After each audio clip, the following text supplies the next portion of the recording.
it switches in. Without the sand, that Heavy Slam doesn't get the boost from Sand Force. Incineroar, after eating its Citrus Berry, will be relatively healthy, but Garchomp flinches from the rock slide, probably trying to get off a huge stomping tantrum on this turn to potentially knock out that Steelix, take the Pokemon advantage, but Rock Slide prevents that from happening, and now Wolf is facing down this Garchomp and Incineroar with all of his Pokemon remaining. One more turn of Trick Room left, and then we will see if it can get set up again. Incineroar hitting the field means that there's a fresh fake out available for either the Steelix or the Tyranitar, and maybe another chance for this Garchomp to finish the job. Stomping Tantrum would be great into either Steelix or Tyranitar, but quite bad into either the Talonflame or the Sinistra. So Arsal had a window on that last turn to get off a crucial attack here, but it might be closing. Steelix gets faked out though, knows that this is going to be a tough Pokemon to get through, especially with that physical defense, as Tyranitar goes for the knockoff. Barely misses the KO here, but you are actually getting rid of a pretty critical piece. The Choice Scarf removed from the Garchomp, letting it pick something else. It had locked into Dragon Claw on the turn before, and now you've gotten rid of that extra speed advantage the Garchomp will have outside of Trick Room. The knockoff means that Garchomp no longer has that Choice Scarf, no longer will outspeed that Talonflame. You don't have to worry about your Gale Wings being broken by taking some damage. You will be able to outspeed Garchomp, either finish it off with that dual Brave Bird, maybe go for something like that Swords Dance too, but crucially again, the Garchomp is no longer going to attack before Talonflame. You also get some really good damage off with that knockoff. Garchomp can be a little bit difficult for Tyranitar and Steelix to deal with, but now in range for attack from any of those Pokemon. It's going to be the Sinistra to come back in, because if there's anything that the Steelix can stand tall to, it's likely the Garchomp and the Incineroar. But can they actually withstand the full test? As wow, an interesting order of events here. It's actually going to be the Hospitality to heal up the Steelix before it switches out, and the Talonflame comes in to take its place. Sinistra takes another Dragon Claw, letting itself eat its Citrus Berry after the damage that it's taken, and the Parting Shot into the Talonflame will drop its attack. Smart order of swaps by Wolf. I think you really wanted that Hospitality healing on the Steelix there to make sure it is healthy for later on in this battle. What Arsal's doing very well is using these Dragon Claws, guaranteeing that you're getting good damage out. If you're going for Stomping Tantrum on this turn, for example, you're either hitting a Grass type or a Flying type, but now the Sinistra can't really take too many more attacks. These Dragon Claws are adding up from this Garchomp. Wolf does have the speed advantage with the Talonflame, but what are you going to do with it? You have the option to go for Brave Bird or Flare Blitz. Those are your two attacks. You've got Sharpig on the Talonflame, so you'll get an extra boost if you do decide to go for a Brave Bird. But if you hit into the Garchomp, that's Rough Skin Recoil that will be happening on top of the recoil you will take from using either of those moves. It's going to be Incineroar to come back in. There was a -1 attack stat onto that Talonflame. Make that -2 as the Intimidate will help that out too. And Sinistra protects itself, knowing that this Charizard is going to be threatening something here. Talonflame does unleash a Brave Bird, and that's going to go right into the Incineroar, but that's not going to hurt as much as you wish it might have because of that -2. Arsal also refusing to Mega Evolve this Charizard, continues to be very smart about conserving that resource. The Heat Wave coming through because of all those Dragon Claws into the Sinistra would have been knocked out even without the Sun and the stats from Mega Evolving. Now Tyranitar comes in, Sand will get set up, and then Arsal can go for that Mega Evolution. If Steelix comes in, you have to swap in that Tyranitar if you want to prevent any kind of Sand. But if you swap in Tyranitar on this non-Mega Charizard and then it Mega Evolves, the Sun goes up. Refusing to Mega Evolve this Charizard is really, really smart from Arsal here. It's proving to us that it doesn't need to hold a Focus Sash or a Life Orb. Charizard in its base form is doing plenty. But you're right, the timing of this has been very critical to let Mega Evolution go on this Charizard. You get a nice boost to your special attack output as well, but with this Tyranitar hitting the field, I think this might be the door that Arsal needed to be opened. The Tyranitar is also so weak, a Solar Beam should be able to knock it out. Maybe even a combination of Heat Wave and Flare Blitz from this Incineroar.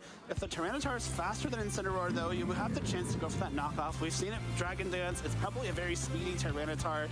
So you can try to go for that Rock Slide, immediately take out that Incineroar, but if you do, you leave yourself vulnerable to this Charizard. Arsal now has the option to pull the trigger on a Mega Evolution, set up the Sun with Drought, activate either Solar Beam or Weather Ball. There's also an option here for a Rage Powder from the Sinistra. That's something that might be able to protect this Tyranitar. If you are thinking that something like a Solar Beam might go that way. Sinistra doesn't want to find out. It's going to switch out for Steelix now, come in and take its place. So then is this risky? Charizard is Mega Evolving. It's going to set the Sun. It's got Heat Wave at its disposal. If Heat Wave comes through and knocks out the Steelix, the Sun will be up for the remainder of the game. Let's find out what happens with this Charizard. It's got a couple of different options here, but we know one thing's for sure. Tyranitar is not going down on this turn. Charizard unleashes the Weather Ball, which is going to catch the Steelix on the switch in and knock it out. I think Arcel just wins this game. Sinistra cannot redirect attacks from Venusaur, and Charizard has a very clean Weather Ball into the Sinistra for the remainder of this battle. A Earth Power from this Venusaur without that Sand special defense boost might be enough to just knock out this Tyranitar and get game one for Arcel. I think you're right. The patience has been key here, as this Charizard is going to keep the weather sunny all day for the rest of this game number one. No need to worry about Heat Wave here. A Weather Ball into Sinistra will finish it off. The question is, does Earth Power KO Tyranitar without the special defense boost from the Sand, without the Mega Evolution special defense buff? I think it might be. There also might just be, I was going to say, I don't know if it's a cleaner way through the game, but did you just try to rip Sleep Powder into the Tyranitar if you expect that you're not going to be able to protect here? Or Rage Powder it away? Sinistra is going to protect itself in front of this, but yeah, you're right. Your power just comes out and it's a knockout onto the Tyranitar, leaving the Sinistra by itself to have to battle a 1v4. I don't know if Sinistra can do that, Rosemary. It's really powerful at helping its teammates out, but when it comes down to winning games on its own, not what you want to see. Arcel takes a commanding game one over Wolf Glick, refusing to Mega Evolve that Charizard until the timing was perfect, just put Wolf in a really tough spot. The use of that Dragon Claw on Garchomp was huge to ensure that you're consistently pumping out damage and not letting these defensive switch catch you off guard. Wow, and Sinistra almost gets taken down by that final Sludge Bomb, but is nice enough to let its partner Charizard finish it up. Game one in the Masters Finals goes to Arcel Puri. That was so well played by Arcel that entire time. Wolf was able to get Trick Room up with that Sinistra, but it really never felt like Arcel was on the back foot. Even with that flinch on the Garchomp from the Rock Slide, you maybe lost a little bit of ground there, but again, you got that damage off with Dragon Claw when you needed to, and even though you had to take a few attacks, Garchomp barely hanging on from that knockoff was what it allowed it to set up the Pokemon on Arcel to take those KOs for the late game. That was after we saw an early wake up from the Steelix after getting put to sleep in the beginning of game number one. Heavy Slam onto the Venusaur did soften it up quite a bit, but the Sand Chip didn't take it out at the end of that turn. No, luckily for Arcel, it was able to stick around and be the determining factor in that end game. The Heat Waves coming through from the Charizard without the Mega Evolution, still enough to take the KO in that Talonflame after some Brave Bird recoil and that crucial Dragon Claw from Garchomp. That Choice Scarf Garchomp is such a great tool for Arcel here. Even in Trick Room, Wolf's Pokemon just don't have a great way to eliminate it quickly. I wonder if then you think about leaving the Steelix at home. If you leave it at home and then you rely on the Mega Evolution of the Tyranitar, you do get to play a little bit more within the timing of the Mega Charizard on the other side, but it's still going to be a run back of the Tyranitar and the Steelix as we see the Garchomp and the Venusaur for Arcel. I like it. You stick to your guns. Arcel did very well with this lead in the first game. Wolf knows that he could potentially play this a little bit differently and turn it around in game number two. But right off the bat, once again, Venusaur threatening a big Earth Power into Steelix, running Sleep Powders into either of these Pokemon, trying to create some space for Arcel to not take much damage in the next coming turns. We see Tyranitar protect itself as Steelix will do the same. It doesn't want to fall to a Sleep Powder, but you also get to scout for what this Garchomp is going to go for with its Choice Scarf, locking itself into Dragon Claw in the first turn. I like that from Wolf, just making sure you know what this Garchomp is trying to do. If by chance Arcel switches it up and tries to go for a ground type attack here, you know your Talonflame and your Sinistra are much safer. Now knowing the Dragon Claw is the move locked, it's unlikely that Venusaur and Garchomp can double up for a knockout into either of these two Pokemon, so it's a lot safer for Wolf here. No Mega on Steelix though. No Mega on the Tyranitar either, so it's going to be a Sleep Powder to put the Steelix to sleep and a Dragon Claw to bring this Tyranitar down to about half. Steelix has to take a mandatory turn of sleep, but Tyranitar has gone for Dragon Dance to give it a bit of a speed boost for the next turn. Wolf taking a page out of Arcel's book and not Mega Evolving when the timing seemed right. Really smart here, because if the Steelix gets put to sleep as it Mega Evolves, you've given up that Mega Evolution, you've removed the option for Tyranitar to use it, and if Steelix didn't get put to sleep, the Heavy Slam still does a good chunk to Venusaur, maybe even to Garchomp. You're probably not taking a one-hit KO on either way, so the drop in damage that you traded potentially by not going for that Mega Evolution is very worth keeping it in your pocket. Now you get your choice. choice, as Incineroar is going to come in and you make that decision a little bit easier. Intimidate drop onto both the Steelix and the Tyranitar, but you've got to figure out when the Steelix is going to wake up.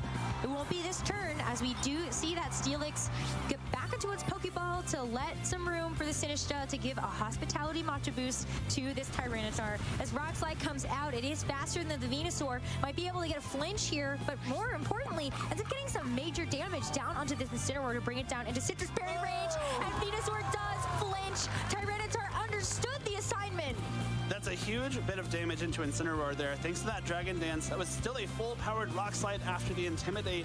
Now with a few more turns of sand damage, a Rock Slide could take it out. And of course, Venusaur does not want to take one more Rock Slide. That flinch is huge for Wolf here. You've prevented your Tyranitar from potentially going to sleep or taking something like an Earth Power, which could put it in range for that Garchomp to come in later and knock it out. Sinistcha also is here to protect that Tyranitar a little bit. Can't redirect the Venusaur, but did give it a crucial Hospitality boost. Gotta protect yourself this turn though, because with that Incineroar switching in, you don't want to get faked out, and you also don't want to get Earth Powered on the same turn. Sinistcha going to protect itself too.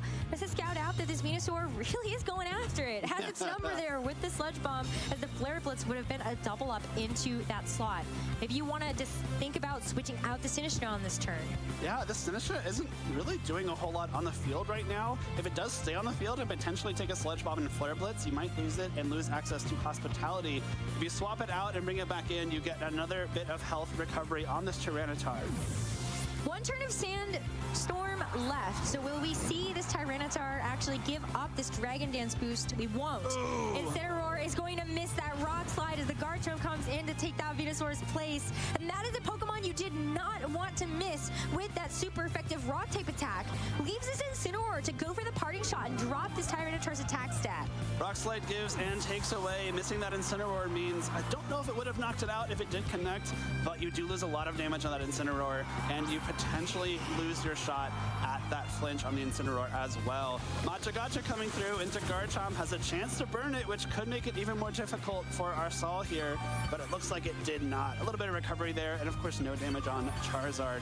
This is where the Choice Scarf on the Garchomp is crucial. With that Choice Scarf, we'll still be able to outspeed Wolf's Tyranitar at +1, but because it is Choice Scarf and doesn't have something like a boosting item, no soft sand to power up those ground type attacks, will an Earthquake be able to knock out Tyranitar before it can Rock Slide the Charizard? That's a tough question to answer, because you still have a a speed boost on this Tyranitar. It's only at -1 as well, thanks to the Dragon Dance and the extra work put in by the Incineroar to drop it below neutral. But now you got to think about the timing of the Mega Evolution. Yeah. Which weather would win? If both Pokemon Mega Evolve on this turn, it would actually be the Sun that remains up. Tyranitar is faster than the Charizard thanks to that Dragon Dance, but there's no Mega Evolution, there's a swap out. We're dropping that speed boost to give yourself a chance to attack with this Talonflame. And Charizard's going to protect itself, so we will see this Garchomp actually go for Earthquake, something the Sinistcha is going to handle very well, and the Talonflame will be immune to thanks to that flying typing. Sinistcha, look at that. I mean, it's going to get another chance to go for like a Matcha Gotcha here and actually try to get a burn onto this Garchomp. A burn and maybe more importantly some more damage to put it in guaranteed KO range for Brave Bird. That Garchomp takes a lot from that Matcha Gotcha, and now this Talonflame swapping in on a ground type attack with no sand active has that Gale Wings. You have the priority Brave Bird, can knock out this Garchomp even if that Incineroar comes in for an Intimidate. This is what you need to threaten this Garchomp with your speed advantage on the Talonflame, because that Tyranitar again would still have been slower. Garchomp's going to switch out, knows that it's going to need to change up its move selection in the next turn, and is also a bit under threat to Intimidate to help drop the attack stat of that Talonflame.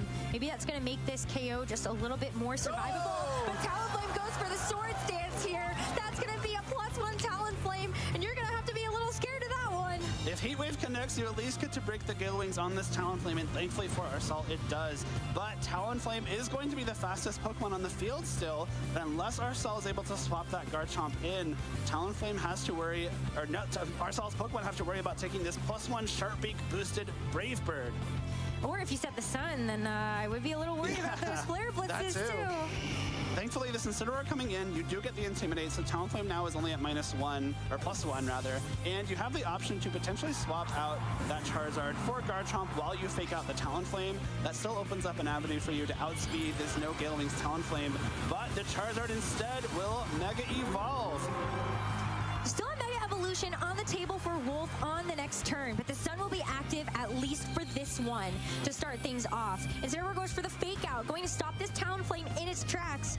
And so it's not going to be able to get a turn off for this one, but Charizard goes for Solar Beam. Is that a Tyranitar on the other side? I think it is. Charizard lets the Solar Beam rip. That poor Tyranitar is on the receiving end and gets one hit knocked out on the switch in. No more sand at all for this game. Wolf loses Tyranitar to a huge call. That is a major Solar Beam there. Makes a lot of sense that Sinistcha did not want to take a fire type attack, but now crucially there is no sand. There is no sand force for this Steelix. Steelix is also still asleep. The Talonflame does get a little bit of recovery from that hospitality, does not get it back up to full, so Gale Wing still remains inactive. But what a huge turn for our Saw there. You've guaranteed that you have won the Weather War. That poor Steelix, and this Charizard has to go if this Steelix wants to stand a chance in this match. You also want to make sure that you can get yourself through these next 4 turns, because there's the other way that you can win the weather is just try to outlast it. Yeah. But do you have enough HP resource to do that? This +1 Talonflame still is very threatening for the Charizard. A Brave Bird could come through and have the potential to knock it out based on how they're trained. Let's see. Brave Bird with the Sharp Beak at +1 does actually get so close! 1 HP and a dream for this Charizard as the Heat Wave connects onto both. A KO of the Sinistcha, barely missing out on the KO for this Talonflame, but this Incineroar could follow up that Heat Wave with a Flare Blitz or Throat Chop and knock it out. Flare Blitz is going to be the move of choice as Talonflame goes down, and Sleepy Steelix has to come in and try to win out this 1v4. Charizard, the well-trained, taking that Brave Bird in style. 1 HP is the most exciting way you can survive there, and crucially connecting that Heat Wave on both targets, putting Talonflame into range for that Flare Blitz. Wolf was on the precipice of winning an 11th regional championship, but Arcel Puri had a different agenda. One Pokemon away from being able to capture the regional championship title that he has been dreaming of and chasing for many, many years. A Mega Steelix asleep. This feels like it's got to be a job that is almost locked up. Charizard goes for the Weather Ball, brings it down to 1 HP thanks to the Stardy ability activating on the Steelix, but this Incineroar is going to finish it off. That's Arcel Puri, your first regional champion in the Masters Division. We're Pokemon champions. Doing it in style, taking out one of the best trainers of all time in Wolf Click with one of the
Buongiorno ragazzi e benvenuti to the ever so lovely Turin here in Italy. It is such a pleasure to be able to be here for the very first Champions EU major event, and of course, the last of the season. We are, of course, here for the Pokemon 2026 Turin Special Championships, and we are going to be your hosts for the weekend. I'm Costa, this is Lee, that is Charlie, and that is Benny. We'll go with it. No, we'll go with it. Yeah. We'll go with it. But of course, Benny. Yeah, it's going to be a new nickname here on out. But no, regardless, we are so excited and happy to be here. And yeah, what a weekend it's going to be. We've already seen meta changes ever since last week with Indy. Yeah, I mean, it's so exciting that we're finally here, finally got Pokemon Champions, and it's EU's turn to have center stage for a little while before we get into the next IC. It's going to be an amazing time just to see what our players bring this weekend. Yep. What meta developments we have going into next week as well. I think that's the big thing on a lot of people's lips. Whether it's Pokemon Champions or not, I just love this stage of a format where there's still so much experimentation to be done. People very much in the kitchen. It's pretty hot here in Turin. They're in the oven, burning away, sweating away, in order to come up with the spice that we'll be bringing to you. And it's very clear from Indianapolis last weekend that actually the metagame is completely wide open. There was so many picks. Mega Steelix making it to the finals for the first time, like, literally ever. Yeah. And it's just proven, I'm really excited to see this weekend. It's like, well, that opens the door for everybody to say, well, hang on a second, I've had this idea in the background, why not try it out? I know, especially at the start of a meta, right? Like, I mean, officially speaking, because obviously there have been grassroots tournaments, online tournaments, the whole shebang. But we are here right now. As we mentioned, this is going to be the final major event in the EU region here in Turin. We've gone through so many lovely events throughout the entire season. And final stop before Worlds, of course, is going to be next week with New Orleans North American International Championships. Essentially, a barrage of Pokemon VGC action 4 weeks in a row, if I'm not mistaken, globally. Yeah, it's going to be so exciting. I mean, I can't believe we're at the end of our EU roster already. We've had all of these amazing events throughout this season, and now we're finally here, finally on Champions. But like you say, in the run-up to New Orleans next weekend, NAIC, one of the biggest events of the year before the World Championships, and Pokemon XP in San Fran later this summer. Yeah, exactly. And, of course, it's not only about the glory when it comes to competing, it's also about trying to make sure that you get enough championship points to qualify for the World Championships. Certainly is. The players who have 80, or in the top 80 of the total championship points awarded across the region will be qualifying for the World Championships, as well, of course, as the winner of the event this weekend and the winners of our previous regional level and, of course, international events as well. So, yeah, the race is very much on. It's last chance saloon for so many of these players this weekend. Yeah, it truly is. And at this point, there are going to be trainers that aren't going to be competing in NAIC, so this is truly their final opportunity to be able to make it through the threshold. But championship points are not the only things up for grabs. There are also the prizes.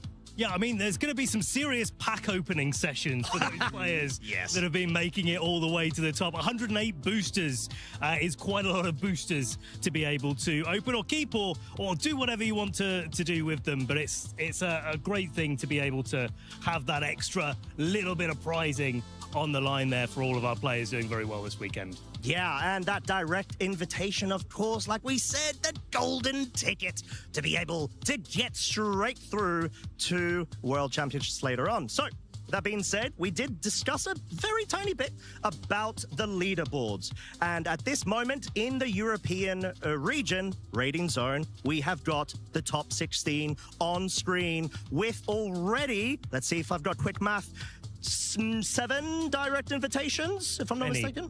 Yes, many. Oh, more than. Yes, all of those golden tickets. Yeah, I mean, it's incredible to see the players that will definitely be at the World Championships this season. You've got to say the rest of the players, at this point of the leaderboard will also be in attendance. They're also going to get that direct invite to the World Championships, top 80, of course. But yeah, remarkable efforts from all of these players, and they're all going to be familiar names. They've all performed so well throughout many broadcasts this year, and expecting lots of good things for the ones in attendance this weekend here in Turin to play their part and have center stage and see what they can bring to the battlefield.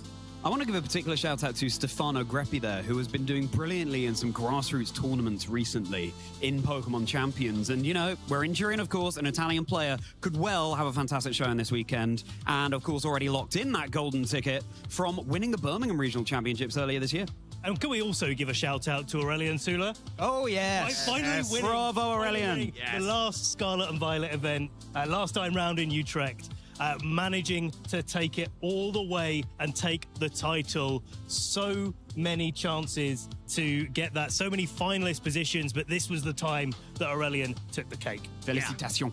Exactly, and what a way to go about it. But it's not only about the top end of the leaderboard. We have also got the race still commencing at the bottom half, the threshold of the 80 to 85 range, with a couple of our trainers still vying for the opportunity to be able to break through to the top 80, of which, of course, you need to be able to make sure you get in there right now, especially in the build-up of NAIC, because it's going to be very, very tight. Yeah, I mean, this is why this event itself is so important for so many players that are on that precipice of just barely getting into that top 80, or, you know, got a chance to leapfrog their way in to guarantee that World's invite. This weekend, the points that are up for grabs are every position matters, so you've got to make sure that you give everything this weekend to try and get yourself into that position, get that World's invite locked up so you can continue the season and hopefully carry yourself into San Fran in style. Look how fine those margins are as well. 92nd place, Gabriel Lanza with 754 points. Kusha Kanani in 93rd with 753. So, yeah, you really got to have your wits about you this weekend. Every moment matters. And, of course, it's, you know, a little bit above and a little bit below these players that we're seeing at the moment that are in either the safety zone or the danger zone, depending on how this weekend goes. Also, how many of our European players are going over to NAIC or not, as the case may be. It's not safe until it's safe. No, I'm not pushing the boat out too far. No, totally not. But it's, you know, until these numbers are ever changing. Every event, every locals tournament as well. Yep. These numbers are changing all the time. Our resident philosopher here. Truly, Ben Kiriakou the Wise. I wouldn't go that far. The Ancient. Yes. Okay, cool. 100%. I'm glad we've agreed on that. But yeah, I think we slightly covered it just before. Aurelian Sula was able to go ahead and get their very first major event title win, having come so close quite a few times in the build-up of the past couple of seasons. That was, of course, in Utrecht, and we have got a very lovely recap to be able to remind us of all of the glory that ensued that weekend. The Utrecht Regional Championships was the swan song for battling on Scarlet and Violet for the European region. It was the final chance to let loose any innovations before we switch over to Pokemon Champions. Mostly, trainers decided to stick with what they knew and brought previously established calls, but a certain Miraidon Zamazenta team that was only created at the Prague Regionals just a few weeks prior showed its face early and continued having a strong showing by multiple trainers into Phase 2. There was still room for innovation, however, as Leon Salomon was able to win his winning in into Phase 2 on stream with a Scraggy, which came to all 3 games and was even able to take the final KO on the opposing Fluttermane to take the set. Looking forward at the top 4, Aurelian Sula faced down Matt Maynard in a perfect 6 Pokemon mirror of the previously mentioned Miraidon Zamazenta team, so it was guaranteed to make the finals. With a few key predictions, it would be Aurelian Sula who was able to come out on top. Lewis Markle in the other top 4 was able to take down 3-time international champion Marco Silva, having just beaten Marco's team-building partner and EUIC finalist Del Yeomans in the previous round. This meant that in the finals, we had the Utrecht finalists from both the 23 and 24 season in Aurelian Sula, going up against the Utrecht finalists from the 25 season in Lewis Markle. One of these trainers was finally going to break the curse, but one would unfortunately have the curse live on. As the finals got underway, Aurelian was able to KO Lewis's Incineroar on turn 2, breaking apart the pivoting potential that Lewis's team loves to go for, and with their Zamazenta surviving a +2 Psychic from Calyrex on 1 HP, was able to close out the first game. In Game 2, it was Lewis's turn for his Restricted in his Calyrex to survive on 1 HP, allowing it to launch off one more powerful attack, which was just enough to break through Aurelian's team and force that all-important Game 3. Both trainers used their final terrestrializations and the final terrestrializations of Scarlet and Violet each on their Zamazentas. Aurelian's was able to score a critical hit through the defense boost on Lewis's Zamazenta, allowing the Sword of Ruin from Chien-Pao to be enough to allow the Zamazenta to KO Lewis's with one more body press, leaving him with just his Calyrex. And with a perfect pin of Crunch and White Guard, Aurelian Sula, after making the finalist position at 4 previous majors and repeatedly just falling short, was finally able to convert and can now call themselves regional champion. Thus closes the chapter on battling on Scarlet and Violet. What an incredible journey it has been, and it is bittersweet to have to say farewell, but I think now we are all ready for a champion time. A truly exceptional, beautiful moment that I think had been a long time coming, as we had mentioned before. Aurelian Sula, able to get it all there on that stage, fought so hard in the final Scarlet and Violet regional championship of the European region against Lewis Markle, who previous weeks actually had ran over to Los Angeles and got a top 4. Yeah, I mean, just to give Lewis a moment in the sun there, because I think antithesis of consistency throughout the Scarlet and Violet series is just really kind of put themselves on the map as one of the top trainers in Europe. And really hard done by to not get over the line in the final, but I'm looking forward. I think Lewis has got a bright future ahead of them. Yep. But très bien, Aurelian. Hey. And what a fitting way to finish Scarlet and Violet. We've seen the tribulations that Aurelian's had throughout the series of regulations that we went through, the finals that they've got to, never quite able to get over the line, but finally doing it at the perfect moment. So yeah. Yep. Amazing to see. Yeah, and in the finals as well, like we said, against Lewis Markle, the teams were quite interesting, off the beat. I'd say interesting in terms of consistent. Over on Lewis's side, he's been rocking that same 6 for quite a few events prior to that, just showing the true audacious power of the Calyrex Shadow Rider with that nasty plot. Yeah, it was really interesting to revisit Regulations Set I from our World Championships format, of course, last year in 2025, and see what new picks have come to the fore. We had this Toxapex Terrapagos team that was running around a whole lot more this time around, but neither of them made the final. It was Aurelian with the Miraidon and the Zamazenta as well. Zamazenta really having its top dog time after Sword and Shield, where it was very much Zacian. And this finals was so close between these. Like, the margins so fine. Like 3 or 4 Pokemon lived on like 1 HP or as close as you can get to those sort of margins. So it's not just about the consistency of the play and the trainers, but also that preparation that comes in playing before. And I think both of these trainers, they're so consistent for their own reasons. Aurelian does do things a little bit differently maybe to the rest of the format. Lewis is straight down the path, but doing it so well. I think it's a testament to both of these trainers' skill. Yeah, and our fellow colleague Marcus Hammond as well have been rocking very similar composition and team, if I'm not mistaken, and has spoken to us as well time and time again how strong of a core that team has. But Aurelian Sula with the Volcarona, that was quite spicy. Yeah, I do like it in that, you know, it gives a nice alleviation, in particular against the opposing Zamazentas, you know, with the flame body there that can activate. It can really punish those physical threats, but the redirection that it offers and the other tools it's got under its belt just make it such a valuable team member, which we saw Aurelian pilot to success so well. Yeah, that event. Yeah, and we saw, of course, in the top 8, if we have a bit of a breakdown of understanding the journey that it took and how well Aurelian was able to match up against a couple of these Pokemon. But he wasn't the only person rocking the Volcarona. That was also Matt Maynard, fellow UK representative. Yeah, Matt Maynard having an absolutely fantastic showing. Also had a wonderful performance at our Europe International Championships last season. Matt is really stamping their name on the map. There are 7 Incineroar on that page there, and the one that isn't in Incineroar is still a cat in Chien-Pao. So yeah, how you feline, Ben? I'm feeling pretty good. And big shout outs there to Violane in number 7 with that Toxapex team that we mentioned just a minute ago, having an absolutely outstanding performance there. Certainly the first time that they've managed to make it into Top Cup. Big part of the community up in Scotland, in the UK. Really great to see them having a breakout performance. Yeah, and it's the right time to be able to do it. If I'm not mistaken, the previous major event, we had actually seen that Toxapex rise to the fore as well. If I'm not mistaken, was it Aaron Trailer? Aaron, yes. Yeah. And he was able to just showcase why Toxapex is actually a sneaky little pick in terms of actually having a couple of good matchups against the current meta at the time. Yeah, that Baneful Bunker is very much what Aaron Trailer was running. These stally teams, you've got to have so much nerve to run them. You've just got to hope that these critical hits don't come through as well, dealing more damage than you're expecting. But if you got, it means that your tournament days are going to feel even longer because most of your games are going to go to time. But if you can stick it out, and clearly it worked well for Violan here and Aaron Trailer before, yeah, then the more power to you.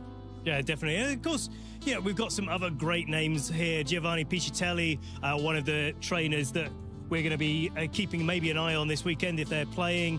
Marco Silva, of course, our championship point leader currently in this format. Doesn't need any more championship points, but I feel like we're here every season long. Marco, you don't need any more championship. It's just handy for him at this point. For the rest of it. Yeah, exactly that. You know, I think it just shows that the hunger Marco's got to be the best, showcasing time and time again why they are one of the top trainers to always keep an eye out for at these events and get that practice in for Worlds, because, you know, that's the next thing that Marco needs to tick off. Done everything else, basically. Just needs that World Championship, and they're more than capable of doing it. But Iron Treads there alongside Dill Yeomans as well, very famously known for running that Pokemon and having another run of success with it. Yeah, and like we said, Marco Silva, one of our EU regional champions of the current season, but he's not the only one. We saw the initial treble of the Italian dominance throughout the first 5 events, starting off from Emanuele Briganti, but Seville had another thing to say, with Juan being able to break that streak. Seville was such, it's going to sound so cheesy, it was a special championship, but it was such a special championship because, I don't know if it was because the clocks went forward that weekend and so we're all a little bit more tired, but everyone, the emotion in the venue, we had an all-Spanish final, as expected in Seville. Spain is obviously such a strong region when it comes to competitive Pokemon, and these two who made the final have been friends throughout all of their years playing VGC, and so, you know, Juan, everyone could not have been happier for Juan. The scenes afterwards, people were throwing him up in the air. My goodness me. And then, of course, we had a couple of French winners. Louis Fonvier, their first season as a master, was the finalist at EUIC in 2025. You and I were casting over that match. I was going to say, I'm glad you mentioned that, because that was an absolutely fantastic match. And then seeing how well Louis has transitioned into the Masters. We saw it previously. Oliver Escalin is the one that always springs to mind for me, coming up into seniors and then teaching us Masters a thing or two along the way. And all our seniors these days, they're so strong. They're such strong trainers, and they're so used to playing in the Masters division that they almost get this running start, this head start coming into the tournament. Seeing him doing so well, he's just proven what a great trainer he is. Yeah, and for good reason. But there was one final silhouette there that is going to be revealed by the end of this weekend. However, we've also got an accolade of regional champions that were crowned over across the pond in the NA region. We saw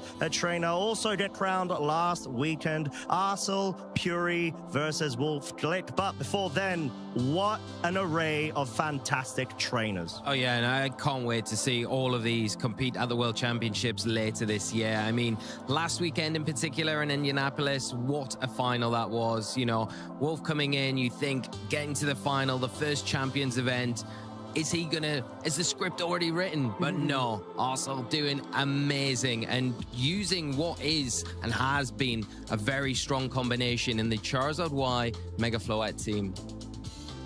Absolutely, and I've got my eyes here on the plushie meta game. And if I were to pick any of these Pokemon, I'd probably go for the Tangrowth. Well, you Ben. Okay, I hear you. Is that you know what? I can't see from here what Dylan Matthews is. Is that a plushie going on there? Dylan Matthews. It's an Unreal. I'm gonna go for the Ursaluna. The Ursaluna. Okay. Dylan doing very well. The one thing that stands out for me actually on this graphic, and something that was talked about a little bit online, is like it feels like it's not a season in North America unless Emilio Forbes is winning a regional or doing at least very, very well across competition. He's someone that I've actually really got my eye on coming into Pokemon Champions, because I have fond memories, in fact, of the World Championships back in 2014, when was the first mega World Championships that we had. Emilio Forbes doing very, very well. I think top 8, if I remember rightly, or at least seeing on the stream and thinking, wow. That's so great to see a trainer like that doing consistently well, and then coming back and still maintaining their relevance. Yeah, and he's done it every season, I think. He's always had at least one splash, right? And you always see him to the point, I think, if I'm not mistaken, was it a couple of seasons ago, he ran absolutely, was it undefeated until the finals? And then he was able to, I don't remember which regional it was, but I remember how much of an outrageous record that is. So I wouldn't be surprised to see him do it again. But talking about finals, we slightly touched on it before. Arsal Puri versus Wolf Glick last weekend in Indianapolis, where it was, how do I put this? Unexpected, but also at the same time expected matchup, a confrontation between them. You see familiar face in Wolf versus Arsal Puri, which before then hadn't had very high achieving results, but rocking a very, I would say, prominent team at the beginning of the meta versus Wolf's absolutely bonkers team with Mega Steelix and Mega Tita, which the latter, of course, is a bit more popular. Yeah, I mean, the Mega Steelix, I don't think many of us expected to see that do so well at the event last weekend, but obviously with Wolf piloting it, you can't expect anything less, and Wolf has had that previous experience in past Mega formats with Mega Steelix, so taking that experience into this one, but you've got to really credit Arsal in this event in particular, because some of the calls they made during that match, they were just incredible. It was just such a joy to watch, and for them to come out in such dominating fashion to win the final like they did with the team, it was just incredible to see. Arsal gave us a masterclass, it really did, and there were so many thrilling moments. We couldn't have written the script better ourselves if we tried. With, for example, Arsal's Charizard hanging on with just the 1 HP in the face of a boosted up Talonflame and going for that Brave Bird. It was just, the scenes are unbelievable, but Arsal was the one that got that golden ticket, or should it be Goldine ticket? Oh. I was trying to do an impression of the face there. It's good. Yeah, the silence was very impactful. Yeah. I really. I need to make this a thing. Like, we're just going to hold a plushie up to your face. Yeah. Well, do that Totodile there. You see it, just Yeah. What, I think he's smiling, mate. Is it smiling? Yeah, he's a merry man. Is a docile boy. Pretty good. Pretty good. I'll go for it. Not bad for it. Well, there we go. Good. All right, we've had our fun. Yes, okay, well, unfortunately there wasn't a Mega for Alligator in the finals, but we did see, of course, the battle between both of them, where Arsal was able to get that direct invitation, like we said, against Wolf Glick, and I am wondering, what's going through your mind at that point? You're getting ready to go onto the stage, you're seeing, obviously, it's Wolf Glick. You've probably caught a couple of his stream matches at some point before then, and you see his team as well, Lee. Yeah, I mean, we saw from the final Arsal had a game plan against Wolf's team. I mean, the Venusaur was such a problematic Pokemon for Wolf to deal with. As long as those sleep powders hit, it really shut down a lot of the options on Wolf's side of the field. You've got the Incineroar as well. It's not been that commonly paired with the Charizard Y throughout the early stages of this format, but you're seeing more and more players kind of adopt that pairing, and you can see the Intimidate so valuable on Pokemon in particular, like the Talonflame there, that would otherwise cause the Venusaur so many problems, but that fake out support next to it, so strong, and just to be able to switch it in and out of play like we've seen so many times when Incineroar's been in the format, it just provides so much utility and helps these big hitters to perform exactly how you want. And also just, it was, like Charlie said, just a masterclass. And something is like, we've got to talk about the Charizard living on 1, but also the way that Arsal played the Charizard, right? Yeah. How many turns did it stay on the field without clicking the Mega button because of that weather war that was in play? And I think certainly for all of us that were watching it, sort of, if we hadn't had it in the back of our minds already, that little thing is like, should I? Should I Mega Evolve? Should I not? I think that's crystallized that so clearly for all of us that, hang on a second, actually, this is actually maybe optimal in a lot of the matchups that we're playing, not pulling the trigger too early. Yeah, and I think that's the sign of a very skilled and thoughtful trainer, especially when you came to the point where we've got so much experience.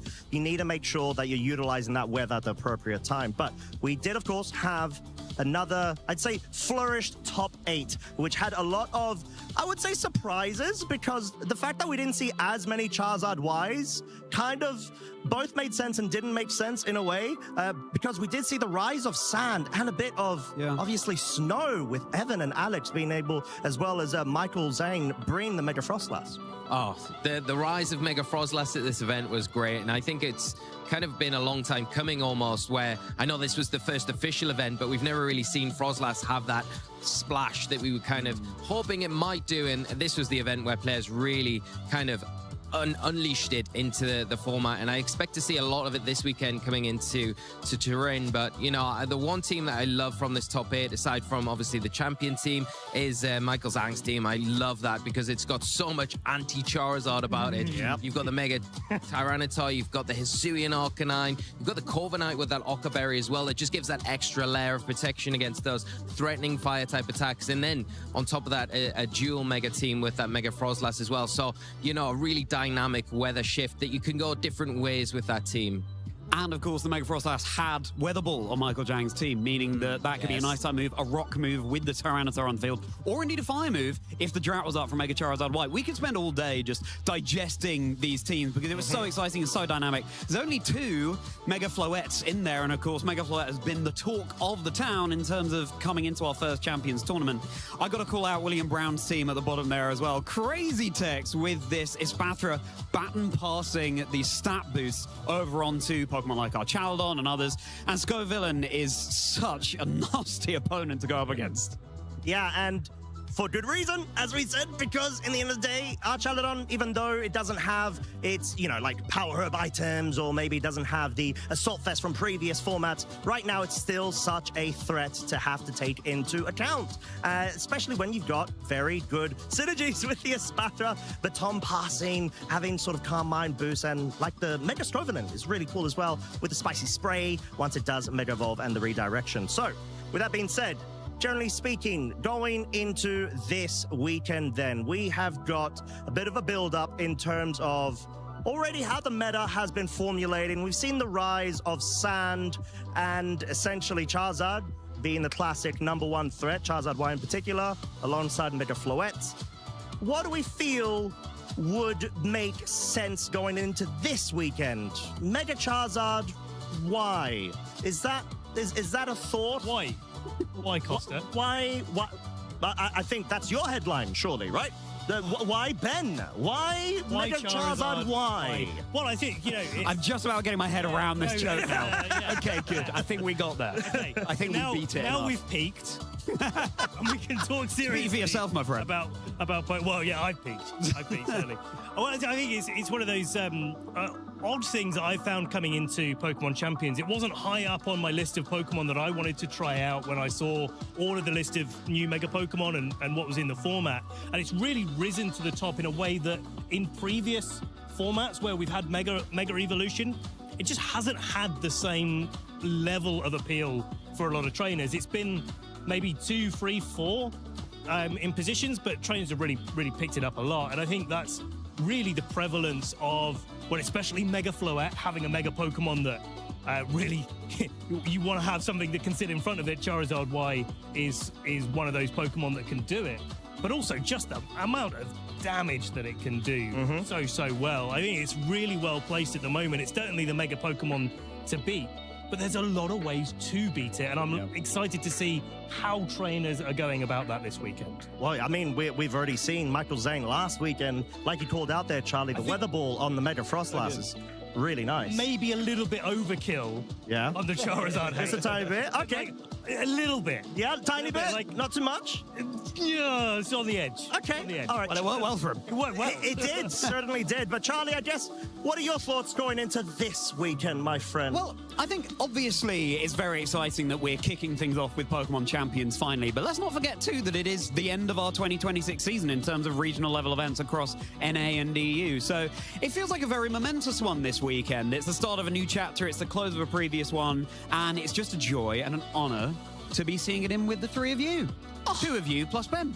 Oh, I was going to say, you needed to apply the direction. But that is very heartwarming. That is a lovely. And I think we all share that level of excitement as well, right? I'm joking. He's not. I'm not. All right. Lee, how about yourself? Very excited to come into this weekend. I look forward to seeing, especially when we've had this kind of rotation from an NA regional into an EU one, what the adaptation of our players coming into their event and what they bring to the table. Especially, I think we've got this really nice sandwich effect where we're right bang in the middle of a regional in NA, and then we've got NAIC afterwards. And this regional could be quite pivotal, quite influential on what happens next weekend, depending on what comes out on top, what we see of players going to reveal their techs that they might have been sitting on for a little while to try and get those last few championship points. Or are they going to maybe just softly check and test things this weekend to reveal them next weekend? So yeah, lots to look forward to, a lot of anticipation, and I do expect Charizard Y to still carry on doing well, I think, this weekend. Yeah. Okay, fair enough. I mean, what was your headline then? Oh, my headline was... Yeah, that was really the question. Sorry. It was very nice, but I was more interested in your headline. I didn't get a little bit of time, so I thought it would just, be nice and asking me. It's fine, Lee, just carry on. My headline... We can just sit back and relax. Yeah, you All right, you go on. Well, these guys rest and recuperate for the rest of the weekend. Now, I wanted to talk about the items, because it's a big topic in Champions. We don't have the selection like we maybe used to, what we had in Scarlet and Violet in previous games and formats. We've got 59 Megastones available in the entirety of the game, and then 58 items total, which a lot of those are berries as well. So we are missing big items like Assault Vest, where Life Orb isn't there, Choice Band, Choice Specs aren't there. So the selection really puts a limit on what you can use and how you can build your teams. And I think the emphasis on how you place those items, where you place them, what Pokemon you use them on, and how you use them in game has a really big influence on how well that team can perform. And you can really change the whole dynamics of a team by just changing a couple of items here and there. I guess a good case would be Bastia Legion Male, right? Exactly. It's a great example, yeah, because we saw at the start and we still see it now have success with the Choice Scarf. Can't be faked up because of its ghost typing, so it's got the leverage there.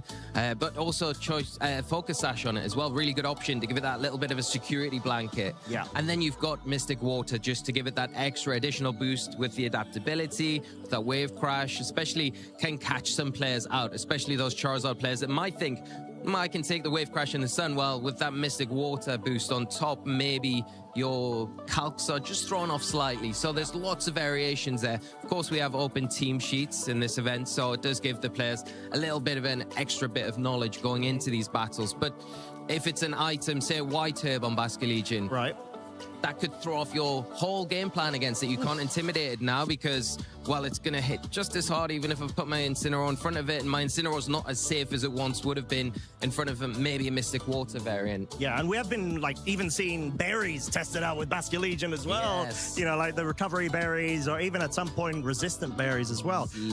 But I guess there's my headline as well to cover. Yeah, because I would love to know. Yeah, now you're interested. I'd love to know. I was actually going to jump in after what Lee said and ask you. No, to be honest, I think, Lee, do you want to take this one, Lee? What's this headline? So my one, I think it's just calling out the fact that we had such a niche pick coming out from last weekend with the Mega Steelix, with Wolf. I mean, at this point, to be completely honest, I definitely can see, since it's like a small time period between last weekend and this weekend, a couple of people just, you know, going ahead and picking that team up, saying, okay, right, actually, if I can maybe even apply my own adaptations and changes, maybe I could try to make it work, especially going into this meta. But even though Steelix is the diamond in the rough or whatever, I do genuinely think that it's solid, it's super good, but that Dragon Dance Mega Tita, pretty good. It's so good because, you know, it can essentially act like a white herb in a way if you've got Intimidate Cycling going on the other side of the field whilst getting that +1 in speed if there's any sort of drop. And then all of a sudden, because you can Mega Evolve into Mega Tita, you can outspeed, let's say like max speed Mega Gengars or something like that, you know, hitting that threshold or the average Aerodactyl Focus Sash variant and start applying Rock Slide, which, guess what? It's a bit busted in this format and it's pretty strong when it connects.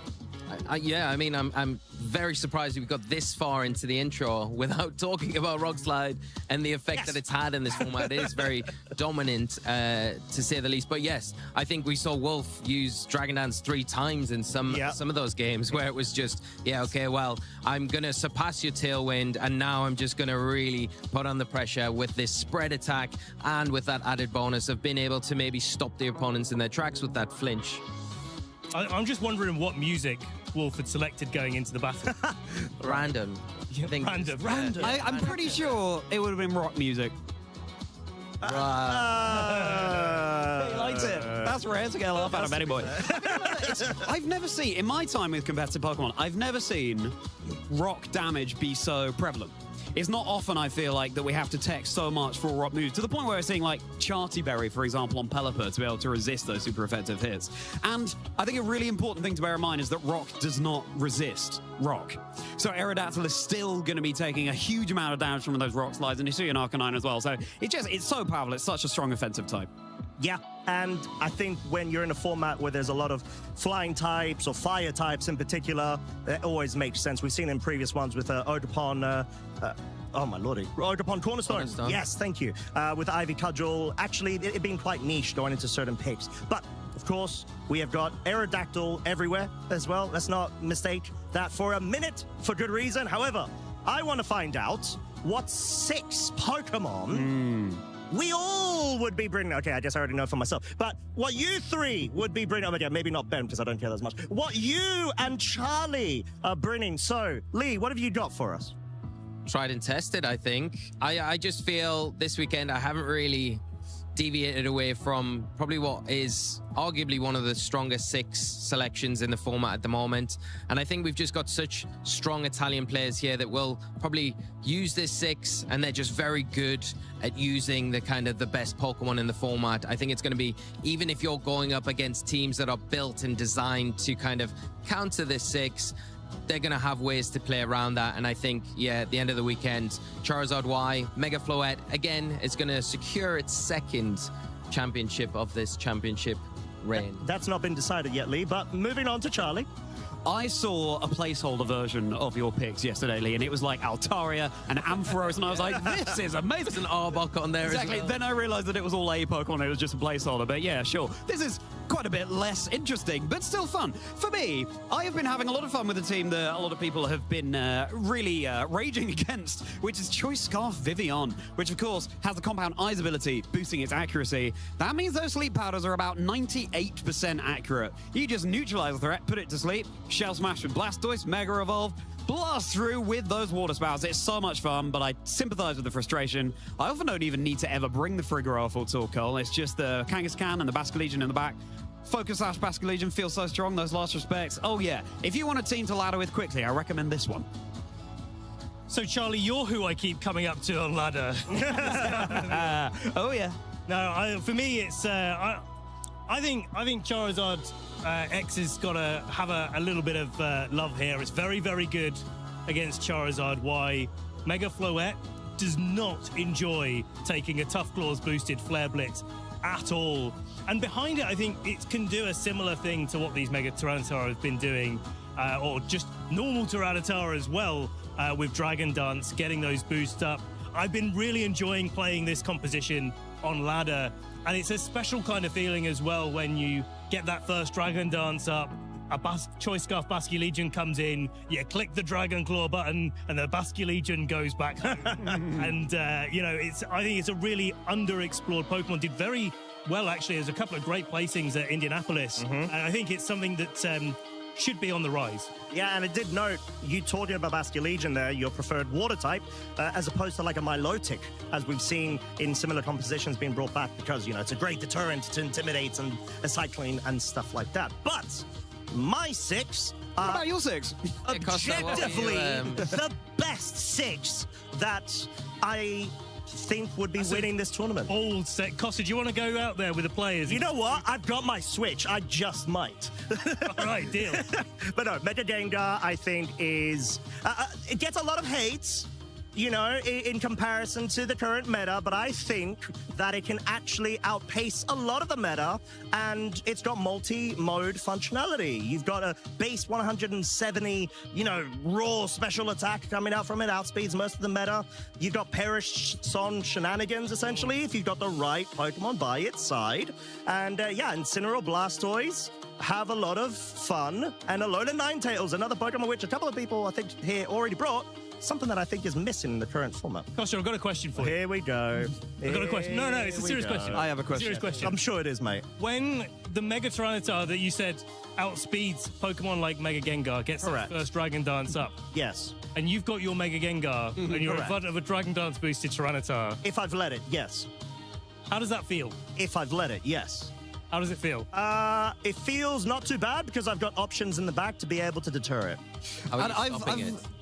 I've got options. I'm not going to reveal it. I'm about to go and compete. Yes, you did. It was on the screen just then. We saw you. I don't know what you're talking about. I've got another question for you. Mega Tita. Mega Tita. Is it about Mega Tita? Question time. That's what I'm being told. No, it's not about Mega Tita. My question is, you battled Lee yesterday. I'm just trying to remember who won that when you were with your Mega Gengar team. Do you remember? I remember there was a lot of hacks involved that unfortunately was against me. But it's not about me. It's about Mega Tita. It was one turn. Which in a best of 3. One turn on turn 3 of game 1. Anywho. Let's not derail this too far. Let's talk about Mega Tyranitar. Let's talk about the better objective Mega in the format. Seeing so many great placements. Wolf, of course, getting to the finals of Indianapolis. Michael Zhang getting to top 4. But we've also got a couple of trainers in the Korea Cup that did very, very well. And I'm loving seeing the combination of Mega Tyranitar and Mega Scovillain. Normal Tyranitar plus a Mega Scovillain getting that spicy spray. A lot of Tyranitar's weaknesses are on the physical side. Think close combat. Think all of those big, powerful earthquakes that come out. If they get neutered by half, Tyranitar's in a really great spot. Yeah, the spicy spray is such a strong ability and such an annoying one to face as well. And when you look at Mega Scovillain, you say, okay, well, everything that threatens you, really, all those fire types that can hit safely into you without having to worry about the burn, well, T-Tar just deals with those very, very effectively. And the composition there, Ben, in particular, just very strong. I'm not going to be surprised if we see more of that as we get deeper into this tournament, maybe going into this weekend, into next weekend. But yeah, I think the Corviknight as well is something to call out here because we saw how effective Michael used that last weekend in Indianapolis. And I really think, as effective as it is, it's still a little bit slept on. And I would expect a lot of players to maybe have watched last weekend and think, maybe that's the one that I'm going to bring in this weekend. All you need is that protection from the Charizard in particular, and Tyranitar does that perfectly. Yeah, and like we said, Mega Charizard Y, is essentially enemy number 1. A great Pokemon to go up against when you get the Mega Tita, but we've already covered in quite a lot of detail why it is the Mega Gengar is not the best. Most popular Pokemon in the current meta, not the best Pokemon. I love your pin. I'm just going to mention Charizard Y. This could be Charizard Mega X, actually. You could at least have worn a Gengar pin, couldn't you? I couldn't find it. I couldn't find it. That was the problem. That was the problem. But no, Mega Charizard Y. Arcel Puri being able to win it out, but with the Venusaur accompanying it, like we said, with Chlorophyll as an ability. So being able to outspeed and get the shenanigans going with the sleep powders, as long as they connect 75% of the time. But yeah, I think we covered it slightly, but Venusaur was there at the very beginning of the meta, but then it started essentially petering out in favor of other Pokemon as well. And then just Charizard Y being on its own, essentially, just with a couple of its good buddies, Garchomp, Mega Floette, and Aerodactyl. Yeah, I mean, I love the core incorporated here. The Arsenal's put with the Floette, the Incineroar, and then the Sinistcha. So the double grass type ones on this team, because one really complements the Charizard and the Venusaur, and then one really complements that Floette, and you've got that really good cycle of being able to fake out, drop an Intimidate, parting shot into Hospitality, rinse and repeat with that Calm Mind Mega Floette, which is so strong in this format. And you know, it's not just the Charizard that you can lean into in those situations. If it's not favorable, then you've got that other mode that you can go down as well. Yeah, and like we said, it's going to be the question of if you're going to be able to have your matchup checked for this Pokemon and generally the archetype. I do want to call out MJ Rogers there for that cool Mega Garchomp, which is so underrated at the moment. It has such a big boost in its physical attack, especially when paired up with its partner Pokemon there. But regardless, I think we are approaching the time to get the matches going on stream. But before then, you need to make sure that, of course, you are tuning in to our broadcast. We have got Pokemon.com/broadcast, of course, where it's essentially a bit of a hub where it's got so much detail. And, of course, make sure that you do not miss a beat in terms of all of the upcoming events that we've got official throughout the season. Of course, it's at the end of the season, but it's not over just yet. And our current streaming platforms are Play Pokemon on YouTube and /Pokemon on Twitch. Make sure that you're tuning in if you are already right now live. Hello, thank you very much. We hope you're enjoying the preview so far of this tournament, but make sure to tune in if you have not later on. The VODs will be available. And, of course, last but not least, we've got the social media platforms. We've got X at Play Pokemon, #Play Pokemon. Generally speaking, just spam it because we want to see all of your posts, comments, photos. If you're in the event right here, right now, please make sure to reach out and get that going because we want to share all of the love and passion that we've got for this game and follow on with the other channels that we've got below. But with that being said, this is the moment we have all been waiting for. The first EU Champions event and the last one for the season is underway, and we are going to get things rolling. So make sure to get your refreshments as we're going to be going straight to our first stream match. Don't go anywhere.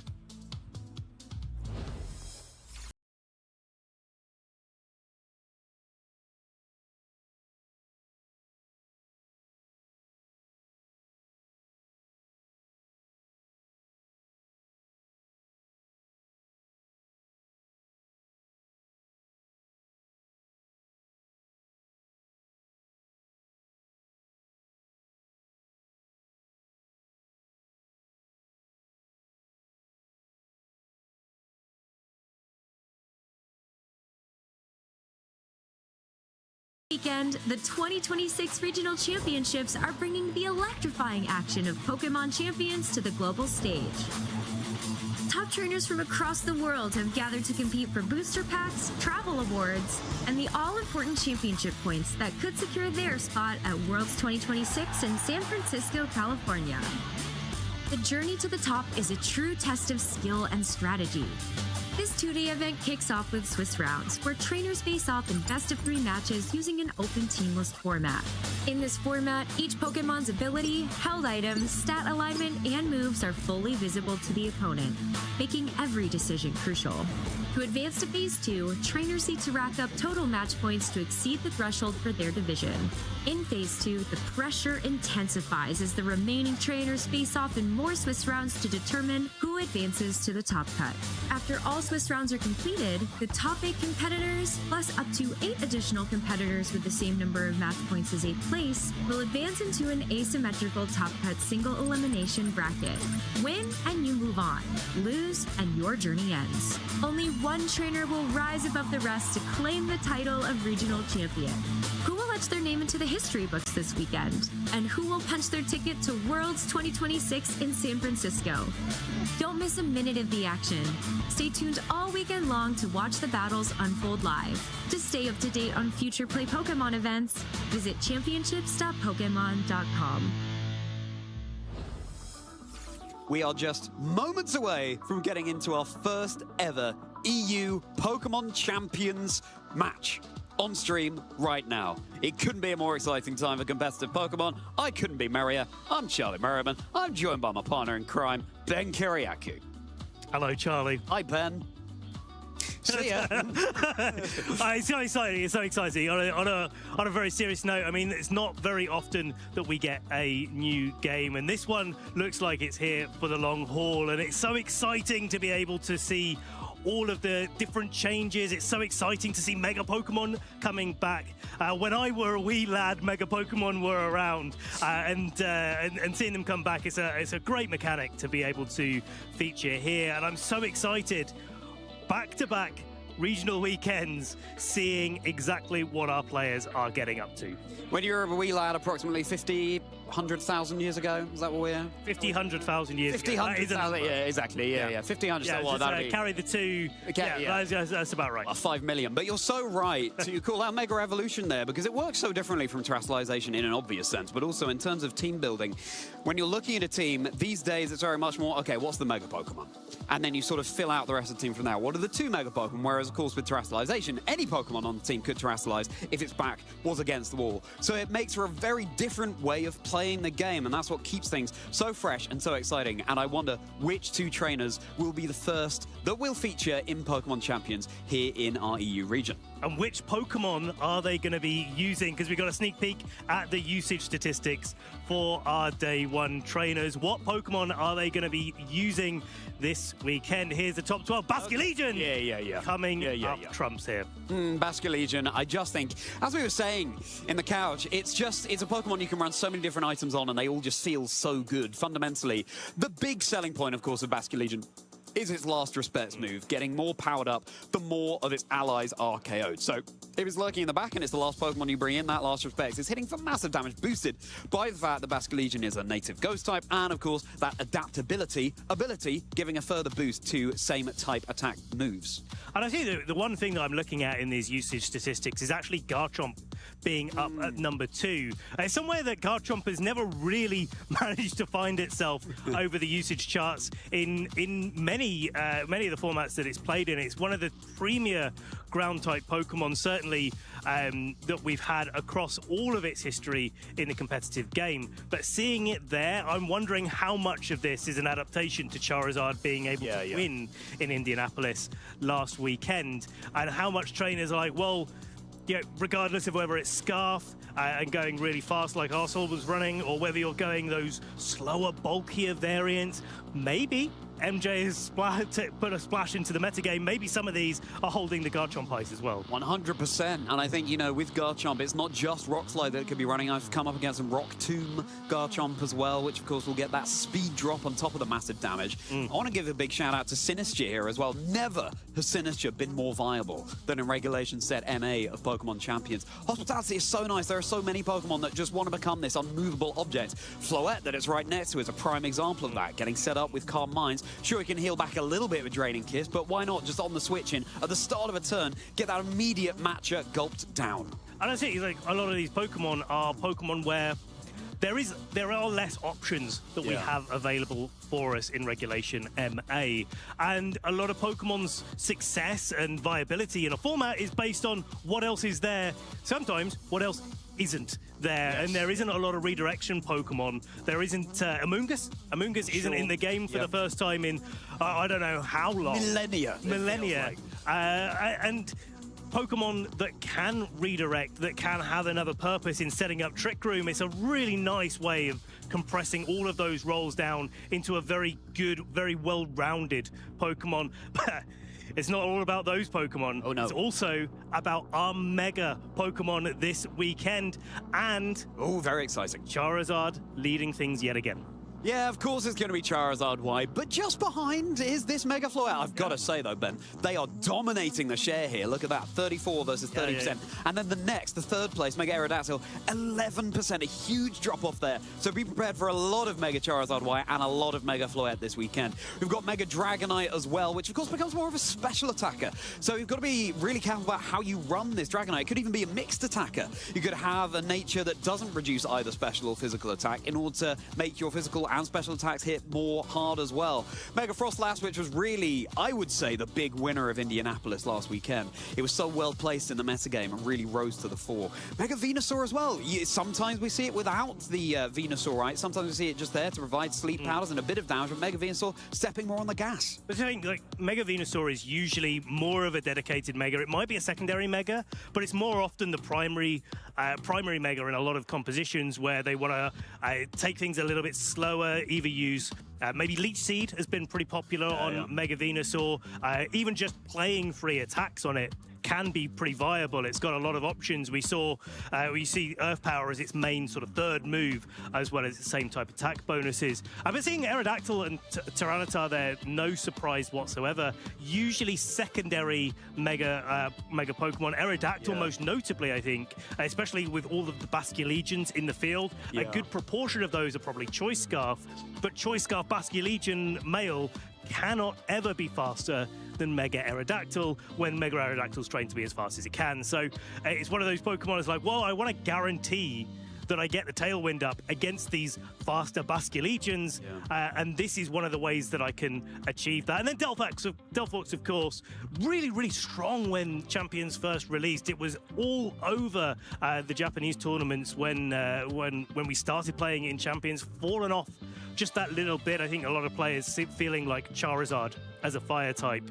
is a little bit more useful overall, a little bit more consistent, and certainly with the Rise of King Gambit coming into the fore, the Delphox is actually a little bit tougher to bring to a match where it goes down to a Sucker Punch pretty easily. Exactly that, yeah. Delphox is a pretty soft Pokemon, so of course is that Aerodactyl. But tell you a Mega we didn't see there, Ben, and that's Meowstic. Did you hear about the Mega Meowstic that lost its ability?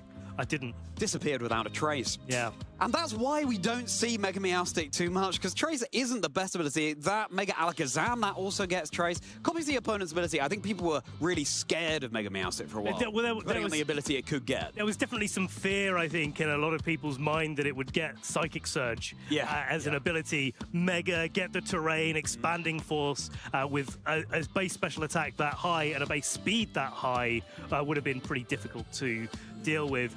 But I have seen some Mega Meowstic running around with like Alakazams and other fast Psychic Pokemon being able to set up the Psychic terrain for it, so go for expanding forces. But it's a lot of eggs to put in that basket. Kind of works well with Espathra as well. But there's other things that Espathra is running around with that Bassin Pass set that's been doing very, very well, top 8'd in Indianapolis. Yeah, a lot of eggs. Eggs. No Executor in the game yet, is there? That's a shame. One day, though. One day. Sidebar. What's your favourite method of preparing eggs, Ben? Over easy. What does that mean? Just, fry it up a little bit, flip it over. Oh, I see. Yeah. Oh, okay. Yeah. Just make sure it's cooked all the way through. You kids with your newfangled terms. Calling you a kid. Slip it on a plate. You know, you're 25,000 years old. Yeah, just whack it on. Whack it on. Since you ask, poached. I don't think you can beat a poached egg. Very nice. Yeah, it's not something you have so much at home. What do you think? Yeah, use hashtag play Pokemon. From jokes. What are you cooking up? Exactly. From jokes to yokes to pokes to Pokemon. And we are here at the Turin Special Championships, nearly ready to kick off our first ever Pokemon Champions match on stream. And it's going to be so exciting, Ben. I've got to ask you. We were talking about Charizard X before on the couch, and obviously how strong Charizard Y is. What's a mega Pokemon you think is underrated? I guess Charizard X covers that, but another one. I think we'll go through this quickly, but I actually think Mega Meganium. Oh yeah, one of the Mega Pokemon that I think is underexplored. Maybe this isn't the right time for it. Yeah. But Mega Solid's ability is so strong, and there's so many different things that you can do with it. Synthesis. Most notably is the one that I'm excited about. I don't think Mega Meganium gets growth as a move. Ooh, that would have been pretty cool. Yeah, double pretty boost. Spicy. So I think maybe it's not the right time for it now, but I think that's the Pokemon that I'm most excited about. What it is the right time for is to look at our notable matches. What matches are going on for Swiss Round 2 here at the Turin Special Championships, and what we'll be bringing you. And we've got some spice, everybody. I nearly joked to you yesterday, Ben. Oh, what if we see a field full of weird deer? And that's exactly what Jamie Boy is bringing with his all-time favourite Pokemon, Serperior. But that's not the only Serpent on Jamie's team. We've got a Milotic there too. Ceruledge, of course, piloted also by Dawei C at the Indianapolis Regional Championships last weekend. This is such a cool team. But then we look at Lorenzo's team, Ben. Yeah, I mean, it's going a little bit closer to home. It's looked like actually the composition that Lee was talking about on the couch with us earlier versus Alessandro with the Mega Skarmory. So cool. Mega Charizard. Why? Davide there, Charizard Floette, Masio with the Delphox and the Floette as well. Thomas Gravui. Yeah. I'm actually excited. This is another one that I wanted to call out with Mega Meganium. Mega Gardevoir, definitely stronger than Mega Meganium in the current format, but really nice to see that one paired with the Mousehold. Hyper Voices, you've got all of the Mega Floettes boosting up the power of the Hyper Voice with Fairy Aura. It's not just your Fairy moves that it boosts up, it's the other side of the field as well. And against Daniele with Mega Lopunny, Mega Venusaur. What a great combination. Yeah, fantastic. Mega Lopunny, one of the fastest Pokemon we have access to in Regulation Set MA. With the Scrappy ability, is able to affect Ghost Pokemon with its normal and fighting type moves. They're not immune from those fake outs, and that can really put you in a fantastic position. Also, Charlie, yes, it's Ben. happening. I know, Ben. It's the format where Sablei's good! Sableye is decent in a lot of formats, but certainly here, and we've seen this Sableye and our Chaldon composition rise to the fore. There's a lot of Protect the President style teams right now in Regulation Set MA. Be it boosting up Calm Minds, your Floette, for example, but here with our Chaldon, if you set up a light screen with that Sableye, get that our Chaldon nice and unremovable as well. This is so cool, Ben. Look at the diversity of all these teams, and we're going to be able to bring you one of the most diverse out there trainers, make no mistake, because Jamie Boyd is one of the most creative team builders in the game. What an honor for Jamie and Lorenzo to be our first two featured players of the Pokemon Champions era here in EU. I wouldn't have it any other way, Charlie. I'm really looking forward to seeing how these two teams operate because there's such a different style of play between the two of them. I'm really interested to see what this Wordeer is doing. So Pokemon had a little bit of access to playing like some draft tournaments where you don't have access to everything. You've got to kind of pick your team. Everyone else is picking a team. Once the Pokemon's gone, it's gone. Those tournaments are where the crazy stuff happens. Usually the crazy stuff doesn't translate into our regional and special championships, but this time it's coming in. And if there was a time for one of those lesser used Pokemon to shine, now at the start of the format, new game, not many Pokemon available to us, not many items available to us. This is it. 100%, and no better place than Bellissimo Turin with the sun beaming down, and there'll be plenty more of that with the Mega Charizard wise. What a fitting way to round off the 2026 season by kicking off a brand new chapter with Pokemon Champions as well. And we're about to bring you this thrilling matchup very shortly. What a way to kick off a Saturday, eh?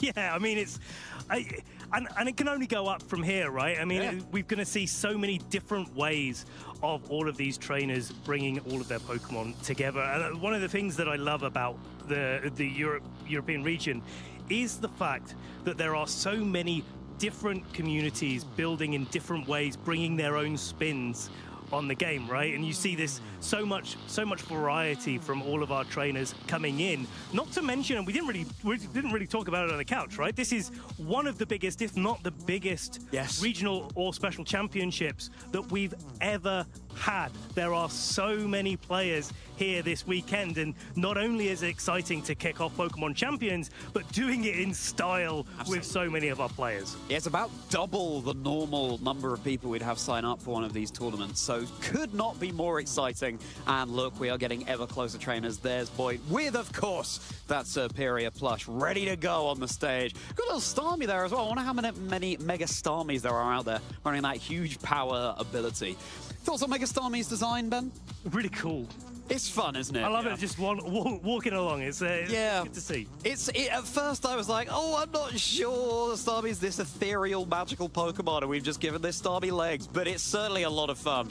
And yeah, it will certainly give a lot of trainers a run for its money as well with that huge power ability, doubling the attack stat. We don't have any plushie metagame to speak of on Lorenzo's side of the table. How very sad, but we'll see plenty more coming out. Superior, there's a bunch of Pokemon here that I'm sure you're not overly familiar with what they do and some of the moves they have access to. So we're looking forward to breaking that down in just a moment's time. One of them I want to call out here, Ben, of course, is Bitter Blade on the Ceruledge. Now, how's that working? Well, it's a pretty powerful fire-type move. Yeah. On the physical side, which, you know, most fire moves that we see, heat waves, overheats, things like that, they're normally on the special side. But Bitter Blade on the physical side, along with moves like Flare Blitz, and it recovers half of the HP in damage that it does to your opponent. So the more damage you do, the more recovery that you get, and especially with the usual sets that run Bitter Blade on Cereledge, it's usually those sort of bulk up sets, the ones that trade a little bit of health away to get a bit more powerful, and then Bitter Blade to recover all that HP back, just like all the Floettes, a lot of the Floettes out there. Calm Minding up, trading away some HP, Draining Kiss comes along, and the Floette's back up to full. I mean, you say the more normal set we see on Cereledge. Make no mistake, Cereledge is not a Pokemon we normally see, and that's why it's so exciting to see. Maybe it is. Maybe it is now.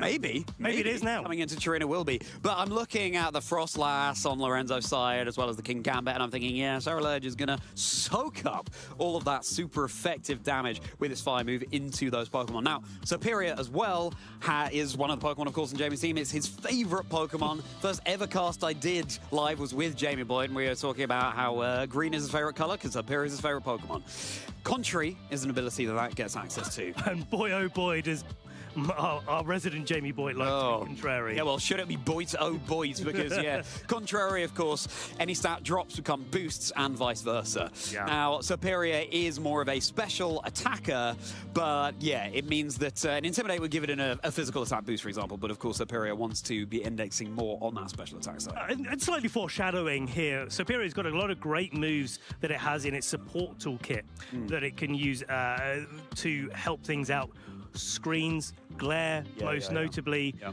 But then it can just go on the offensive with a Leaf Storm. That's where it uses its contrary ability to be most effective, because instead of dropping your special attack, in fact, it raises it by 2 stages, and it's a powerful move to boot. 100%. Here we have these trainers squaring off against each other. Jamie Boyd is someone who's been around for arguably around as long as you, Ben. That's approximately a few thousand years at least.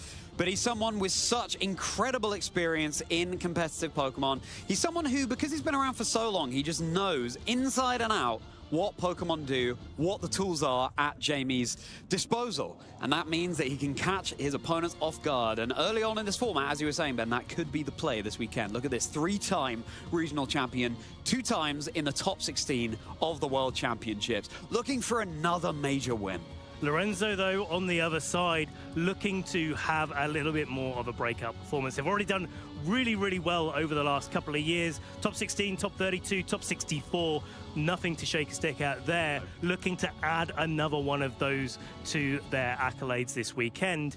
And you know what? I think this is the time for some of our newer trainers to come and give it a go, because everyone goes back onto that sort of level playing field, especially with a new game, with a new format, with a new mechanic going on. Everyone's got a little bit of a clean slate to start fresh. Absolutely. Pokemon Champions, it could be easier, free to download on the Nintendo Switch. So get playing, get joining along. And I have no doubt we will see you at one of these tournaments very soon indeed. So, Lorenzo, something that Jamie has in his advantage here is, of course, Lorenzo will never have gone up against this composition before because it's so uniquely Jamie Boyd. And that's something that Jamie can use to their advantage. Fantastic that we can see the stat alignment on these Pokemon as well. So to give you the rundown once more, we've got Floette, Eternal Flower, Cereledge, Milotic, Superior, Weirdeer, and Kommo-o. Now, let's talk about this Weirdeer first, Ben, because this is Rogue. Gravnosis going on there with the Trick Room. A little bit of modality to Jamie's team.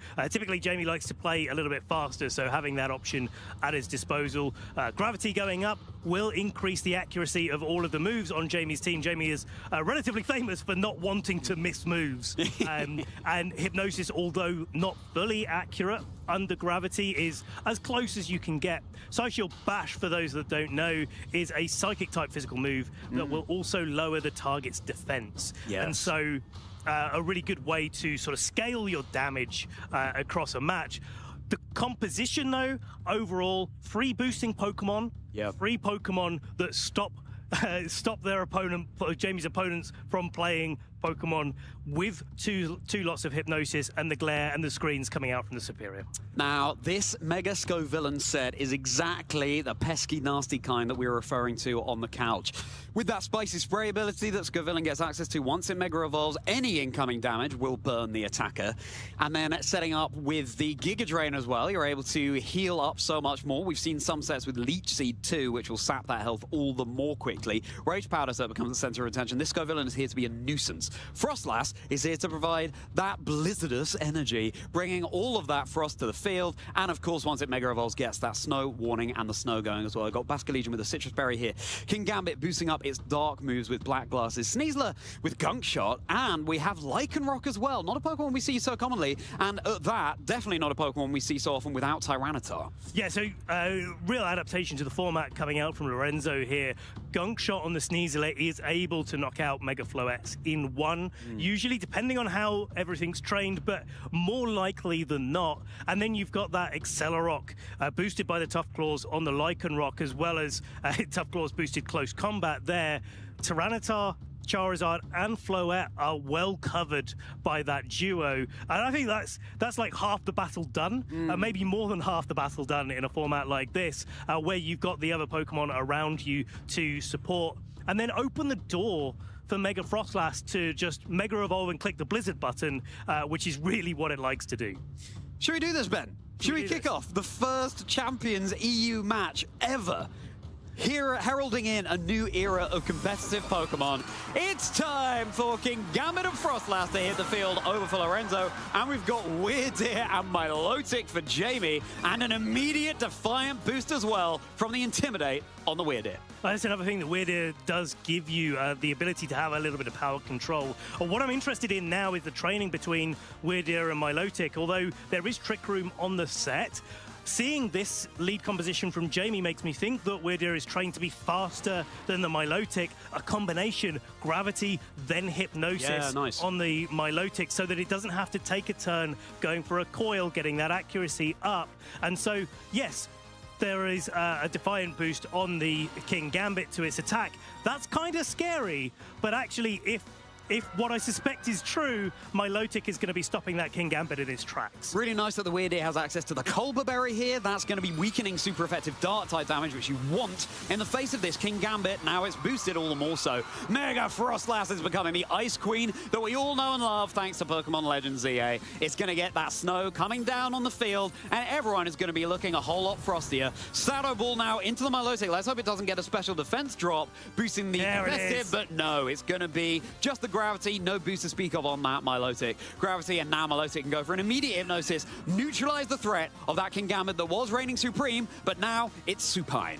We have new mechanics in Pokemon Champions as well, so this King Gambit will sleep for one less turn than in Scarlet and Violet overall, so it does have to take. It has taken its mandatory turn of sleep. Could wake up this turn, could wake up next turn. After next turn, it will definitely wake up rather than having the chance to sleep for another turn there. So Jamie trying to play on the offensive with the sleep, stop Lorenzo in their tracks, and then bring something in from the back. And it's down to Lorenzo to fight through that. Yeah, it's important to know as well that King Gambit has already burned its first turn of sleep here, so it could even wake up on the very next turn, so you still need to deal with it sooner rather than later, and this Weirdeer, for example, cannot touch it. Another Shadow Ball right now into the Milotic, just rolling that dice, hoping you don't get another competitive boost, but you don't. What Jamie does get off is yet another Hypnosis, this time coming out from the Weirdeer. Both of these sleepy time Pokemon love to see the napping on the other side, and Milotic can now get boosted with these coils, boosting its accuracy, which will help with future Hypnoses, as well as its defense, crucially. And getting some HP back from the leftovers as well. And I think this is what Jamie's team is really trying to do.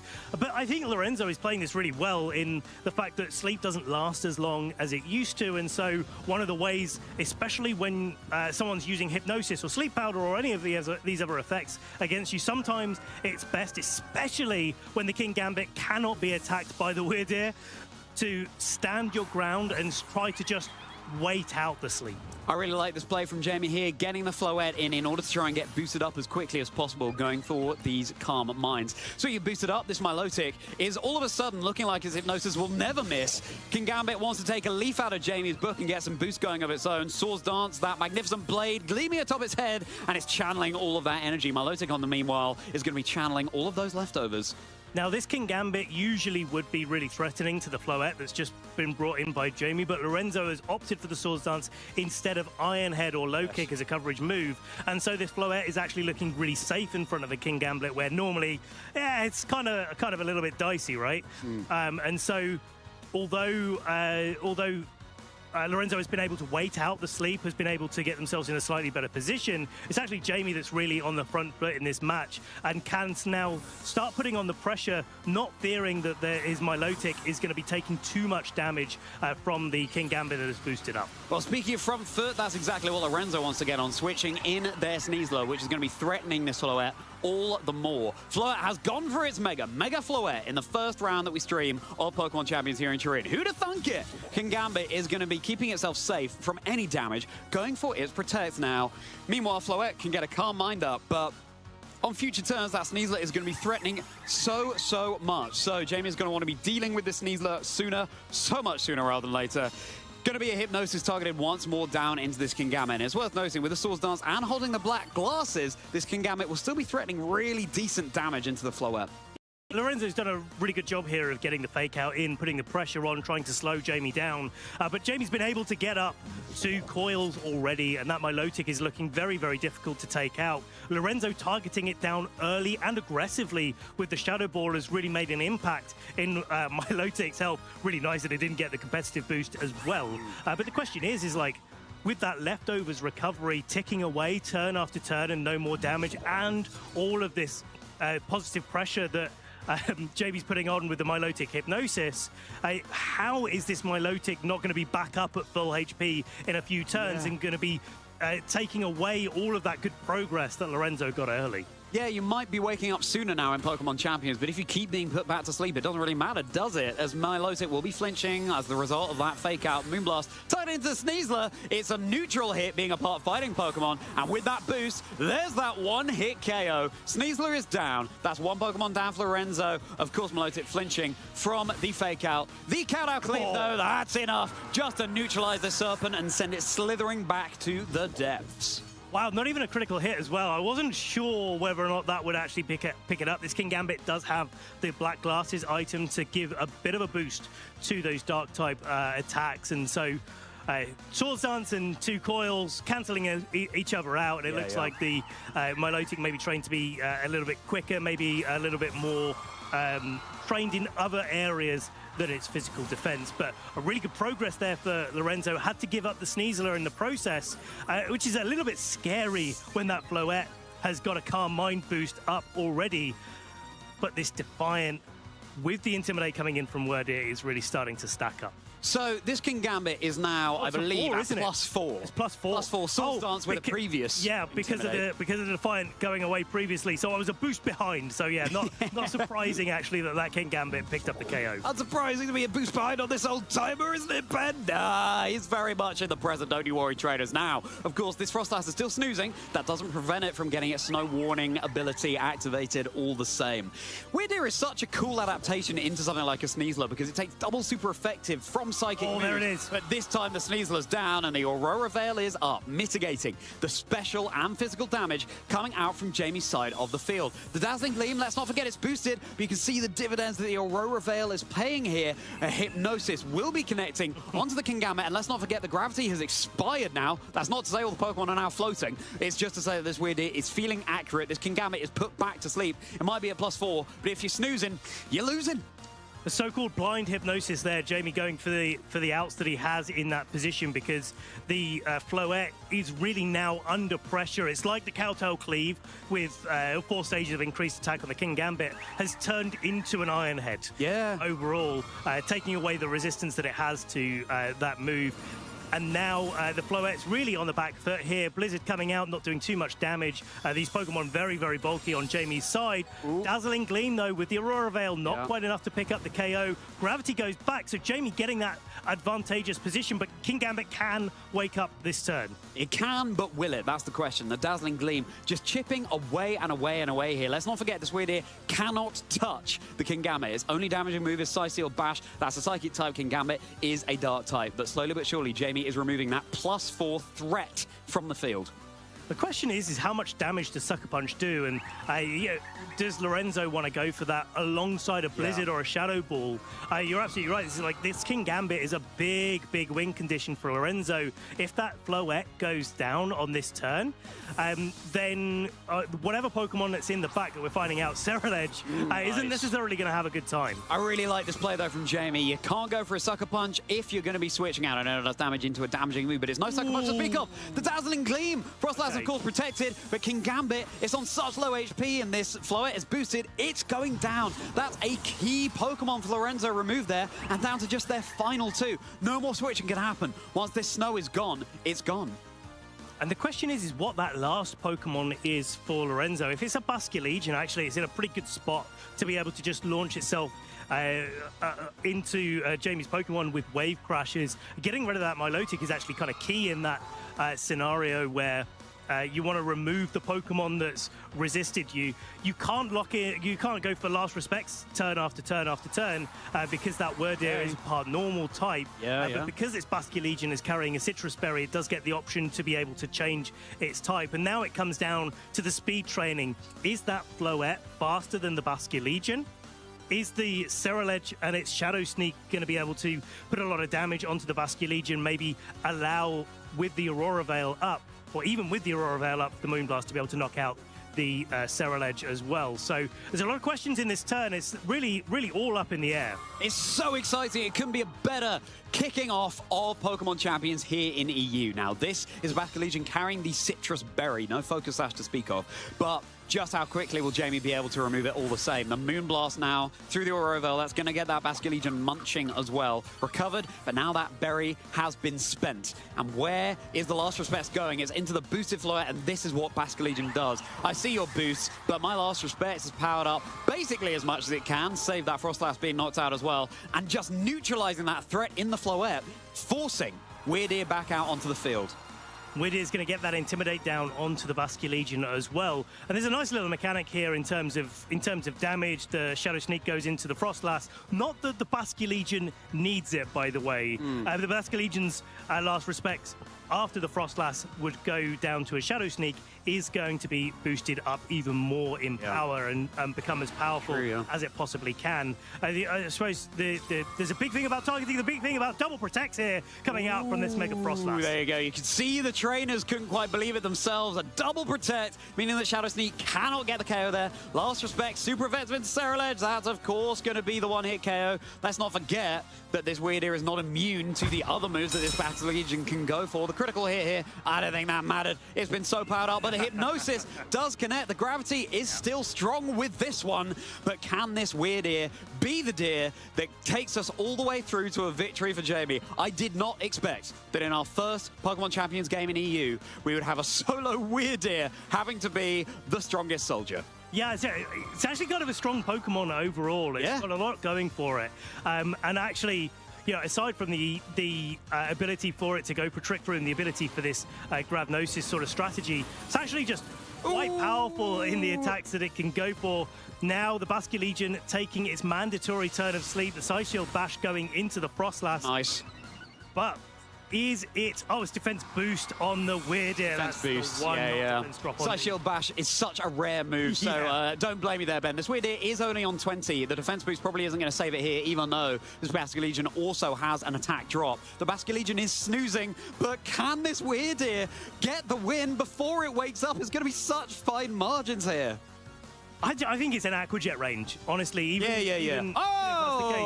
Basculegion wakes up, goes for the Wave Crash, doesn't even need to worry about the damage. Weirdeer goes down, and it is Lorenzo taking our first game in Pokemon Champions here in Turin. My goodness, wouldn't you just want to be on one of Weirdeer's stag doos? That's going to be Lorenzo claiming the victory here in round 2 of the Turin Special Championships. Now, that could not have been a more thrilling way to kick off our Pokemon Champions season. I mean, with Jamie Boy, what more could you expect? I'd love to see this Superior coming, but I think in the face of a Mega Frostlass team, it's unlikely. Pretty unlikely. And yeah, I think Weirdeer is actually... You're in a pretty odd spot with it, right? If you're Jamie, because you want to bring it to set up the gravity so that the hypnosis stuff is working. Yeah. But against that King Gambit, you saw how much of a difficult time that Lorenzo was having against the constant barrage of hypnoses, which is not something that I expected to see in our first championships match. But here we are. And then you look at Pokemon like Komodo on Jamie's side. You kind of want to bring it as well. But if you remember from Team Preview, its stat alignment was naive, which means that it has a downside in its special defense. And that's, again, not something that you want to see going up against a Mega Frostlass, because those blizzards are going to be hitting that much harder. It's worth stating the obvious here, trainers. There's no terastallization, okay? If you're watching this thinking, well, why can't they just terastallize? It's because they can't terastallize. That was very much locked to Scarlet and Violet. Right now, it's all about Mega Evolution. For now, we have left terastallization in the past. It was very close there for Jamie, and it could have become a win. Jamie is rolling a lot of dice with the team that they're playing, hoping for multiple turns of sleep, hoping that Hypnosis connects, and of course, going for Gravity and Coil is going to help that cause. I was going to say, it's like, it's rolling the dice, but the dice are kind of loaded. That's true, absolutely, but there's no loaded dice in Pokemon Champions. So, there you go. Another item that we don't have access to. What are you thinking, Ben? What do you think Jamie should do? I think Jamie's strategy was actually pretty good, getting the Floette in a nice period to get the Carmine up and start dishing out the damage. I think one more attack with the Floette would have put Jamie into a position that it was really hard to take back from. But here we are, getting into game 2 here. Okay! And the Superior coming out. Sneasler and King Gambit for Lorenzo. And it's the shiny Superior as well. I'd expect nothing less given that Jamie's favorite Pokemon is Superior. So cool to hear this retro Pokemon battle music from previous generations too. Shout out to Hoenn. Right, so both Floette and Superior are really threatened here by the Sneasler, going for his Gunk Shot. Let's not forget, it's not Dire Claw on this Sneasler, just that Gunk Shot. And it's a move that can very much miss. Unless Gravity is up, in which case it would be flawless accuracy there. But I really like this start for Lorenzo, not wanting to let Jamie start setting up in the same way that he did in game 1. Still using that King Gambit. Of course, notably, the White Herb on the Sneasler would stop any Intimidate drops from the Weirdeer as well. Mega Floette now is radiating that Fairy Aura, but it's not going to be able to do anything this turn. It's going to be flinch, so no super effective Gunk Shots here. Superior going for the Reflect. Pokemon that can be run supportively, but once it gets those Contrary boosts with Leaf Storm, can be very much offensive as well. King Gambit is going to be setting up as well. Both of these trainers want to get their Pokemon set up. Let's not forget this King Gambit reached +4 in the last game. Let's see if it can go even further this time. And unlike in the last game, it feels like Lorenzo's really on the front foot here, being able to boost up faster than Jamie can neutralize the damage. I mean, Reflect you can only use once. It doesn't stack if you use it again. And Swords Dance on the King Gambit is getting more of a boost than the Reflect is stopping. So that King Gambit is still more powerful than when it started at the start of the battle. Not just that, as you said, the Sneasler, Gunk Shot down into these 2 Pokemon that take super effective damage from it. Difficult spot to be in. Another difficult spot to be in is paralyzing your Sneasler. It might not be able to move. There's an 8th chance that it won't be able to move. That's another change coming to Pokemon Champions. There's Moonblast now. With the boost from Mega Evolution, no Carmines yet, brings this King Gambit down to about 1/3 of its HP, and the Sneasler is fully paralyzed. So again, rolling that dice, and it's in Jamie's favor. Now, with the Swords Dance, the Kowtow Cleave, you can see how well the Floette takes that through the Reflect. There are so many modifications to bear in mind. And it does look like this Floette wouldn't go down to a Sucker Punch. So Jamie kind of in a good position to be able to start dealing some damage and compounding the chances for that Sneasler to not be able to act on this turn. Not only is it the Gunk Shot that could miss, but also that paralysis chance.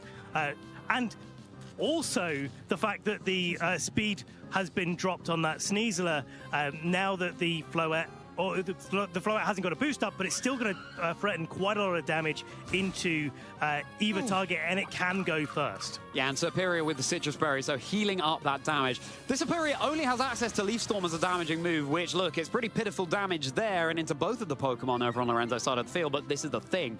With the contrary ability, you get a boost to your special attack rather than a double drop. Oh, the King Gambit takes the Dazzling Gleam with just 5 HP. It's less powerful than the Moonblast, but the Gunk Shot lands. That Floette is down. Both of these trainers are hoping for a better luck, and so far, it's kind of going in both of their directions. You've got to give it to Lorenzo as well. It's like, it's really tough in that situation where the odds are stacked against you. It's like, well, have the resolve to click the button that if it goes off, gets you into a really nice position. That Floette being down is really, really big because there's still 2 Pokemon in the back. And arguably one of Jamie's strongest Pokemon has been felled already. Oh, absolutely. Floette is the Pokemon with a target on its back coming into our early Pokemon Champions tournament. Ceruledge is going to be coming out here, though. So, yes, there are 4 Pokemon remaining for Lorenzo, but just look at those health bars, and Ceruledge will feast on this King Gambit in particular. You don't even need a bit of Blade. I was about to say Bit of Blast. That sounds like a cool move as well, but Shadow Sneak enough is going to do it, even though it's resisted. King Gambit is down. So, holes punched in both of these teams. Now, this Leaf Storm is going to be hitting much harder. Look at that. It gets the KO on a Sneasler. Again, not a sentence I thought I'd say in our first Cars of Champions. But now this Superior is +4, and Jamie Boy is going to be delighted right now to have their favorite Pokemon shiny boosted up. Could it sweep through Lorenzo's teeth? Well, there is a Frostlass standing in the way. Yeah, that's an issue. Would probably be able to get the KO here. And in fact, the Basculegion coming in now, this is a strategy that a lot of players are just need to be really aware of. It's like, do I take the KO or do I not? A double KO looks really nice on paper initially, but then when it gives rise to Mega Frostlass and Basculegion at full, and you know that the Basculegion is faster than the Ceruledge because we saw that in the last game. Last Respects is boosted up to a place where it's powerful enough to knock out the Ceruledge. We saw it being able to do that to the Ceruledge last game after an Intimidate. Reflect is kind of the same sort of modifier going on there, and so this Ceruledge is really under a lot of pressure. Not only that, it has to take the Blizzard beforehand, right? So there's not even the sort of fine margins to play with there. And now where Jamie has taken a double KO, actually Lorenzo has got an advantage out of it. 3 ghosts and a snake. Snake's on a plane. Let's hope that this snake isn't on the wane, but in the face of a blizzard, it looks like it may well be. Basculegion will just be keeping itself safe. Where has Jamie targeted? Calling it, gave me a super effective Shadow Sneak onto the Frostlass, but now, next to move will be the Superior. It's +4, it's a Leaf Storm, and it's gonna be enough to get the KO there onto the Mega Frostlass, and now the Superior's at +6. Jamie Boy giving us a masterclass into how to win with your favorites.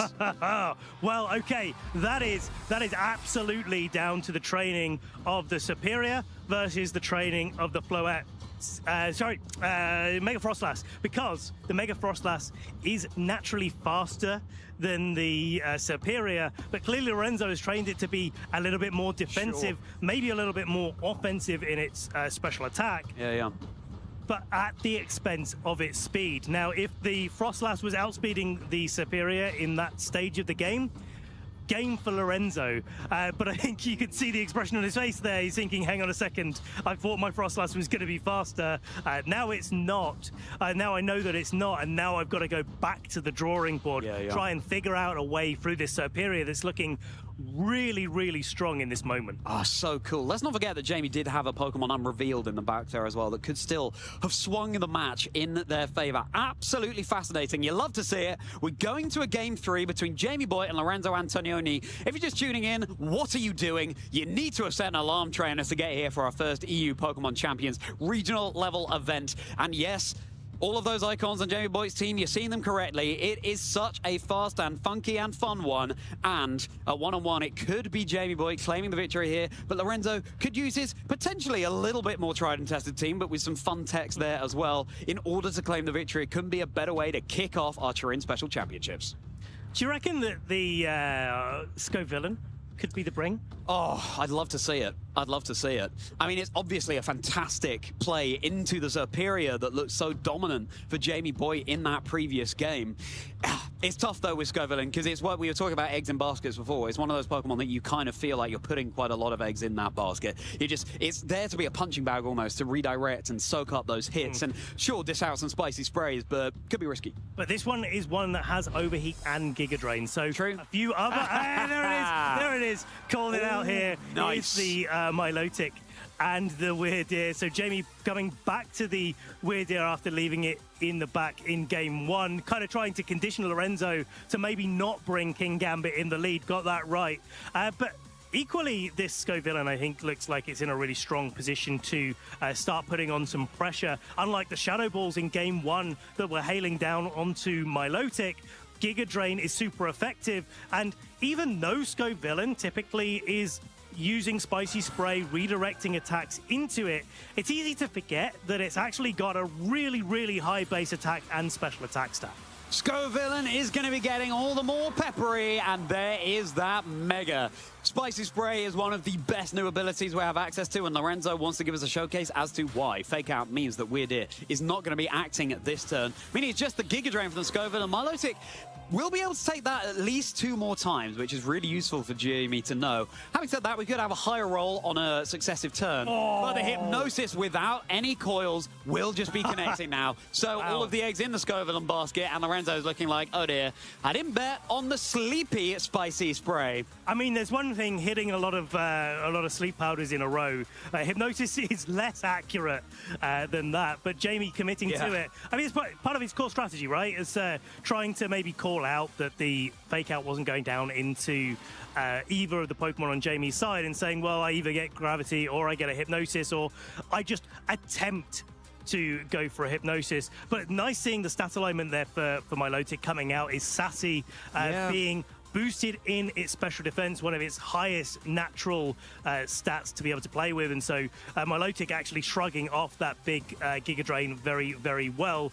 Now Lorenzo, I think, has to go back to the drawing board a little bit, unless he thinks that the Sneasel's close combat might be able to finish the job on this Milotic. Cannot protect itself. Rolling that dice, but no, the Milotic is going to be brought down very low, but it's going to be hanging on. And now this Weirdeer is in such a fantastic position. Side Shield Bash easily enough to get the one-hit KO onto Sneasler. Sound effects provided by the one and only Ben Kiriakou, and a defense boost to boot onto this Weirdeer. Again, another reason to run this very, very niche Pokemon in this format. So good into Sneasler. Double super effective damage against Poison and Fighting and Life Dew. Wonderful to have access to that, and it's going to stack with Milotic's leftovers here. Ben, I can hear you chuckling. It's one of Jamie's favorite moves. He really, really loves setting up these board positions, boosting up, maybe trading some health for it, and then going for a Life Dew and just recovering all of that back. Now it's the turn for Basculin Legion to come in a little bit earlier than it did before. Let's not forget, it's only got one boost to its last respects, and it's going to be able to put some pressure onto Milotic and the Weirdeer. I think the biggest question is when this Scovillain is going to be waking up, and I think that's what Lorenzo really needs to bank on in this spot. Basculin Legion's putting on some pressure, but let's not forget this Weirdeer does have a defense boost as well, and obviously Last Respect isn't doing anything, so even a Wave Crash wouldn't be doing as much damage as Lorenzo would have liked. And you think it's like, whether or not Lorenzo's got King Gambit in the back as well is a big, big deal in this board state. Here's Last Respect, getting the KO onto the Milotic, and I wonder if Lorenzo's overall strategy is try to knock out every Pokemon that is not Weirdeer so that the King Gambit can clean up in the back. That's going to be very difficult to do when Jamie is just landing Hypnosis after Hypnosis. No Gravity on the field either. I don't think we've seen a Hypnosis miss yet over the course of this 3-game set. It's unbelievable. These Pokemon love their trainers, and we love to see it. Komo, the first time this Pokemon has been brought for Jamie, begging the question as to what is the Pokemon in the back. One would expect the Mega Evolution-capable Floette, but Komo is a Pokemon that can get boosted up with its Clangorous Soul and then sweep through with Clanging Scales, and that's exactly the opportunity that has been afforded to Jamie Boy here with a couple of of snoozing targets over on Lorenzo's side, but this Scovillain, I believe, is guaranteed to wake up this turn. It is. And that's exactly what happens. The overheat targeted into this physically defensive Weird Ear, but it can still shrug that off. And now let's not forget that Scovillain is eating up a double drop to his special attack. Basculegion staying asleep, meaning that the Weird Ear can now make its hypnoses all the more accurate, as if Jamie needed it. As like, now Jamie's like, no, honest, gravity was in play the whole time. Yeah, exactly. Honest, yeah. It was definitely, you just weren't looking properly there.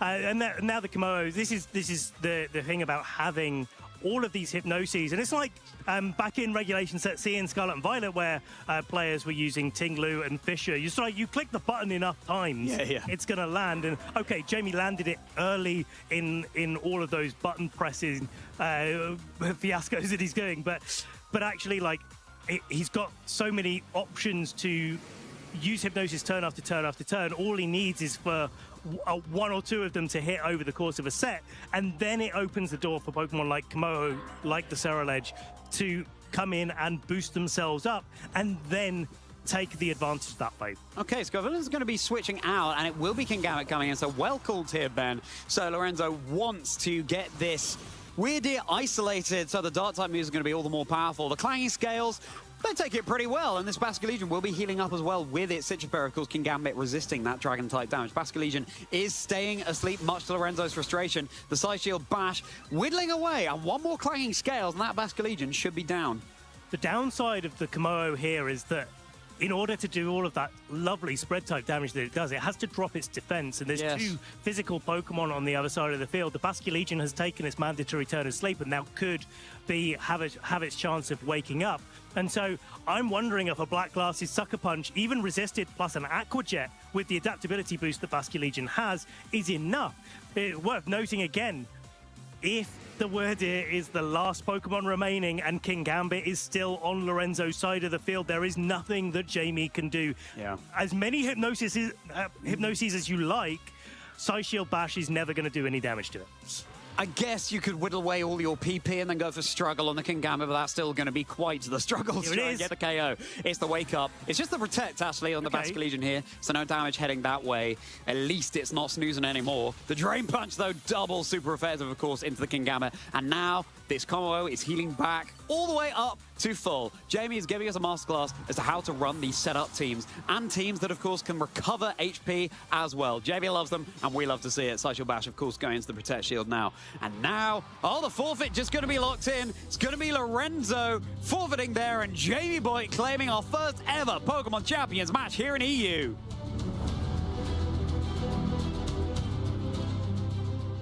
Yeah, well played from Jamie there. He's like, you can. I mean, there's a tendency to think about dismissing some of those matches, or some of the turns in that matches is just like, well, I clicked the hypnosis button because that's the funny button, but actually you can see how effective that can be, especially if you manage to hit some of the early ones. But as I said before, even if one of them hit and the other one missed, at some point you're going to get some Pokemon to sleep and open up the door for the Komodo. I think the thing, especially in that game 3, to really pay attention to is the fact that Jamie was unflinching in targeting down that Kingambit. There may have been an option that Lorenzo was trying to cover, actually, of Jamie just going for the Clangorous Souls, expecting the Komodo to protect. So Lorenzo's like, well, hey, I'm going to protect the other Pokemon instead. And Jamie just playing it straight, not taking any risks whatsoever, knowing that that Kingambit was the main threat that he had to deal with. Got to call out Jamie's little shoulder superior there at the end. Very much his partner Pokemon, and it feels so good to win with your favorites. Even though they had access to this Mega Floette, which is a Pokemon that everyone has been fearing coming into Regulation Set MA, it was ultimately the superior that looked so unstoppable in that Game 2. Didn't even need a Mega Evolution in Game 3. Jamie just had the raw tools at their disposal. Large respects for putting in damage. Let's not forget that it was Lorenzo that won that Game 1. But yeah, coming out on top ultimately was our very own Mr. Jamie Boyd. I love to see the Weird Ear here. Such a fantastic play into something like a Sneasler. Komodo as well, being a Pokemon that deals special damage, doesn't mind so much about something like the Spicy Spray over on Lorenzo's side of the field. Burning only reduces damage from physical attacks. It's a Pokemon with a whole lot of opportunity cost there as well. Overheat being its most powerful fire move means that, of course, it's going to get that double recall, double drop to its special attack. The Mega Frostlass was benched for the Game 3, and it was the Mega Scovillain coming out in its place. And yeah, not a single Hypnosis missed over the course of all 3 of those games. Whatever Jamie's got there, bottle it up and take it into the next rounds because, yeah, really, really nice to see Jamie being able to be successful there and yeah, finding a way to put so much pressure on Lorenzo. But you got to call out Lorenzo here. Played a really good game and gave the opportunity when he was on the back foot for Jamie to misplay or to try to maybe be a little bit greedier in the way that he was attacking into Lorenzo's Pokemon in those end games. Seeing the training of the Superior and the Frostlass in Game 2, really, really big in this matchup too. I think Jamie made a really nice call there. We've kind of implied it but haven't said it directly. Once you see that your Superior is faster than the Frostlass, it's a big, big indication to Lorenzo. It's like, hey, maybe this Frostlass ain't such a good idea. Even though it looks really good on paper, maybe I need to try my Mega Scovillain mode. And then you bring out the Dragon-type Pokemon and try to use that to sweep instead.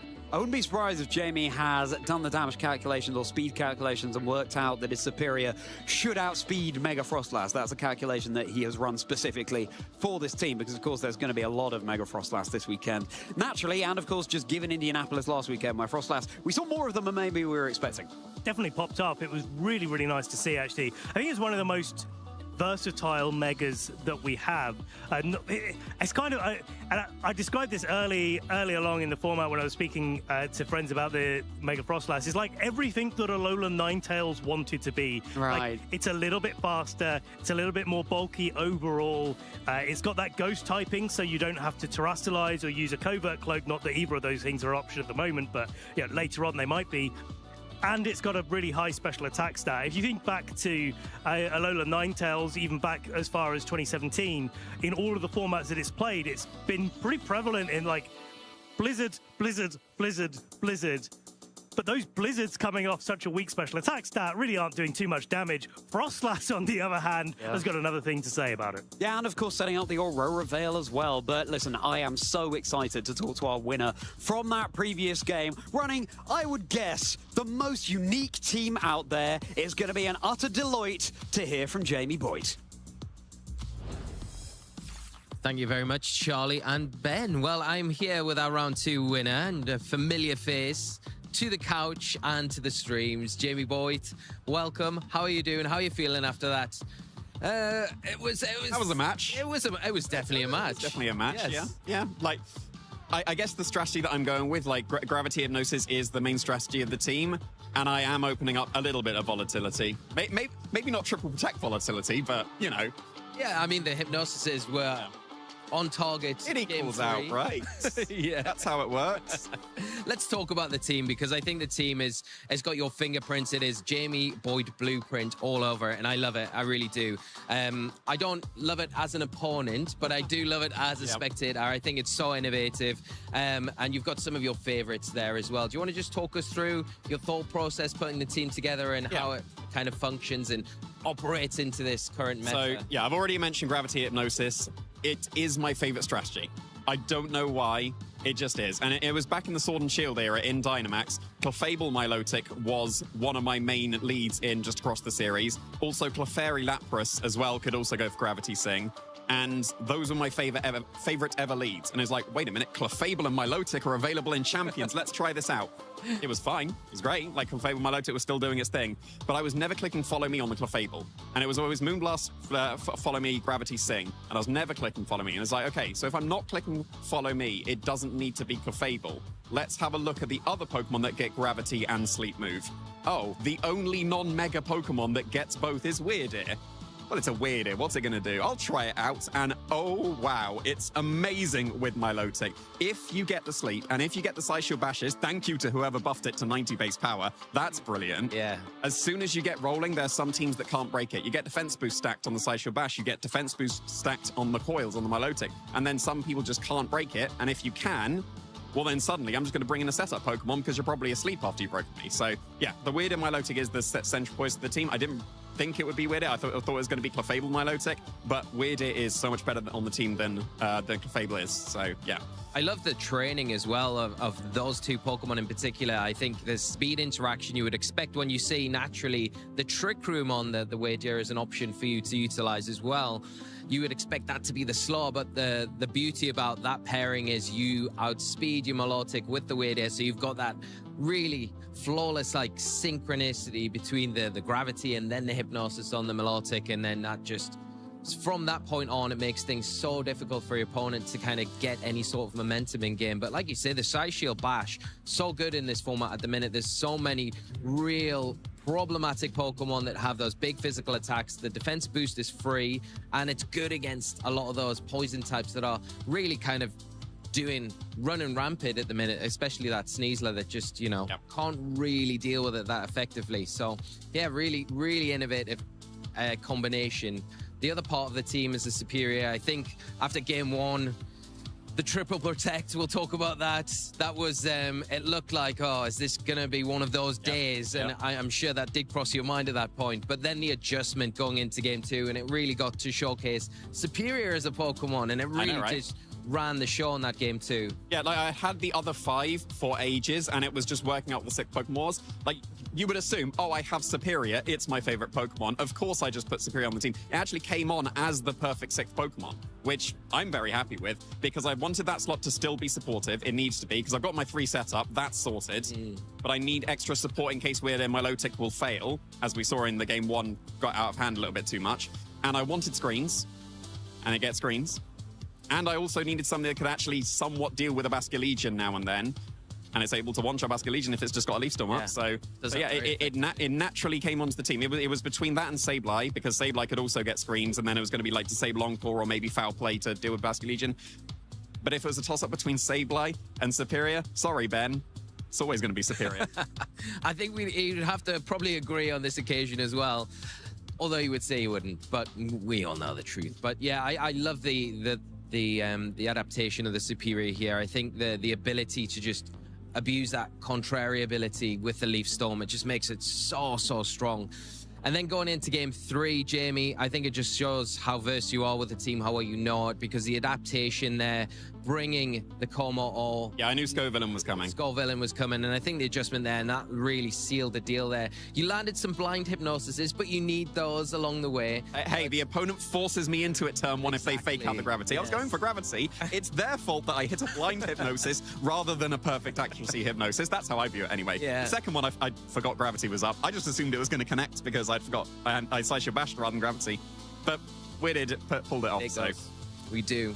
But no, the team itself is just brilliant, and I think it's going to give a lot of players a lot of problems this weekend. And I don't expect to see the last of you this weekend. Going to let you have a break because we know you've got around 3 to prepare for. Gather your thoughts, get some rest. Any shout-outs for anyone here at the venue, at home? Yeah, this is where I get told off if I don't shout out the right people, because usually I shout out the casters because you guys do such a great job. But yes, shout outs to my family, hopefully watching at home, my fiance also as well. And now I won't get told off anymore. Brilliant. Thank you so much, Jamie. Good luck in the rest of the tournament. Thank you for such a great showcase of some very unique Pokemon. We're going to throw to a quick break now. Don't go anywhere. We'll be right back with round 3 very soon. Hey, Pokemon trainers. Welcome to Pokemon Championships History, a series where we showcase important matches throughout the history of competitive Pokemon. This was the first World Championships held in the Alola region with Pokemon Sun and Moon. Our classic battle took place in the top 4 match between Tomoyuki Yoshimura and Ryota Atsubo. Japan was guaranteed to have a representative in the finals, but who would come out on top? Tomoyuki had experience playing in multiple World Championships, and this time around he made the right call on the metagame. With Ultra Beast on his team like Nihilego to deal with the Tapu Pokemon running rampant in the format, and Buzzwole to handle Snorlax teams, Tomoyuki was in a prime spot to claim the championship title. But Ryota was not to be outdone. As the reigning Japanese national champion, Ryota wanted to solidify his claim to being the best player in the world. With a twist on the common double Tapu core, Ryota brought a team to support his choice specs Tapu Fini.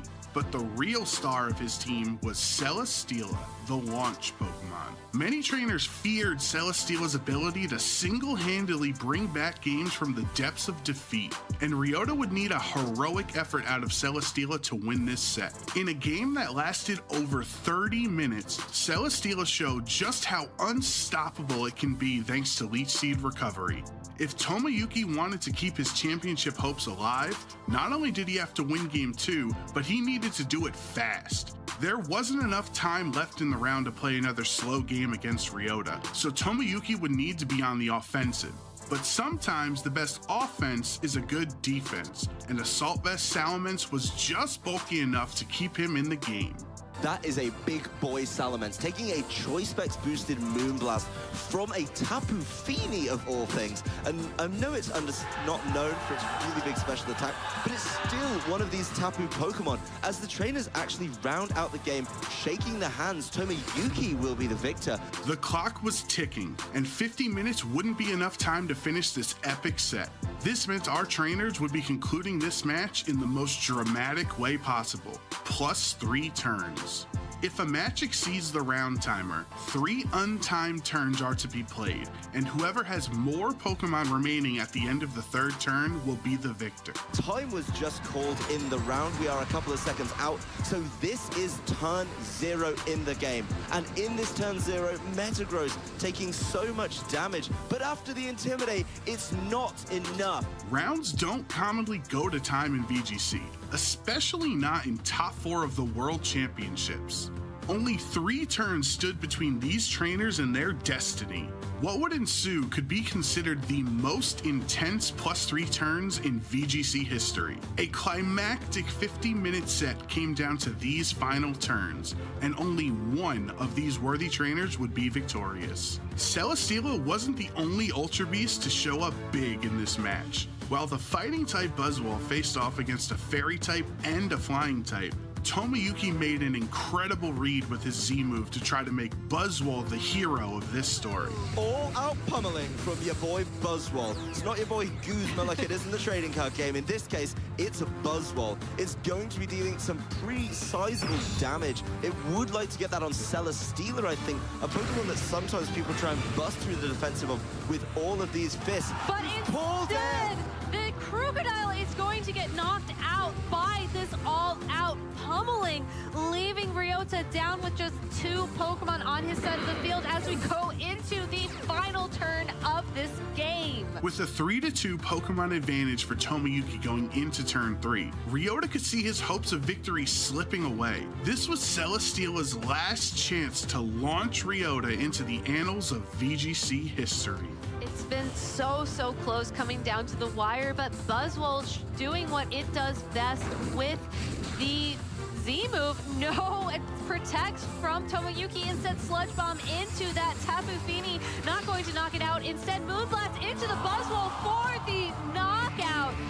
Ryota's clawing his way back. He still has a chance. The Heavy Slam from the Celesteela into the Nihilego. Will it knock out without the Intimidate? A critical hit! Critical hit! It does it in the last second! Ryota gets into the finals thanks to a critical hit from his Celesteela in the final turn of this game. Tapu Fini hung on with 1 HP, and they crit from his trusty Celesteela. Ryota won an unbelievable set against Tomoyuki and would go on to leave Anaheim as the VGC 2017 Masters Division World Champion. Thank you for watching, and let us know some of your favorite moments in VGC history by using the hashtag #PlayPokemon.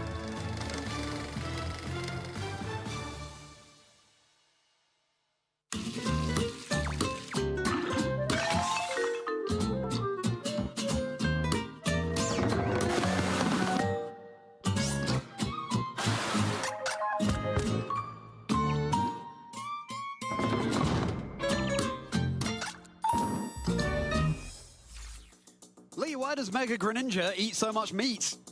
Why does it eat so much meat? It's fueled by protein. Welcome back, trainers, to the Turin Special Championships. Don't have Rillaboom in the game, but we do have Lee providing the badum-tsh. I'm Charlie Merriman. I'm so merry by name, merry by nature, to be joined by the one and only Lee Provost. And what a way to kick off our Pokemon Champions era here in EU. Yeah, it was amazing, wasn't it? I mean, we probably didn't expect to start the broadcast with a team quite like that, did we? And I think, yeah, great way to do it in such fashion. And highlighting the possibilities, the diversity that's still here in this format, even though there is some big hitters and a lot of popular Pokemon that are consistently used across the board, there are still Pokemon out there that are undiscovered, and Jimmy Boy doing a great job to showcase that in round 2. I mean, as ever, that's what Jamie Boy always does, showcases the Pokemon that we could and potentially should be using. I love the Weird there, because it's such a nice answer into Sneasler. It takes double super effective damage from Psychial Bath, being a poison and fighting type Pokemon.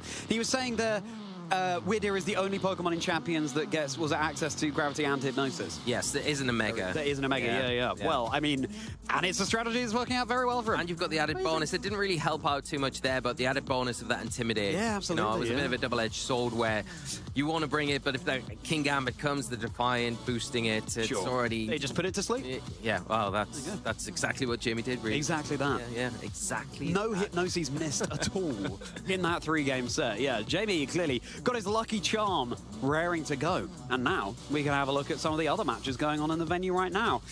Let's take a look at the players and the teams and the matches going on after we focus on the players first. So Victor Medina, number 9 in terms of championship points. We're keeping our eye on Victor. We saw Aurelian Sula finally claim that win after so long. Victor Medina's next up, a trainer who's had such incredible achievements, has never actually won a tournament. Could it finally be their time this weekend? It would be a really, really great way to kick off our first Champions tournament here in Europe if Victor was the victor this weekend. Exactly that. But yeah, just such a strong, consistent player. It'll be great to see what Victor brings to the party this weekend, what they think is going to be the team that could potentially win. But we can't ignore the other trainers on either side. We've got Nico Davide Cagnetta, who is just such a decorated trainer from Italy, and another one of those strong Italian trainers that has a very good record here in Turin and has been getting very good results in grassroots tournaments in the lead up to this event as well.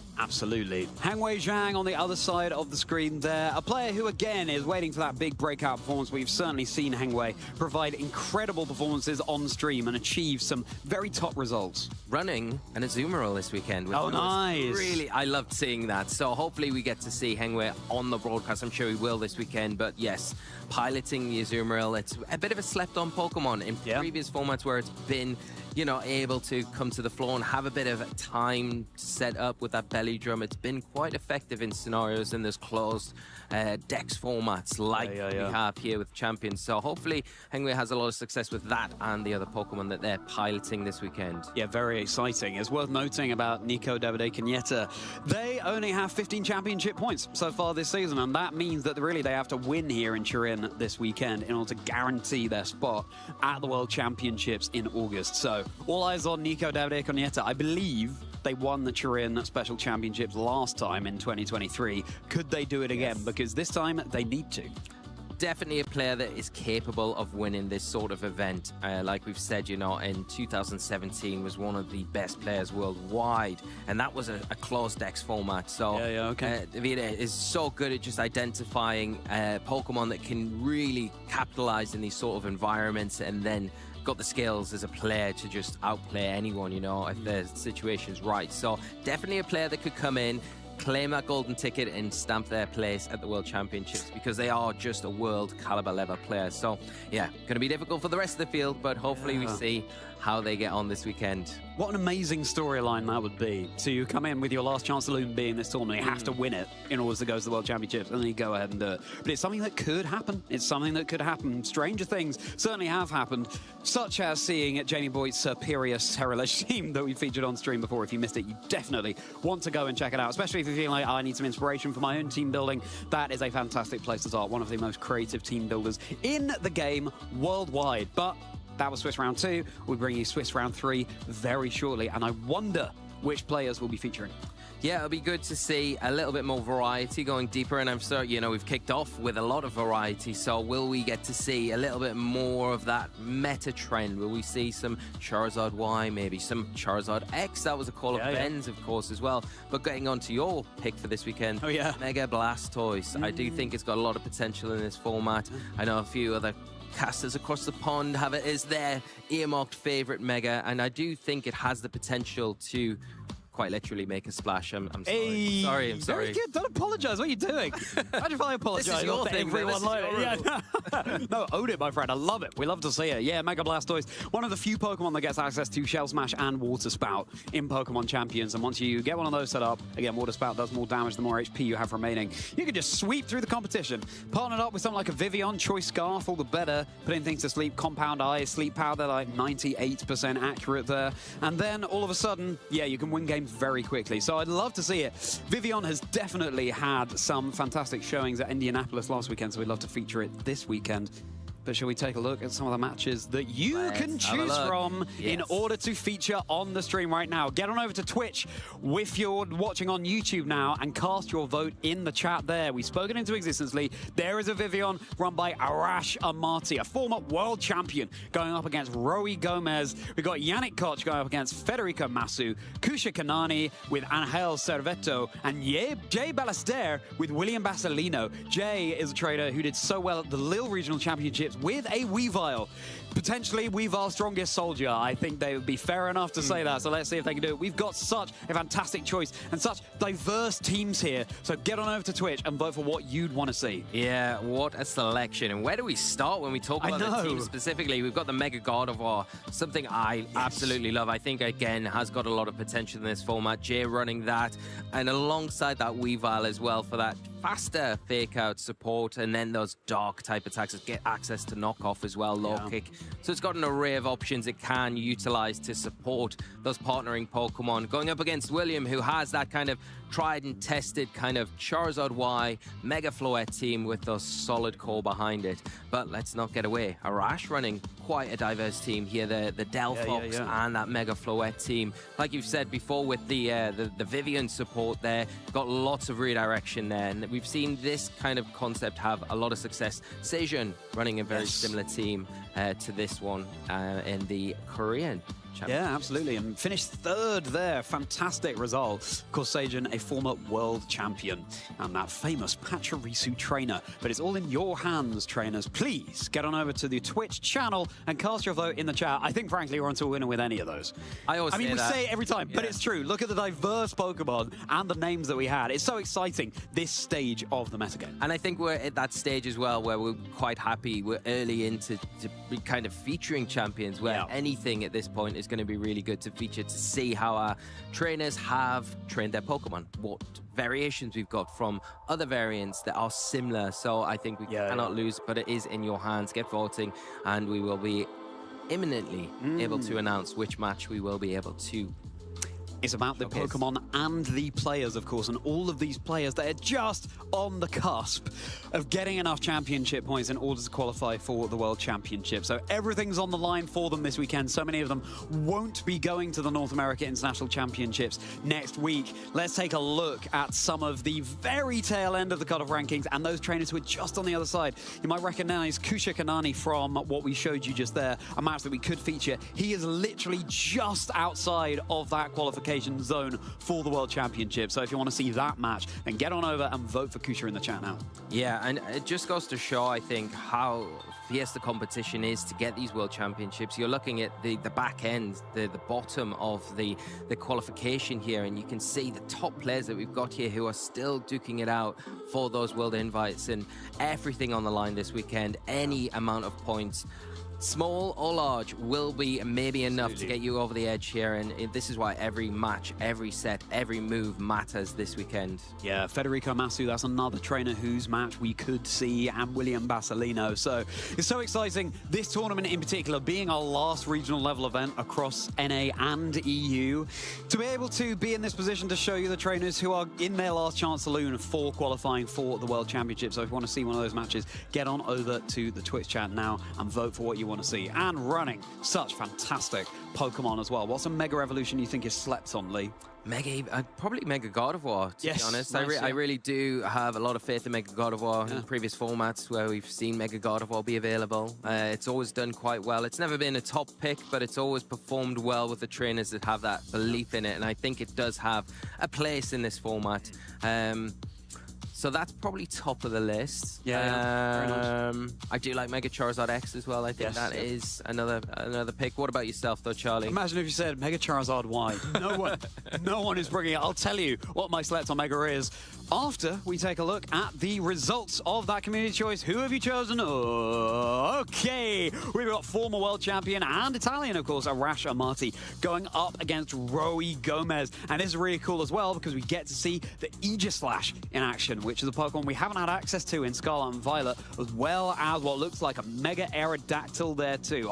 The diversity in a Mega Delphox, what a cool one. And the Vivian, I admire your taste. Yeah, it's going to be an interesting matchup because, especially because you've got that dual Mega on Roy's side where you've got the Charizard Y and that Mega Aerodactyl, but the Mega Aerodactyl here going to be very good into that Vivian, into the Delphox, naturally outspeeds those, provides that speed control as well with that fast tailwind that you can help support those other members, like you say, the Aegislash, the Garchomp, that can be quite detrimental to a lot of the Pokemon on Arash's side of the field. But you do have a lot of support for Arash, a lot of those Rage Powder, Follow Me options there, and then there's Trick Room probably on that Sinistcha that can flip the dimension. So it's quite a diverse matchup where both players seem to have options for the opposing teams, but it's going to be how they lead out, how they present their game plan going into it. Absolutely, and a Friend Guard Mousehole as well, my favorite Generation 9 Pokemon. So, while those trainers get set up, the Mega Evolution I think is slept on, or a Mega Evolution I'd like to see. I would like to see more Mega Kangaskhan, actually. That's and obviously, really good shout. It's got a lot of potential, and it's a Pokemon that obviously it's less powerful than it once was, but still, I mean, on the 6 Pokemon that I'd be bringing this weekend, Kangaskhan is there and it has the ability to Mega. Of course, Fake Out, you get a 25% version of the move you've just used, Follow Up, because little baby Kangaskhan hops out of the pouch. Here we go, there's a little Kangaskhan here, in order to provide more damage. And it can just be so threatening. Of course, you immediately break through those Focus Sashes and get another Follow Up hit. And Fake Out coming off a normal type Pokemon, massive as well, double edge, bosh, you know, and the follow-up damage too. So yeah, maybe I'd say Mega Kangaskhan. Yeah, and it's incredibly good defensively as well. I think surprisingly good defensively. It was one of the top Megas the first time round. Yeah, Megas first burst onto the scene, and was just really the place of what Mega Charizard Y is now. Kangaskhan was that kind of pinnacle Pokemon, but never really got off the ground running. But I do think it's got legs. I think you're right. I think it's definitely a slept-on Pokemon, and there's definitely a lot of options there where players could integrate it into the teams, because you don't necessarily need to always Mega Evolve it. It can be utilized as a supporting Pokemon as well. It's got that scrappy ability where you can fake out ghost types. It's very useful, and getting those kind of speed control conditions set up and then allowing maybe your secondary Mega to perform like you want, like the Blastoise, you know? Exactly that, yeah. So exciting. You said there were 59 Mega Stones, is it, available in Pokemon Champions 59 now? 59 Mega Stones. Yeah, wow. A lot more than what than what I thought, so. We just have so many more Megas now as well. Yes, so many more to add as well. And exactly. It's, also exciting. So exciting. And Mega Z Pokemon as well. Mega Absol Z, Garchomp Z. Speedy Mega Z Pokemon. Yeah, so exciting.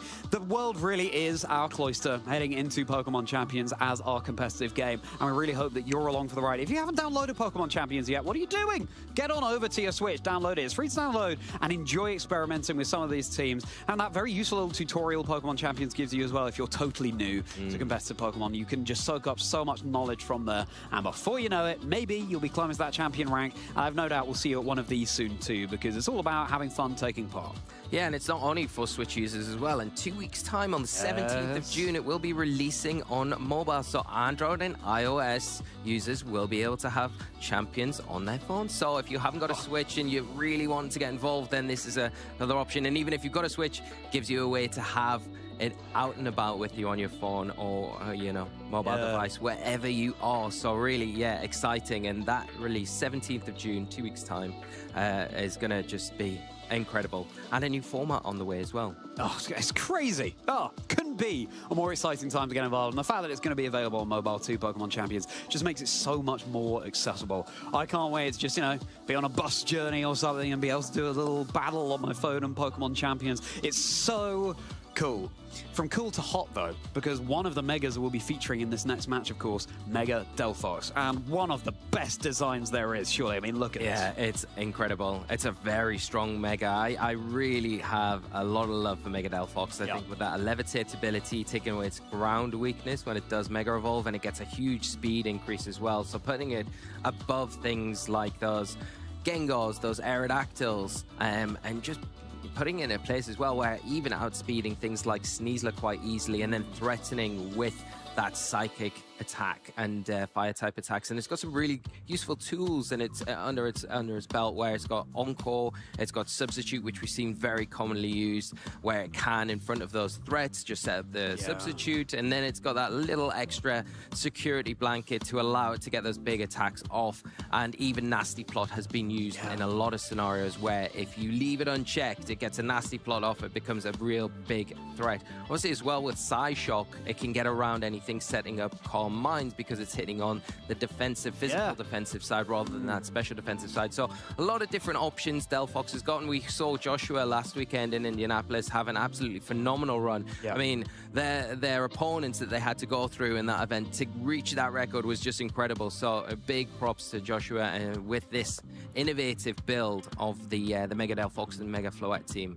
Yeah, really cool. But of course, there is one Fire-type Mega Pokemon that is dominating Pokemon Champions thus far, and that is, of course, Slugma. No, sorry, Charizard Y. It's between the two. Charizard Y. Let's take a little bit of a deeper dive into why Mega Charizard Y is so powerful. Of course, the first thing to say, as soon as you Mega Evolve, you get that Drought ability activated, setting up the sun. That's probably its biggest selling point, I would say. The weather control that you get with Mega Charizard Y and it boosting those fire-type attacks is just such an incredible ability to have on a very strong Pokemon. And it's got a nice speed stat as well, so it can position itself quite well into the format. And even if you want to drop that speed down, which we see a lot of players do, you can give it the defensive capabilities it needs to function and at least take some of those big threatening attacks, namely Rock Slide from Garchomp. That's normally one of the main attacking options that you would try and calc against. Double damage, of course, not that single target, but just an incredible Pokemon and an enabling Pokemon where it allows other Pokemon to thrive and flourish, like the Venusaur. Even Incineroar really benefits from the sun, and it quelling those water type attacks as well helps out there. But not only that, it's own Weather Ball, and it's still got access to Overheat. We don't see that used too much, but it is another option that players could lean into, and it's just devastating damage when it is hitting those targets. My Mega Blastoise hates to see a Mega Charizard Y coming. Normally, it would be fine, but of course with the Drought ability, mitigating the water damage, it's tough. Yeah, the fact that Solar Beam as well. Oh, Solar Beam. Oh, tell me about it. Yeah, of course, that really nice coverage it gets access to, and the Solar Beam goes off in one turn. But the fact that Charizard Y has already claimed a couple of champion titles with Arsenal last weekend in Indianapolis, as well as the Korean Trainers Cup champion, I believe, there too. Just incredible, and it really is the Pokemon with a target on its back coming into this weekend. It is the one to beat. But I'm gonna go ahead here, Lee, and say that Mega Charizard Y is not winning this weekend. I don't think it's a bad call. I think it's one. It's got the biggest target on its back, I think, coming into this event. Everyone knows that, but you would say the same about all of these other tournaments that we've had previously, where I think it is the Pokemon that everyone is trying to counter and have answers to, but these players are just so well versed with it, no ways around those counters, and still manage to have that success. And this is why I've picked it this weekend, because I think we've got top caliber players coming in this weekend that are going to be playing, have that reliance, the confidence in Charizard Y, and are going to be able to get it over the line. But I won't be surprised if you're right, and maybe we see something else take the champion title here this weekend. I'm going to say Mega Frostlass, you know. I know it's so weak against Mega Charizard Y, but I could definitely see it going all the way, especially after we saw so many more of them than we were expecting in Indianapolis. It's got so many tools at its disposal. As Ben was saying earlier, it's kind of just like, it's everything that a lot of Ninetales wanted to be, but of course you don't need to run a covert cloak on it, for example, which you don't even have access to in Pokemon Champions. Being a ghost type, you can't flinch it, you can't get a fake out off, and it can get the Aurora Veil up and get the Blizzard up, and with the Snow Warning too. Yeah, very cool. And if it's got that Weather Ball and you've got a partner in Tyranitar, then you don't need to worry about Charizard at all, do you? You just rock Weather Ball it and say... Exactly. Sayonara. Exactly. See you later. Alligator. It's not an alligator. But anyway, Arash Amati was the first ever Turin regional champion in 2016. So we have a couple of previous Turin champions coming to the event this weekend. Arash is a player who, if you don't know them yet, you certainly should, and we're about to take a deeper dive into their achievements. But someone who's been around for such a long time and has such an incredible repertoire of accomplishments that they have in the game already. Yeah, 2013 world champion Arash Amati is, he's pretty much won it all really at this point. Arash is just one of those trainers that has been around for a long time, very familiar with Mega Pokemon, in particular was there the first time Megas appeared, so knows all about them, and I'm sure is enjoying this format as well. But yeah, there's not really much else to say from Arash. Great to see them back competing here, and off to a great start in a familiar venue for them as well, where they've had so much success in the past. Absolutely, and Turin, what a beautiful city it is as well. I love seeing that chunky Pikachu on the desk there, Lee, for the 30th anniversary. Let's go back to where it all began. You remember encountering your first Pikachu in Viridian Forest? I do, yeah, and thinking, I am Ash Ketchum. I am actually Ash, I loved it. I remember not leaving Viridian Forest until I got a Pikachu, just knowing it was there. And very low encounter rate as well, so it can take a while. Needle you have to... Totally worth it, though. Yes. Well, in my case, I was playing blue. It was more Caterpie. Yeah, absolutely. So excited to get into our second ever Pokemon Champions tournament. Oh, I love that little Rotom earpiece on the Pikachu as well. That is such a nice touch, which of course our traders are rocking in Pokemon Champions as well. Rory Gomez going up against Arash Amati, and I can't wait to see if the underdog here, which we could say is Rory, a trainer who doesn't have as many accomplishments as Arash, can flip the script here and become our Turin special champion, or indeed win this very round, because we've got to take it round by round. That is how the grand finals are ultimately built.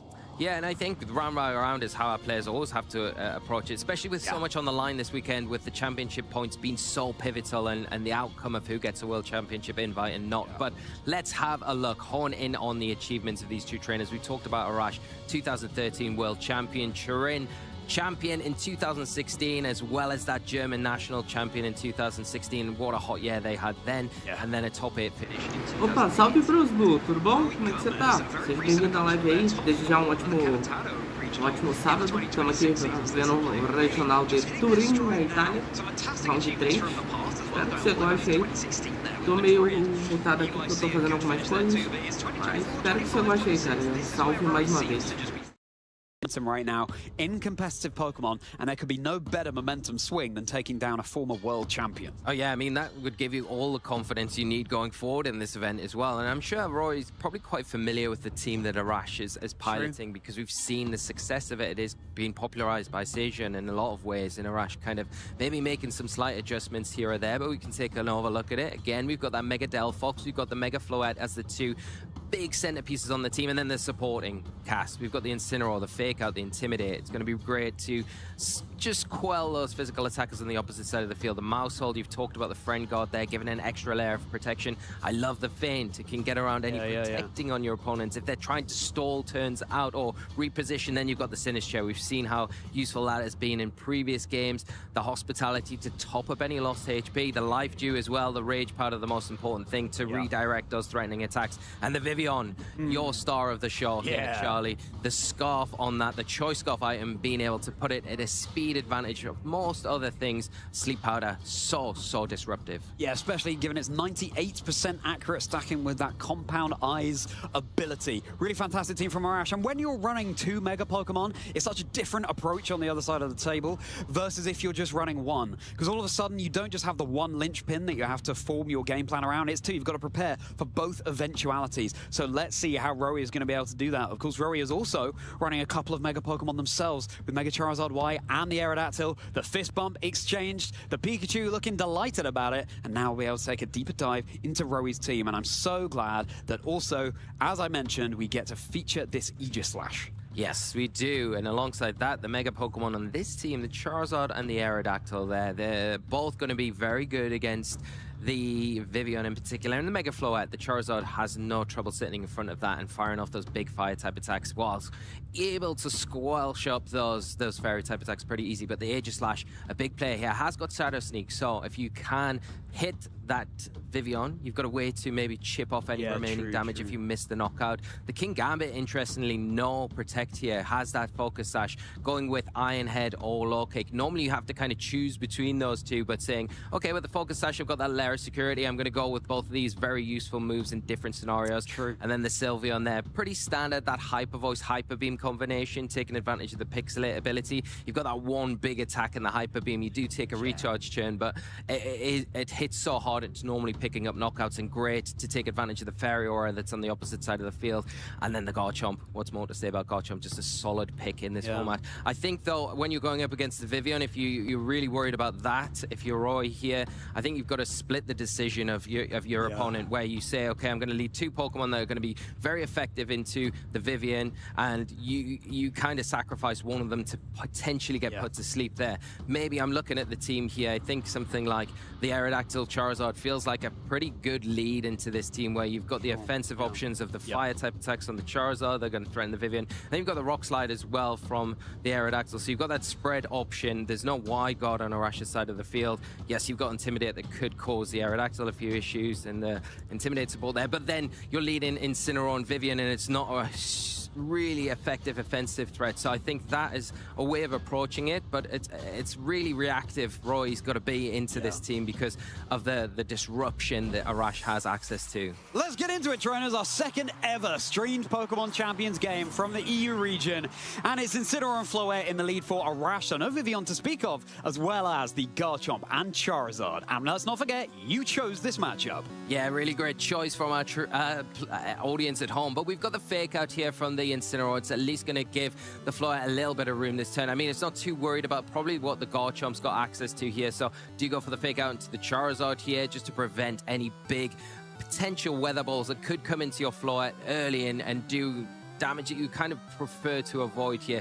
If you do that, you do leave the Garchomp open to get in maybe a Rock Slide. If it does outspeed the Floette, depends on how it's been trained, there is a potential of a flinch from a Rock Slide. Charizard is going to be switching, and coming out in its place will be Aegislash and the shiny as well. What a fantastic shiny it is.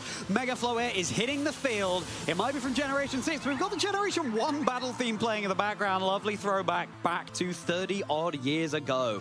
Now it's Fairy Aura activated, and all of its Fairy moves are hitting all the harder as well. Floette is just going for the Carmine here, actually. It's sort of had a very free damage into the Garchomp, but it will be boosting up. Playing the longer game, wanting to deal with Rory's Pokemon lurking in the back. Going for the Rock Slide, it will be dodging on the Incineroar, which would have been super effective. Again, it's mitigated by the Intimidate, and Floette can take that for days. Not super effective there at all. Incineroar, meanwhile, goes for that parting shot onto the Aegislash. Not hitting quite as hard. Yeah, really nice parting shot. Nice turn one from Arash here. And some interesting information here that we get. The Floette is outspeeding the Garchomp on Roy's side. So this next turn after that Carmine boost, the special attack there is increased. It is going to be threatening the Garchomp pretty heavily.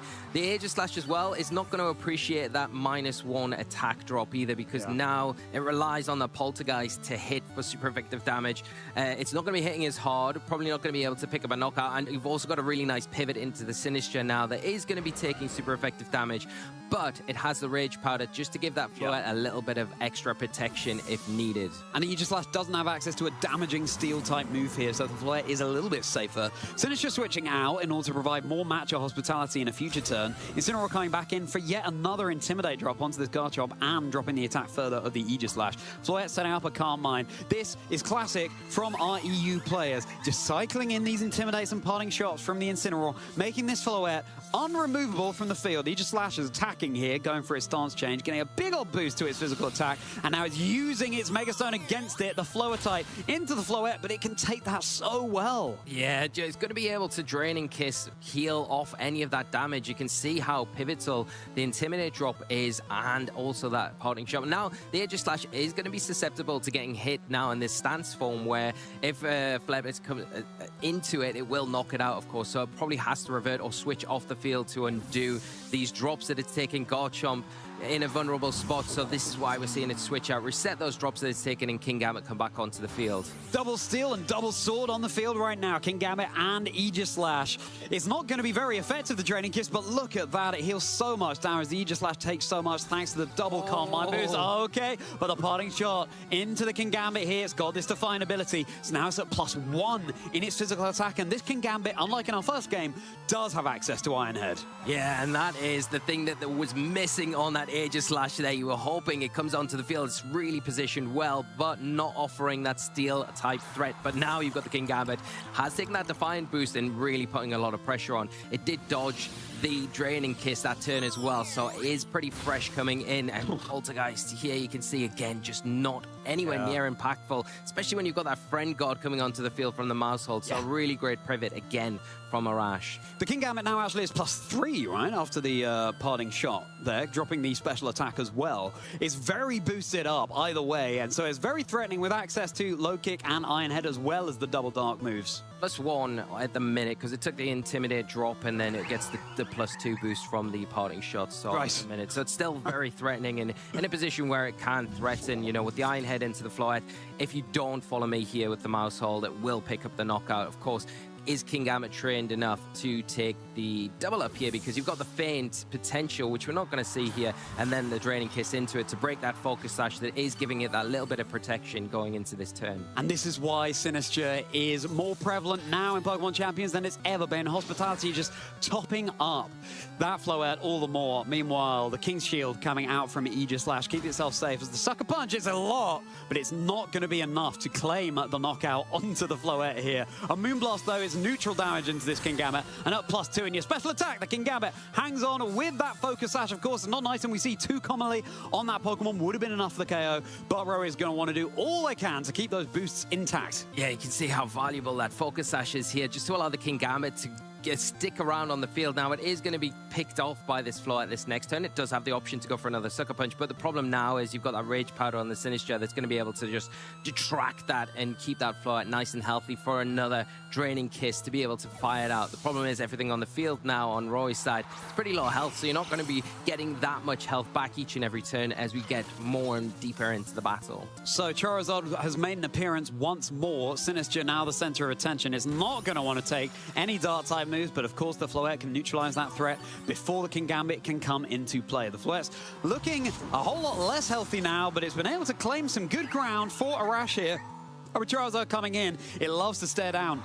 Yes, low health Flirt. Of course, the Sinister's already on the field, so it can't provide an immediate Hospitality top-up of HP. It could, perchance, get a Life Dew off, though, but this Aegislash will have something to say about it. Yeah, this is a much better position for Roy now, where you've got the Charizard onto the field. It's not really worrying about this Fairy-type attacks from the Floette and can hit back with a big offensive Heat Wave here. Even after the Calm Mind, you would say a boosted Heat Wave in the Sun, probably enough to get the remaining health on the Floette and the Sinistcha here, but a really nice switch in response to that into the Incineroar. Gonna once again drop an all-important Intimidate onto the Aegislash, which is also leaving the field post-haste. Immediately switching, both of these trainers playing this revolving door, just trying to claw the advantage.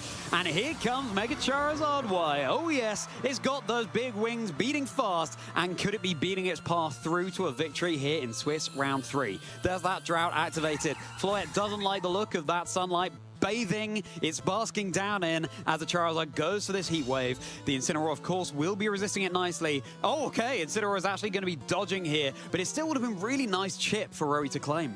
Yeah, the problem now is Arash has positioned themselves so well where they've got the fake out. It's easy into the Charizard, prevent that from moving this turn. And we know the speed interaction between the Floette and the Garchomp. It is going to outspeed. It is going to be able to land a Draining Kiss into that Pokemon this turn. And off the back of it, why we're seeing it switch into the Aegislash. It's taken so much damage already, though. Is it going to be able to take a Draining Kiss this turn? We've seen just how much damage Draining Kiss has done to the Aegislash in the past, and yeah, exactly that. That's going to be it down. Its shield and its sword put to one side, and now this Floette is able to get back to around half HP. It's still not going to want to be taking a Heat Wave from the Charizard, but having burned the Fake Out turn, now Rowie can just go on the offensive and click Heat Wave after Heat Wave, but Arash has so many tools at their disposal.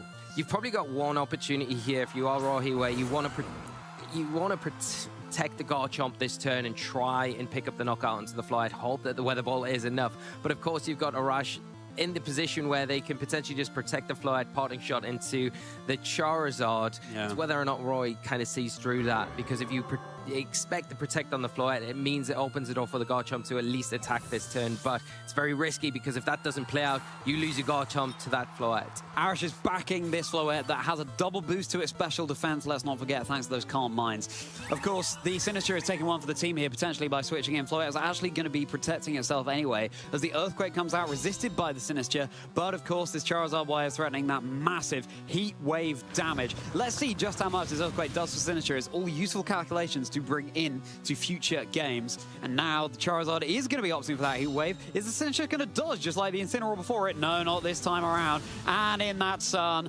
that Sinistcha has drunk its last matcha. Yeah, I don't think you mind this too much of your Arash, because the Sinistcha kind of doing its job there, coming onto the field, activating the hospitality, giving that extra, a little bit of additional health to the Floette. And not only that, now you can bring the Incineroar back into the field. You get another Intimidate onto the Garchomp, taking it down to -1. And you've got that active Fake Out, so you've got that position again where you're almost forcing the Garchomp to protect here.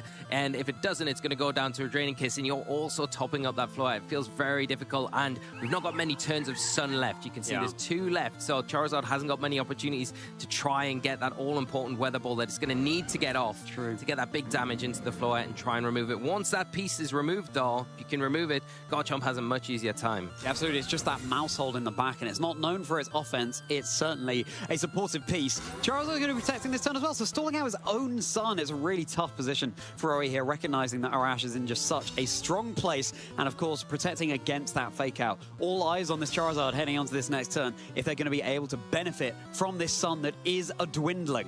Yeah, we're going to see a double protect, I think, from Ori and the Garchomp here. If you can get the double protect here and then maybe try and get that big, powerful attack off with the Charizard, it's still going to be questionable whether or not the fire-type attack will be enough into the floor. It depends how it's been trained, of course. But yeah, Roy not in the best of spots here.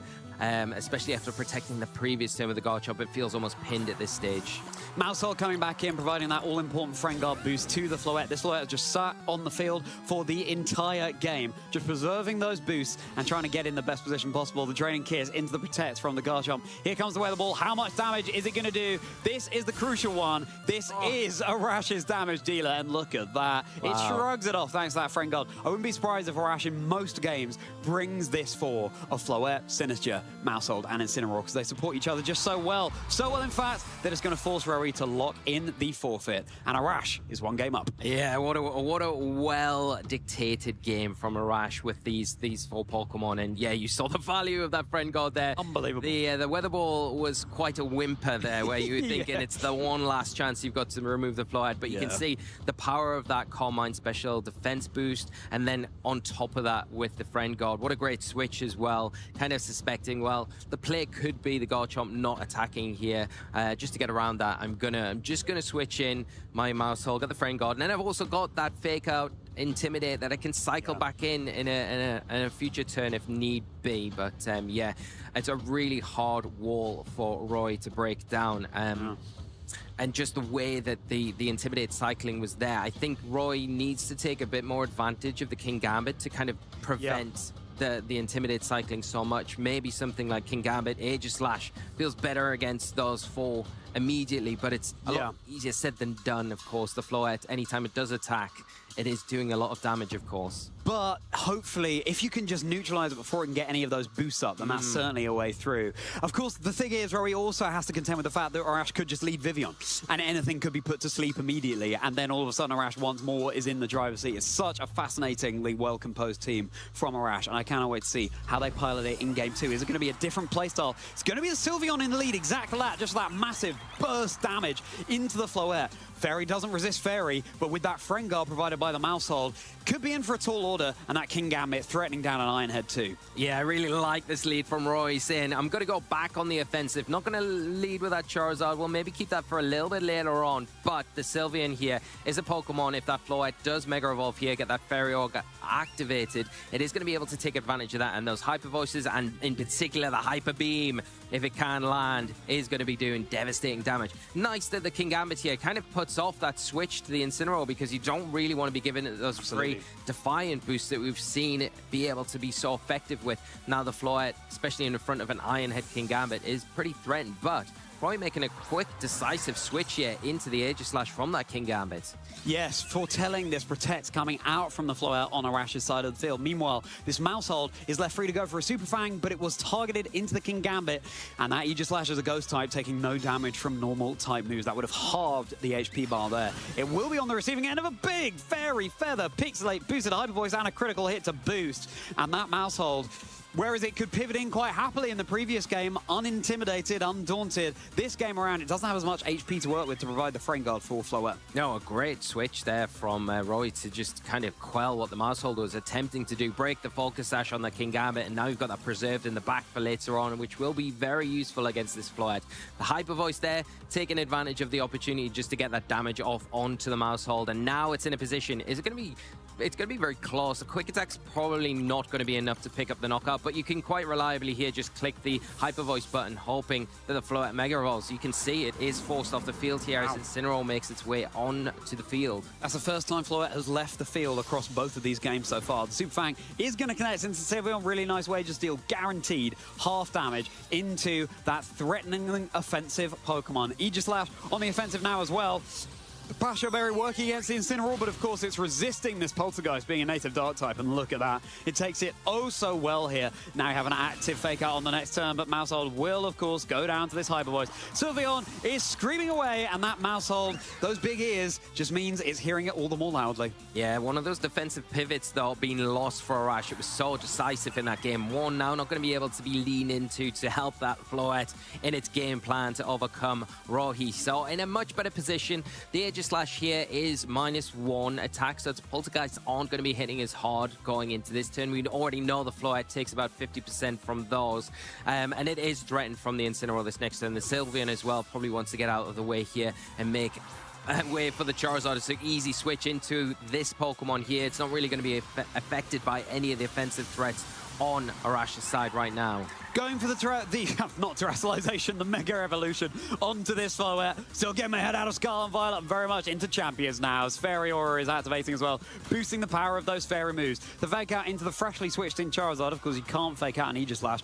The Carmine coming out from Floette, and the boosted HC to its special defense already through going for his Mega Evolution, just capitalized on by the Carmines here. The Poltergeist, of course, using the Mega Stone to deal damage to this Floette. It got a special defense boost, not a physical defense boost, and look at that. That Floette is brought down oh so low. I would not be surprised if it's the Sinister in the back, so you can at least switch that in for Hospitality boost, but now it's threatened all the more by the Charizard that could just go for its Mega and then go for the Heat Wave. Yeah, it's a really nice spot that you're in if you are Roy. I mean, you do have to be a bit careful with the Aegislash. It is full health, but of course the Floette has boosted its special attack, so it can Draining Kiss into you, and especially in that stance form, you will be taking more damage than you would like. But you've got the play where you can Heat Wave here and then go for a Sacred Sword into that Incineroar. Even if the Incineroar switches out to the Sinister here, you're going to get good effective damage off onto it. Or do you just go for the Poltergeist here to say, okay, well, I'm just going to go after this Floette? The problem is doing that. Maybe it protects, but is that better than it actually attacking and gaining any health back with that Draining Kiss in this spot? Mega Charizard Y is here, trainers, and it's Pokemon we're likely to see a whole lot this weekend. But how much is it able to achieve here? Of course, Incineroar is going to be resisting these heat waves so nicely. Floette is just going for his Protect here. This is something Arash did a lot in Game 1 as well, keeping it as safe as possible because really putting all the eggs in the Floette basket. It is that heat wave. Incineroar was able to shrug it off in previous games, and the Incineroar, you know, every bit of chip damage is going to add up there, and that would be an active fake out off the field, the more damage that Incineroar takes too. Speaking of getting off the field, that's exactly what it's going to do. It's going to hurl that parting shot Charizard's direction, so at least the heat wave isn't hitting as strongly now. Now forced to reveal that fourth and final Pokemon, and it's unsurprising that it is indeed Sinistcha. Yeah, now out of the way of those fire type attacks, getting that hospitality HP onto the Floette going to be really useful, and the Sacred Sword there going after the Incineroar. Nice. And a really great switch. Arash catching that perfectly. Now the Sinistcha in that spot where it is going to want to probably switch out here into the Incineroar, but that's not a bad thing, right? You get another Intimidate onto the Aegislash, weaken that even further, and you're also not really too worried about the potential heat waves. While you've got the opportunity now to lock in, you need to go for a Draining Kiss into something on Roy's side to try and gain some of that lost health back and put Floette in a better, more commanding position than it is right now. Yeah, and we saw how badly an Aegislash took a boosted Draining Kiss in the previous game. It's Pokemon that has a very low HP stat, so it's something that Arash can use to their advantage. Here it is, that Draining Kiss into the Aegislash, nearly doing 50% there, and it's going to be healing up this Floette all the more. And look at that, just 1 HP shy of being at full health. Heat Wave now. How much will it do to Floette? Oh my goodness, it can take it oh so well, even in the sun, thanks to that parting shot on the previous turn from the Incineroar and an active fake out coming into boot. Arash giving us a masterclass as to how to pilot this team, but the Poltergeist did so much damage on a previous turn. Floette is still sticking around. It's such a thorn in Rory's side, and what a treat to be able to feature such high-level play in just Swiss round 3 of the Turin Special Championships. Yeah, and Roy doing so well here. You can see the resources on Arash's side really dwindling. You've got active fake out now, so you can prevent this Charizard from going for one of those heat waves or weather balls this next turn, and we don't have many turns of the sun left. You know, we've got 3 left for this Charizard to take advantage of it. It's in a healthy position. Aegislash here is going to be open to potentially get another attack off. It's going to be touch and go whether another Draining Kiss though is going to be enough to take that down. If you miss the knockout and it gets another Poltergeist onto that Floette, there's a good chance it could pick up the knockout, and it could potentially even go for a Sacred Sword if that Incineroar is tied up this turn, faking out the Charizard and its attention diverted. Exactly that, Lee. The Charizard isn't going to be acting. That's where the fake out is headed. Draining Kiss, Charizard brought down to around 50%. And again, just going to be able to heal up this Floette all the more. Another Poltergeist, though, should seal the deal on this Floette. It's a move that can miss, though. It looks like it's going to be hitting this time around. The Floette, and this one should be the finishing blow for the Floette, for Arash. Oh my goodness, it's not! It's 7 HP! Rowie saying, why are you not fainted yet? I'm putting so much energy into removing you from the field, but this Eternal Flower is called Eternal for a reason. Yeah, and it is sticking around a little bit longer. The threat now is the Shadow Sneak that the Aegislash has, so it can try and pick it off, but you've got this play where the Incineroar can come out. The Hospitality might just put it out of reach from a Shadow Sneak with those Intimidate drops that it's had and put it in a position where it can Draining Kiss the Charizard again and get that health back that it's just lost. Oh no, it's going to be protecting this turn. It's going for its King's Shield here. No damage headed in that direction, so let's see where Arash was targeting. The Moonblast, it was just going into the Charizard, just going for the KO here. Doesn't want to be healing up any HP. The Draining Kiss probably wouldn't have got the KO, but a Moonblast certainly will, and that is the Mega Pokemon down for Rowie. It's fascinating because heading into this game too, Rowie had so many more tools and showing us how to counter potentially Arash's team, but again, Arash just a master of playing this composition, showing how it's done as King Gambit now joins the fray. Yeah, and King Gambit in a place. It's still got that Focus Sash intact, so it is going to be able to take at least one attack from this Floette, and it's got a great partner next to it, the Floette, in the ability with the Sinistcha to pull away those potential Iron Heads, those Sucker Punches that could come out, and you're going to have to sacrifice your Sinistcha, but I think it's worth it. You need to really prioritize taking this King Gambit down as quickly as possible, and you can't as freely switch in that Incineroar anymore, because if you do, you're activating that Defiant ability, which you want to try and avoid at this stage with the Floette being so low health. But it is the Pokemon that Arash is relying on for the damage, and it's stuck around for so long already, and with the Rage Powder now, it's meaning that the Floette is all the safer to get off a big old Draining Kiss into that Kingambit. The downside of running the Focus Sash is you're probably not as invested in your defenses, and that's something Arash can use to their advantage, healing up all the more with Draining Kiss. The Iron Head redirected now into the Sinistcha. Aegislash, I don't blame you, my friend, is going the offensive as well, but just what can it do against the Sinistcha? The Cassid Berry weakening the damage from this Poltergeist that is super effective Ghost-type damage. Is it going to be enough to take it? Oh, for days, my friend. That matcher is all the more topped up. Yeah, and as close as this is right at the end here, we see the sun fading finally. I feel like Arash has got it in the bag. I think one of the things that you would say is, oh, the Incineroar comes in and it activates that Defiant ability. But the one problem that this King Gambit has, it doesn't have Protect to get around it. So the turn that the Incineroar does come onto the field, you've got that combination, Fake Out, Draining Kiss into it, and that Floette in a really healthy position now where it can just go for that Draining Kiss pretty freely into the King Gambit, knowing there's no Protect there. Rage Powder again, just to keep your Floette healthy, and then you've got the Floette Incineroar against that remaining Aegislash. So it feels a lot to do for Rohe, but never say never. We might see a comeback, but it feels very slim right now. Of course, they do have the Sylveon in the back. Have the Sylveon in the back, and it's Hyper is the name of the game here. Hyper Voice, Hyper Beam, and it's dealing hyper offensive damage. But again, Sinister can redirect for days because going for the Sucker Punch as well, now it's just a sitting target for even more HP recovery. The Moonblast targeted into the King Gambit, easily enough to secure the KO here. I mean, your Floette's basically at full health at this point. You may as well just go for all the damage you can with the Moonblast. I'd love to see the Sylveon have a hurrah here, get a big old damage, get a whole load of KOs as well. But with this Floette, which, let's not forget, has one Calm Mind boost up as well, it should be able to take those attacks all the better. Just 2 Pokemon remaining for Roe. Yeah, now the Aegislash comes onto the field, it does free up the Incineroar to kind of pivot back onto the field if you want any damage that it does take. It's so low at the minute, it probably will go down, but then you activate that Hospitality boost once again once the Sinister does enter the field.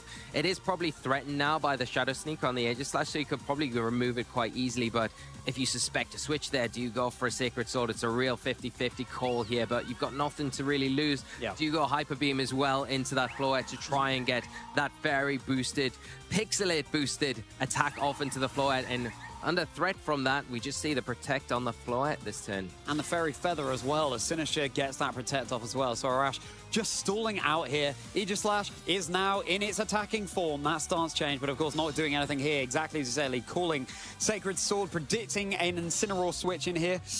Now Arash can use that information to their advantage. Wow, incredible play from Arash, and this is the quintessential Protect the President style of play that we have seen so much in Indianapolis and this weekend. Yeah, and this Floette just feels like in such a dominant spot right now. It will take a lot from that Hyper Beam, but I think because of that Calm Mind that we saw set up earlier, probably going to be able to just about take that attack. And then in response the next turn, you're going to be able to Draining Kiss off that damage, of course, and then you've got the recharge turn to deal with. So it's a real risky play for Rohe to click that and hope that it is enough to get it. Moonblast into the Sylveon. How much damage is it going to do? Easily enough to secure the KO there. I love the Incineroar switch in as well, because Poltergeist is the move that is the most threatening to Floette here. But of course, with the Intimidate, it means that it's not going to be hitting quite as hard. There could be a critical hit to speak of, though. Let's see. But no, that Floette, I feel like whenever it's been in the orange, it's mainly been on around 43 HP. It must be a number that Rory hates to see coming now.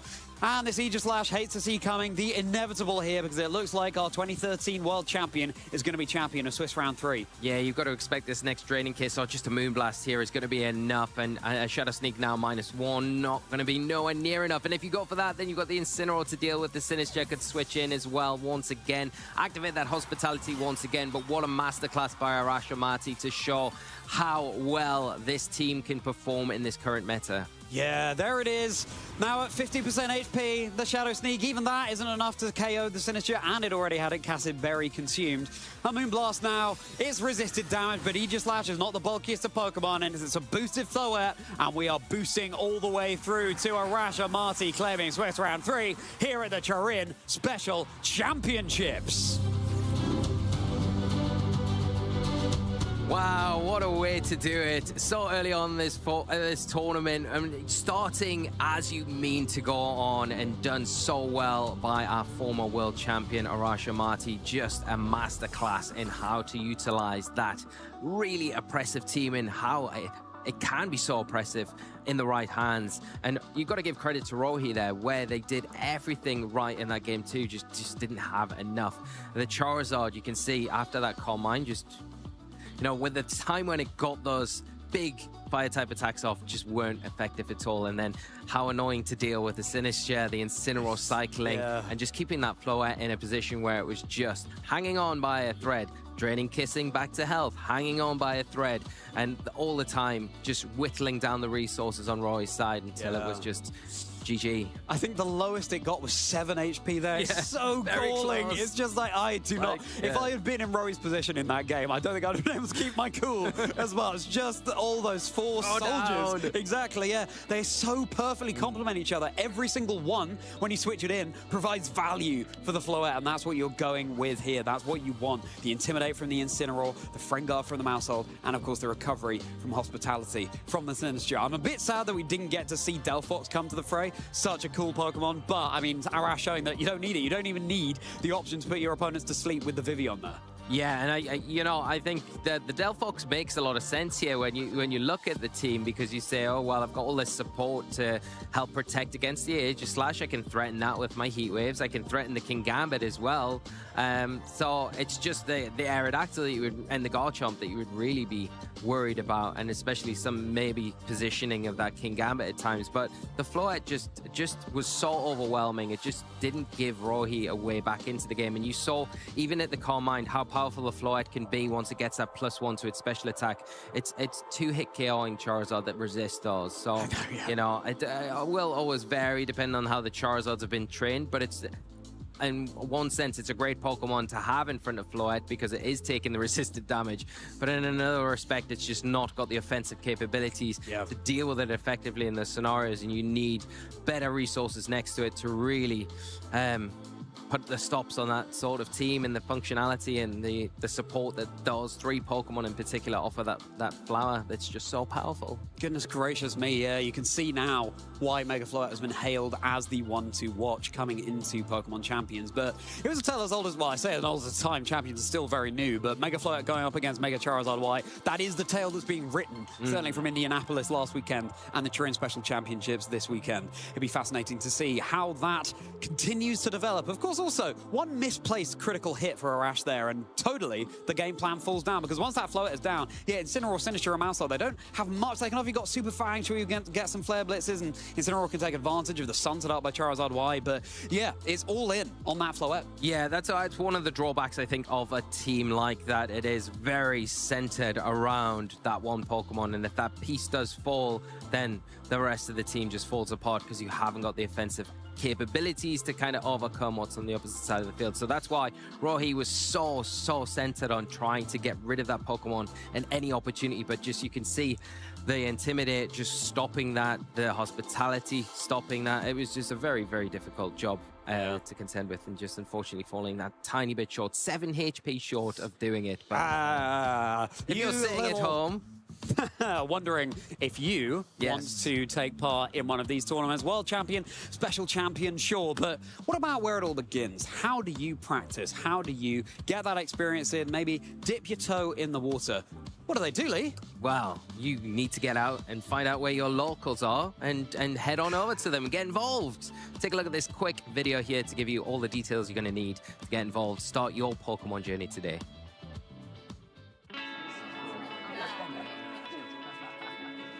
Hey, do you want to play? Yeah.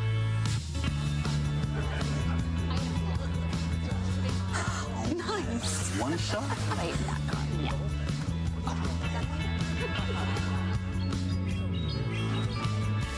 I'll use twin cannons. Great game, guys. Bye. See you next week. Come play at your local Pokemon League. Great game, guys. Great game. Like how I grew there. Suddenly I'm the paternal figure of yeah, there we go. Mega Evolves. There we go. There we are. I'd like to think that my Mega Evolution has more to offer than just a bit more height, but, you know, Mega Merry for sure. Mega Merryman. Yeah, well, we can unpack that a little bit more in a moment's time, but yes, locals is where you need to go and scan that QR code to find your local. Get involved, everybody. It's so much fun, and it's also just, you know, maybe you just want to try out a team. You don't back it totally. You just want to dip your toe into Pokemon Champions. Local is the perfect place for you. And then, you know, no matter how well you do, sooner or later, hopefully we'll see you at one of these regional level events. And of course, also at a local, it's just all about the people you meet and the team compositions you come up against, and that will inform your own team building all the more. It's just good vibes all round. It is good vibes all round, and it's a great time to to make a start. If you've recently just picked champions up and thought, I love competitive Pokemon, how can I get involved in these sorts of events? Well, it's a great time, even though at the end of the season here in Europe for our regional circuit, we still got NAIC, we still got Worlds to come, so some great opportunities to spectate the best players from around the world. But it gives you the time to kind of prepare, get warmed up, starting next season, because we're going to have it all to come again come September. So it's a great time to get involved, and especially with all of the hype around champions, new megas that are going to be hopefully introduced going forward. So do get involved, and I think we've got our interview ready. Arash is 100%. ready and waiting to tell us all the ins and outs of that phenomenal round 3 game. Thank you very much, guys. We have got none other than the 2013 World Champion himself, Arash Almaty, who has been able to go on a 3-0 winning streak here in Turin. Arash, it's such a pleasure to see you here competing, my friend. You were also the very first Turin regional champ as well back in 2016. How does it feel? Ago at this point. Yeah, well, I know, but still, you're here, my friend. How are you feeling going into this? Pretty good, pretty good. Like, this is a very chill tournament for me. My very first tournament of the season, including locals. I'm entering because like Turin is my hometown. So, and yeah, I mean, I'm having fun. It's been a fun match.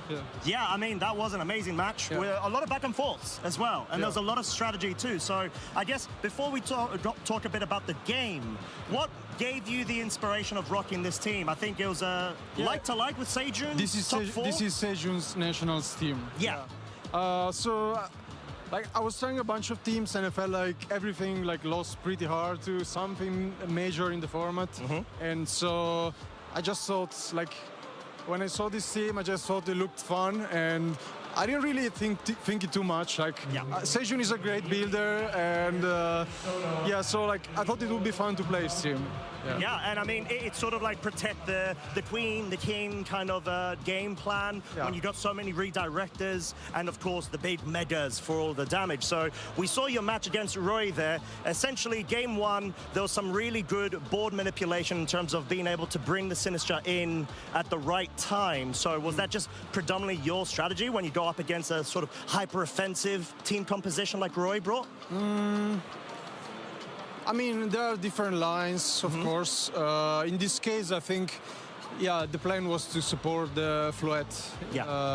And I think I could do it well because, like, I could basically intimidate a lot of times or parting shot his Pokemon, so they weren't doing a lot of damage. I was able to set up 2 Calm Minds, and then I was able to sweep through the team.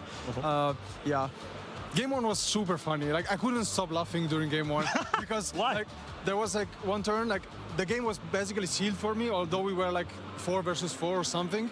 And like he had this King Gambit +1 on the field, and I had to feint and Moonblast it. Because like it had the Focus Sash, and I didn't read the Focus Sash on the team list, and I switched out the Mouse Hold, and I was like, oh my god, I really hope it doesn't Iron Head.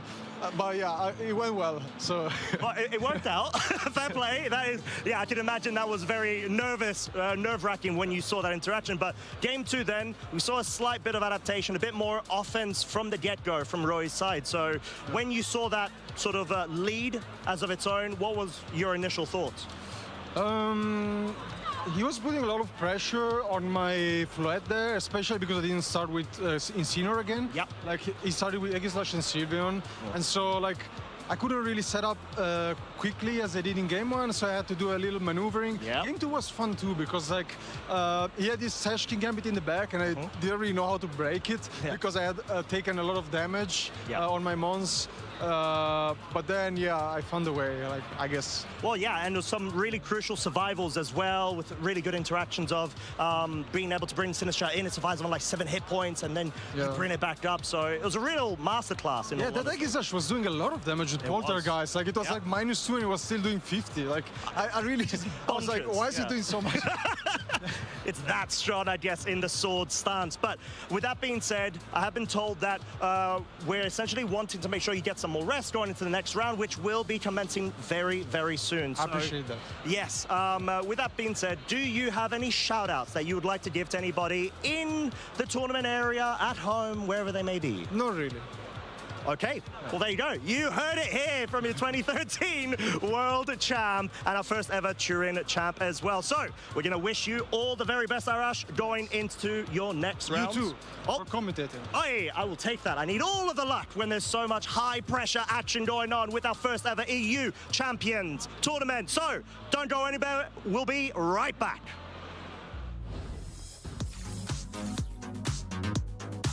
I started playing competitive Pokemon in 2009, so this is my 15th year. I was at Philadelphia Regionals back then. Luckily, I got into the lottery, got to play. Unfortunately, I went out in like round 4. I got handed to Mudkip, one of my favorites, but I'm really a Johto guy, so Totodile is my favorite. I mean, I guess I kind of have a motto, gentle, patient, kind, because I think I sometimes forget to be all 3 of those things, so it's just sort of a reminder for myself. Yeah, lots of people. I think it's amazing that Wolf Glick can play as consistently well as he does at every tournament that he attends. I'm excited to see how he does. Pokemon, for me, gives me this opportunity to engage with people, so I love how I can see so many facets of a person from playing the game. It's also a competitive outlet. I mean, there are parts of me that like really love going to battle with people and competing with them and challenging myself, and it gives me such a great way to continue to find ways to improve and explore. So it's kind of multifaceted, both towards others and towards myself. I stay out of the convention center stuff because I'm pescatarian. So I don't eat most of the meat and like chicken tenders and stuff like that. My favorite convention center meal that I've had, or well, regional meal that I've had, was in Knoxville. There was a falafel place. I went and got a falafel salad at lunch, and it was lovely. And I felt so energized the rest of the day. My girlfriend, we make cookies a lot. We make lots of different varieties of cookies, and she calls me a cookie vacuum because we have to small batch all of the cookies, because if not, I just eat too many of them too quickly. I can't help myself. So I would say warm cookies are definitely my favorites. Charlotte, because I'm from North Carolina. I also I have a lot of fond memories of Athens, which most people watching this won't even know has ever hosted a Pokemon tournament. That's Athens, Georgia, just to be clear. But it was really quaint, a little college town, and just a pleasant experience. I've been listening to a lot of electronic music, especially because I'm a PhD student, so I have to work and listen to music while I do it and keep myself from getting too bored doing the data analysis. But usually I listen to alternative and folk and that kind of stuff. Maybe. Why are you asking? Hey Pokemon trainers, welcome to Pokemon Championship History, a series where we showcase important matches throughout the history of competitive Pokemon. Let's flash back to the 2017 North American International Championships. This was the final event before Worlds, so it was the last chance for trainers to earn an invite. We turn our focus to round 3 of day 1. Giovanni Costa is a West Coast VGC trainer that had one simple phrase, "Believe in Eevee." For the entire 2017 season, Gio played a team revolving around Eevee and its exclusive Z move, Extreme Evo Boost. But at the start of Game 3, Gio's Eevee plans fell through as Tobias gets a perfectly timed poison. Will knock out the Eevee. And it would only get worse for Gio, because after Whimsicott and Incineroar were knocked out, he was now in a 4-1 Pokemon disadvantage. A situation so dire, even 3-time world champion Ray Rizzo didn't believe in a comeback. Yep, so that is going to be game having 4 against 1. With the whole world counting him out and facing impossible odds, Gio had to place his faith into one Pokemon, Dragonite, his favorite Pokemon of all time. Dragonite was added to his Eevee team just in time for NAIC, and now it was time for Gio to show the world that anything is possible as long as you believe. So Smeargle maybe fake out Spore. But after being put to sleep by Tobias' Smeargle, put it to sleep, and Tobias now completely free to just relax, play out the last few minutes of this game. And taking a huge amount of damage from Nihilego, things were looking dire for Gio. Not a one-hit knockout, though. Then the unthinkable happened. Dragonite wakes up and goes for an Earthquake, targeting down this Nihilego and this Hariyama. It gets the knockout on Nihilego. It gets the knockout on Hariyama after the burn damage. What just happened? Wow. Dragonite miraculously woke up and knocked out 2 of Tobias' Pokemon with a powerful Earthquake. The Life Orb Hidden Power Ice from the Nihilego, waking up using Earthquake. Tobias was down to his last Pokemon, Smeargle, who still couldn't knock out Gio's bulky Dragonite.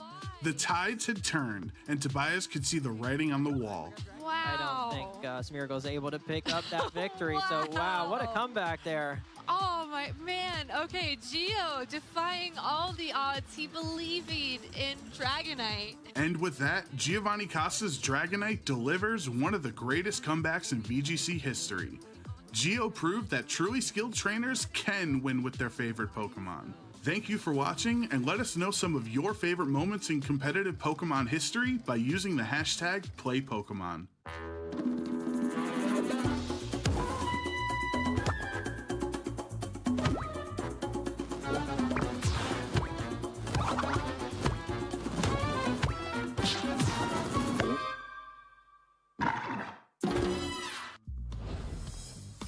Swiss round number 4 is upon us, and what a delight. This day has been so far. I'm Costa, this is Lee.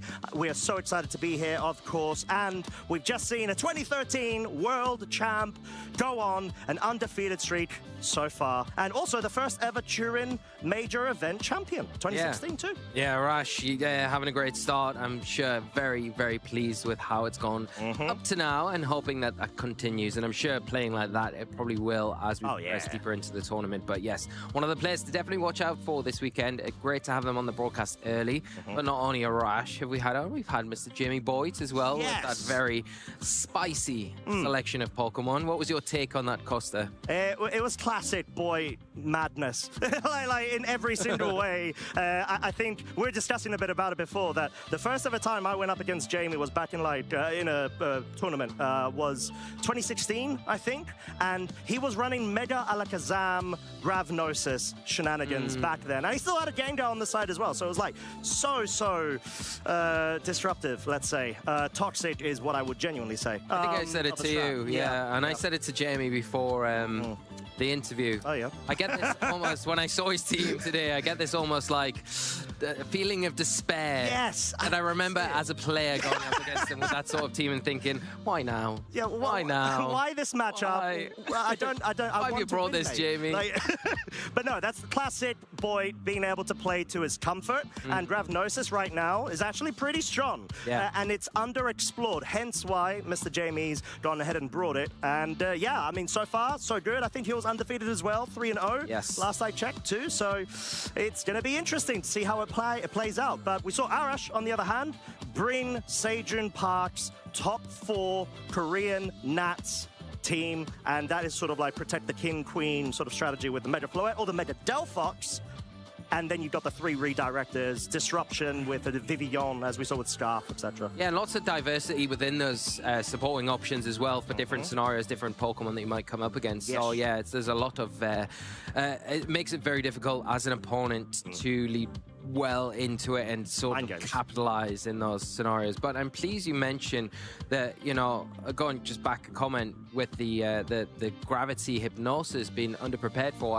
I feel like that's something that the Vivian is probably a little bit underprepared for as well, where if you don't have options of overcoat on your team, an ability that gives you immunity to sleep move, well, powder moves, not sleep. But are we gonna, it's a thought I've had in the back of my mind with the restricted items that we have.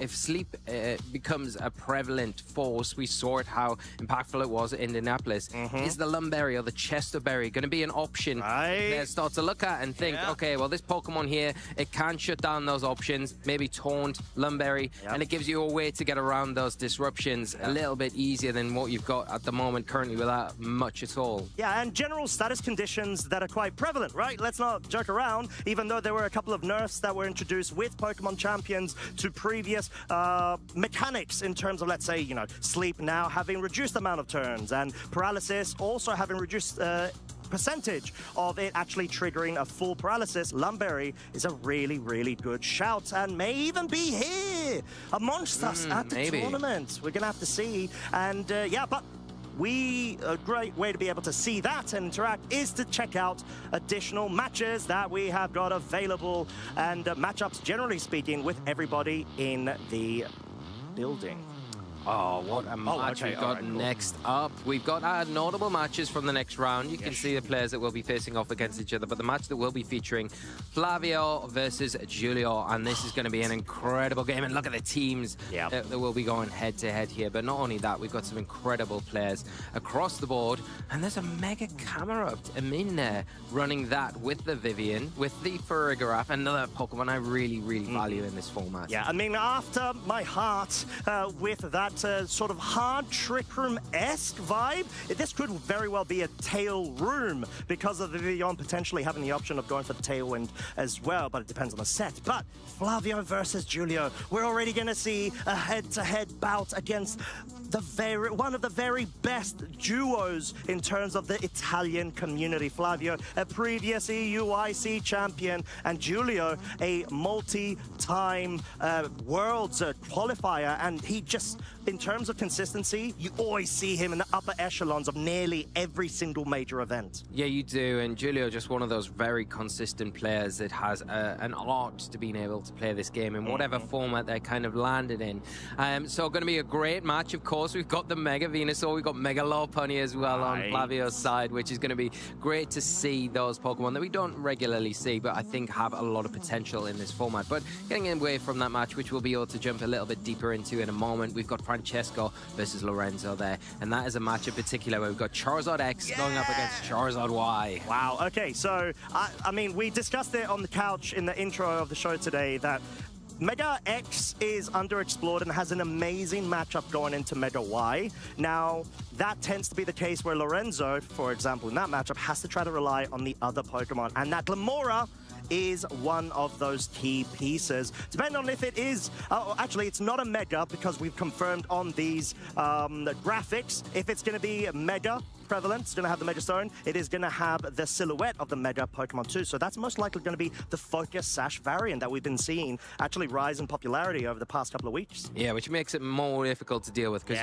you've got to really kind of dedicate 2 attacks into that slot, which sometimes can be taken advantage of by the player there, where they know you have to go for it and they can protect and allow a partnering Pokemon to get a little bit of a room there, get some really key damage off beside it, because it is such a kind of an attention hog, right, when it's on the field because of the threat that it provides. And yeah, against Charizard, it loves going up against Charizard. Doesn't like seeing Garchomp too much, but any Charizard variant, it's going to have probably quite a nice, easy time against. I mean, because it's surely going to have Dragon Dance, right? Like, I mean, Dragon Dance, at least on a Mega X, Charizard tends to be very popular because then you're able to outspeed most of the meta, essentially, after that one setup. And then, all of a sudden, because of the Tough Claws ability coming into Impact, you've got Flare Blitz at +1. I feel like there's like, isn't there a chance that it could pick up the one-shot onto Charizard Wise? Probably in the sun, yeah. In the sun, depending on how it's trained.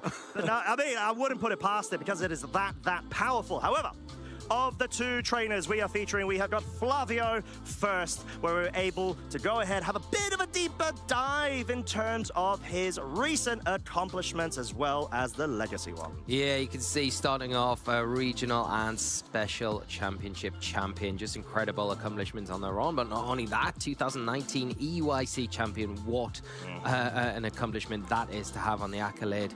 And followed by those Worlds finishes as well, you know, Worlds top 16 in 2022, and then more recently, top 32 finish at EUIC earlier this year. Yeah, and I had a bit of a chat with him before as we were just about to kick off Swiss round number 1. He's looking very excited and pumped, and clearly that has been able to translate into his current form. Mega Lopunny is such an interesting bring that we saw sort of having a bit of ruptures in terms of interest and popularity, but clearly Flavio has been able to identify on that sort of solid core of Sableye and 3 Rain Pokemon to be able to maybe fight against the bad matchups in particular, and it outspeeds essentially the fastest fake-out user, if I'm not mistaken, in Champions Regulation Set MA. It is, and it's got a lot of disruptive tools to its arsenal as well, with things like Encore, with after me as well, which is another one after Triple you. axle too. Triple axle, very fast. So yeah, it's a very hard hitting Pokemon. Got that scrappy ability as well. So Ghost types can't rest on their laurels in front of it. So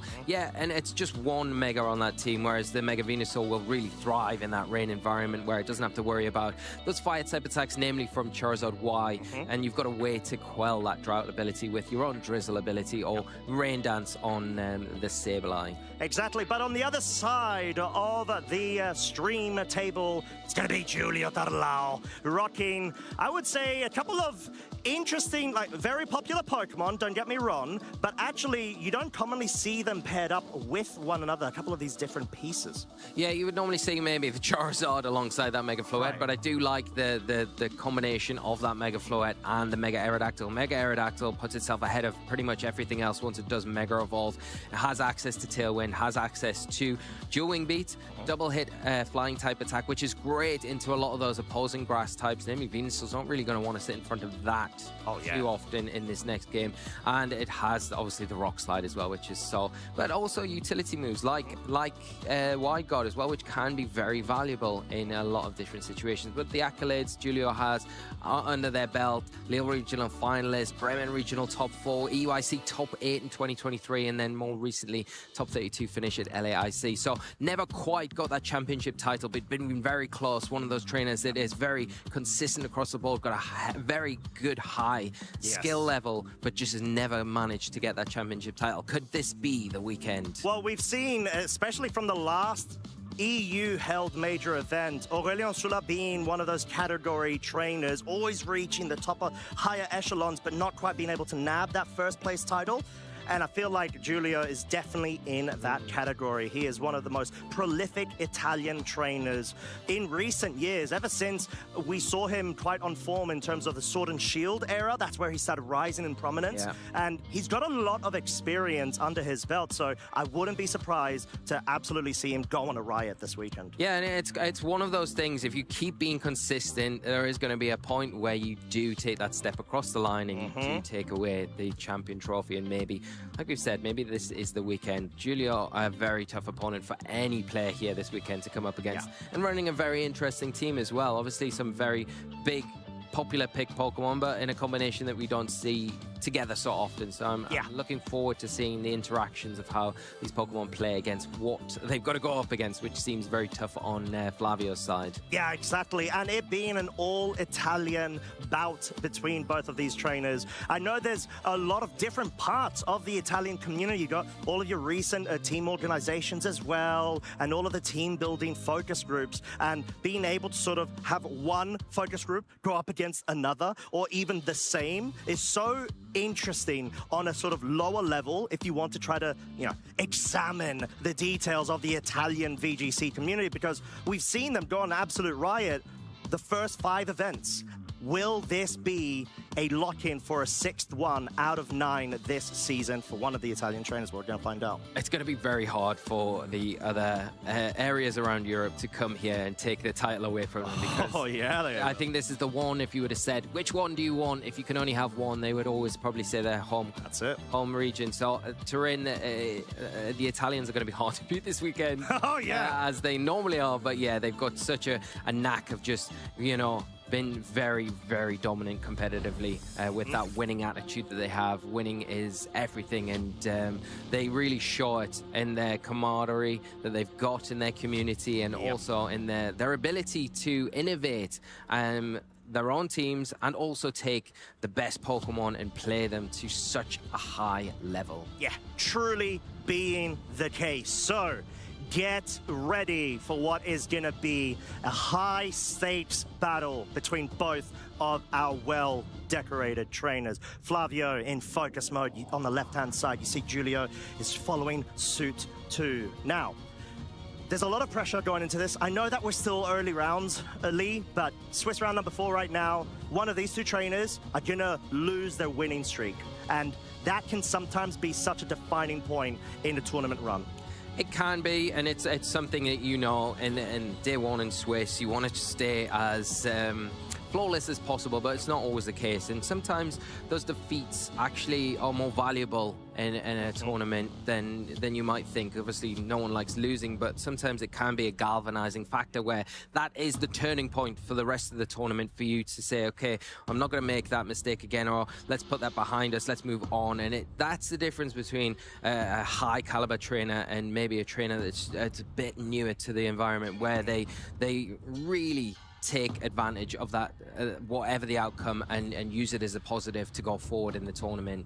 Yeah, it's well put, Lee, and that's essentially what we're going to be seeing right now, as we do have the reveal of the team sets. Flavio rocking a Venusaur with that Mega Stone accompanied by itself. It's got the classic Sludge Bomb Earth Power coverage, but Leech Seed in order for it to be able to have a bit of a battle of attrition when you've got the certain matchup that comes up, and it pairs so nicely into that Sableye. Yeah, it really does with that screen support. You know, Mega Venusaur known for its defensive capabilities already, able to just soak hits up with that thick fat ability, halving the damage of fire and ice type attacks once it has Mega Evolved. And then you add on the rain and then those screens that Sableye can provide on top of it. You've got the Encore there as an option on the Sableye, so you have to be careful in front of it if you're the opposing trainer, not to try and set up in front of the face of that Sableye, because you could also well be locked into that last move that you used. It's nice to see the rain dance not only on the Sableye but on that Lopunny as well, that once it does Mega Evolve, it can support that Archaludon. That is another important piece to the team and can take advantage of the rain. And not only that, the Basket Legion as well. Choice Scarf there is going to outspeed a lot of the things on the opposing side of the field without any necessarily speed control set up and hit from huge damage. You've got that play where you can go for the Prankster, Rain Dance, Sableye. Nothing can fake you out, and then a huge Wave Crash which is boosted by the sun, and that can be the difference early on in a game of taking down a key piece, which can make it so difficult for an opponent to get back into a game. So lots for Julio to consider going into this, and a lot of variety and different leads as well. Yeah, and it does have the stat alignment of Jolly in order to be able to maximize its speed with that Choice Scarf item behind the rain support. Now, Julio, on the other hand, has got the Mega Floette. It's going to be the classic modest stat alignment, and it just goes for the damage. It just needs to make sure it's got the right pieces supporting it on its side. You got the Incineroar with the Pasho Berry, which might actually pair up quite nicely into this matchup with the Rain Focus core that Flavio has got. And then, of course, the Sinistcha, he's got the Redirection. It is, I'd say, arguably the best grass type of the format. Yeah, and I can't disagree with you there. I think Julio's going to have a really hard time dealing with this Venusaur if that is what Flavio kind of leans into, because the Floette hasn't really got any damaging attacks that would be able to hit it for super effective damage. If the rain's up, the Incineroar is going to struggle. The King Gambit, yes, it can. It hasn't got Protect, though. You will notice that it's got a Chople Berry, but no Protect, opting for the Iron Head and the Low Kick there. So that is going to be vulnerable in those situations where it might feel pinned. Sinistcha, again, is a great Pokemon to help top up that HP, but is it offering much offensively against the Venusaur? Not really. No. And both trainers have a lot to do. So it's almost like Julio needs to really take advantage of that Aerodactyl, protect it at all costs, but it is going to be susceptible to things like the Basket Legion. Yes, you can intimidate it, but is that intimidate going to be enough to get away around the rain-boosted Wave Crash, even at -1 attack? Yeah, it may actually force Julio's hand to potentially lead with a Sneasler in order to be able to directly threaten a potential Archaludon on the other side of the field, but we've got the reveals, and it seems to be the Venusaur and Basket Legion over on Flavio's side, and Julio's brought the Incineroar and Mega Floette to start things off. Yeah, so Julio has the Fake Out, which can be used to at least stop this Venusaur acting this next turn. But and overall, it is going to be threatened from this Basket Legion. At least it has got that Pasho Berry we've talked about. It is going to reduce the super effective damage from the attacks coming out from this Basket Legion this next turn. It can't be faked out, so it has a pretty free target into the Floette. Floette might feel pretty threatened here, so I wouldn't be surprised to see Julio maybe just switch it out or either go for a Protect here to get around the damage that could be outcoming. You could also take the opportunity to take advantage of your Fake Out and just try and get a calm mind up early on and fake out that Venusaur. It may actually be the case, because you just want to be able to not only get the offensive prowess going, but also the special defensive one, especially when this Mega Venusaur is staring you down with that oh-so-scary Sludge Bomb option. Also opting to go for the Mega Evolution. Shiny Venusaur is looking ever so glorious. Now, Fake out seems to be the typical turn, I would say, initially. However, doesn't seem to be the case. Flip turn into Incineroar. Passion Berry is activated, dealing negligible damage onto the Incineroar, who is most likely going to try to get that parting shot action going. Yeah, and that's a nice play to get it off the field, because get it into a preferable position without the Intimidate later in the game with maybe that range set up as well. Now, the Venusaur hasn't been faked out here, so it has the option to go for that Sludge Bomb we talked about, or it could start laying down those Leech Seeds to have that relentless recovery each and every turn, as that Floette, as you quite rightly said, takes the opportunity to go for that all-important Calm Mind. Yeah, and it does outspeed the Mega Venusaur as well. Both of them have the modest stat alignment, and because of the special defense boost, it's actually not going to be able to get dealt half or barely the amount of damage. Parting Shot now in effect means, in combination with the special attack drop on the Venusaur, it's not going to be able to pick up a KO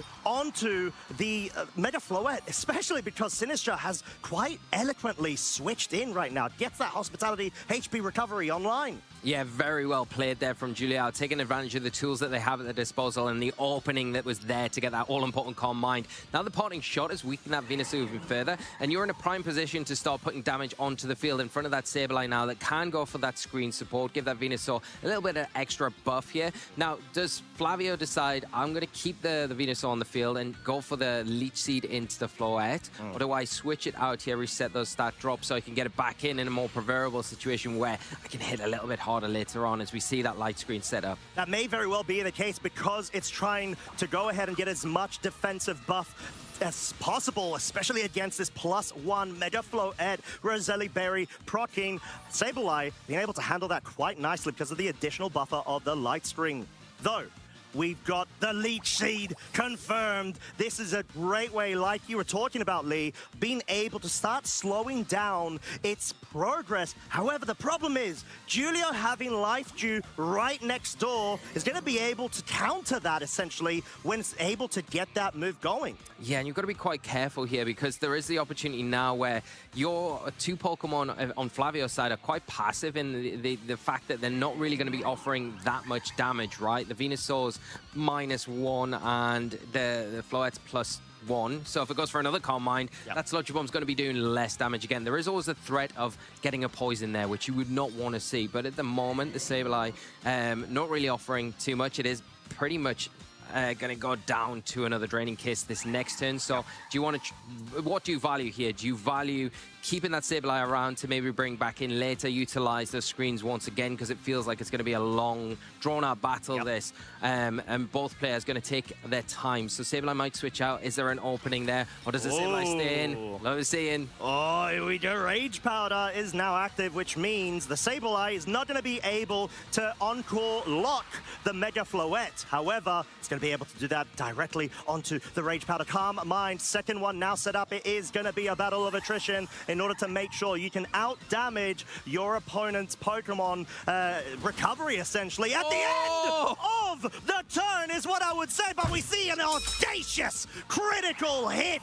One shot onto the Mega Floette. Julio is shaking his head in dismay. Yeah, if there's one way to go about getting rid of that big threat, it is a critical hit. Really unfortunate for Julio, but Flavio taking full advantage of the opportunity there to get that Sludge Bomb off. And fortunately for them, that one big threat has been removed. Yeah, and I could even argue right now that may be game deciding, because even though you got Aerodactyl online, it doesn't have access to the Mega Evolution anymore. It's not going to be able to directly threaten that Venusaur as much as it once could, especially because the Sableye also has Reflect support. Yeah, and with that Prankster ability, the Reflect going up, you're not really worrying so much about those dual wing beaks as you would be normally. And yeah, you've got the option here where you've got 4 Pokemon still. You can just switch around to your heart's content and get into that preferable board state. You've got weather control now, so if something like the Archaladons and the Basket Legion comes in, we know it's going to be able to just start picking bits of the team off that Julio's got remaining. Yeah, and this is just essentially setup and resource management from Flavio's side, because you don't have much to lose. Pelipper is such a good bring here, as it's so physically bulky. It's crazy, especially when hidden behind a reflect. Yeah, and it doesn't really have to worry so much about the rock slides as well. It does have access to wide guard, so you can block those out, maybe switch Sableye out if you want now into that Basket Legion, so it really isn't threatened. There is obviously the threat of the matcha gotcha when that encore does end, but for the moment, you're in a position where you can wide guard, get Basket Legion in pretty seamlessly, and then start putting a huge amount of pressure onto that Aerodactyl or even the Sinistcha this next turn. Yeah, and it's quite tough because we don't know the final Pokemon in Julio's back. It may well be the Kingambit or Sneasler, depending on how much respect wants to be given to the Archaludon. But we've got Basket Legion now on the field. Sableye has gone, but feeling more confident being able to bring the Basket Legion in due to the reflect that's been set up. Pelipper on 61 hit points. It's going to be able to ignore the potential of a flinch. Goes for the Weather Ball there, perhaps anticipating the Incineroar switch in, wanting to be able to cover that rather than going for the Hurricane. Yeah, and it makes sense there, the Incineroar coming in to drop the Intimidate onto potentially the Basket Legion that was coming onto the field, but not seeing it there, just going to stick around and allow this Aerodactyl just to fire off attacks in a valuable Rock Slide there. Pelipper isn't in the greatest spot this next turn, so maybe it does now go for that wide guard while you can last respect with your own Basket Legion into the Sinistcha, and that probably will remove it. But there's always the threat of a Wave Crash there, expecting maybe an Incineroar switch in, so it's not so easy. Yeah, because it no longer has the Pasho Berry and has actually been dealt a bit of chip damage as well, maybe about 10%-ish to 20. But the Sinistcha does switch out. Sableye also switched in for Flavio's side, and there it is, the Incineroar wanting to be able to get as much damage, nerfing dealt as possible onto the Basket Legion. Wave Crash, it's not enough to survive, even at -1. The Aerodactyl is down. Julio has got 2 final Pokemon remaining. That critical hit, Lee, is feeling oh so crucial right now from earlier on.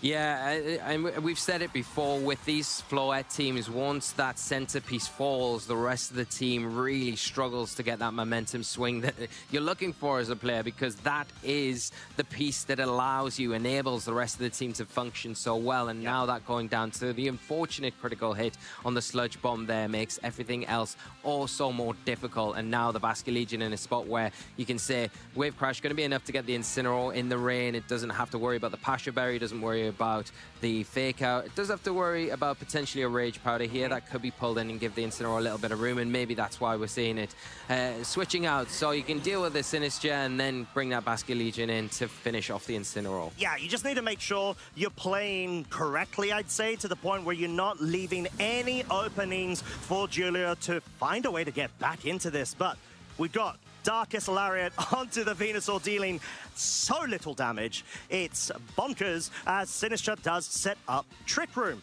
Wanted to go down the route of at least having speed advantage, maybe even scouting out certain speed interactions too. Yeah, it's going to be really difficult to deal with this Venusaur, though, because once that Leech Seed is laid onto the Incineroar, you've got that constant line of recovery, and then you can slowly start to chip away at the Sinistcha with the Sludge Bombs. And as you can see now, you've got a way to get around the Trick Room. With the Encore, you just Encore it into the Trick Room, and it's going to undo that speed advantage that you've got for this one turn only. Yeah, it's unfortunate because the Sinistcha doesn't even have Protect, so it's not going to be able to essentially defer itself away from that locked potential. Incineroar now has been seeded, and it's going to be giving away a bit of its HP to Venusaur, sapping it away. But Trick Room now, all of a sudden, just locked in, essentially. The Sinistcha's not going to be able to do much at all. There could have been a chance of Julio going for Rage Powder, which would have had higher priority bracket in order to get locked into that, but Julio wanting the Sinistcha available to be able to threaten the Basket Legion and Pelipper in the back. Under Trick Room, maybe, but it's tough. You're not going to be able to essentially outbolt or defeat the Mega Venusaur, which your Matcha Gotchas quad resisted to, essentially. Yeah, I mean, yeah, it's an impossible task, really, at that stage, I think, what the numbers game. And yeah, it's a very tough matchup for Julio, I think, in a lot of regards, especially when you lose a key piece with the Floette like Julio did early on, because you could see what they were doing. They were doing everything right early on in that game. I think without the critical hit, it would have been a completely different game. Not saying the outcome would have been different, but I think the turns following that would have been very different, because you've got that Floette that can then start putting damage onto the opposite side of the field. And eventually, even though it had been leech seeded, it is going to get to the point where those Calm Minds that it was able to go for, stack them up. It will be able to do considerable damage to that Venusaur, even though it is resisted because of the Fairy Aura boost that it has access to. So, going into game 2 then, Julio's side, what are we thinking? Do we try to change that up in any way, or do we feel like his plan was working, he had an idea, it just unfortunately fell to the victim of being variance in that case, of getting the unlucky RNG? Yeah, I really don't see anything wrong with the game plan. Julio approached that match, I think, as they probably should with the options that they've got going into this particular matchup. I think, yeah, you've got... Because they had that bold position with the Floette, with their Sinistcha, it was locked into Rage Powder. So you had a pretty seamless way to just stack those Calm Minds for the next turn or two and not worry about getting Encore locked yourself, because the Venusaur was in no stage threatening that knockout onto the Sinistcha, so it was pretty free to protect the floor in the scenarios and allow it to get set up. So Julio probably could go along a similar sort of line there, and just hope that they don't fall victim to the mercy of RNG like they did in that first game. Yeah, because in the end of the day, you want to be able to outstack as much as you can, both special defensively and special offensively. But there was a Leech Seed onto the Floette that obviously the Sinistcha couldn't be able to redirect due to powder moves not being, because it's grass typing actually, not of Venusaur not being able to essentially fall victim to that redirection. But there is a change-up, actually. Sneasler, King Gambit from Julio's side. You got Fake Out available, you got Coaching available, and this King Gambit has no Protect available. It is for attack. The other Pokemon that doesn't have any Protect available is the Basculegion, so it is going to be susceptible outside of Aqua Jet to a Sucker Punch, which is really great adjustment here. And that Kingambit being on the field deters the impact that Incineroar is going to be able to have, and freedom that Flavio is able to kind of pivot it onto the field, which would otherwise be quite useful in this scenario. The Venusaur is going to be susceptible to a Fake Out here, so has to be slowed down maybe by that Sneasler. But yeah, are you really worried about an Aqua Jet from the Basculegion when you're in a position with your Kingambit to do some big damage and potentially take down a key piece of Flavio's team? Yeah, it's just going to have to come down to which target the Basculegion's going for, and if it does respect the Sucker Punch, because this is Adamant Kingambit, which could pack a very strong punch. Doesn't seem to be the case. Flip Turn will be breaking the Focus Sash on that Sneasler and essentially giving itself that free pivot. Yeah, no Fake Out there, so maybe the double up is into the Venusaur here. Maybe a Dire Claw and then a Kowtow Cleave into the Venusaur to try and remove that threat early on. But no, it is a Coaching. Another route taken by Julio. Yeah, and wanting to be able to stack up as much as you can. Earth Power is going to be powerful, but it's not going to be enough to be dealing with the Kingambit. Wait for it. We've got drama ensuing on the battlefield. This is a +3 Kowtow Cleave into the back of Venusaur. It's able to survive on 28 hit points. Wow, shows how bulky this Venusaur is. Really unfortunate there that Flavio got that special defense drop, but great for Julio now after combining that with the Coaching +3. He's hitting so hard. Now in a position where the Sneeze are going to be able to pick up that Venusaur. The Sableye doesn't have Fake Out to disrupt anything on the opposite side of the field, and the Kowtow Cleave's still going to be hitting that Sableye for a good damage. Do you go for, well, what do you go for if you're the Sableye? Do you prioritize the screens? Maybe a Reflect here could be really beneficial, but that Venusaur on a spot, any attack into it is going to take it down, so maybe protect that or switch it out into something that could come in a little bit favorable. What do you have in the back that can come in on a Kowtow Cleave? And this is awkward as well for Flavio because you don't have a redirector available on your side of the field with the 6 that you've got. So just going to be able to have to manage expectations and what Julio's going to try to go for as a read. And we've got the Sucker Punch failing. Seems to be Leech Seed as an option. Encore trying to lock in the Sneasler with the Coaching, but is met with a Sinistcha, and the Leech Seed does connect. It's going to be able to begin sapping all of the hit points away from the Kingambit and avoid getting KO'd. And you got a scenario where you can play around now with the Mega Venusaur bit with Protects. Yeah, Protect is the one option this next turn where you can say, okay, get a little bit more health back, but it's not really helping you out against the immediate threat of the Kingambit right now. You're going to need to switch that Sableye out and get something back onto the field because the Sinistcha has great protection to that Kingambit that is threatened by those Earth Powers, but the Rage Powder isn't going to be effective here. So it is still a sitting target right now from the Venusaur where it can target into it, but if you... The Earth Power is going to be enough. So the King Gambit in a position where it is going to go down the next turn. So that Leech Seed was a nice way to get around it. But you've got the threat of the Sucker Punch, like you've talked about. There's no redirection there to give the alleviation from the Venusaur. So you need to get something in to help that Venusaur out, and why we're seeing the Sableye switch out this time. Oh, here we go. Is there going to be any sort of switch out from Julio's side? He's going to commit with the Sucker Punch. Oh, we're about to find out. Pelipper's on the field. Protect is online for the Mega Venusaur, not wanting to mess about there. Get a bit of recovery. Sucker Punch is the move of choice from Julio. He's actually opted to go for the Trick Room, and this is such a beautiful play. Yeah, especially now that the Sableye's off the field, there's no access to that Encore to lock that Sinistcha in like we saw in the previous game to reverse the dimensions back to normal. Now, the King Gambit in that spot where it can just go Kowtow Cleave, doesn't need to go for the Sucker Punch into the Venusaur slot. It could even go after the Pelipper because how many boosts it's got under its belt, it's going to be close with Kowtow Cleave to picking up that one. But the Venusaur protected last turn. It can't consistently protect again this next turn. It is a sitting target, and does Flavia have anything in the back that they could switch in to comfortably take that? I would say no, with a Basket Legion and a Sableye active in the back. This is such a good pin from Julio's side. Obviously, there was a luck in that special defensive drop that proc the +2 Defiant from the King Gambit, but this is such a good situation for him. He's got redirection available if he's scared of the Pelipper, but he picks up a KO if he focuses down into the Mega Venusaur slot, which is now a Sableye. Yeah, and that Rage Powder there, very, very useful there.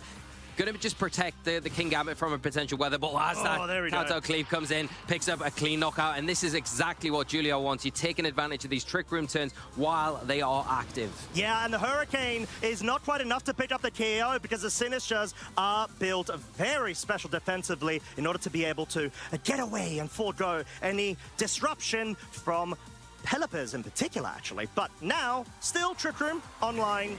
There is a Pelipper that can, rather than go on the offensive, maybe opt to go for like a wide guard if it's anticipating a read of a read with a Matcha Gotcha going into that slot. But the Mega Venusaur's back on the field, and it's still being threatened, Lee. Yeah, and does Julio make the play here? I think if you suspect the protect on the Venusaur, could you then double up into the Pelipper? You know that the Sinistcha, the King Gambit are going to underspeed the Pelipper, so Matcha Gotcha and the Kowtow will guarantee the knockout there. But it is risky if you go for that. Then the Venusaur has the opportunity to not protect, expecting that play and get that all-important Earth Power into the King Gambit, and then things become a lot more difficult for Julio. Do you take that risk, or do you just go for maybe that Rage Powder and then Kowtow into it? But no. Here we go. Kowtow Cleave, enough to pick up a Pelipper. Like we said, folks, Pelippers are very physically defensively bulky, but not in front of a +3 King Gambit. Matcha Gotcha dealing thereabouts 11 hit points, but the most crucial thing here is Venusaur. What are you opting for? You're going for the Earth Power into the King Gambit, finally being able to get rid of it, but is it too late at this point? We got the Basket Legion with 2 turns of Trick Room remaining locked into a Choice Scarf, and the Matcha Gotcha being able to directly threaten it. Yeah, it's not a great scenario to be in if you are Basket Legion right now. Yes, you've got the rain up, but you're in front of a Sinistcha and then an Incineroar with that Pasho Berry as well. It is going to be able to deal with those water-type threats a lot easier than it would be without it. So it's going to be able to drop an all-important Intimidate. So even the Basket Legion outside of Trick Room, if it can get through these 2 turns, not going to be hitting as hard. And this Venusaur in a position now where, yes, it could get a Leech Seed off into the Incineroar, but it is going to be susceptible to a fake out this turn, and then an easy Matcha Gotcha from the Sinistcha into the Basket Legion. And not only that, the double up potential from the Incineroar with that Darkest Lariat, the Matcha Gotcha, is going to be enough into that free slot that is Basket Legion on the field. Fake out into the Venusaur slot. 50 hit points remaining. Matcha Gotcha double connects. Deals so much damage onto the Basket Legion, guaranteeing a 2-shot, whilst, more importantly, being able to heal up very much, not from the first hit, but insanely from the second. Yeah, really, really useful as the Venusaur does flinch there, and now that last respect is chosen. It is going to be enough to take down this Sinistcha here. So Now that is the move of choice. It is locked into that. It's not going to be very effective into that Incineroar, but it is going to be effective into this Sneasler that is remaining in the back for Juliao. So will be enough to take that Pokemon down. It has got the Fake Out once again, but remember, there is one turn of Trick Room left. Yep. This Incineroar in prime position to just deal with this Basculegion quite effectively, while the Sneasler can go for a Fake Out and slow down that Venusaur one more turn. Yeah, it does feel very perfectly timed with the right pieces being on the board at the right moment for Julio. There's not much actually that could go wrong in this scenario. Darkest Lariat from the, I'd say around 40 to 45% HP range on the Basculegion surely should be enough, because we know that the Incineroar, it doesn't have actually a stat alignment giving it the 10% boost on its attack. It is Impish. The Fake Out going into the Venusaur only met with the Protect. Darkest Lariat, can you pick up the KO? Can you give this lifeline to Julio? And it seems to be the case. Trick Room now undone at the end of the turn. Julio gonna be able to outspeed, get the Dire Claws going. He'll have the Incineroar. There's no double target potential from Venusaur's side. This looks wrapped up, and it looks like we're going straight into a Game 3, Lee. Yeah, really well played here, and the adjustments that Julio made, in particular with that King Gambit, paid dividends for them there to pull this game back from the ether to the edge of where they could be going and claiming victory. Yeah, and you know what? We saw RNG having influence in Game 1, but then we saw it get returned in Game 2 for Julio's favor. That Earth Power special defense drop is so crucial because you're able to essentially guarantee one-shots.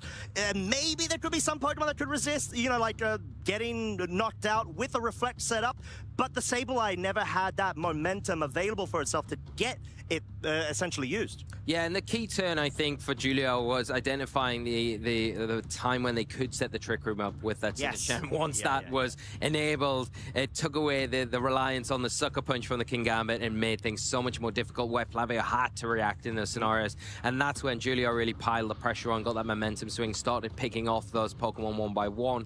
And, you know, even when the King Gambit went down to that Earth Power, in the end, it had done its job by then, and it was just too far gone with the remaining Trick Room turns left. This is something that Flavio is going to have to really think about a lot going into this next game. You can't give the King Gambit as much room as what you did in the last game, and you're going to have better answers for that Sinistcha that you just seem to lack in that game. Do you think there's any world that Archaludon makes it through as a choice for Flavio?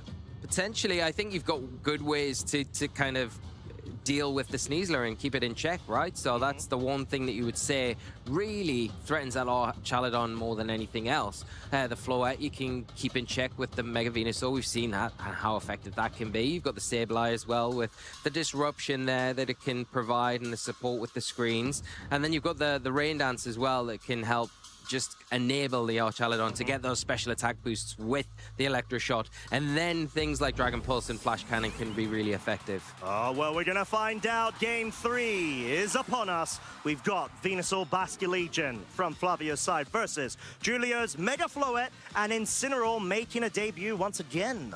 Yeah, the Intimidate, we've said it before, really useful onto the Basculegion, especially because you've got that Pasha Berry, so Incineroar doesn't really have to worry about anything there. The big fish is going to throw out this turn, and you've got the ability to stop that Venusaur in its tracks. A simple Fake Out into that Pokemon, and then a Calm Mind on your Floette starts the ball rolling, and we saw this in Game 1. No Fake Out in that Game 1 version, but maybe we see it this time around, just to stop the Venusaur from laying down any damage and getting away around those Leech Seeds that can be over time are really detrimental to your game plan. All right, well, we're going to have to see how the run back is going to ensue, although the Venusaur actually switching out directly now. Turn 1 for the Pelipper, going for the damage. This feels like a focus into the Mega Floette in hopes of being able to deal enough damage that it essentially either goes down or it's too little of a resource remaining for it and it'll just go down from any hit.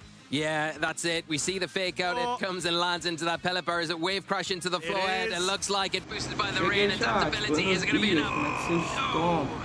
Já vai todo mundo tá chegando, desejar um ótimo sábado para todos. Estamos aqui acompanhando o dia 1 do Regional de Turim, na Itália. Esse é o round 4, entre Flávio Del Pidio e Giuliano Tarlau. Espero que eu tenha falado certo. Aparentemente esse Flávio trouxe um Venosó na chuva que parece que deu bom. Aparentemente deu bom. Tomando meu cafezinho aqui junto com vocês. E é isso. Really locking down the ability for Giulio to get any sort of functionality out of their team this game. So really well done by Flavio and really putting the pin on this time around. Hyper aggressive when it counts, and this seems to be Quem não deixou o like, se puder deixar o like, deixa o like, beleza? switching the Bastia Legion out, bringing Venusaur, the shiny Peckish, back onto the field, but Incineroar swapping out. Sort of what we're saying right now has to be the Sinistra. Will we see Pelipper going for the Hurricane, or maybe even the Weather Ball, anticipating Giulio not to go for the Protect onto the Floette, but doesn't seem to be the case. Yeah, I think with how important the Floette is, you have to protect it in that scenario, but not going for any attacking options, going for the Tailwind, but a really nice timing here for Giulio to get the Sinistra onto the field where it can really threaten with the Trick Room the next turn. Now the Venusaur's back in on the field, and it is in a position where it can start putting out damage with the Sludge Bombs. Leech Seed into the Floette, it doesn't have to worry about the Rage Powder, but you don't really want to see a Trick Room go up just after you've set a Tailwind, so you do double into the Sinistra here to try and remove it, but doing that you're taking all attention away from that Floette, and it's already got a calm mind set up. It's going to be able to hit very hard with those Draining Kisses and restore some of that health lost. Yeah, I'm wondering if Sludge Bomb from Mega Venusaur minus +1 special defense Mega Floette is actually enough from that range to pick up the KO, because obviously it can ignore the Rage Powder due to its grass typing, and Giulio's already protected with Mega Floette the previous turn, so may have to either opt to go for a double protect, or they're confident they're gonna survive. It's a big question. It's going to be answered very soon here as we do see the Mega Evolution appear and that Rage Powder propped from that Sinistra. Here we go. Sludge Bomb onto Mega Floette.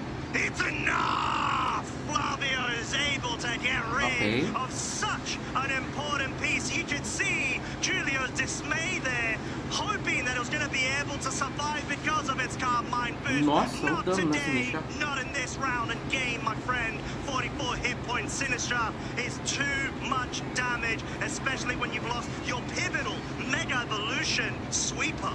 Yeah, and you can see how good Venusaur in particular is against these Floette teams that are so centered around it, where you've got these pieces like Sinistra, the reliance on Rage Powder is so heavy, where the Mega Venusaur's just like, I don't really have to worry about that at all, because I can just constantly target into what I want to hit, and I'm going to land those attacks, and time after time we see there. And the Sludge Bomb's so powerful, even on +1 special defense. Honest. Just enough to get it, and now King Gambit on the field, yeah, great. It hasn't got Protect.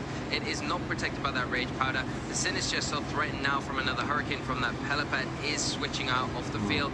But it's an easy target for the Venusaur to go just Earth Power into that King Gambit right now. And that's exactly what it's going to do. There may well actually be a double up there of the Weather Ball to take advantage of the rain and pick up a KO, but it's just going to be the safe Hurricane, wanting to ensure that there's no future hospitalities left on the field. We got a confusion of the Incineroar, so there's going to be a small chance that it's not able to get the fake out going for itself. But King Gambit, even at not essentially getting a boost off of Defiant, deals so much damage onto Pelipper. Yeah, just not quite enough, and the Pelipper trained so well from Flavio here, rocking that Citrus Berry, getting the health back, and now going to be in a position where he's going to be threatened by another Earth Power. The one saving grace you've got is a turn where you can fake out that Venusaur, but not doing that puts you vulnerable to the Weather Ball from that Pelipper, so it is one of those where do you just ignore the Venusaur here, hoping that it protects and go after that Pelipper, but no, Flavio not giving an inch yet, pushing that out, and the Archalodon coming in. Can it catch a fake out? I think that may well be what it's trying to do. Sinistra switching in right now. You see Giulio actually taking his headset off here. He's thinking this may actually be the end. Incineroar, oh my lord, he predicted it himself, hits itself in confusion, not able to get any move off, but the Earth Power is not going to be able to pick up the KO onto the Sinistra. The rain has stopped. The Tailwind tailwind has petered out, and the forfeit has been given in. Flavio going undefeated. Ué.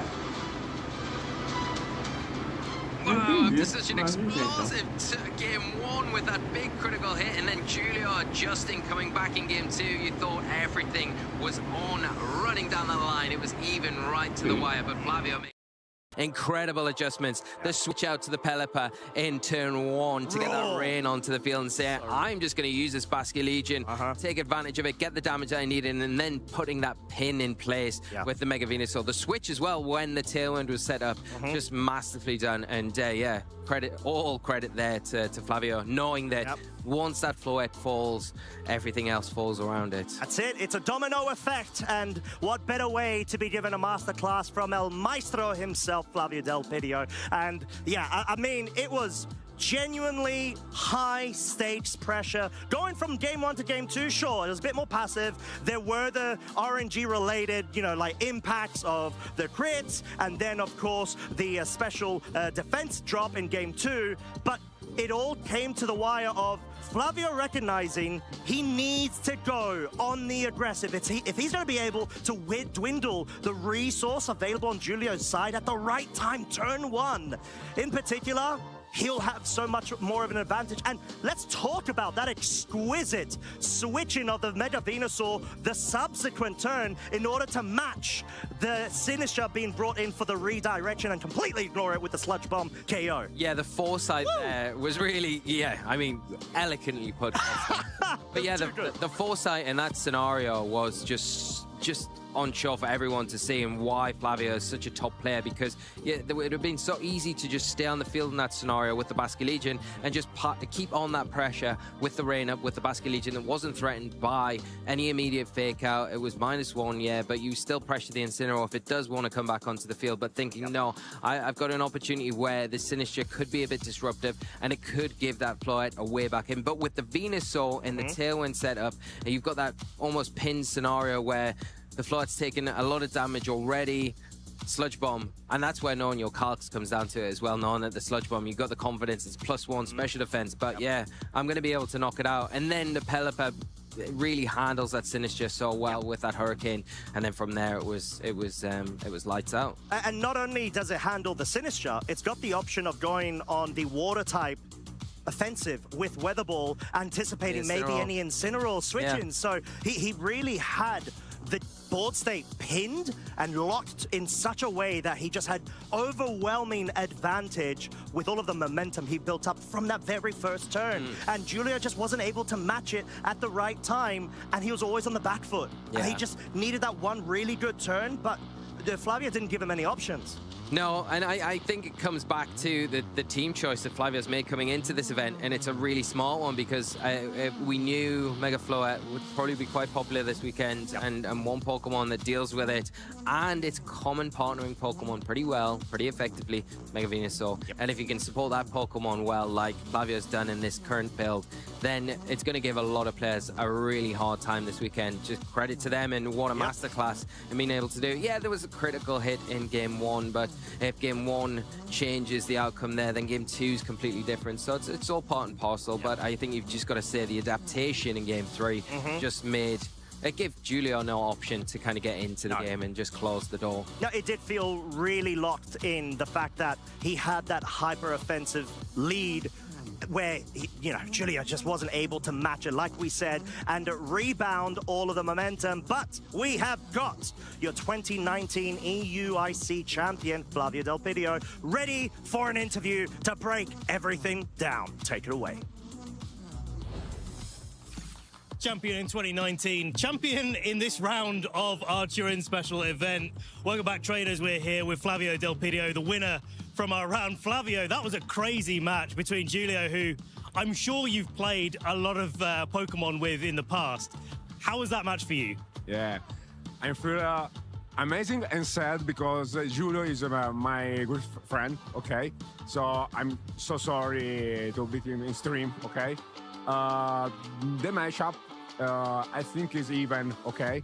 Because he has his play with the Carmine, Fake Out Parting Shot. I have the Mega Venusaur for this matchup. It's very good to avoid the Rage Powder Snitch, to push Sludge Bomb or Shield on Floet, okay? I got to luck in game 1 because I created the sludge bomb on Floet, okay? If he lost Floet, he lost the game, basically, okay? So very lucky in game 1. So in game 2, he changed his plan with the King Gambit. I would do the air power and wave crash to 1 on King Gambit, but I changed the move in flip turn sneeze and last second. Okay. At game 3, I used another plan, okay? Against Floet because I thought that probably he brought Floet again in game 3, okay? So I have basically two moves, or a sludge bomb on Floet and light screen, okay? Which or flip turn to sublime to put the light screen, okay? Or switch Pelipper for fake out on Veno and wave crash directly on Floet. Yeah, and I love that game plan as well because in game 1, it looked like Floet was going to be really dangerous until the sludge bomb crit.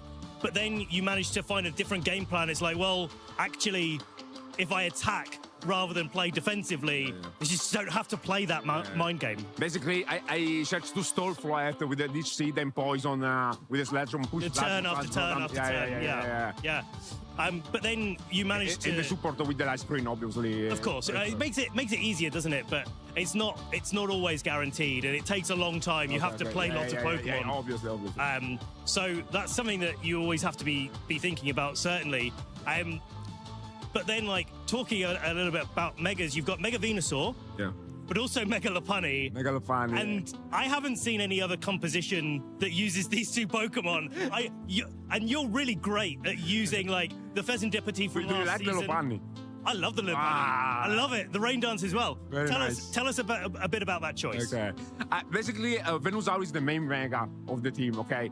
Mainly, I use Venusaur in almost matchup, okay?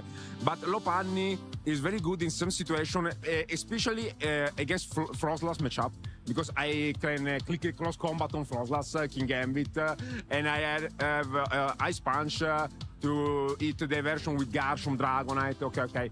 And the last move, obviously Fake Out, okay? And Rain Dance for some matchups against Charizard. Yeah. Very sad. I don't bring Lopunny so much times, but in some matchup is very, very important. When it comes, it's really important. Okay. So, again, moving on from Megas, we've got some new Megas. You're using some of the less popular Mega choices, and clearly that's working out for you very, very well. Maybe next time in stream I show Lopunny. We got our fingers crossed. We got our fingers crossed. But back in the good old days, back in 2018, you won the Leipzig Regional Championships with Mega Metagross. Is that something that you're going to be looking forward to coming back? Yeah. I want Metagross coming back. Yeah, I love Mega Metagross. Yeah. I won that regional very, very hard because I remember I played a great final against Marcus Starter. Yeah. Wow. Very emotional. Okay, I remember that final. Okay, I love Mega Metagross. I hope to come back here if possible. Well, we'll keep our fingers crossed for you and with you for your next rounds. Before we let you get back and get ready for your next match, have you got any shout-outs for people Obviously, the shout-out, obviously, for all my friends who support me and helped for the tournament, like Francesco Piopero, Cicciotto, Daniele Spuntarelli, Zenzero, the Mr. Micaletto, okay? And I will shout out my team, Team Aqua, okay? And my family. And obviously, all people who support me, obviously. Flavio, thank you so much. Congratulations on making it this far. We're wishing you the best of luck. And until then, we're going to be getting back to our Swiss round. So don't go anywhere, trainers. We'll be right back.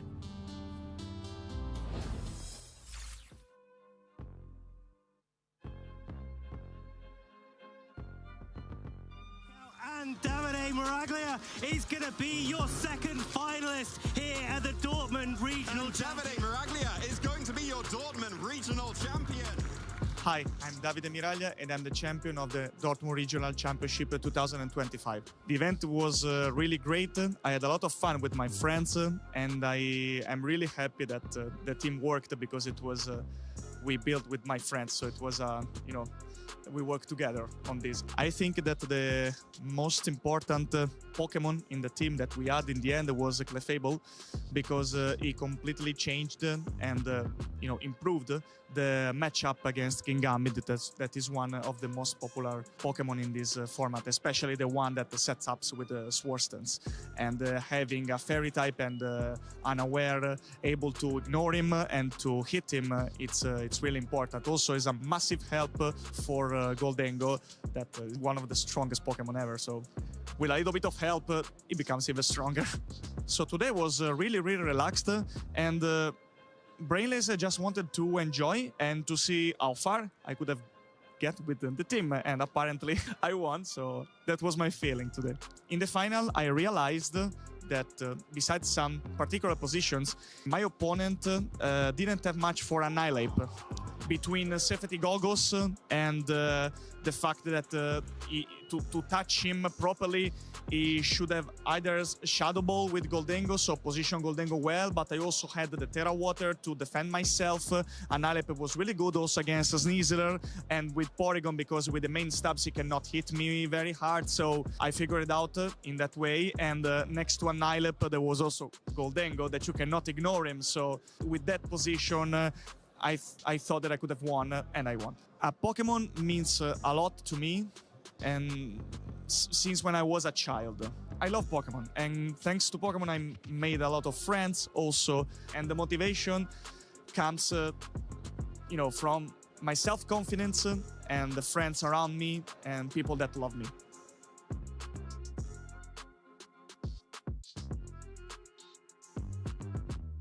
The 2025 North America International Championships were exciting times down in the Big Easy. However, the event would be anything but easy for the trainers trying to qualify for the World Championships in Anaheim. New Orleans was the last opportunity to earn championship points on the season, so much more was on the line than who would win the title. For the first time in VGC International Championship history, not a single home region trainer was represented in top 8. With 4 of the final 8 trainers remaining in the field, Italy paraded their way into the finals, thanks to Marco Silva taking down former IC champion Eric Rios and Federico Camparisi defeating Kazuki Kobayashi. But Kazuki still went home a winner by earning that direct Worlds invitation from top 4. As friends, teammates, and fellow countrymen, Marco and Federico wanted to prove that the Italian VGC talent is unmatched. And with a 4th IC win, Marco could make his claim not just as the best player in New Orleans, but the best player in the world. Federico caught Marco off guard in Game 1 with a perfectly timed wide guard, stopping Astro Barrage. Then in Game 2, after another well-timed wide guard, Marco landed a critical hit for a KO and forced to Game 3. With the championship on the line, Federico relied on his trusty Lunala for Trick Room. He would find his championship moment under those twisted dimensions. He goes for the Moonblast! Federico Camparisi is your 2025 North America International Champion! In the junior division, Joaquin Roquette used the power of the sun to shine through with Fluttermane and Koraidon, winning the set 2-0. And in the senior division, Brazil's Isaac Marrero neutralized the competition with Galarian Weezing. As Poison Gas ticked away at Lunala's health, Isaac secured the championship. What will happen in Anaheim? Will EU ride this momentum and continue their international dominance? Will NA defend the throne? Or will another region take home the title of World Champion? Check out Pokemon.com/compete for more information and see if it could be you as our next Pokemon champion.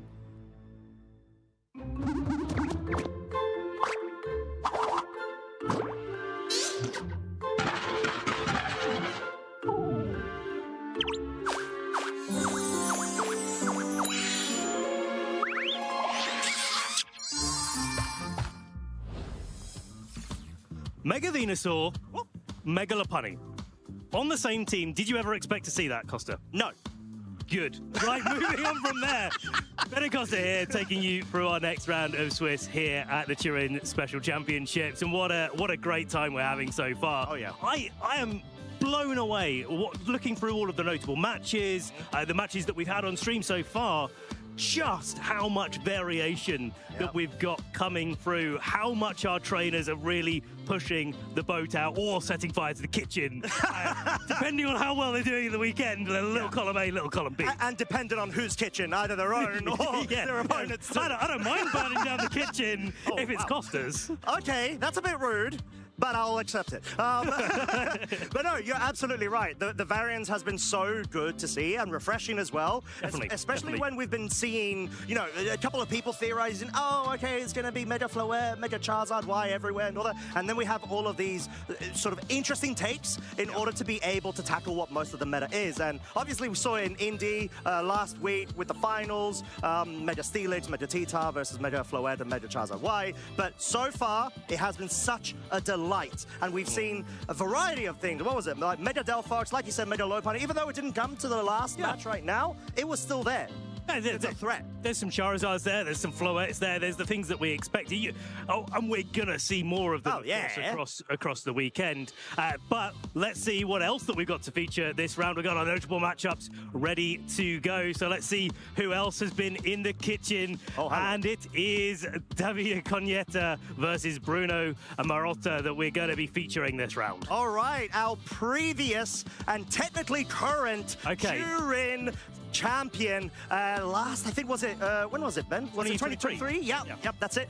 Making a comeback right now, running undefeated and bringing a very interesting team, a very strong team, being Mega Gengar Perish. Okay, we're gonna look back at that a little bit later, and we'll explain the backstory as to why Costa is so invested in this match. Santiago versus Mateo, a Charizard Floette versus a Frostlass Mega Scovillain team. You got some more Delphox there from Antonio Sanchez, a previous regional champion in his own right, versus Herman bringing that Mega Tyranitar, but on its own, which actually is pretty uncommon as far as Mega Tyranitar goes. It's usually paired up with another Mega Pokemon. And of course, Justin and versus Giuseppe. Yeah, and like we were sort of saying, there are some prominent key pieces that are appearing in the meta, and I think Mega T-Tar is definitely one of them.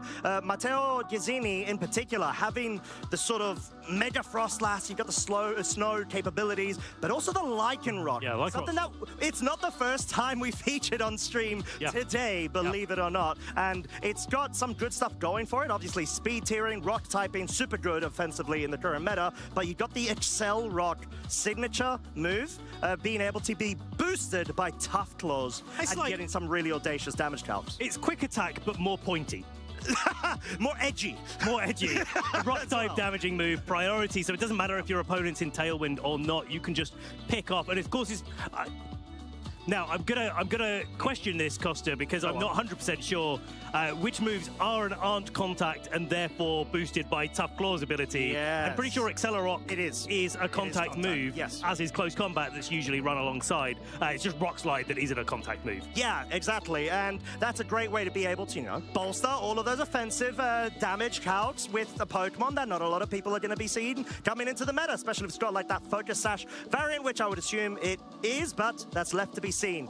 More importantly, we've got Davide Cognetta, our current Turin major champion from 2023. This is going to be such a delight to see him back in the fray. He's been there at the biggest stages. OCIC back in the day as well, being able to be a finalist, if I'm not mistaken. EUIC. EUIC. Like our first IC ever.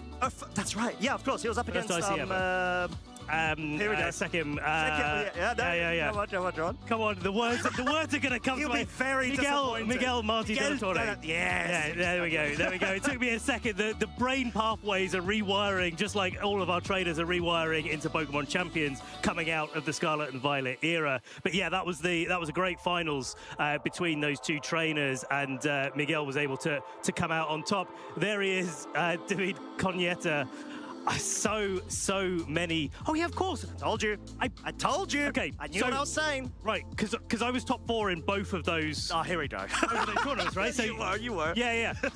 So my memory of EUIC is much clearer than my memory of OCIC, which maybe the jet lag had something to do that with going halfway around the world. But of course, I was cheering special champion back in 2023, as you mentioned earlier, getting top 4, of course, in the Players' Cup in 2020 when we were in our online era. Yeah, and Davide actually taking a bit of a break over the past season, and essentially, I think, if I'm not mistaken, he's also supporting with judging as well at tournaments, so he's been quite active in that essence in terms of being able to help others and essentially get things going for newer generations, but clearly making a comeback right now, 4-0, undefeated, clearly coming to make a statement from the looks of things. And he always does. I mean, he's such a consistent player, and every time that he's taking the game really, really seriously and coming back, he's almost coming back with a vengeance. Every time, if he has a little bit of a break, he normally comes back very, very strong indeed. I'm so excited to be able to feature him on the broadcast and to be able to see, especially this composition of team. I know that Mega Gengar is one of your top picks across the regulation set MA, but this composition is very, very tough to be able to pilot. Usually has the Perish Trap mode, and it's one of those team compositions that has such a high skill cap because you have to see so many turns into the future in the way that you pilot that kind of team archetype to get those Perish songs off, to get yourself into the right position to be able to win the game. And if I'm not mistaken, that core in particular, the composition, was actually popularized by Eduardo Cunha as well, so I'm not surprised to actually see it running amok and clearly in very capable hands with Davide being the pilot. But we have got his opponent, of course, on the other side of the field. And what we saw was a couple of key pieces that are very common in terms of what they're bringing to. Yeah, I think that's one of those things where you see a team like Davies with lots of different options to try to stop your opponent playing Pokemon. You've got the Shadow Tag stopping switching, you've got lots of fake outs, you've got lots of protects that stop any sort of damage. And then from Bruno's perspective, you gotta like figure out, okay, what's in my toolkit to be able to start landing some damage off onto Davies' side of the field, and to be able to either break the trap or attack into the Gengar before it uses Perish Song in the first place, or break down all of those support pieces so that you can actually get at the Pokemon that you want to get at. Yeah, and Mega Gengar in particular is one of those Pokemon that you can run in a bit of a multi-role mixed set, where not only are you there for the amazing special offensive prowess that it rocks with that base 170. However, it's also there for the Perish setup, disruption setup as well. Most commonly back in 2016, it used to be running a tear in terms of having Whimsicott by its side, having disable encore shenanigans, locking your opponent in, which I used quite often, and I will tell you it was very, very fun. 2015, 2016, 2017. Yes. No, sorry, not 2017, 2018, in fact. Yeah, really, really strong Pokemon to be able to use. We've got some great results for it as well. Finalist in Thailand, top 8 in Malaysia. Different team compositions. And I think this is one of the strong things about a lot of the Mega Pokemon that we have in Regulation Set at MA. You look at everything past Mega Gengar in those teams, and it's all different. It's all different ways of trying to support that Pokemon. In the case of Tyler getting top 32 at Indianapolis, it's the same composition that Davies is running, but then and going for that sort of Perish Song mode. But the other teams there, if they have Perish Song on the set, they're not overtly trying to set it up. In fact, they're trying to play the more typical kind of play patterns that we have in Pokemon. Yeah, and there is a common thread between these 3 different teams being Incineroar, where it's such a potent teammate in order to get that fake out disruption going, the parting shot, pivot action as well, on top of the Intimidate ability, being able to essentially nerf the incoming damage output from your opponent's side of the field and get all of those little cheeky shenanigans on the way. In a world where Incineroar usage is so far down compared to what we're used to seeing. I mean, how often do you get it like so low down, like 6 and 7 in our day one usage statistics? Never. Like literally never. This is probably the lowest lowest utilization of Incineroar that we've had in such a long time. And I think that's just the state of the format, the state of the game at the moment. What Pokemon are really prevalent, what Pokemon are doing well. Milotic and King Gambit. I mean, there's not many formats where both of those Pokemon are as prevalent as they are, and so there's lots of different reasons why Incineroar does sort of struggle in this metagame, but still an Incineroar. That's true. And it still has its place in the format. And so I think a lot of the teams, especially watching the high level of Indianapolis last weekend, you saw just Incineroar doing Incineroar things at the top level, and if you train it well and you know how to pilot it, it's still got that niche. Oh, easily. It's just about trying to make it fit onto the team composition and essentially take advantage of the role of which it has in that particular strategy that you got, whether it's going to be hyper offense, which most likely isn't going to be the choice of role that it wants to be able to fulfill. It's going more for the balance, disruption, pivot action going, the usual stuff that Incineroars do. You know it. You know it. You know it. Yeah, we all do. However, what we also know is that both of our trainers are getting prepared right now. We've got Bruno on the left-hand side of the field. We've got Davide on the right, and they are both undefeated. Let us make a point to that. This is the first Champions event of EU, and of course the last, so this is going to matter. It's going to matter a lot. These trainers obviously having a fantastic performance already so far. Whoever goes undefeated got a good shot of getting into our phase 2 of the tournament. But whoever doesn't come out on top, yeah, still got a pretty good chance, right? 4-1 going into round 5, I think, is something that if you asked a lot of trainers going in, they go, yeah, I'll take that. You know, be absolutely happy to be in that position and have a little bit of a buffer coming into those last rounds that are just so difficult.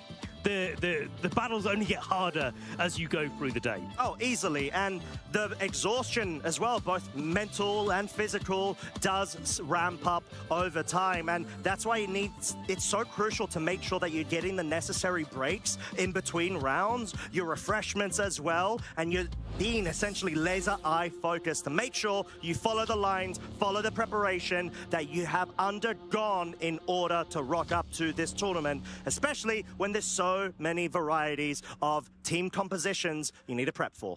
Yeah, it's like, especially when the format is so unknown and the format feels just so wide open at the moment.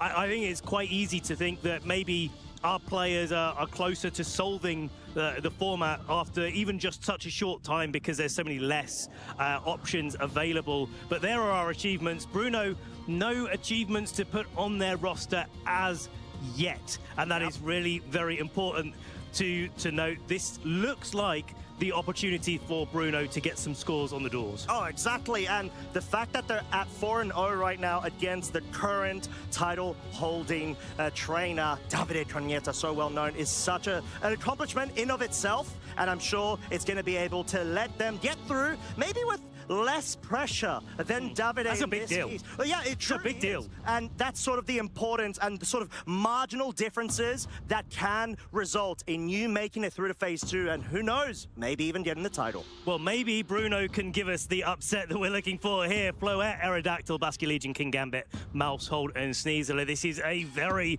solid composition. This is all about protecting that Mega Floette so that it can do what it does best, get a Calm Mind up, dish out that damage onto the board. But I think for me, my eyes are drawn to that King Gambit and the Focus Sash Basculegion in the middle.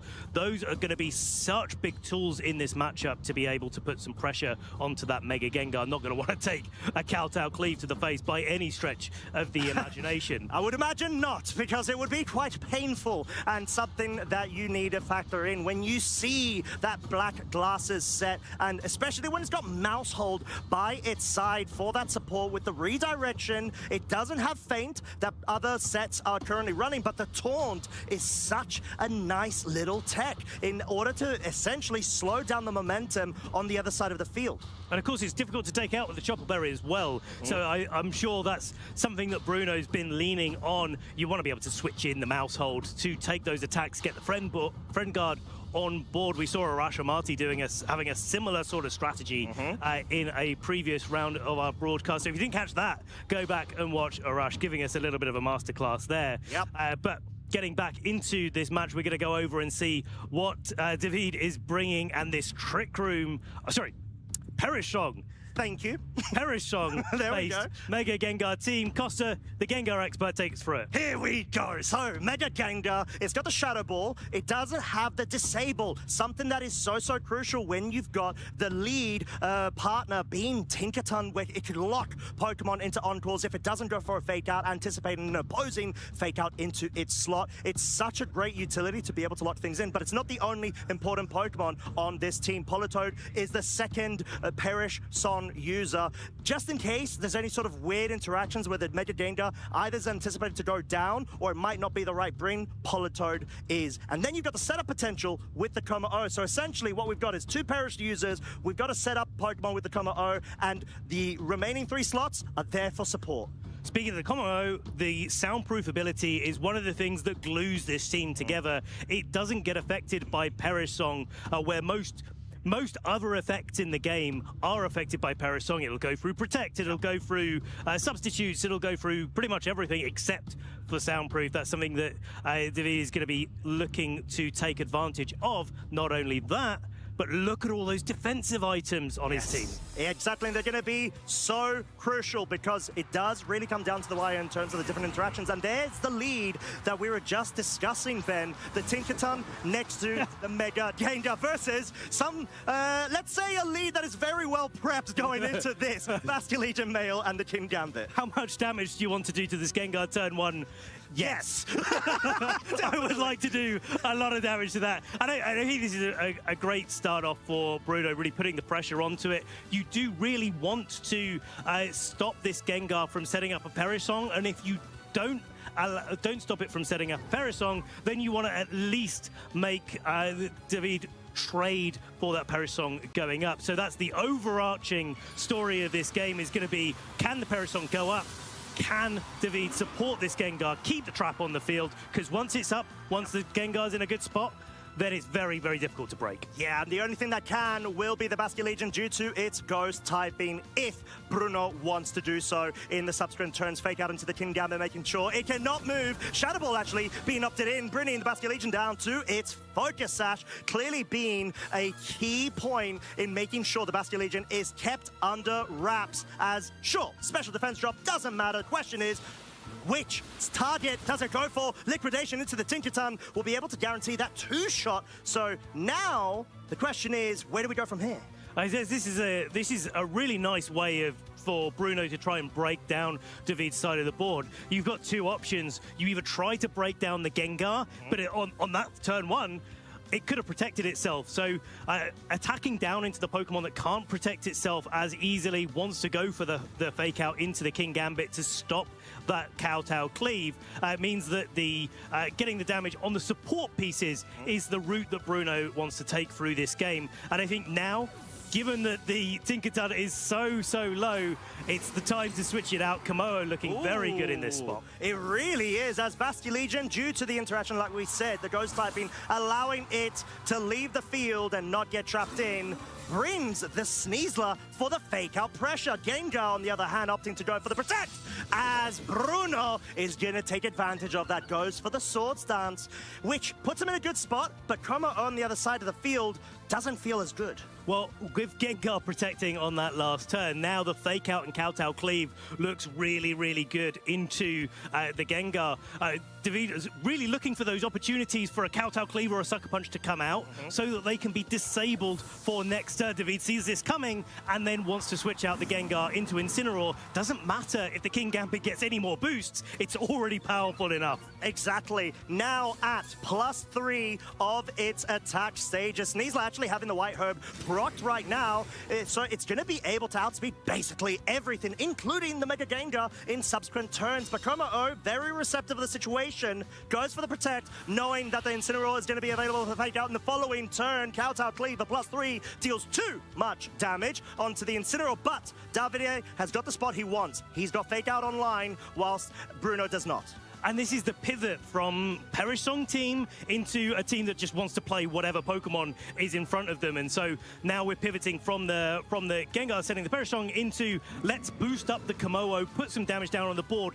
Perish Song is still a good option once you've knocked out 2 Pokemon. And certainly without a Choppleberry, this King Gambit is looking very, very scared from the Aura Sphere from this Komodo. Yeah, and for good reason. Hence why we actually see the Floette making itself on the field. It wants to be able to threaten it in the subsequent turn, but Davide matching that momentum with the board state, having the Mega Gengar now on the field at the right time, meaning both Floette and King Gambit will be locked in. They have no way out from the Shadow Tag. Yeah, that's a really, really nice switch in for David, and this is just textbook of being able to use that Shadow Tag to its full effect. This is where Mega Gengar is at its strongest. Coming in on the board state that you find favorable, maybe it's not turn 1, maybe it's turn 3 or 4 as you're seeing here, and then after that you take too much, your opponent takes too much damage, and then you can sort of perish the finishings off. So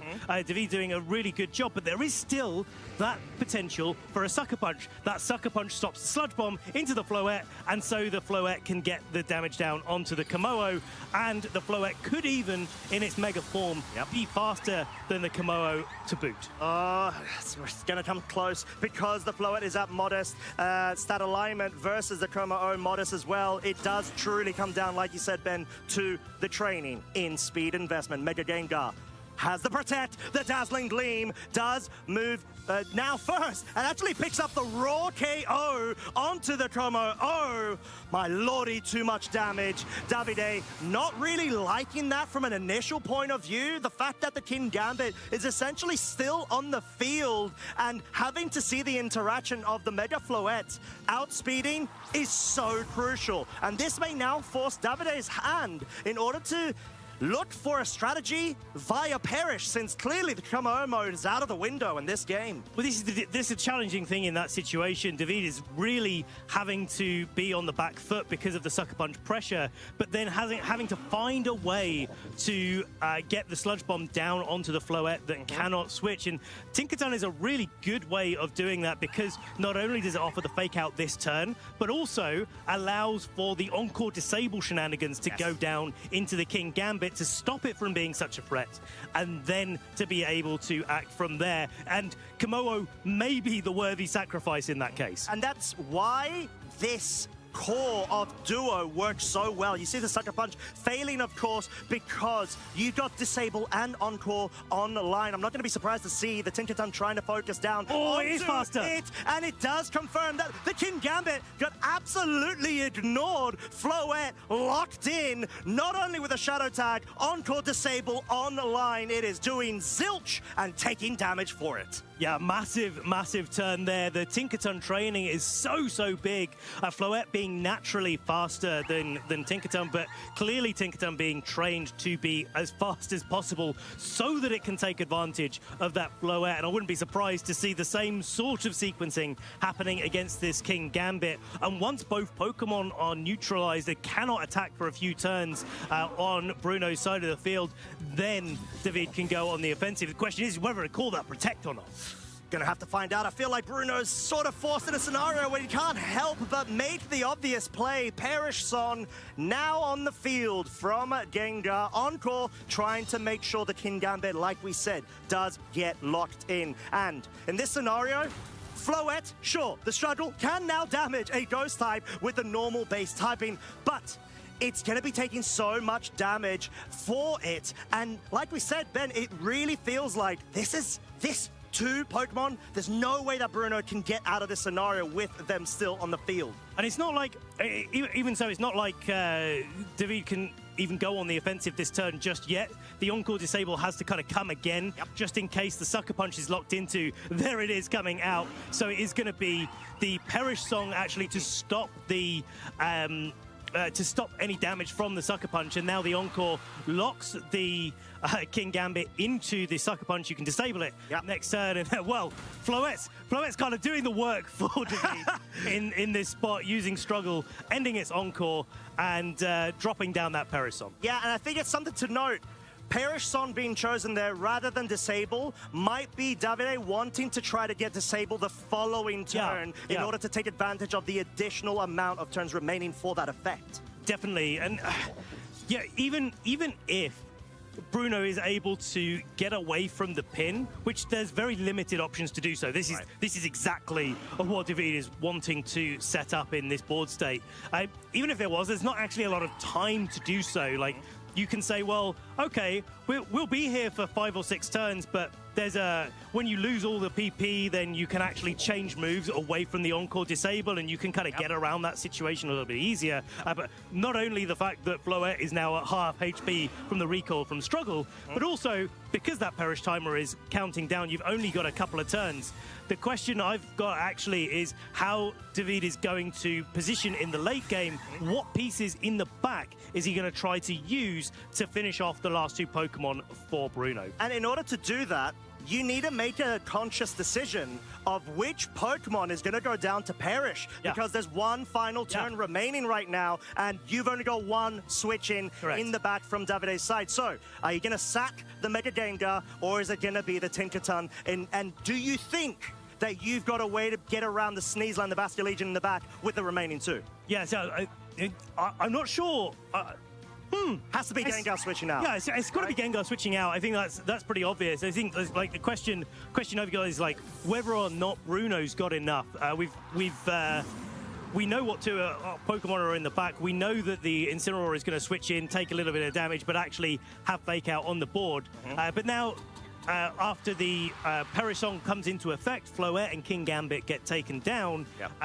Is the Fake Out from Sneasler plus the Basculegion going for a last respect enough? That's a lot of damage. Just a bit. Wow. Fair play, Floette. That's +4 for you at that point. +4 King Gambit. Yeah, that's King Gambit. Well, there we go.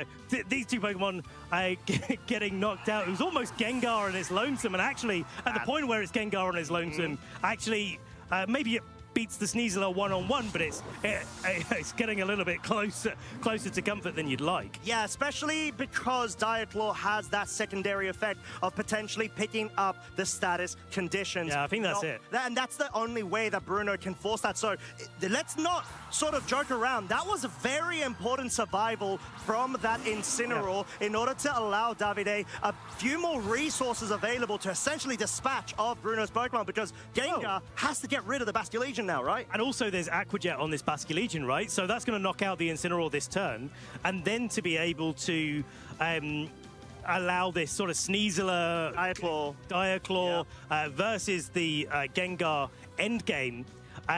There's no opportunity. Actually, it would be quite nice for Bruno if there's an opportunity to get the White Herb activated, but there's no such joy. There's just a Fake Out going into the Incineroar, taking that little bit of damage. The Gengar is forced for David to fire off a Shadow Ball into the Basculegion. That's the only Pokemon that's threatening a one-hit knockout on the Gengar this turn. But now, because of that Protect, Bruno actually putting themselves in a great position to get maybe enough Aqua Jet damage to allow the Diaclaw to win the one-on-one. Yeah, and that's what he has to target, as well as a status condition in order to make things a bit more easier. Aqua Jet bringing the Gengar down to 82. Diaclaw actually outspeeding naturally versus this Gengar. Might be quite crucial, no jokes aside, dealing thereabouts 20-ish hit points. So it's going to have to be the next 3 turns, if not 4, dependent on rolls, for it to be able to get around this. It's only going to be 2 Shadow Balls that are going to be... That's it. And there's another niche interaction here going on. If the Shadow Ball drops the special defense on the Sneasler and activates the White Herb, it's going to go first instead of the Gengar. No, I think the White Herb was actually procced earlier on in the game prior to the switch out because of the Incineroar that came into the field. Yeah, right. But regardless, like we said, it is going to have to come down to the Dire Claws and the interaction of it. Oh, but we saw close combat actually being the move of choice there, not wanting the special defense to be dropped. But Davide took advantage, went for the Perish Song. He is the faster Pokemon. Yeah, it's like trying to stop the Disable from actually ruining the Dire Claw option, because if you go for the Dire Claw first and the Disable comes out, you've got no way to hit that Gengar whatsoever. But most importantly, right, if the Perish Song, if both Pokemon stay on the field until the end of Perish Song, the Sneasler is going to faint probably after the Gengar. Gengar, exactly. That's what we saw with the interaction, right? And that's why Davide is focused on saying, you know what? Perish may be my way out here in order to avoid an awkward scenario, because even if the Unburden hasn't been procced, it just seems like the training of this Mega Gengar is that of being slower than the Sneasler. Second time confirmed there. Yeah. So is the... hello. Okay. All right. Uh-oh. One turn, though. One turn. This Dire Claw probably has to crit. It does. If it's going to have a hope and a prayer of being able to knock out this Gengar. And the fact that the Gengar is slower than the Sneasler is so crucial to how this end game operates. Unless there's a Protect with the Wake Up, it doesn't seem to be the case. Dire Claw, not enough. And I don't even think with that range of damage, it would have been enough, probably resulting around 10 to 11 hit points. And what a turn of events. Davide winning through the end game Perish. Game 1 win. Wow. That's a masterclass. That's a masterclass in Perish. Like, when to go for it, when not to. Really tempting when you're playing a team like that to think, Perish Song is my strategy.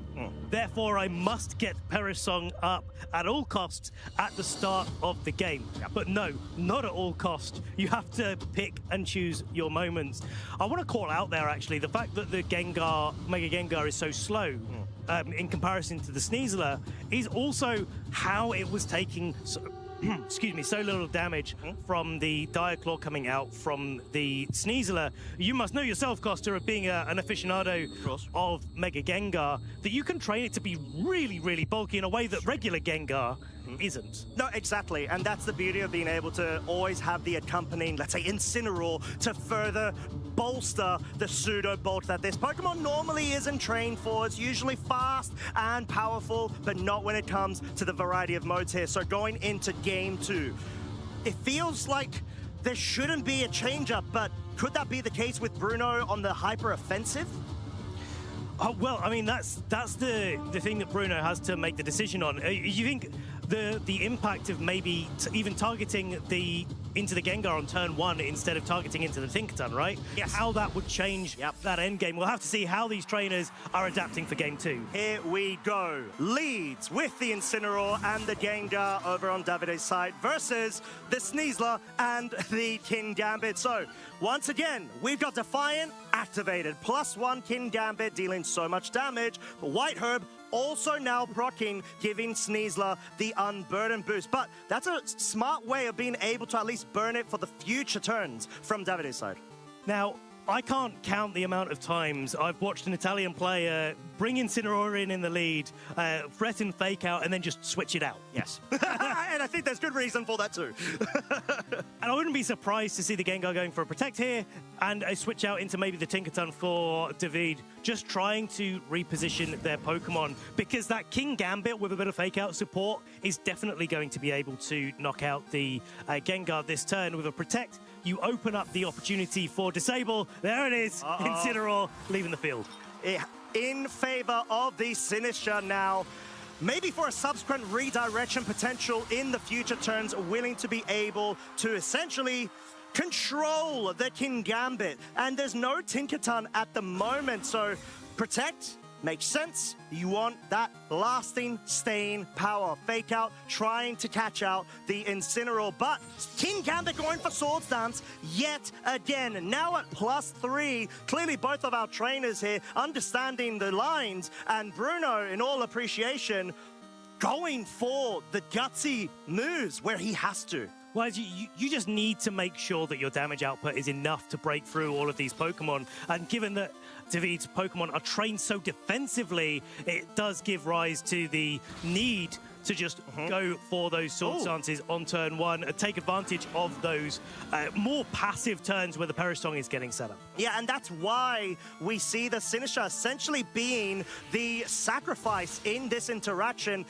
There was a Kasib Berry, for example, but like that doesn't factor in at all with this interaction of the Diaclaw actually dealing a lot more damage than I expected, Ben. And then the Kingambit, of course, picking up the KO. This allows the free switching of either the Incineroar or potentially the Tinkaton, maybe Kommo-o being opted out in this game too. I think it would be a wise adaptation as well, because the Floette being in the back in game one, even though it doesn't look that good into the matchup, it's respecting the Kommo-o. And so David probably respecting the Floette a little bit more than maybe he wanted to in game one. But now the Fake Out coming back onto the field, another Intimidate, drop onto the Sneasler, but this Kingambit at +4 now is definitely going to put some holes in whatever it goes for a Cowtail Cleave in. I think the key factor here, the Perisong is up, of course, is whether or not the Sneasler can get a little bit cheeky with the Diaclaw and allow for a little bit of shenanigans on that Gengar. Yeah, and because the Whitehead had already been essentially used up prior turn, close combat not quite enough to pick up the KO onto the Incineroar, but let's take a note there. The Kingambit was left alone. No fake out into it. There was a Sucker Punch attempt, obviously being essentially ignored because of the disable there. Maybe trying to position a point where the Sneasler is just locked in and cannot touch the Tinkaton that comes in, because close combat no longer online. Diaclaw, it's actually not able to hit the Tinkaton due to the steel typing. Yeah, so like So now the Sneasler is locked into just trying to get the status effects onto the Gengar if David allows it to happen. With the Perish counter 2, this turn is a nice, easy protect turn. If you want to go for it, there's an Encore Disable ability. There's just a straight-up Encore ability to go that you could go for into the Sneasler if you wanted to. So many options that David has, but in this case, it's just Pokemon playing defensively. And then, just like in Game 1, there's the ability for David to swap out the Gengar and form an endgame on the last turn of this Perisong. But you do need to be cautious on the timing, and that is why we see the final turn of Perish is upon us. Gengar is ever so free to switch out right now. Close combat had been disabled, so there's no way outside of Diaclaw for the Sneasler to be able to threaten a KO onto the Incineroar that has to come into the Gengar slot. And I think this is the turn where, again, we get the option for the Kingambit and the Sneasler to just try to get some damage down onto that Incineroar that we know is likely waiting in the wings. It's already at low HP. Yep. So the Encore coming in here, that's going to lock the Kingambit into Sucker Punch. The Sucker Punch is going to fail because there was no offensive options opted for. Oh, the Protect, of course. It doesn't really matter what it is. Not doing any damage is the point in this situation. Now the Sneasler and the Kingambit faint. But I feel like with the Tinkaton fainting as well at the end of this turn, oh no, it was after, it came in after, didn't it? Yeah. I was going to say that Bruno feels like they're in a little bit of a better spot to come on the offensive on this turn. But actually, I still think that's true, right? Because the focus actually is still intact on the Basculegion. And as long as Bruno can maintain that, the Basculegion is going to cause Daure so many problems. And that's why Bruno's focus has been try to get the big damage hitters on the field at the same time to threaten and break down the foundational legs of this core system. Perish Son, Fake Out, Switch Out, etc. Mega Floette going for the Mega Evolution, of course, the Eternal Floette, apologies. But now you really need to focus down on what are the correct moves to lock in. Incineroar, I could easily see it being essentially a sacrifice to bring that Mega Gengar in at the right time the subsequent turn, and that seems to be the case. Yeah, Incineroar going down here to the Dazzling Gleam. Wouldn't be surprised to have seen a Last Respects coming out into the Tinkerton, trying to take that Pokemon out. So it's only Mega Gengar that is being stared down into. And now we get to a really interesting part of the game, right? Where the Gengar comes in, there's no Perish on the board. Basculegion can't be faked out. It can be encored, but I'm not sure you want to encore that into Last Respects unless you're also disabling it on the same turn. And the question then becomes, like, can the Floette do enough damage to make that end game a little bit more palatable, maybe in combination with an Aqua Jet? I feel like this is quite tough because all of the spotlight is on Basculegion. Surely Bruno's going to go for the defensive protect here, acknowledging that, because Floette, it's going up against two Pokemon that it needs to deal damage to that are resisting its Fairy-type moves. The Steel typing on Tinkerton and the Poison one on Mega Gengar. There's not much that it can do. It's being threatened by a Gigaton Hammer. So I'm curious to see the speed interactions of this Tinkerton versus the Floette. Ooh. No Protect. Shadow Ball bringing the Basculegion down to 1 HP. Focus Sash procs. No Aqua Jet, no Encore disable at all. No. And is it going to be a Gigaton Hammer that's going to follow up into the Basculegion? It is! Knock it out. And there it goes, Basculegion, the last Pokemon, in order to try to force a Game 3 in Bruno's favor, seems to have been failed. Dazzling Gleam will be doing pitiful damage, and Davide has more than locked this up right now. Too much damage. Floette on its lonesome soul, eternally now gonna have to face down its two biggest threats. Yeah, it's like we've already seen that Tinkerton is faster than the Floette, so maybe not this turn because Gigaton Hammer can't be used 2 turns in a row, but Dazzling Gleam being disabled, Encore locking in that Floette to the Dazzling Gleam. The struggle is real in this situation, and Davide is taking our win here.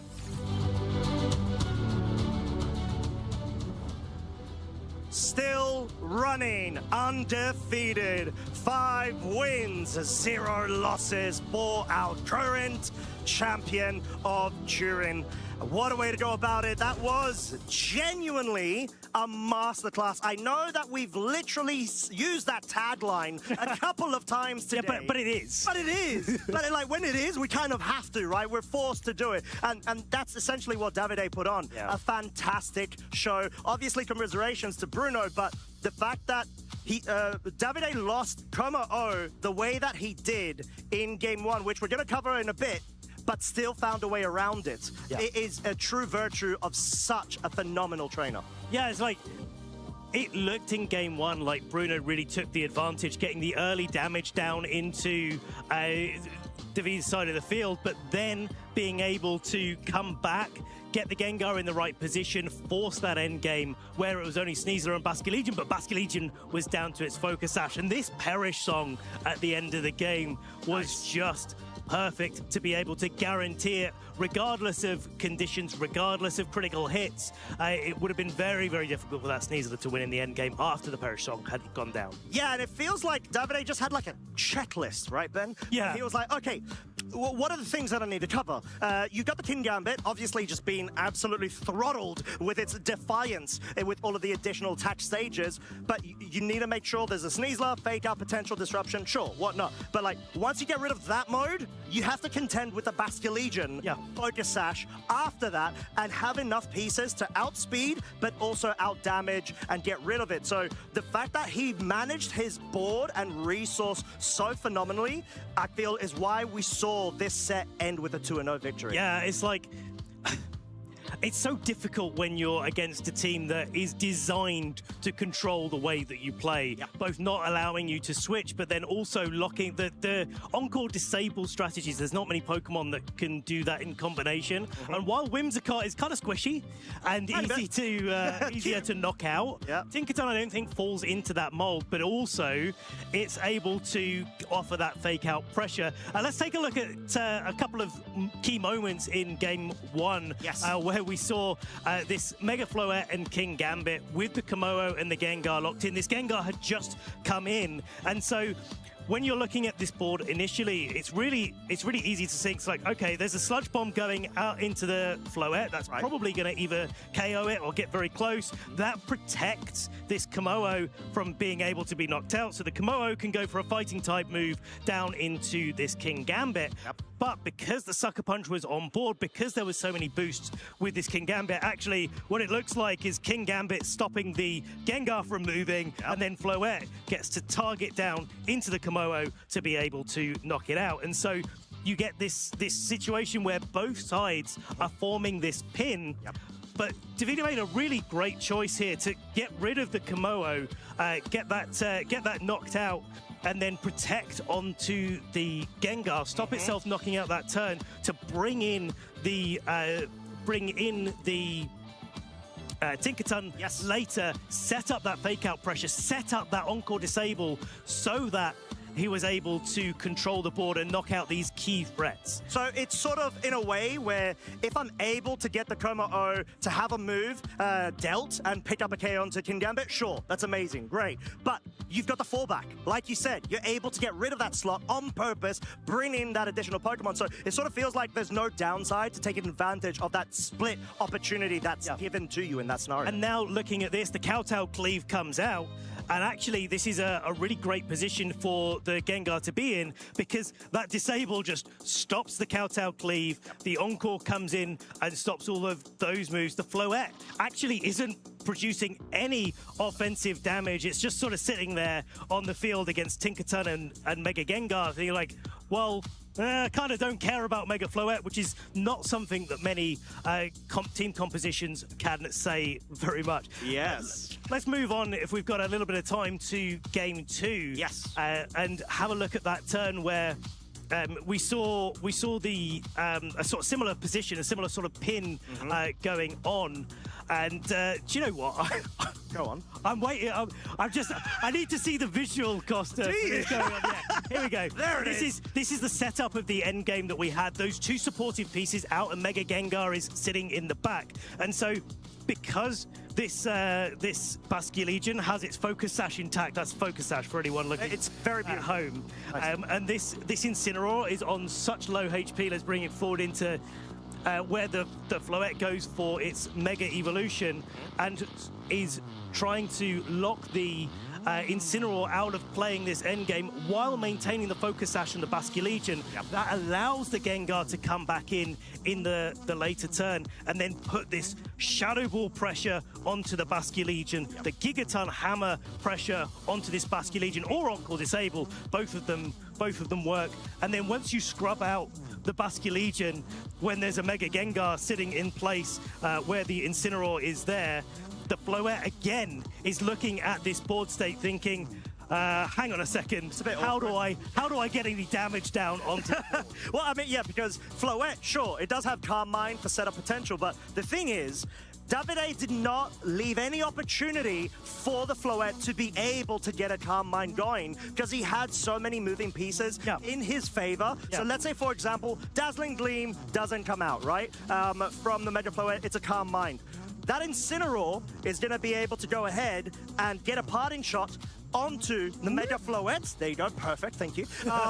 And the Mega Gengar is coming back in. So essentially, it's a no drawback scenario for Davide because of how masterfully he set the board. And the problem is this Floette, you have to bring it in this matchup because there, waiting in the wings, is that Komodo that didn't get brought to game 2, but Bruno doesn't know that in team preview, and so you have to respect it. Even the Politoed there as a secondary setup for the Perisong or the Encore could be really important. Like there's a world where there's some sort of trick room with the Sinister and the Politoed comes back in, and maybe not for this matchup, but there's certainly that mode on the team. And so there's a lot of different ways that Davide is trying to get the control in their favor, but Bruno just has to respect this Komodo. And like we said, there's so many pins that can be created, and one of the biggest MVP scenarios or combos in that case is the Encore Disable. The fact that you have that second fake out user,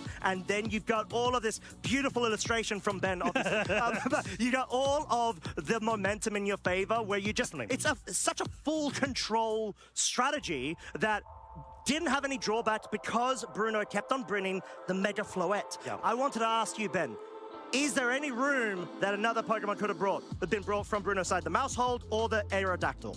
The Mousehold looks interesting in the way that it redirects any damage away, but actually, so the Mousehold here is redirecting any damage away from the King Gambit. That would actually be kind of big in this board state, or also the Basculegion. If the Basculegion maintains its Focus Sash and just target last respects here, there, and everywhere, it's going to be taking those big KOs, right? The Aerodactyl looks really nice for the ability to go for a Tailwind, and that Tailwind, again, it allows this Basculegion to go... let's go some zoomy lines behind it. This Basculegion's going fast, and therefore, if it is going fast and outspeeding the Gengar, then it's putting pressure on that way. But it's so tough in this situation. Like, Aerodactyl does not want to be facing down when it doesn't have Protect. Most importantly, it has Wide Guard, Tailwind, Rock Slide, and Dual Wing Beat. All of the disruption of the Fake Out, right? All of the disruption of the Fake Out. Doesn't want to take a Gigaton Hammer to the face. And that'd be a bit awkward. It would become another Corviknight, essentially, and another hammer. Sometimes Tinkaton wants to put the hammer down. And that's the situation that you get into, and I think it'd be a little bit awkward. So I think, on average, especially that Komodo needing to be respected, because if Davide doesn't want to use the Perish mode and instead just go straight on the offensive with the Komodo, gets those boosts up, gets the Clanger Assault going, then it really could tear through Bruno's team. Yes, and that is what we saw from none other than Davide Cornietta. And guess what? We've got a great opportunity to be able to hear straight from his own mouth. We got the interview. Please take it away. With one of the scariest megas around, we've got chills and they're multiplying, but I've got the thrills to welcome in Nico Davide Cornietta to our winner's couch. Congratulations, Davide, on winning that previous round. How do you feel? I feel great. Liking the team. I was not expecting to go 5-0, but here we are. I didn't test much for this event, but I was very confident about the team I wanted to bring. Sure. Okay. And what was it about this team that spoke to you? So it's a Perish team, which the main strategy involves using Perish Song with Gengar, and you have some support Pokemon like Incineroar, Tinkaton, who helps stalling the turns with Fake Out, Parting Shot, and also I have Sinistra for redirection. And the another very important Pokemon in the team is Komo, because it gives you another mode, like a more offensive mode with Clanger Soul, which can help against more aggressive teams. Sure. Okay. It's a team composition that requires a lot of practice to play well. Is it one that you've had to practice yourself, or do you have prior experience with a Perish Trap team? I had prior experience with Perish. Okay. I played Perish at Worlds in 2018, and also I made top 8 during... no, it wasn't Perish during top 8 in Sydney International 2018, but it was a Mega Gengar team. So I'm... a fellow Gengar player. Yeah, fair enough. And you were talking to me just before we started our interview. Who was it who encouraged you to compete this weekend? So I was supposed to judge or to ask to judge this tournament, but my girlfriend really wanted me to play. Also, my friends wanted me to defend the title since I'm the Turin special event champions. But I don't count that as defending the title, because we had the special event in Italy, in Bologna, in the last few years. But you are the defending Turin champion. Yeah, so I'm defending Turin. It'd be very exciting if you're able to do it. But your season thus far, you said you've only played one local, I believe, and that's it. So it's kind of all in on Turin. Yeah, I was checking my championship points yesterday. I also discovered that we have... application for the smartphone. I didn't know that. Yeah. And yeah, I saw I had 20 CPs, and I was trying to remember where I got them. And I think it was a local event. It was my only tournament in the season. That's so funny. You're trying to remember where you got your championship points from. So obviously, this team that you're running with, Mega Gengar, is not a team that we've seen too commonly in Pokemon Champions yet. Do you believe it could go all the way this weekend? I believe the team has a strong matchup against Floette Calmine teams, which are quite popular right now. And it can play well against Charizard thanks to Politoed. And also, Disable Anchor if Charizard is slower is a very good option against the common teams in the meta right now. Yeah, and you gave us a masterclass in that previous battle, exactly that, going up against the Floette as to how you can beat them decisively in a 2-0 victory. So fascinating. Well, you get ready for your next round shortly, but any shout-outs you want to give? Sorry? Any shout-outs that you'd like to give? Yeah. Of course, I'm going to shout out my girlfriend, Nicole, and also Sarah, my best friend. He's here in Turin participating. Also, all my friends from the Italian community, El server, my brother who is also playing. He was 4-0 before this round. I hope he won. And also, I don't know, my family, everyone basically. Congratulations and thank you to everyone. If you're watching, thank you to you as well for helping Davide with that win. Fantastic. Well, we'll let you get ready. Thank you for speaking to me, Davide. So, Davide is the winner there, safe and sound, and very shortly, we'll bring you our next round. You know what's coming. Woodhammer goes down into Rillaboom. That's a knockout. And Simone Sanvito with Rillaboom by his side with Alone and Ninetales in the team is your 2026 Gdansk Regional Champion. Hello, my name is Simone Sanvito. I'm your 2025 Gdansk Regional Champions, and honestly, winning feels amazing. My biggest obstacle for this tournament was, if I had to pick one, it's probably my top 4 match, as I played my opponent in Swiss. I also won there, but the game was super close, and even after my win, I didn't feel as good about that win, because I think that if I had to play him again, I would have lost. So winning there in top 4 gave me a big confidence boost. To prepare for this tournament, I just tried different kind of teams, and when I landed on this one and when I was practicing, I felt like I could play this team better than the others. So I said, okay, this is gonna be my pick for the tournament, and I went with it.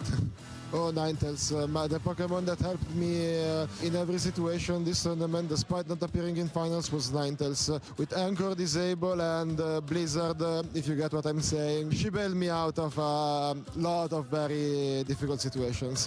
I just played versus my friends and versus other people just to get a better feeling of the team. Learn how to approach different matchups, how to win them. Also, it's important how to lose them, so you don't repeat those mistakes or those positions in tournament. My advice to one day win a regional champion or even something bigger is to get out there, play, lose, learn from your mistakes, try harder next time, and if you still lose, then try harder the next time, and so on, until at one point you got it. The community is amazing, and Pokemon VGC is a beautiful game. Also the other TCG and Go as well. But I've been a mainstay in the Italian community for VGC for a very long time. For more than 10 years, I saw the community be born and grow, and the community is amazing. I'm happy to be a part of it, and I'm very grateful for that.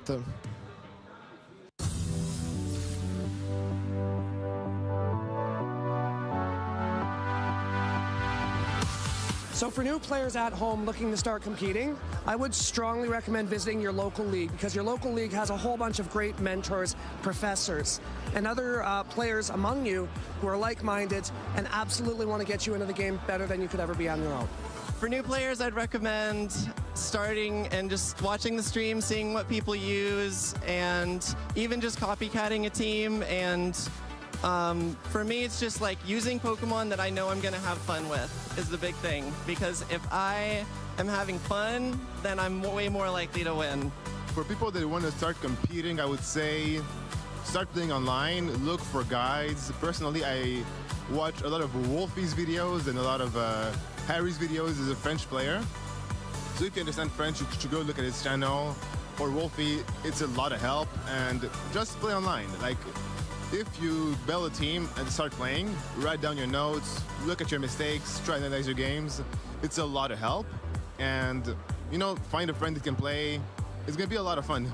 Advice that I would give to somebody wanting to start playing the TCG is to look up local game card stores in your area and see if any of them are running any Pokemon events, and just go talk to the people around. And there's tons of friendly people in the community. They'll help you get started. Some advice I would have for people looking to compete at home is really get connected with your community. Practicing with other battlers is one of the best things that you could do out there. That's personally how I started as well. So I know Go's big on community, so that definitely would be the #1. The advice I have for people at home looking to start would be to just jump in and do it. I was very nervous, and I still am nervous today to play, but the only way you're going to get better is to actually play, get out there, get the experience, and you're going to have fun no matter what happens.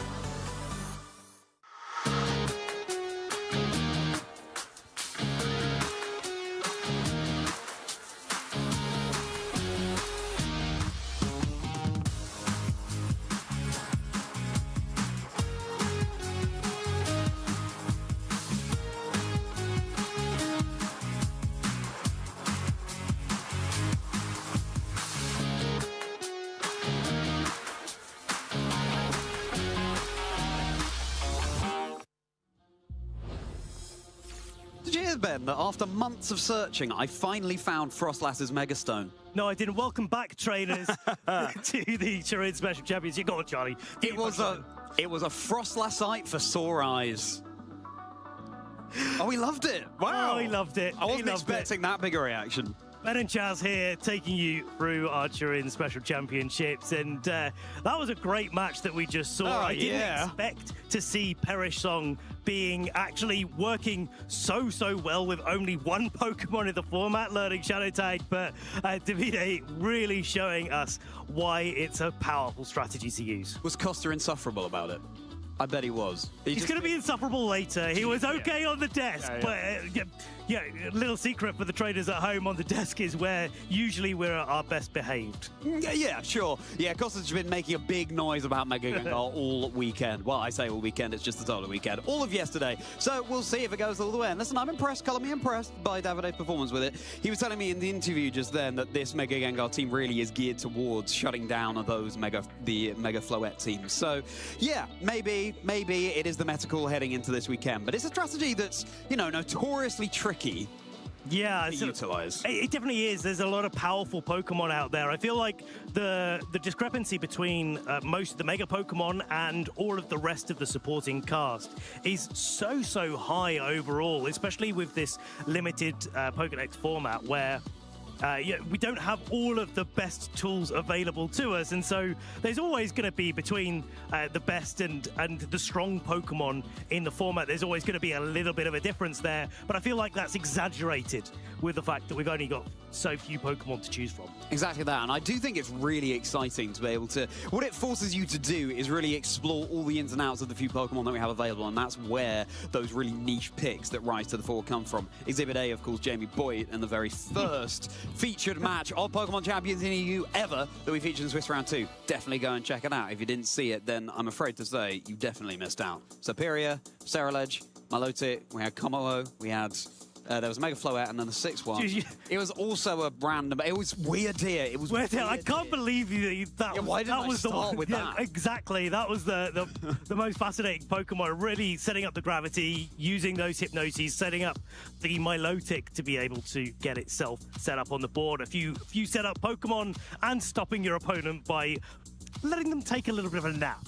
Yeah, and Jamie's Pokemon loved him. There were no missed Hypnoses in Swiss Round 2. It was unbelievable. But from our first round of the day to the present trainers, it's Swiss Round 6 already. And we're going to be able to show you the notable matches happening in the venue right now and what we're going to be focusing on for you lovely people at home. So why don't we roll that in? Ooh. Alex Soto with Mega Charizard X-Ben. There it is for you. Versus Francesco Magona running that Mega Skarmory. This is so exciting. Okay, Mega Skarmory. Really really looking forward to that. Let's look a little bit down the pairings. Giuseppe sitting again on our notable matchups, as well as Matteo below him, using those more tried and tested teams for Giuseppe, but Matteo using Scovillain with Mega Frostlash. Really excited to see that. Davide Carrera, a trainer that we know very, very well. Top trainer using a tried and tested Charizard Floette composition.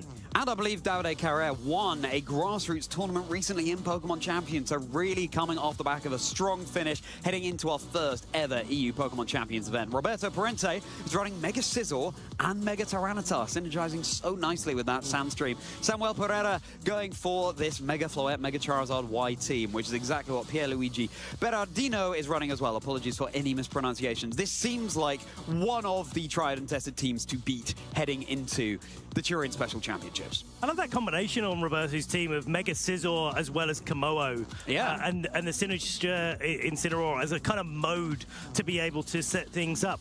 Usually you see Incineroar and Synergia paired with the Mega Floette to be able to get those Carmines off and just do Mega Floette things overall.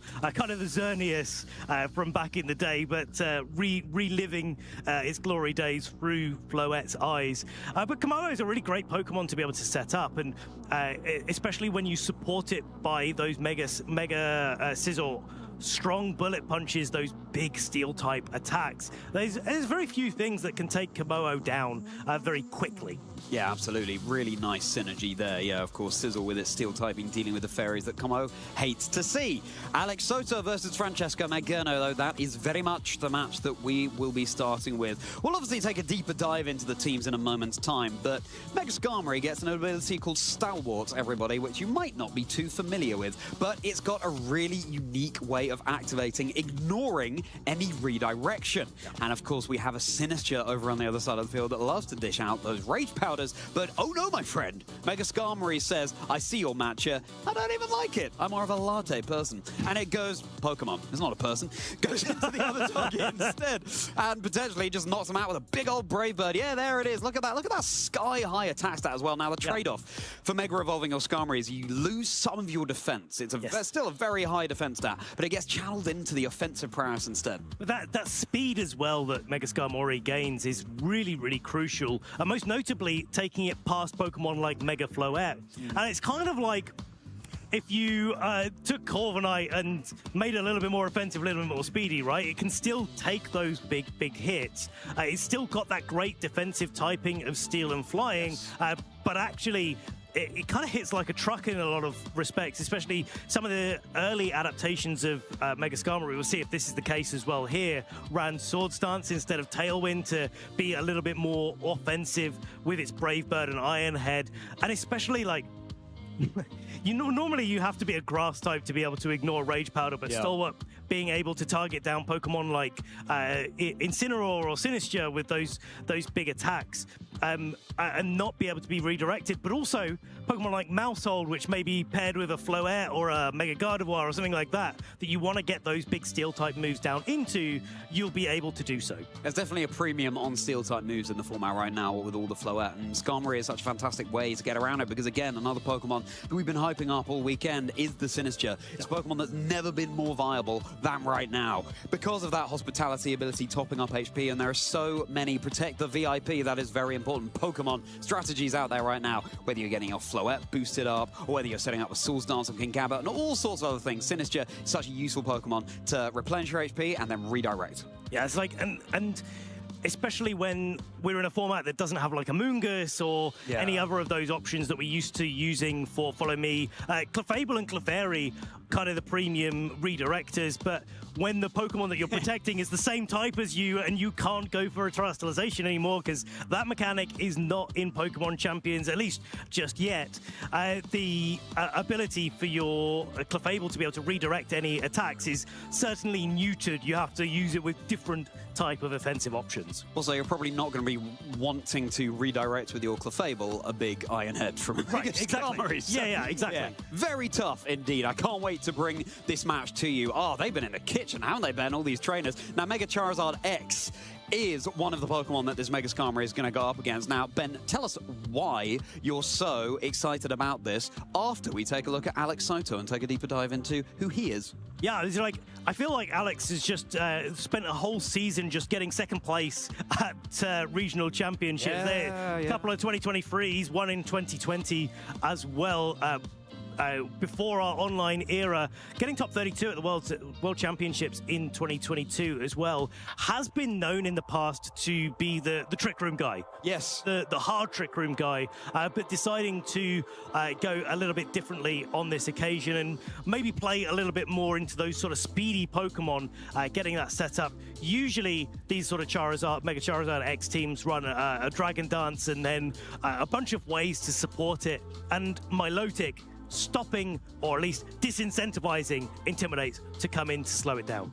Exactly that, with its competitive ability, getting a double boost to its special attack with any stat drop that it gets.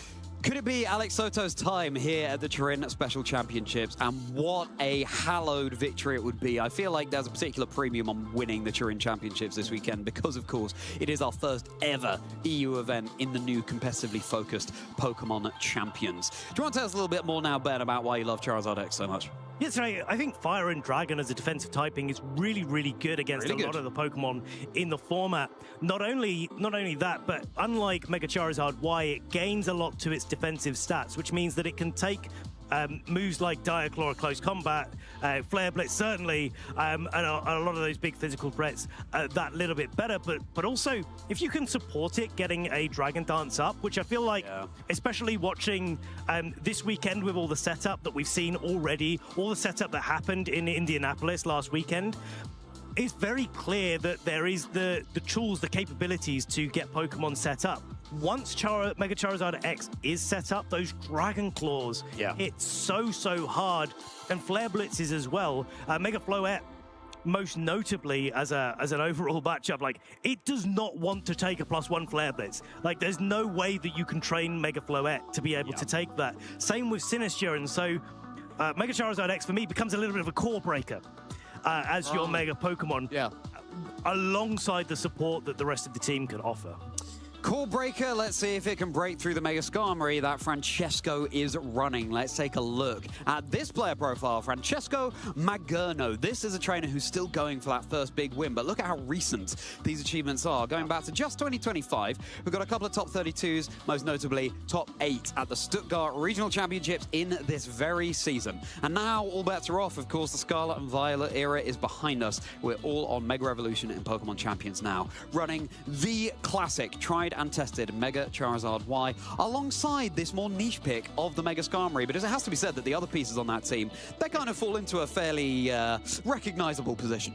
There's a lot of the core that looks pretty familiar, right? The Whimsicott Glimora would be the typical pairing on these sort of teams. You'd have maybe the Mega Floette or the Venusaur going on, but instead Francesco's decided to take a little bit of a different route to trying to knock out the Mega Floettes in contention. So Mega Charizard Y typically has a little bit of a difficult time breaking through Carmine Floettes, and so wanting to have a couple of different options for that mirror, and specifically a lot of the tools that these Mega Floette-based teams use is redirection, and so Skarmory kind of makes a little bit more sense than Glimora in lots of ways, because Glimora can be redirected away, those sludge bombs can be redirected away from the Floette, where an Iron Head cannot.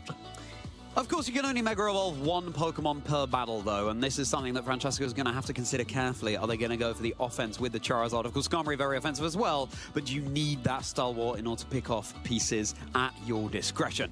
Well, our trainers are getting ready on stage. Is that a little Tatsugiri that Alex is rocking on the desk, or is that just a Pokeball? We'll find out as we take a closer look at the desk here. Oh, actually, it's a Voltorb. There you go. I fell for the oldest trick in the book, trainers. Thought it was a Pokeball. It is, in fact, just a Voltorb. Hello, Alex. We see you. Lovely to have a grin for the camera there. No plushing metagame to speak of over on Francesco's side, but oh well. We'll continue to monitor how it develops over the course of the Turin Special Championships. If you're just tuning in, it's Swiss Round 6, and it's our first ever EU Pokemon Champions event, so you're coming in at just the right time. All of the hype is kicking off. Love to see how calm these trainers look.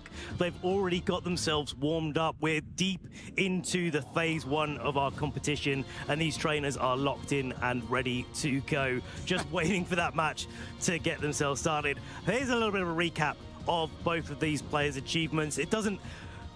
These trainers have got great achievements for sure, but what's most important is that they're on a 5-0 run. Whoever wins this match is going to be guaranteed into phase 2. Whoever doesn't win the match is going to have to win one more after this, but has a great chance of being able to make it into our phase 2 Swiss. And clearly, both of these trainers are on form. I cannot get over this cheeky Voltorb just staring at us in the face, Ben, just looking out from beneath our Special Championships logo. Hello, mate, how you doing? Of course, the previous achievements of both of these trainers, they have no bearing on this particular tournament. It's all about how you perform on the day. These trainers, whoever wins this next game, will get a guaranteed spot in our Phase 2, kicking off later today and continuing through Sunday tomorrow. So, definitely the stakes are high here, but whoever loses this game will still have one more opportunity to lose a game before they are out of contention. Well, a couple more, actually, for Phase 2. Let's take a look at Alex's team. Let's remind ourselves. So we do have this Mega Charizard X alongside the Eternal Flower Floette, Incineroar, Sneasler, Sinistcha, and Milotic. We've seen this Milotic set before with a live duo over the recover from our resident Jamie Boyd, but this one is the Coil Hypnosis set, trying to give this Charizard or the Floette a little bit more space to set up, depending on how the matchup is. And other notable little details of this team: Poison Touch, Focus Sash, coaching on the Sneasler with a Jolly stat alignment, so trained probably to be as fast as it possibly can to make sure it's getting those fake outs first. But also, you've got Life Dew over Trick Room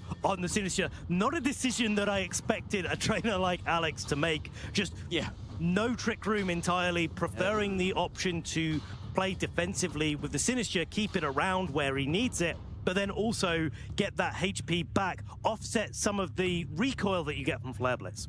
Yeah, Alex Soto very much known as a Trick Room trainer, but not this time around, and Francesco is staring Charizard X down with their own Charizard Y. Both brothers, and which one is going to go down in a blaze of glory? We do have this Mega Skarmory here as well, running Rock Tomb as a nice tech move, another great way to get around. Mega Charizard Y is on the opposing side, which otherwise it would struggle to do. Basculegion, King Gambit, Whimsicott, and Garchomp. It's an all-in-one solution to Mega Charizard Y Floette teams, isn't it? Ironhead, Rock Tomb, good job. Absolutely. That's it, done. Don't need any other Pokemon on your team to help out support that Skarmory. The other notable things going on here, the Habanberry on the Garchomp, nice, so yeah. Dragon-type coverage, most notably the Dragon Claw from Mega Charizard X is not going to be as effective into this Garchomp to be able to knock it out. You've got the Mystic Water boosting up those Wave Crashes and Aqua Jets. Aqua Jet could actually come into play if Pokemon just take these hits and live with just a sliver of HP, but also you've got no Protect going on the Choppleberry King Gambit. Not the Focus Sash one that wants to go a little bit faster because Whimsicott is taking up that slot, but still trying to keep a little bit of defensive prowess to its name while not being able to protect. Defensive prowess is the name of the game in Pokemon Champions. Many of the items we have access to are the super effective type reducing berries like that Habanberry, reducing the power of dragon type moves. Let's dive in with this gold and silver battle theme in the background. Shout out to Johto as Skarmory and Basculegion hit the field alongside Sneasler and Charizard for Alex. I love to see the Skarmory here, turn 1, game 1. Sneasler threatening an early fake out, and one of the other advantages of Charizard is that it loses its weakness to water when it goes for its Mega Evolution, as well as increases its defensive capabilities. So even though this Basculegion is boosted up with its Mystic Water, I wouldn't be surprised if the Charizard in its Mega form, Mega X form, would be able to take that attack from the Basculegion, get a Dragon Dance set up, crucially outspeed the Skarmory, and then to be able to put some pressure on that way. Sneasler's going to be retreating as it is first and foremost for Alex here, and Incineroar coming in instead, dropping the physical attack of both of the physical attackers on Francesco's side of the field. Francesco is going to be switching in kind. Skarmory is roosting in its nest of thorns. Whimsicott is going to be rising like the gleeful Cotton Puff it is into the arena. Now, Mega Charizard X has got those blue blaze flames a-glowing, and it's ready potentially to get set up with one of those cheeky Dragon Dances, Ben. But no, just going all in on the offense. calling it into the Whimsicott, down to 1 HP. Of course, that was once a Skarmory that would have been super effective either way. So a bold switch there from Francesco. But of course, with the Focus Sash, you have so much more room afforded to you to be able to do that. Yes, Flare Blitz causes that recall damage, and now with a follow-up Wave Crash, of course, neutral into Charizard, but it takes it just 11 HP. Definitely an Aqua Jet range there, so there's some decisions to be made. Love the switch out for Alex here, getting that Incineroar in, not falling for the Whimsicott switching in that Francesco wanted to catch maybe with the ability to Encore in this turn. Instead, Alex was like, well, I see your Encore coming in. I'm going to be one step ahead of that going into the next turn. Incineroar getting the fake out, but notably cannot fake out the Basculegion being a ghost type, and so isn't able to properly protect this Charizard on this turn. But that's probably okay for Alex in this spot, because the Charizard doesn't necessarily need to go on the offensive in this turn. Whimsicott isn't going on the offensive either. It's going on the defensive, switching out for this Skarmory. If it's another Flare Blitz headed in that direction, then things are looking bad, and it certainly is. The Basculegion wasn't even going for the Aqua Jet, but that's going to be 1 HP on the Skarmory. There's no focus out there. Of course, it's the sturdy ability coming in, and Charizard just takes itself out from the Flare Blitz recall damage. Yes, it's Stalwart the ability once it Mega Evolves, but sturdy beforehand as Wave Crash now super effective into the Incineroar. We're down to 9 HP. These traders mean business. Like, just attack for all of these turns. Now Incineroar gets to munch on its Citrus Berry and get a little bit of health back. It's the Darkest Lariat. Wow, Alex just committing to all of that damage down onto Francesco's side of the field, keeping Francesco honest. And I think this is something that may come back in the later stages of this game, where Alex has just demonstrated, like, I'm not afraid. He's like, Aqua Jet me. Go on, Aqua Jet me, and then if you don't, then my Incineroar gets a free Darkest Lariat into the Basculegion and is able to knock it out, and then you can play from there. Yeah, bish, bash, bosh, splish, splash, splosh, and that Basculegion is back down to the depths. Sneasler is coming out in its place. There was so much damage dealt all round on that turn. Look, both 2 1 HP Pokemon over on Francesco's side, but what do we always say, Ben? 1 HP is infinitely more than 0. Than 0, absolutely. It's like the Whimsicott coming in does pressure a little bit of Encore next turn, and notably the Skarmory and the Whimsicott are able to protect themselves from any of the fake out from the Sneasler that Alex has brought in. It's going to be quite difficult for Alex to just get a little bit of repositioning going. There's a few like cheeky ways that Alex can get some advantages here with like side parting shot to activate the White Herb, the Unburden, but this is the Focus Sash Poison Touch variant. It's going to be Garchomp coming in as the 4th and final Pokemon for Francesco, and that's going to be Sinistcha as the 4th and final for Alex there as well. This time, Whimsicott is going to be protecting itself. How much can this Garchomp achieve on this turn? Coaching into the Sinistcha. Of course, crucially, coaching will be boosting the defense of that Sinistcha there so it can take more hits. Lovely play. Yeah, really nice. It's not often that you see Sinistcha as such an endgame piece, but when both of your opponent's Pokemon are at 1 HP, I mean, Machikotcher only has to hit those Pokemon once.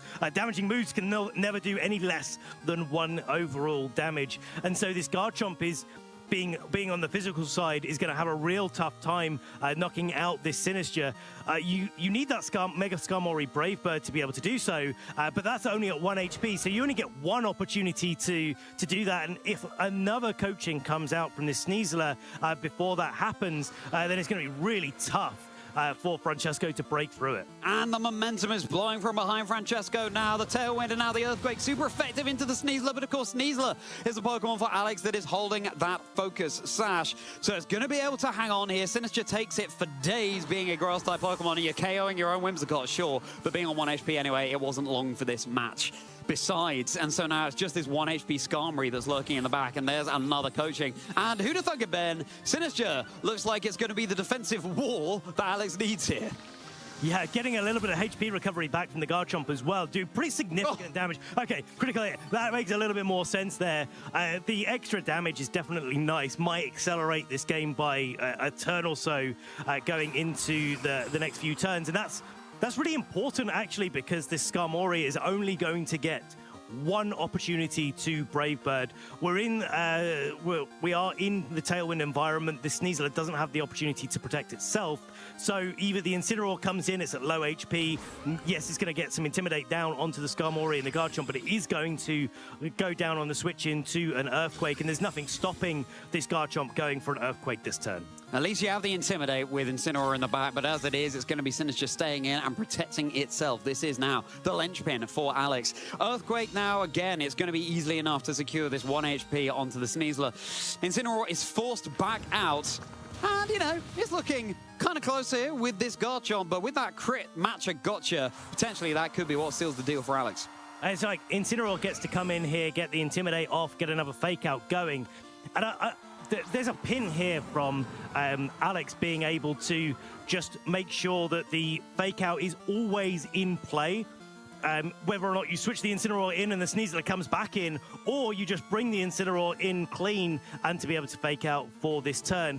With the Skarmory having just protected itself, that move is likely to fail on this turn as well. Ooh. But Francesco goes for it, knowing that that is their out, getting the double protect there, Fake Out going into it, trying to do that last bit of damage, but the Earthquake is going to come out from the Garchomp. And Incineroar's just a sitting duck on the field now, but let's see if this cat has 9 lives. Here comes that Sinnoh Dragon type, and the Earthquake easily enough now to secure the KO onto the Incineroar, such low HP as it was, and now we really are putting all of our tea into the Sinister basket here. It's going to be able to fire off another match of Gotcha. Of course, what it can also do is cause a burn on the Garchomp, and that would mitigate its damage output even further, but let's see if that will come through. It's going to be healing the Sinister right back up to full HP, but no, the Garchomp is safe. Yeah, now we're in a situation where the Sinister has two boosts for its defense, and the Skarmory has been intimidated as well as the Garchomp. So this Garchomp can change tacks, go for maybe a Rock Slide in this position to stop the Sinister going for the Machigotcha, doing that little bit of damage. But also, maybe it's the Iron Head Rock Slide, get some damage down on the field, stop any more recovery, and then the Brave Bird later. Oh, but it's going to be a Brave Bird now, going for the Mega Roll, 1 HP. Is it going to be enough? This goodness me, the Sinister, let's not forget, at +2 to its defense. Thanks to the coaching boost, this China has been fired all the more hard as the Skarmory returns to its trainer. Garchomp is left, going for a Dragon Claw, his best move here, but look at this. This Sinister can take that for days, and now another Machigotcha into the Garchomp, neutral damage, but it's going to be enough. The little teacup that could. Sinister is going to be taking Alex Soto through to a victory in this first game of Swiss Round 6. Yeah, it's a really nice end game that Alex formed there. Was a little bit susceptible to any sort of critical hit that came through from Francesco. That's probably what he was going for there. Maybe an Iron Head Rock Slide would have, if you managed to get a couple of flinches in that situation, might have been able to give Francesco the opportunity for a win condition, but you can miss a Rock Slide. There's no guarantee that you're going to get a flinch, and so I think maybe the more likely scenario for Francesco in his own mind is like, well, I need to crit, let's just go for it. Yeah, exactly that, yeah. And listen, sometimes it pays off. Unfortunately, though, in this case, Alex was able to use that coaching really, really well, and that Sinister was the one that was able to clean up. Now, really interesting that Alex ended up winning that, because early on in the game, it looked like that Charizard X, mainly what it was doing was just dealing damage to itself. Sometimes you've got to go all in and go for that risky play of taking the recoil damage in order to get the big Flare Blitz off. But, I mean, what do you think about that, Ben? Well, I think, like, if Francesco had gone for the Aqua Jet there, not taking the damage on the Skarmory on the switch in, but then also for the Whim... It was the Whimsicott first, wasn't it? And then the Skarmory took the secondary Flare Blitz. Francesco probably thinking like, hey, I'm kind of safe here. I don't need to risk that. I can get some damage down onto the Incineroar while the Charizard protects itself, and then I can go for the Aqua Jet next turn, right? And Alex really, I said it in the match, it's like keeping Francesco honest in those situations. Now Francesco has to like second guess every offensive or defensive play that Alex may or may not make, and so going into game 2, I think Alex has created these mind games that Francesco has to try and navigate, and it's really hard in these situations, especially when you're on stream, when those lights are beaming down. It's hard to keep your mindset straight and just play the objective Pokemon in front of you. Well, are they going to be able to do that? Let's find out as Basculegion and Garchomp hit the field now for Francesco. And hitting us for Alex, it's going to be the Charizard and Incineroar double fire. Once again, this Mega Charizard X in the lead as that Champions theme serenades us. And it looking like the, again, the same combination of Fake Out plus the Dragon Dance looks really, really nice. But I think one of the reasons that Alex was not really wanting to go for a Dragon Dance in those spots in the last game was actually just because of what Francesco did in turn one of game one, where switching the Whimsicott in and catching the Charizard trying to go for the boost and locking it into that so it can't get any attacks off. I really like this lead for Francesco because if you stay as your regular Charizard, you take super effective from Basculegion, you could Mega Evolve away from that to take neutral damage, but then of course you're taking super effective damage from the Garchomp. So Francesco really trying to pin this, but maybe it's a bluff because Basculegion is switching to the back. Whimsicott is coming in its place, ready to provide a cheeky Encore on a successive turn. The Charizard will be going for his Mega Evolution here and becoming a Fire and Dragon type Pokemon. Now, how well will it be able to take a potential Dragon Claw from the Garchomp? It's not going to be able to act because, of course, the Incineroar targets it down with the Fake Out. The Rough Skin activating, of course, a little bit of chip, but it's all going to add up. Dragon Dance, though, is the play this time for Alex. We are bopping along right with you, my friend. Yeah, now this is the turn we were talking about where Francesco has brought in the ability to Encore, so trying to stay a turn ahead. And now there's an opportunity here, and something that this is where the mind games come in, right? So Francesco can just click Encore into Charizard. If Charizard protects itself, then the Encore doesn't do anything, while Alex gets the opportunity to switch in the Sneasler that may be in the back, maybe passing shot into it. One way or the other can get a Fake Out going on the next turn, stop the Encore, and then the Charizard can go on the offensive. But Whimsicott taking the advantage of that. Francesco seeing it coming, sticking to his instincts and going on the offensive against this Incineroar. Ooh, but you can see the dividends that the Intimidate pays. The Incineroar takes the Dragon Claw so much better. Let's not forget that Francesco's Whimsicott is holding the Focus Sash, so it wouldn't just be able to KO it with one big Flare Blitz. Parting Shot mitigating the offensive prowess of this Garchomp even more now. The Sneasler is indeed coming in, ready to provide an active Fake Out so that this Charizard cannot be locked in.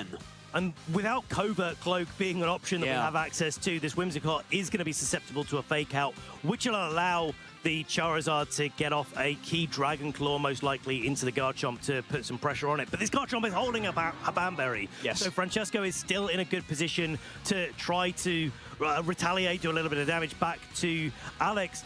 But because of the Parting Shot, because of the Intimidate from turn one, this Garchomp is going to be doing a lot less damage than I think Francesco was want to in this situation. Yeah, potentially would have to switch it out, but then, of course, you could be on the receiving end of some big Dragon Dance boosted damage. Looks like a disco right now in the Pokemon Champions Arena there for this Mega Charizard X. It will indeed be the Garchomp going for the switch out now. Charizard, the once well-trained, comes in. Let's not forget, this is a Mega Charizard Y that Francesco is running. Not that it can go for its Mega Evolution right now. Scott is protecting.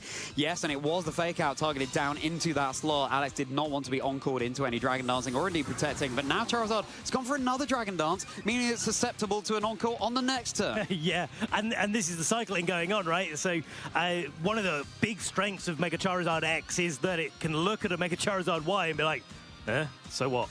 You know, you can launch those big fire type attacks into me. I'm absolutely not worried about that whatsoever. Interesting to see that Francesco has switched up the strategy in the face of a Mega Charizard X to the Charizard Y, but now Alex gets to protect, switch in another Fake Out, and we can go round the merry-go-round again. Exactly that. Alex is staying multiple turns ahead, which you have to do if you're running one of these setup Pokemon. Francesco's having none of it. He just wants to step on the gas. And now this Charizard Y is going to get the sun beating down from the sky like a disco ball for this bopping Mega Charizard X.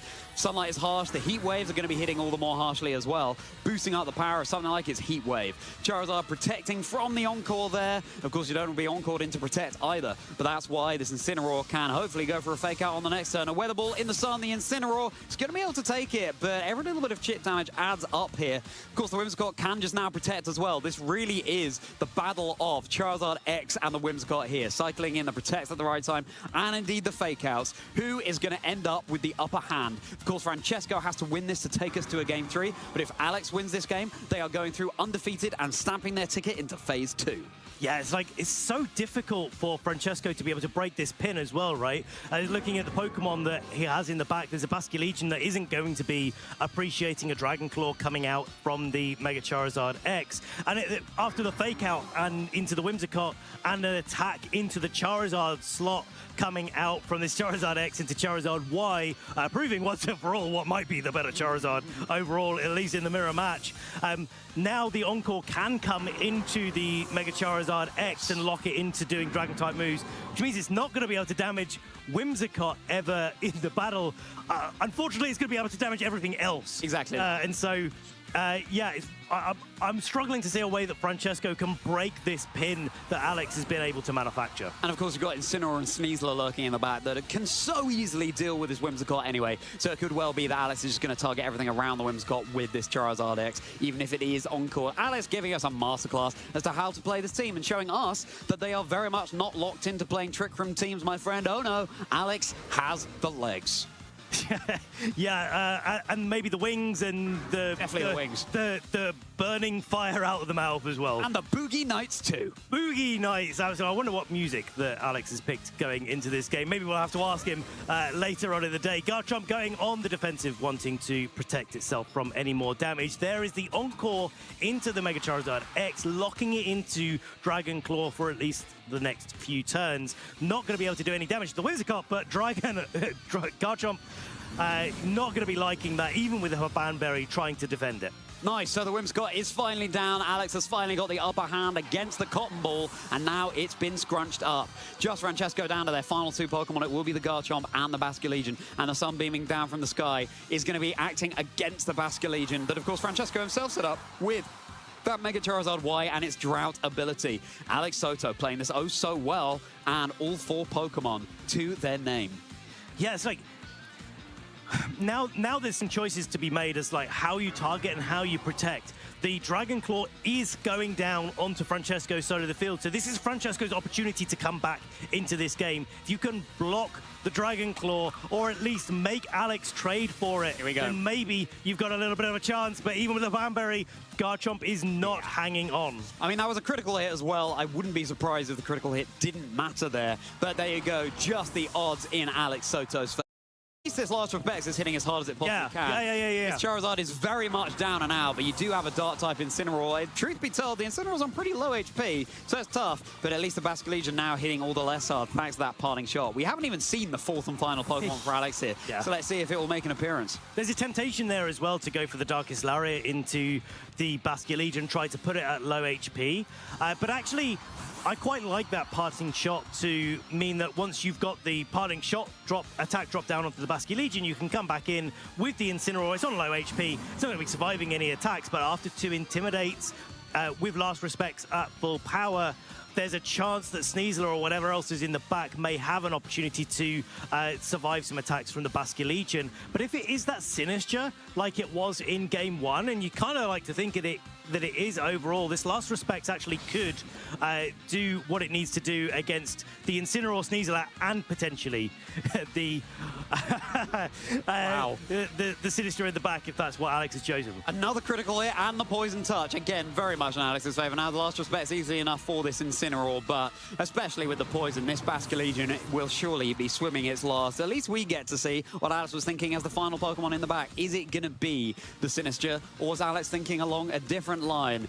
Well, they just have to switch it in, and it is indeed that Sinistra, and it will, of course, recover the HP of this Sneasler. If it had taken any damage, the Sneasler's holding the Focus Sash as well, and that means that this Basculegion really cannot deal much at all to Alex's team. So it looks like Alex Soto is progressing with an undefeated record through to Swiss round 7.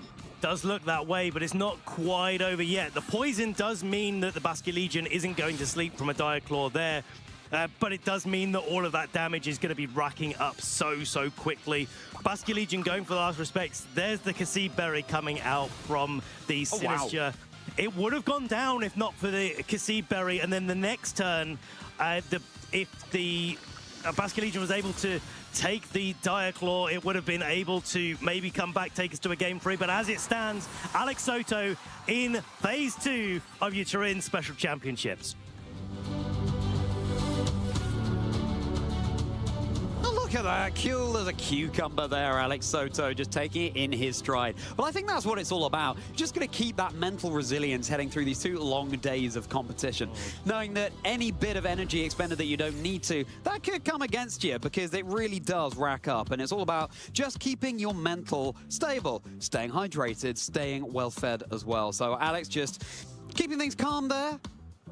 Commiserations to Francesco, of course, but they did play so well and did everything they could. I mean, what did you identify on Francesco's end that they could have done? It's really tough in the way that Alex set up all these little mind games, right? In game 1, playing very, very aggressively into Francesco's team and just going for flare blitz after flare blitz, not worrying about the dragon dances, just put some damage on the board. There's like 2 focus sashes on Francesco's team, right? With the sturdy on the regular Skarmory, as well as the focus sash on the Whimsicott. But because of all of those offensive moves in the early part of game 1, when Alex just changed things up, and in game 2 went more on the defensive with getting those dragon dances up, not once but twice, he was able to pull on through. And the Sinister was so crucial in the early game, just soaking up so many hits, and the Magic Gotcha was ultimately what was Francesco's downfall. Fascinating. I'm really looking forward to talking to Alex Soto shortly. Can't believe we've already wrapped up Swiss Round 6 yeah, here. It's crazy, isn't it? The Turin Special Championships. Pokemon Champions, it keeps you on your toes, doesn't it? Such an exciting game to get involved in. Download it if you haven't already. Why not? It's free to download. Have fun with competitive Pokemon. If you're brand new, there are plenty of tutorials to take you through proceedings as well. Yeah, let's get you started, get you a few VP to go with as well, so you can start crafting your own teams, get a few battles under your belt, and then to be able to, make those little tweaks as you play through the game. That's the thing I love the most about Pokemon Champions, is that you just, that wasn't quite working. Maybe I do want Iron Head on my King Gambit. Boop, done. Yeah. Got it on there. You can get straight back to battling. I regret to inform you that Ben didn't provide the sound effects for the game, much as we'd love to hear that. Make the noise again. Boop. Every single time you change a move. Beautiful. The Foley artist as ever, Ben Kiriakou. So, you think Alex gave your mate Charizard X a good showing? I think so. Yeah. 6-0. Yeah, absolutely. Can't argue with that, can you? No, definitely not. I think it's such a strong Pokemon, especially uncontested. Those Dragon Claws really do hurt when you get those Dragon Dances set up. Even one is enough. And actually, we can have a quick go back to that critical hit on the Garchomp there. Can confirm that Garchomp was going down even with a Banberry in play because of those 2 Dragon Dances, setting it up so that effectively the 2 stages of increased attack cancelled out the half damage that the Banberry afforded the Garchomp, and therefore it's like, would you expect a Mega Charizard X to knock out a Garchomp in 1? Yeah. Yeah, no. There you go. Critical hit just for style points. Exactly that, with the Tough Claws ability as well, boosting up the power of contact moves. It's interesting, isn't it? Because in Scarlet and Violet, no way did we see as many type resist berries coming out. And so all of a sudden, trainers really have to brush up on their Pokemon lingo. You see a Cassib berry, and you have to know that that reduces the damage of super effective ghost type moves. But it's something that many trainers out there, especially if they're new, maybe aren't so familiar with. So it's an example of where the open team sheet actually doesn't help you that much. You see a Cassib berry, but you still have to know what it does. So yeah, you've got to do your homework. Yeah, definitely. It's like I always get confused between Cassib and Colberberry. Yeah, because Sinister definitely wants to take less damage from both Ghost and Dark type attacks. Colbur is the Dark type berry of choice, and so yeah, you can see both of those as well as Citrus Berry. You could see an Ochre Berry. You could see so many different variations on Sinister, and let's go back a little bit to game 1 now. Please. And there was that kind of critical turn at the end of game 1 here, where you've got the Sinister and the Sneasler there for Alex, and you've got that Skarmory going for the secondary protect with the Garchomp next to it. And now, I really just want to talk on this turn about how the Sneasler is setting up the Sinister for winning this endgame here, right? That's meant to be an arrow there. Yeah. Getting the +2 on the defense with the coaching boost on the Sneasler is really, really critical here, because if you're looking at the Pokemon that were there before, you've got the Basculegion, you've got the Skarmory, you've got the Garchomp, and none of those Pokemon can knock out, even if they go for a double target into the Sinistcha, they cannot knock it out very easily with those boosts to its defense. And so you get into this situation where very easy to think, it's like, oh, coaching, we're going to be using that again for a Pokemon to increase its damage potential. Make sure, like a Palafin, for example, that we saw last weekend, is boosted up, ready to go, ready to get those wave crashes going. A Basculegion, in this case, a Charizard X as well, just kind of getting those intimidates neutered down.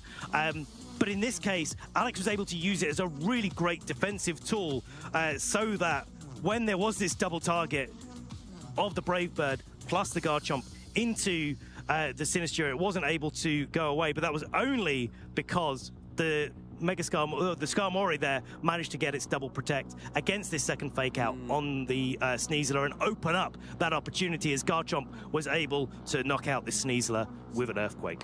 Wonderful analysis, Ben. I think your arrows might need a little bit of work, but that was fantastic to hear from you there. Thank you for breaking that down for us. Yeah, I mean, again, Alex just gave us a masterclass as to how to run this team, and it was ultimately, of course, Alex that came out on top in the end. Couple of fake, the double protects not mattering at the end of this two-game set featuring Alex Soto and Francesco Magano. So really well played by both of our trainers there, of course. Francesco has lost a game, sure, but they can afford to lose at least one more before they are getting a little bit nervous about whether or not they make Phase 2. Trainers with a 6-2 record will progress to the next stage of the tournament. Yeah, that's what it's all about. Get the opportunity to play in Phase 2 and go from there. Always nice if you go 8-0. That gives you a little bit of a buffer, potentially going into the top cut. But X&2 is all you need all the way through the event. If you go to X&3, you're probably out. In fact, you are definitely out 100%. Of the event. But if you can just maintain that and give yourself as much of a buffer as you want, that's always the thing that all of these trainers are striving towards. Absolutely. Benny boy, I think it's time we hear from our winner of this previous round. So a couple of Dragon Dances to go. Let's boogie on over to Alex Soto. Thank you so much, Ben and Charlie. Well, I'm here with our round 6 winner, Alex. How are you feeling? Congratulations on a masterclass of a performance in that last round. Yeah, thank you so much. I'm very happy to do day 2 on the first major tournament on Pokemon Champions here on Europe. So I'm very happy to have the opportunity to do it on stream. So yeah, you can rest a little bit easier now, knowing that you're progressing. A little bit, yeah. Still a long way to go, but what a phenomenal start. You've got to be feeling great about the team choice that you've decided to land on coming into this event. A lot of players probably looked at Charizard Y, but you chose Charizard X. Do you want to tell us a little bit about your decision there? I have been testing Charizard X for these weeks, and I felt super comfortable with that because we are on a format where Charizard E are dominating. So that's why I thought that Charizard X can do it great, because Charizard X is Dragon and Fire Pokemon and counters the Fire moves from Charizard E and the Solar Beam too. So it's doing great. I have some bad matchups, but I'm not facing them. So I'm happy to be here. Brilliant. And the other thing I want to ask you about the team, because you've got the dual Mega, so you've got the Charizard X and you've got the Mega Floette as well. And the one thing that really supports that Mega Floette is the Sinistcha, the Incineroar core that you've got, but it really complements the Charizard X as well. So it's such a good combination. Like, the team's molded together in such a good way where you've got so much flexibility with either Mega that you've got, where sometimes you feel like the team complements one Mega more than the other. Yeah, Incineroar and Sneasler has Fake Out, and Sinistcha with his ability has Hospitality. So this 3 works super great with Charizard X and Floette. The reason why I'm bringing 2 Megas, Charizard X and Floette, is because Charizard X has bad matchups against some Pokemons like Archaludon that has stamina and boost his defense. And I need to break that with something that it's Floette with Calmine. And Floette has bad matchup against steel Pokemon in general. That's why Charizard X is super great, and I decide what Pokemon pick in the team preview. Yeah, well, it's been working very well for you. I think that I always immediately think about yourself as the hard trick room player as well. Yeah. So it's, you know, and I don't want to pigeonhole you as a trainer, but it's nice to see you being able to come in with another team and just have such a great run with it. Yeah. And you know, you've got other balls to your fiddle, and it's awesome to see.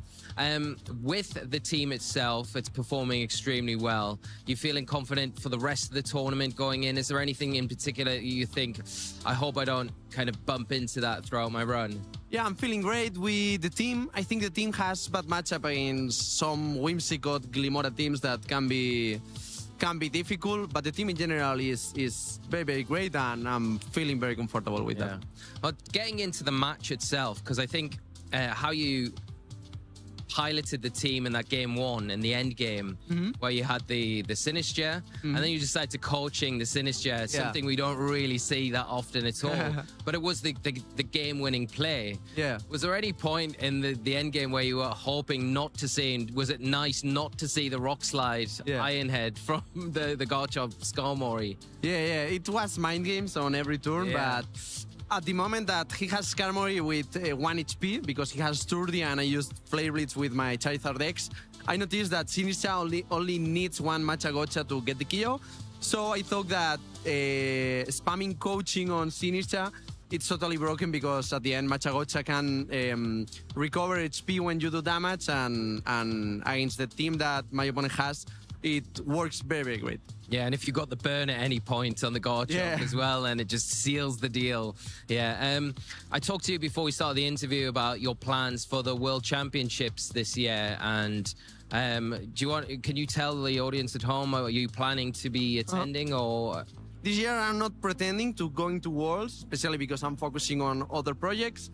But if I want to win, I get the invite to Worlds, so maybe I will think about that, but only if I won. The golden ticket. So, well, good luck with it, Alex. Before you let you go and have a rest, get ready for round 7. Have you got any shout-outs for anyone here at the venue, anyone at home? Yeah, shout out to my girlfriend, that it's Marina, is here seeing me, and all people that has supporting me during this tournament, especially on my Twitch viewers. So if you are seeing this, thank you so much for being here always, so I appreciate it a lot. Thank you so much, Alex. Good luck in the rest of your rounds, and we will hop to a quick break, and we'll be right back, so don't go anywhere. Shout out to all the ones who came before. You showed the way, you opened up the door. Now we stand among legends and shout your names. Your light will never fade away. Shout out to all the ones who came before. You showed the way, you opened up the door. Now we stand among legends and shout your names. The world will never be the same. Started at the bottom and you worked your way. You showed them you were awesome and you won the day.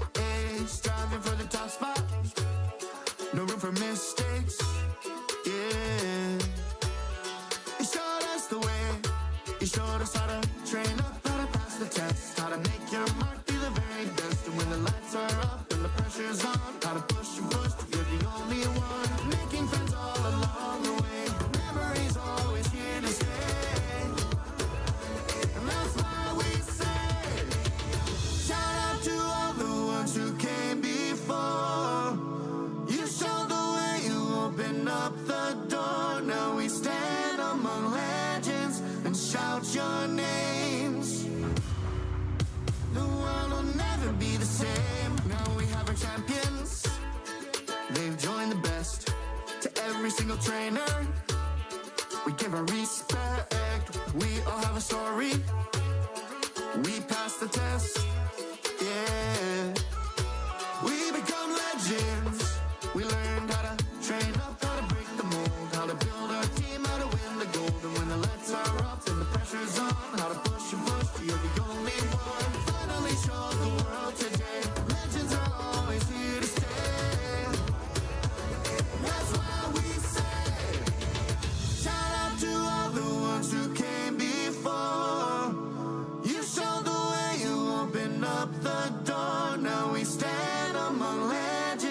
and shout your names.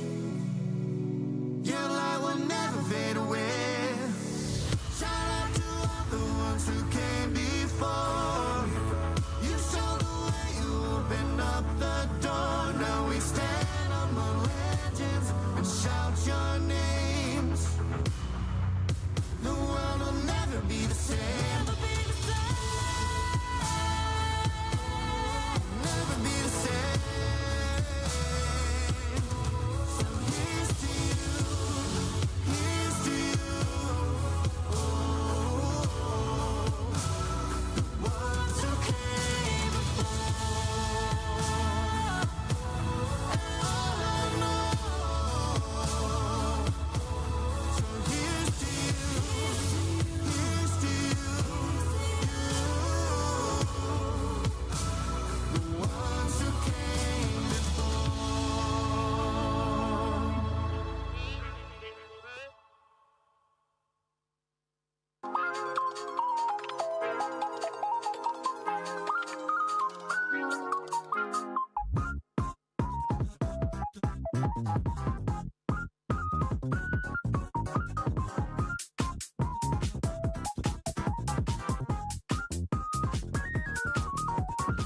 We've got a very rare treat here now, trainers. We are on the balcony in order to oversee all of the action here at the Turin Special Championships. Look at all of these Pokemon fans gathering, celebrating their love for the series that has brought them so much joy. These red tables, that's where the video game players are competing. Everything's on the line at the Turin Special Championships. Last chance for many of them to qualify for the World Championships in August. And take a look at this. We've got the stream watching area. We've got video game on the left, the trading card game in the middle, and Pokemon Go on the right. That's right, it's not just the VGC action that people are getting involved in this weekend in the beautiful city of Turin. But it's also not just the competition that's going on. Oh no, we've got our side events and the prize wall where trainers can accumulate those prizes in order to exchange them to return home with some wonderful goodies. So many trainers are here with their parents as well, just supporting each other and making sure that the event goes smoothly. Yes, taking part in those side events, you can do some more casual battles with your friends, and that way you can come home with some plushies, some squishmallows. We've got cards as well, binders, playmats, the works. There's so much to get involved in here at the Turin Special Championships, and these activities will be running at all of our regional level events, so there's so much for you to look forward to. It's wonderful just to soak up all of the joy and the atmosphere of everyone here at the Turin Special Championships, and the last chance for so many of them to gather in the European region before they head off for a summer break with the World Championships happening much later in August. So thank you so much for joining me, everybody, and we'll get back to the action very shortly.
Lee, what's the favorite game of fighting-type Pokemon? Ooh. I feel like I've got like this on the tip of my tongue, but it's definitely not. I have no idea. Charlie, hit me. What is it? Chestnuts and Heracrosses. Welcome back, traders, to the Turin Special Championships. I'm Charlie Merriman. Hope that little joke made your day merrier. Merry by name and merry by nature, all the more so to be joined by Lee Provost. Well, what do you think of that one? What, the joke? Yeah. It was great. I mean, I'm not getting the most sincerity from you. No. It made me merrier. Okay, good. Definitely cracked Good. a smile, so it delivered. Okay, good. Well, I hope you enjoyed it as well at home. Let us know. I'm always a bit guarded because I feel like, well, you know, when I'm on the desk with Costa quite a lot, I've got to be guard. But I know when I'm with you, I'm in safe hands, so it's, I shouldn't be. But no, it was great. I love the one-liners. They're brilliant. I'll not tell you any of mine. Oh, you protest. Anyway, traders, hope you enjoyed it as well. We're nearly into round 7 of the Turin Special Championships. Goodness gracious me. It's going so quickly, and it's because we're having so much fun. There's so much experimentation out there in the field here at our first ever Pokemon Champions regional level event for EU. Did you hear the last I know? There was a Mega Bomber Snow. Yeah, I did, yeah. 6-0. 6-0! So, you know, that we might have a treat in store for us. Oh, I'd love to see that. We'll see. But yes, there is so much diversity here this weekend, and we've had so much and so many examples of different Pokemon, how they can function so well in this format. And it was great to get to speak to Alex for a moment on the couch after that match. What a masterclass that was. But that team in general, with the Charizard X and the Mega Floette, I really do love. I think it's just gelled together so well. So to Alex about it, where I think you've got the key components to supporting that Mega Floette that actually complement the Charizard X very well alongside it. And the Sneasler with the coaching, it can be adapted onto many other things, not just that Charizard, as we saw with the Sinistcha, really benefiting in that end game from those coaching boosts. And yeah, so very, cool. very good. So cool, yeah. Ben, as you can imagine, was thrilled about the Mega Charizard X, and I know that Costa was thrilled about the Mega Gengar. Yeah. We saw on stream earlier. Need a Mega Blastoise now. Yeah, exactly. I'd be thrilled to see that. What about you? I went really straight down the line, didn't I? I had Mega Charizard Y and Mega Floette, so we've seen plenty of those. You can go off the cuff now and say, what Mega would you love to? We saw his Mega Skarmory as well. That was really cool. Oh, yeah, I do love Mega Skarmory. Yeah. It's really great. What would I like to see? I think if there was a wild pick, Mega Crabominable would be a fantastic one to see. I think, I would really like to see that. I think it's got a lot of potential as well. It gets some interesting moves. Obviously, Ice Hammer, very strong. It's good under Trick Room. Also gets, I think, Crab Hammer as well, which is a water type attack. So you could play it almost in a rain team as well to take advantage of that with the ability Hyper Cutter to, before you Mega Evolve, to get around any sort of intimidate issues. So yeah, I think it's got a little bit of a Speaking of Intimidate issues, an item that we don't have access to in Pokemon Champions, of course, is the Clear Amulet, which has been so prevalent ever since it was introduced in Pokemon Scarlet and Violet. And, you know, even that to one side, there are so few items generally within Pokemon Champions. You did the math, didn't you, Lee? So it's 59 Megastones.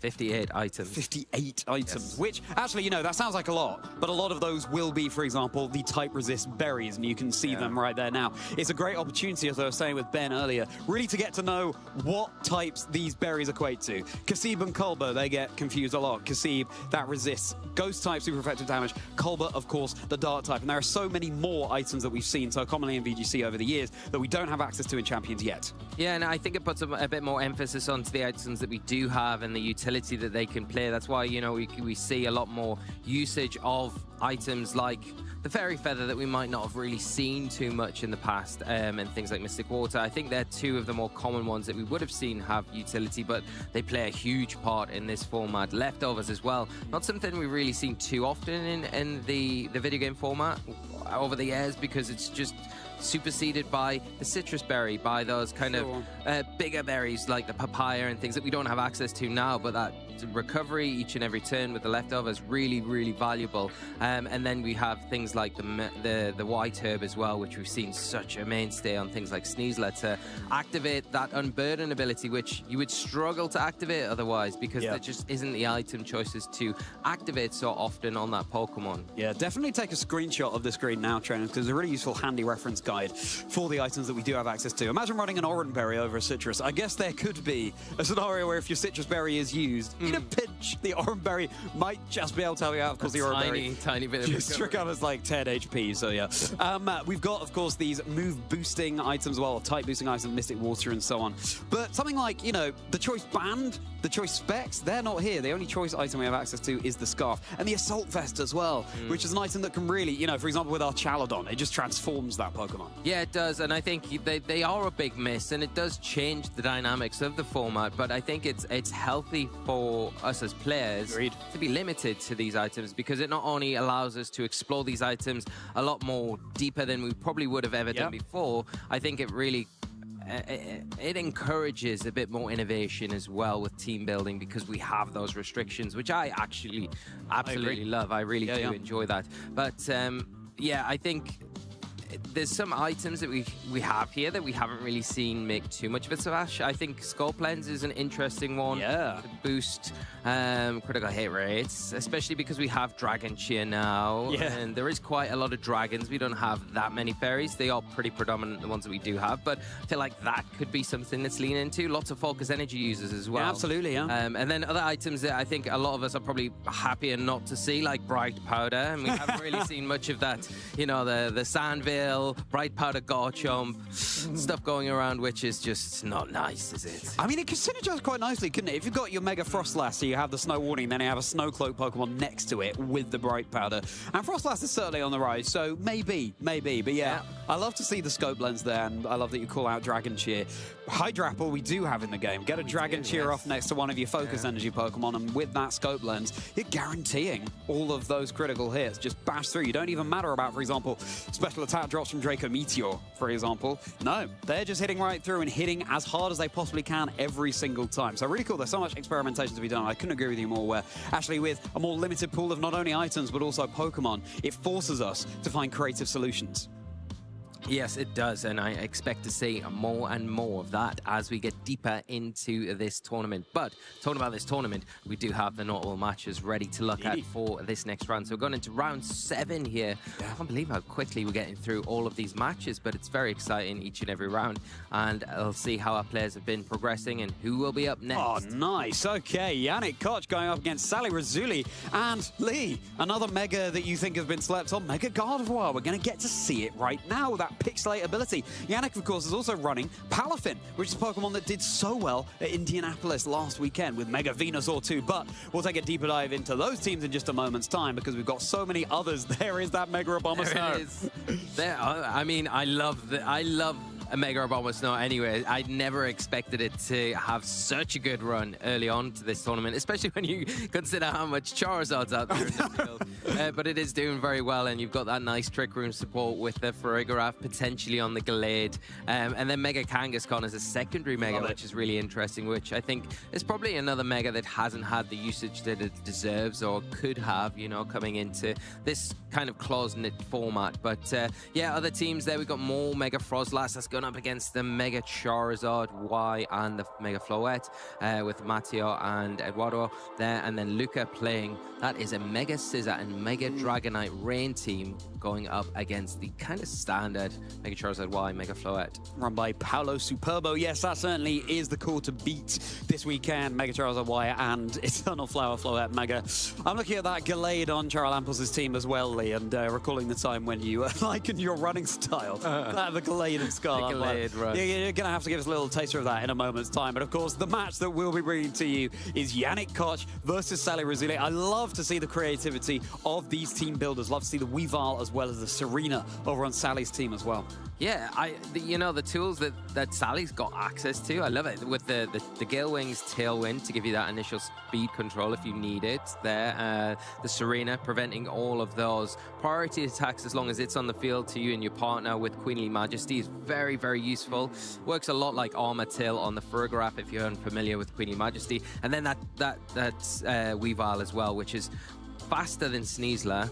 It has the dark typing, has access to knockoff, it has access to a lot of really strong tools and that ice typing as well. So things like Garchomp, they're not only threatened by, you know, your own Gardevoir, but it's so much faster. It just puts it ahead. It can threaten Garchomp, Basculegion, King Gambit, because it can get access to Law Kick as well. So it's got a lot of things that little not Sneaseless. Crucially not that. Yeah, not that one. The Weavile can do, and it gets feint as well. So it does have a lot of things that it can help support with, as well as be an offensive threat as well. Really cool. Go on then, Lee. Show us your Gallade running.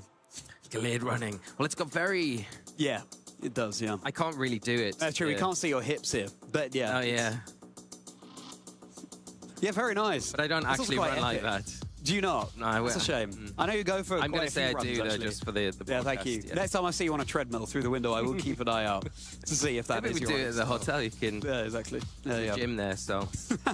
Very nice. I can't wait to get into this Swiss Round 7 here at the Turin Special Championships. What do you think of all the action? Do you know what hashtag you need to use? I think you do. It's Play Pokemon. Let us know what you think of the matches you've seen and what teams you're running currently in Pokemon Champions. We'd love to see some of your spiciest picks, the Megas that you have been trying to make work. I personally can't wait to see Mega Phalanx in the game. I'm going to try. I'm going to try and make it work. It's my favorite of the new Megas for sure. It is very cool. I do like it a lot. I think Mega Golisopod is what I'm really looking forward to. Yeah, going from that water bug into a steel bug is very cool, and it's slow enough to hopefully function well under Trick Room, and maybe we get some more Trick Room supporting Pokemon as well.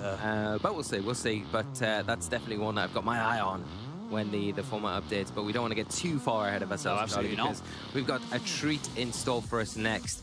And I feel as well, I don't know if anyone at home thinks the same, but now we've had a sneak peek of that Mega Abomasnow.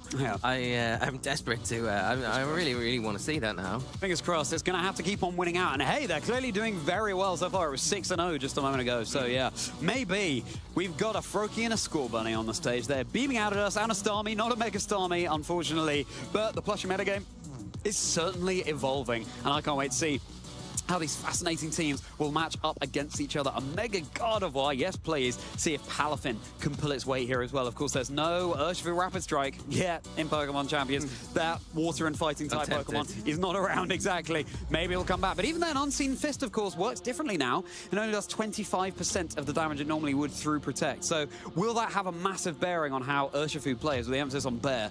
I can't wait to find out. But again, back to the here and now. We are getting our trainers ready and squared up to go. Yannick Koch versus Sally Rizzulli. And of course, we apologize for any mispronunciations of our trainers' names. Yeah, we're going to just let our players get themselves set up for this match. We'll be able to get into the accolades and then cover the teams, and then maybe talk about the matchup itself as you go into it, because there are quite a lot of interactions here. Yeah. It'll be quite interesting to see which player eventually comes out on top.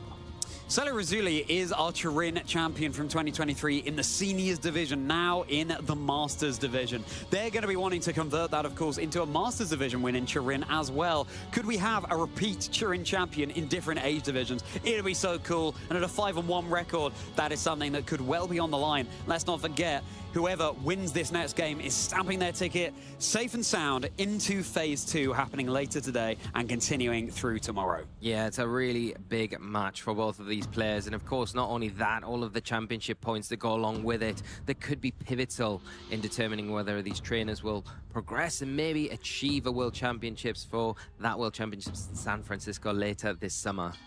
Frostlass, Venusaur, Sneasler, King Gambit, Palafin, and Garchomp. And the Venusaur is holding the Venusaur. It can Mega Evolve. And just like last weekend with Arcelpuri's Venusaur, even though that didn't Mega Evolve, it has access to Sleep Powder rather than any damaging Grass-type move. And otherwise, Sludge Bomb and Earth Power for coverage here. You've got the Aurora Veil on the Frostlass so that Yannick's team can take hits all the better, give them a little bit more longevity. Exactly what you want if this Palafin wants to set up some bulk ups and then hit all the harder through. Yeah, you've got a nice selection down in this bottom right-hand corner with the King Gambit, the Garchomp, and the Palafin that are all going to really enjoy the coaching there to boost that attack and the defense and become real big physical threats, especially when you combine it with maybe the Defiant ability getting activated on the King Gambit or a bulk up being chosen by that Palafin. And interesting, there's no weather control outside of just that snow that the Frostlass has. So interesting to see. Normally Palafin has rain support with it to go alongside it, and it helps that Mega Venusaur, but not active there. Let's take a look at this incredibly innovative team from Sally Rizzulli here. Gardevoir, Serena, Weavile, Kingambit, Talonflame, and the Garchomp. There's no item on the Talonflame there, you'll have noticed, trainers, because, of course, Acrobatics deals more damage if the Pokemon isn't holding an item. Gardevoir, once it Mega Evolves with its Gardevoirite, gets the Pixelate ability, so Hyper Voice will become a Fairy-type move. I really want to call out the Psycho Cut here on Weavile as well. Really nice way to deal with those Sneaslers that otherwise really threaten the Weavile with big, super effective damage. Yeah, I really like this team a lot. When you look at it on face value, you got that double dark combination of the Weavile, the Kingambit. That's going to put a lot of pressure onto the Frostlass, make it difficult for Yannick to bring that. And then the Venusaur has a hard time against the triple axle on the Serena as well with that Choice Scarf. And then not only that, the Talonflame as well. It's got that Acrobatics that's immediately going to threaten with that Gale Wings boost. So a lot of things to kind of deal with those big megas on that side of the field. And then you've got the Sneasler, doesn't really like the Talonflame. It has got that fake out support there. And the Palafin is going to have to be a little bit careful around taking too much residual damage and too many attacks from things like that Gardevoir that can just hit so hard if it's in the right position. And interestingly, the Gardevoir as well got that Aura Sphere attack that we don't regularly see there. You normally see something like Trick Room, but Aura Sphere as an option to hit those opposing dark types is going to be really useful in the face of opposing Kingambits in particular. Now, the Kingambit for Yannick is holding the Choppleberry, so at least it would take mitigated damage from an Aura Sphere there, but still, it's double super effective. And it's going to add up very quickly, and very quickly we'll be getting into our Swiss Round 7 game here at the Turin Special Championships. Good luck, have fun, trainers. Let's kick things off here as we head towards the end of Phase 1. Kingambit and Weavile on the field, going up against Palafin and Frostlass for Yannick. Yeah, a nice lead here from Sally in particular there, putting a lot of pressure like we talked about from both of these dark types into that Frostlass. You've got the knockoff that can come in, do big damage to it straight off the bat, and also the Kingambit can pressure as well with a follow-up. The knockoff isn't enough to pick up the Frostlass turn 1, and it will follow up and knock it out after that.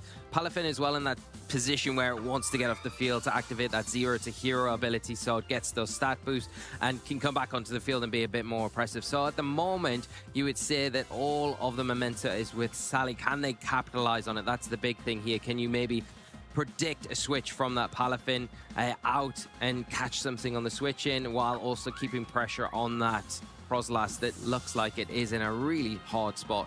You could Mega Evolve, get the Snow up, and then the Aurora Veil, but it would still take a whole heap of damage, even with the defense boost from the Snow and that Veil. But the double switch, in fact, Kingambit and now Sneasler joining the field for Yannick as well. This means we have the reveal of all 4 of Yannick's Pokemon. Kingambit has the Choppleberry knocked off too. So that means it's not going to be resisting any fighting-type damage coming its way, and that could be a big old one-hit KO. And a Kowtow Cleave into Sneasler now, bringing it below half. Yeah, and the Choppleberry being lost on the Kingambit from Yannick's side is pretty huge now, because if you look at Sally's Kingambit, they do have access to Low Kick, so now we'll be able to remove that pretty quickly depending on the speed tiers of both of these Pokemon. You've got the active Fake Out now, so Yannick does have a little bit of room to maneuver here to slow down the threats on Sally's side of the field, but if you stop one, then you don't stop the other, and that Weavile is something that you have to sit up, take note of, because it does have that Psycho Cut, and it is going to pressure a knockout onto the Sneasler if it isn't checked here with that Fake Out. I wonder how many Psycho Cut Sneaslers Yannick's gone up against before. Sneasler is leaving himself vulnerable, faking out the Kingambit for Sally here. Psycho Cut is exactly the play. What a cool animation as well. Double super effective into the Poison and Fighting type Sneasler. That Sneasler down. This is why, for example, we saw Jamie Boyd with a Weird Deer earlier on today. If you haven't seen that, definitely go back and watch Swiss Round 2. Iron Head now into the Weavile. Super effective. That's going to be enough for the one-hit KO onto Sally's Weavile, but it has put in so much work already. Yeah, and I don't think that's a trade you really mind taking there, the Weavile for the Sneasler, in all accounts, especially when you've got the value of being able to knock off that Choppleberry already. Now we're seeing the Palafin come back on. Zero to Hero ability has been activated, so it has undergone that transformation. Going to be a lot more threatening, but what a positive response here from Sally, bringing out that Serena now that has got that drop kick. It is going to be able to hit for super effective damage, and every time it does that, the residual effect of that is dropping the attack of the Pokemon that it connects with. So Palafin not in a great spot right now, especially with the threat of the low kick from the King Gambit on Sally's side as well into the opposing King Gambit. Serena does have the choice scarf, so any move it chooses, it's locked into until it switches out and back in. Palafin is going to keep himself safe from potential drop kick here. Frostlass is a nice switch in as long as it's safe from this King Gambit, which is quite a tall order. Takes super effective from Dark and Steel. Here comes the Assurance, and that's just going to be the Frostlass down in one for any Mega Evolution. Goodness me, Sally is definitely with the momentum swing now. Yeah, knockouts out cleave there. The Assurance, a really nice option, especially when you pair it with a Pokemon like that Choice Scarf. Serena is always going to hit before the Assurance goes off. But catching the Frostlass on the switch in really, really does pin Yannick here, because now you've got the Trop Kick. It's going to come out onto the Palafin, and then an easy low kick from your own King Gambit into the opposing one will be enough to pick up the knockout. So everything to do here for Yannick looks in a really awkward spot where they may go down to a Game 1 loss. Sucker Punch into the Palafin. Every little bit of chip adds up, of course, but this Trop Kick is super effective. It might have undergone a heroic transformation, but now it's KO. That Palafin is back to its Pokeball. Now it is all eyes on this King Gambit. That's all that's left. The Cataclysm into the Serena here. Really interesting, because now it's knocked into that Trop Kick, which is actually pretty good for King Gambit. Of course, getting a Defiant boost if it gets the attack dropped. And the King Gambit for Sally, of course, does have access to the low kick, which is double super effective. And there's no Chopper Berry anymore. Yeah, we do see the low kick there. You might have thought maybe you want to switch that out rather than activating that Defiant ability there for free, but it's fine, I think, in the end, knowing that you've got your own low kick to come out and finish off the game and clean it up. And I just have to call Sally's response in regards to that Frostlass switching, because the King Gambit was on the field. So easy to go for a low kick there, but really identifying, I can capitalize, I can lock this match down if I go for the Assurance into that slot, and just catches it and really reaps the rewards there. For trainers who aren't so familiar, Lee, can you just give us a rundown on what Assurance is, how that works? So it is a base 60 power Dark type attack if it hits after your opponent attacks. So if you attack into a Pokemon and then you attack second, its power is doubled. So exactly that. 120 base power. So deciding not to run the Kowtow Cleave, the signature move on King Gambit, and going for Assurance instead. But of course, as you say, it can deal so much more damage, going up to 120 power. So Sally gets the win there. We didn't even see the Mega Gardevoir come out, unfortunately. But hopefully in a future game we will, because it's such an interesting pick, and I wouldn't be surprised to see so many more of them. What do you think, heading into Game 2, Lee, that Yannick should do to adapt? That was I think that game was very one-sided, and it was all based on the leads there. I think Yannick was in a really tough spot going up against those two Dark types straight off the bat with the Frostlass, in a position where you really can't operate. Yeah, you want to go down the Palafin route, but of course that makes it a bit easier for your opponent to know it's going to switch in and out. I think you're going to have to really change up what you're doing. Maybe Sneasler coming out does give Sally something else to think about, where you've got to contend with a potential fake out if you don't check it. But it is very, very difficult. I think Venusaur as well is one of those Pokemon that you kind of want to bring, but you've got to be able to check that Weavile in the first place, because if you leave that on the field, it's going to threaten you with those big ice type attacks. Although you do have the ability to Mega Evolve, do you commit it there? Because if you do, you get Thick Fat. It does give you a little bit of alleviation, and you might have a better chance of getting around the obstacles on the opposing side of the field that way. But then there's the Psycho Cut as well. All bases are covered. The matchup feels very hard, but some adjustments have been made. Crucially, of course, Weavile is, as you say, faster than the Sneasler as well, so it's nice, such a nice tech Pokemon to have here. Adjustments indeed, though, Lee, with the Venusaur in the lead that could go for its Mega. Alongside the Palafin, you want to get that out nice and early so you can switch it out and back in for that heroic transformation. Weavile and King Gambit for Sally. Yeah, you've got the immediate pressure of the Sleep Powder here on the Venusaur, so you can target into something like the Weavile now, or even the King Gambit while you reposition your Palafin. You can see the King Gambit not in its most preferable position right now as the Gardevoir attracted onto the field with those Psychic type attacks that are going to be so good against this Mega Venusaur that has just landed on the field. Absolutely. It has got that flower blooming, and let's see if it can blossom into a victory for Yannick here. Would have to win this to take us to a Game 3. Otherwise, Sally is going through to Swiss Round 8 with just the one loss. Palafin is going to be keeping himself safe. Both Pokemon, in fact, going for the Protect here. Just scouting out. The Palafin will still have to switch out to undergo the heroic transformation. It was Psycho Cut into the Palafin there, even though it would have been super effective into the Venusaur. Yeah, and now you're in that really awkward position. A great switch there once again from Sally just to keep that pressure on Yannick's side of the field, where now you've not only got the Psycho Cut that might miss the knockout because it isn't same type attack boosted, you've got the God of War now that can come on and really pile on the pressure and really threaten a knockout into that Venusaur. It's just protected. It's going to have to switch out. So do you go into something like the King Gambit here? Well, you could cover that to a point by going for the Hyper Voice and then the Psycho Cut into the Venusaur as well. It's risky because if the Venusaur stays in, it's going to potentially get a Sleep Powder or a big attack off. Here we go. It's time for Mega God of War, everybody, to hit the field, and a shiny at that. So many unique Megas we've been able to feature for you today, and indeed unique Pokemon.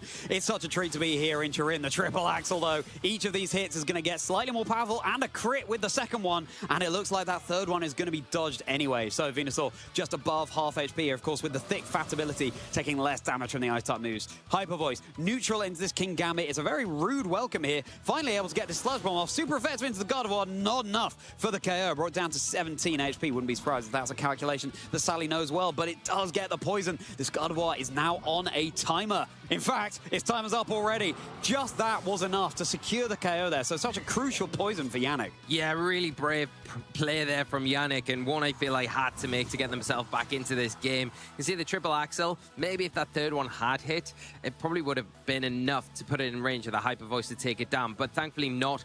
Got that Sludge Bomb off. He was brave, didn't switch it out when it was so threatened, and took advantage of the turn. They're now in a spot where the God of War has gone, the Mega's gone from the opposite side of the field, but you've still got to deal with this Weavile here. And is your own King Gambit going to be in a spot where it can? Normally the Chople Berry is great because you can take those offensive fighting type attacks, but because you've taken so much damage already, you feel like you're probably in range even with the Chople Berry of a low kick picking up the knockout. A Psycho Cut or a triple axle going to be enough to get the Venusaur on the back of that threat. That's why we're seeing the protect here. Absolutely. Venusaur is done a lot already, but you don't want to push it too far, as now the Sucker Punch into the Weavile at least is able to get a bit of chip. It's no Focus Sash, it's a Never Melt Ice, boosting up the power of the triple axle. Low kick into this King Gambit. Let's see if it's enough to get the KO even through the Chople Berry. Yes, it certainly is. And now the King has fallen. Yannick is down to 3 Pokemon, just like Sally. Yeah, the Palafin going to be able to come back onto the field now.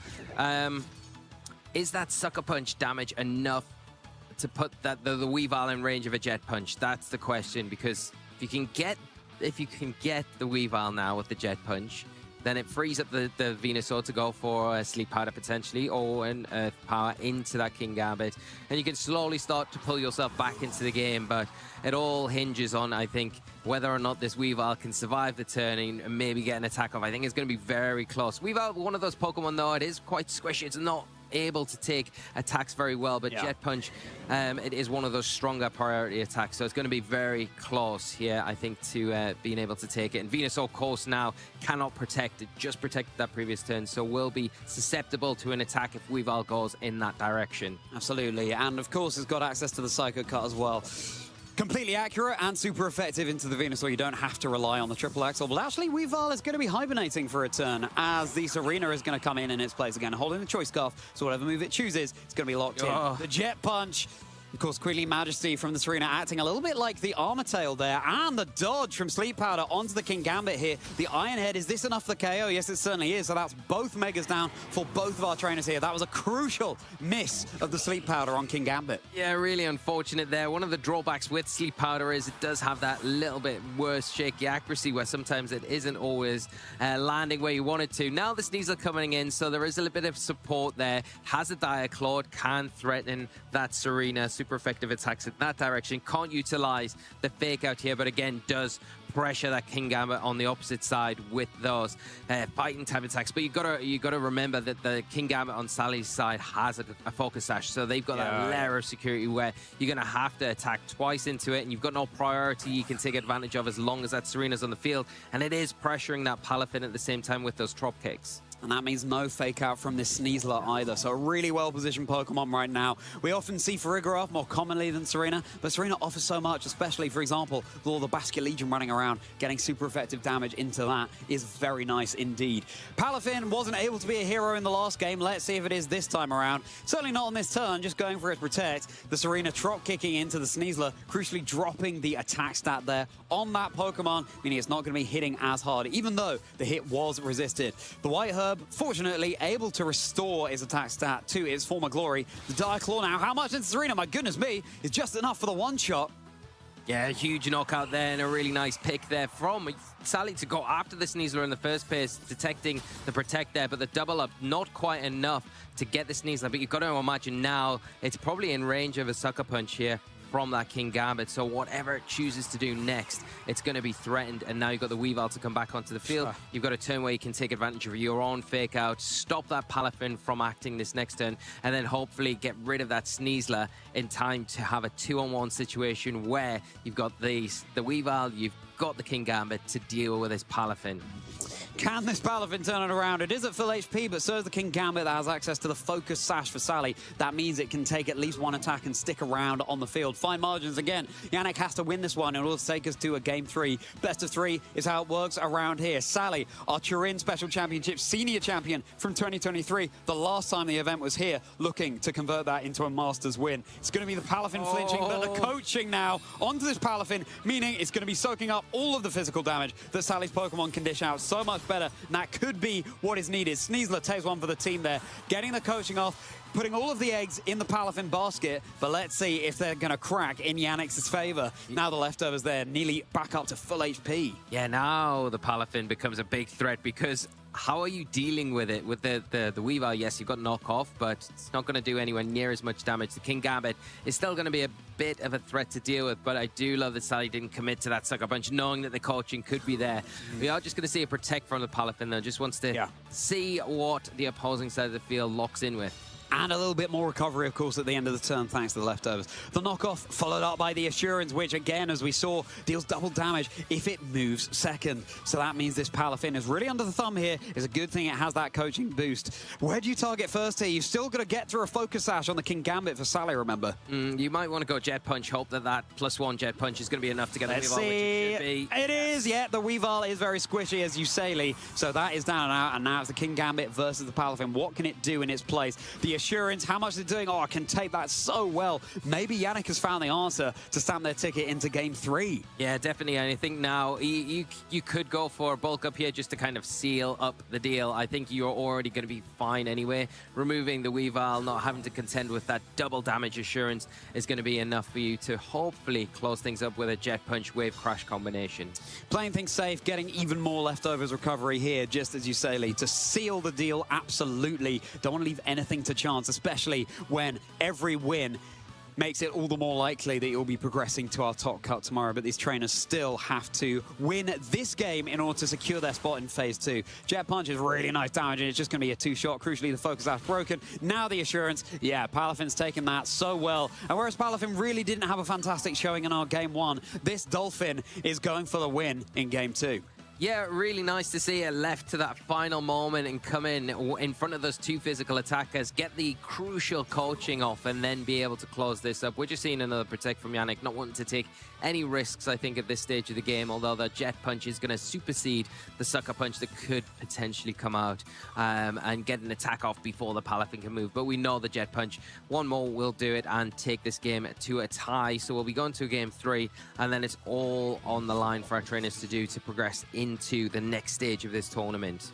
Really exciting stuff. The Sucker Punch just for glory to try and seal it. Just the Wave Crash now, just in case you had a lower damage roll on the Jet Punch, and that's going to be enough to secure the KO onto the King Gambit. And so Yannick is going to be the one reigning supreme in this game 2. Really well adapted by Yannick there, heading into the second game. But now, of course, it all comes down to essentially a best of 1. But it's a best of 1 where the trainers have so much more information about their opponent's team.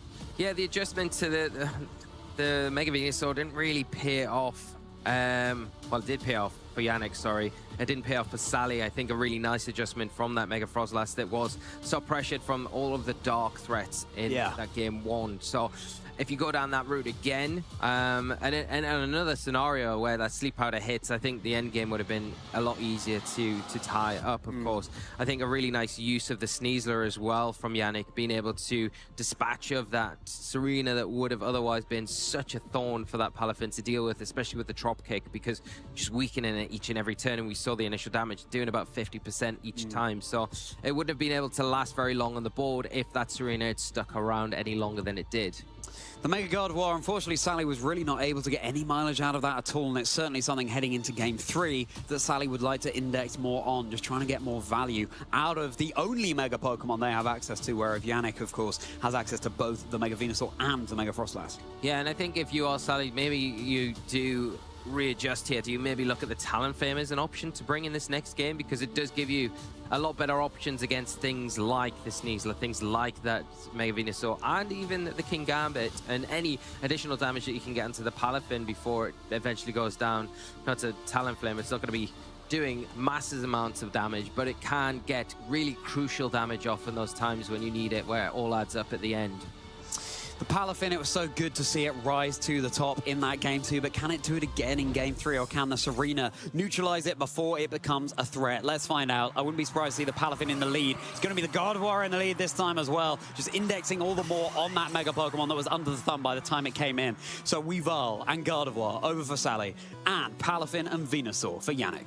Yeah, we know that the Palafin is probably likely going to protect here, or more better probably switch out in this scenario. It's threatened by Fake Out. It really doesn't want to waste a turn protecting here. You want to get off the field, so when you bring it back on, we know that ability is activated. And the Venusaur as well, really threatened, because Fake Out's likely to go into that slot, and if you get faked out there and then the Gardevoir attacks into it as well with a Psychic, then you don't want to get caught out like you did in that Game 2, where you left it unchecked and give the opportunity for the Venusaur to attack. You want to go after it here. But doing that, going after the Venusaur so heavily, could open the door for the Palafin to maybe even just not switch out. It could go for a bulk up, or just an all-important Wave Crash into that Weavile. As it is, Palafin will be retreating to the depths as Sneasler is going to emerge. Both these rabbits cheekily grinning at each other from across the field. Of course, both of them different evolutions of Sneasel as the Venusaur is retreating and King Gambit is coming in its place. So, time for this Mega Gardevoir to step on the gas. It's attending the prom, and let's see who it's going to be dancing with. It's got that Pixelate ability active. Its its normal type moves now dealing fairy damage. Triple Axle soaked up so nicely by King Gambit here. Does hit 3 times this time around, and all that chip is going to add up ultimately on to this King Gambit. Now we turn our attentions over to the Hyper Voice from Gardevoir. Is that going to be enough for the KO? No, the King Gambit is hanging on. Sneasler, even though there's neutral damage, it's down to about a third of its HP. Yeah, really good coverage there, because you go for the triple axle, hope that you hit the Venusaur, and then the Hyper Voice covering any of those switches that you know are going to come from probably the Palafin, but also that Venusaur that was so heavily threatened there. And the King Gambit now taking so much damage. That Sneasler was so effective in that Game 2, where it was able to deal with that Serena that probably is lurking in the back for Sally, is in a position now where it will go down to Psycho Cut from the Weavile or any attack from the Gardevoir, although it does have at least this turn to utilize Fake Out to stop one of these targets from attacking, and maybe freeing up the King Gambit to get an attack off if it can. But it is going to be hitting last. If the Gardevoir is left unchecked and a Hyper Voice comes out, it's not going to be in any great position. My goodness me, that Psycho Cut and the Sneasler's down. Yannick is looking so frustrated about that. Just look at the health bars over on Sally's side of the field. Not a jot of damage done, whereas this King Gambit is now down as well. And all of a sudden, Yannick is brought down to their final 2 Pokemon. Sally is saying, okay, I see your game plan from Game 2, but I can come out one on top of that. I know how to adapt.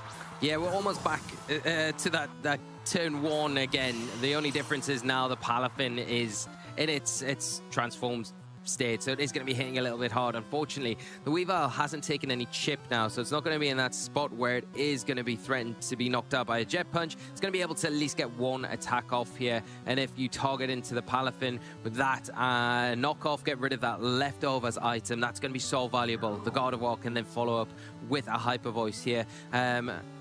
But again, do you want to leave the Venusaur unchecked? Because I think you've been conditioned maybe from that Game 2 to not leave it unchecked, because if you do, there is going to maybe be a consequence for it. And I think Yannick at this stage, you've got to say, has got nothing to lose. So do you do Mega Evolve? Just go for that Sludge Bomb. Does Sally allow it to go for it this time around? Because the double up is there potentially. The Venusaur alongside the Generation 1 battle music. You love to hear it, but it's bringing us into the future rather than going all the way back to Pokemon Red and Blue. It's become Mega Venusaur now. But Gardevoir is going to keep himself safe from any incoming Sludge Bombs here. So where did Yannick target? First of all, the Palafin is going to be protecting. If this Venusaur happened to target down the Weavile, then that's going to be great. But the knockoff into the Protect onto the Palafin. So free damage here, but yeah, it was just the Sludge Bomb going for the super effective damage into that Mega Gardevoir. Yeah, now you've got the option where you can do the same thing again. You can double up into that Venusaur with your Weavile and your God of War, but there is the potential there of a Protect on that Pokemon. But the freer option is going for the knockoff double up into the Palafin, or just switch your God of War out and keep it for a little bit later on when it's more preferable. But you've got a free knockoff into that Palafin, which is going to be useful to get rid of that leftovers. It was so vital to its longevity in that Game 1 and Game 2. Absolutely. If there's one Pokemon that could have turned this around for Yannick, but without the leftovers, it's so much of a taller order.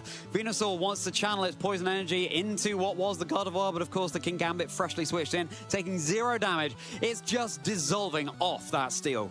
Yeah, now the King Gambit in a great spot where it can put pressure on both of these Pokemon with its Dark-type attacks, especially when you have that combination of attacking first and then following up with an Assurance. And to try and salvage this match, we're seeing a bulk up from that Palafin, but it might be a turn too late. But the Sleep Powder this time around does connect, Charlie. And that was crucial for Yannick in one of the earlier games where the Sleep Powder missed. It just was the nail in the end of the game. But this time the King Gambit is snoozing. Venusaur with its Sleep Powder, as long as it keeps connecting those, it could be what takes Yannick to a victory here, even after such a devastating start to this game. Yeah, there is a lifeline here. I think now that the Weavile has to probably put all its eggs in one basket, go after that Venusaur, like you quite rightly like to say, Charlie. I think because if you get put to sleep here, it opens it up for this Palafin to stack another bulk up and get into a position where it is going to start threatening knockouts with that Jet Punch, and even the Wave Crash that now probably will do enough.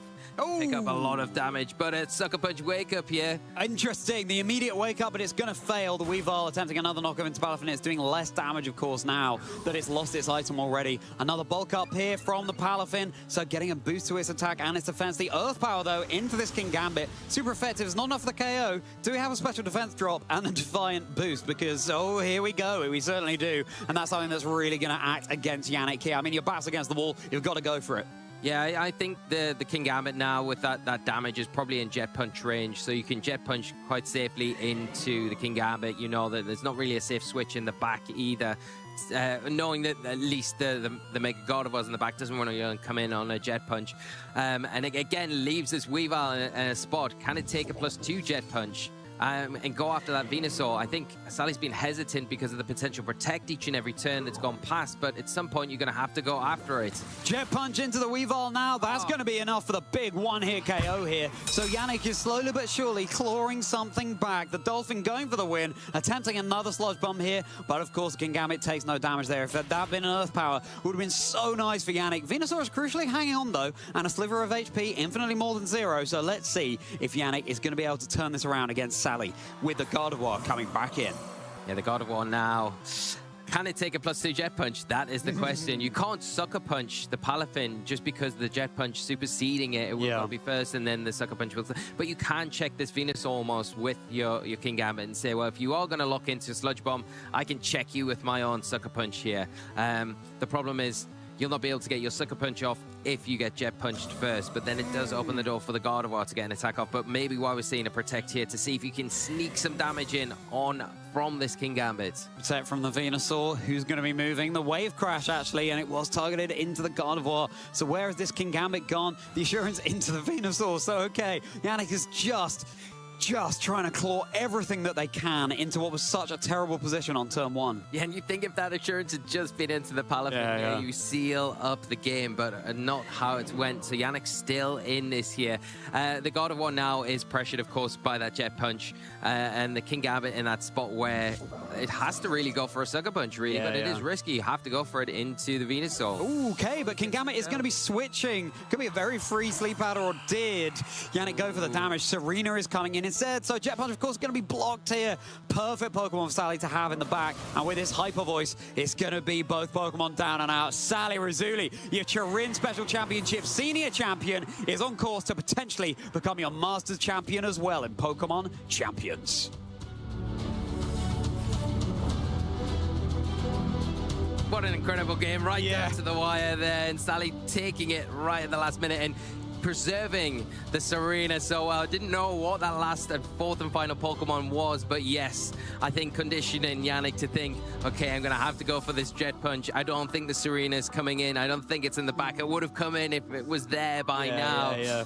But the timing was perfect from Sally, and to lock it up so convincingly with that Mega Gardevoir to progress on in the tournament. So huge congratulations to them. So cool, and what a fantastic team to do it with as well. With that Weavile, with the Psychic Cut, and Mega Gardevoir, a Pokemon that we really haven't seen too much so far in Pokemon Champions. Let's hope that this paves the way for a lot of future appearances of Mega Gardevoir, and hopefully some success as well. So exciting. Yeah, and you got to credit Yannick there for bringing the match back from what felt like such a deficit after game one. They were able to readjust, bring the Mega Venusaur, have a lot better of a time in game two. And I think, you know, the sleep powder miss was unfortunate, but it showed in the end the coaching, that critical turn, getting the coaching onto the Palafin and closing the game up. Just cool, calm, and collected in that stage. You thought everything for Sally to do going into game three, but again, it just felt very difficult from the offset. I think Sally adjusting a lot better decisions, move choices throughout that early stage of the game just made it very difficult for Yannick to get any sort of footholding in that match. And the assurance, something that we don't see so often, but it is such a strong option on something like King Gambit.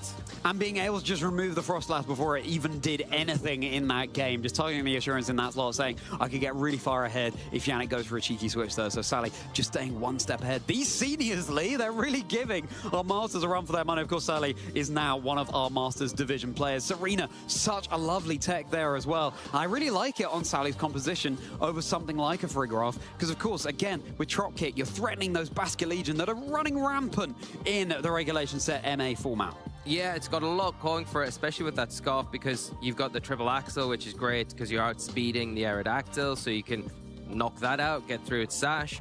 Like you say, the Basculegion's another one that you can get rid of. And it's got many options that it can utilize. The Trop Kick's great. You have to be careful around those defined competitive Pokemon. Melotix one in particular, you have to approach a different way. But then the fast U-turn, the fast pivot is really useful. And these sort of teams where you can get out of harm's way and preserve the Serena for later on. And then come in a more preferable situation and just clean up. Yeah. So cool to see Gardevoir get something achieved as well in game three. Getting the big Pixelate boosted hyper voices off. Great to have the Aura Sphere tech on that Pokemon too.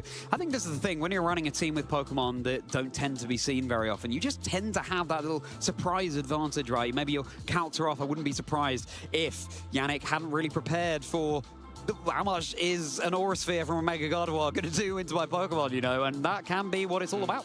Yeah, and I think there was a lot of pins there from Sally as well.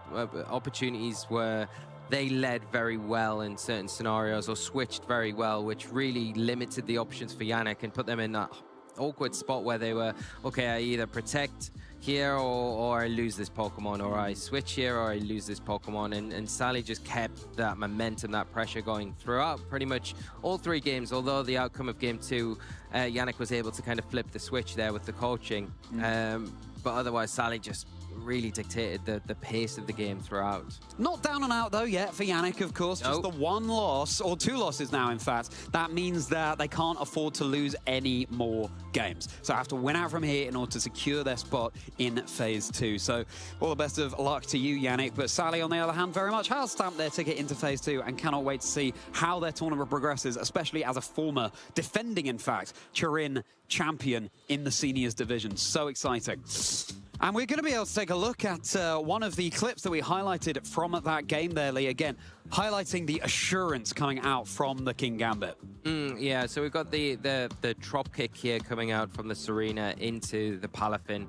And the King Gambit obviously is threatened very heavily. Yeah. It's lost its Choppleberry. Yeah. So a low kick into this Pokemon here would be enough just to pick up the knockout, where otherwise it would be able to take that. So a really nice call here from Sally to say, well, I think you've got the Frostlass as a good switch in for this potential low kick. I'm not going to go for that. I'm just going to lock in with the assurance. And it's a risky play because if you don't see that come in, it does open the door for the opposing King Gambit, for Yannick to potentially get an attack off in return. And that could really change the dynamics of the game.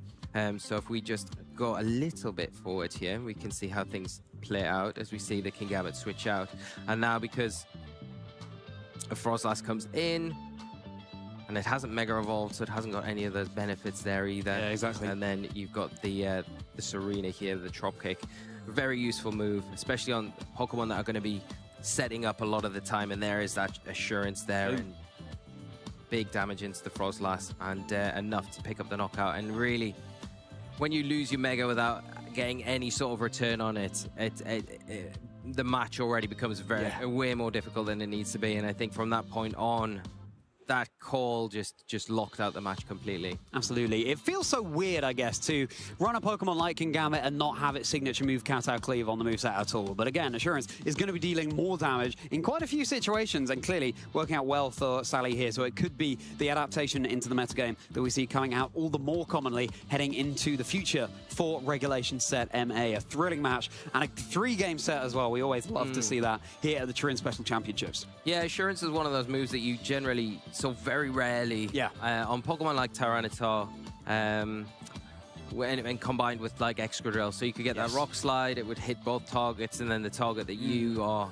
hitting with the Assurance would always, you know, it's taking damage, so then you get the double damage into it. It's a lot stronger than something like Crunch, but it's not as consistent. That's why I think a lot of players don't really tend to rely on it so much, because there are going to be scenarios where maybe your partner can't attack into the same target, or if you do commit 2 hits into the same target once and they protect on you, then you've wasted a complete turn, you know. So there are some risk rewards with it. It is great when it works, but there are other scenarios where it is probably not as consistent as the Kowtow or the Crunch that we commonly see. Absolutely. But a masterclass from Sally there, as to innovative team building as well. So exciting to see Mega Gardevoir claim the win there. And Weavile, again, faster than Sneasler, and with Psycho Cut access to that move as well, it can be such a good Sneasler check. But from the Pokemon, back to the players now. We are able to hear from our winner of that previous round. So getting the win and grinning with glee, let's go and hear from Sally Razzulli. Thank you, Charlie. Thank you, Lee. We're here with Sally, the winner, and stamping their ticket into our Phase 2 here at the Turin Special Championship. Sally, last time you were here, you were a senior in 2023. Yeah. You won the whole event. Now you're punching your ticket to Phase 2. How's that feeling?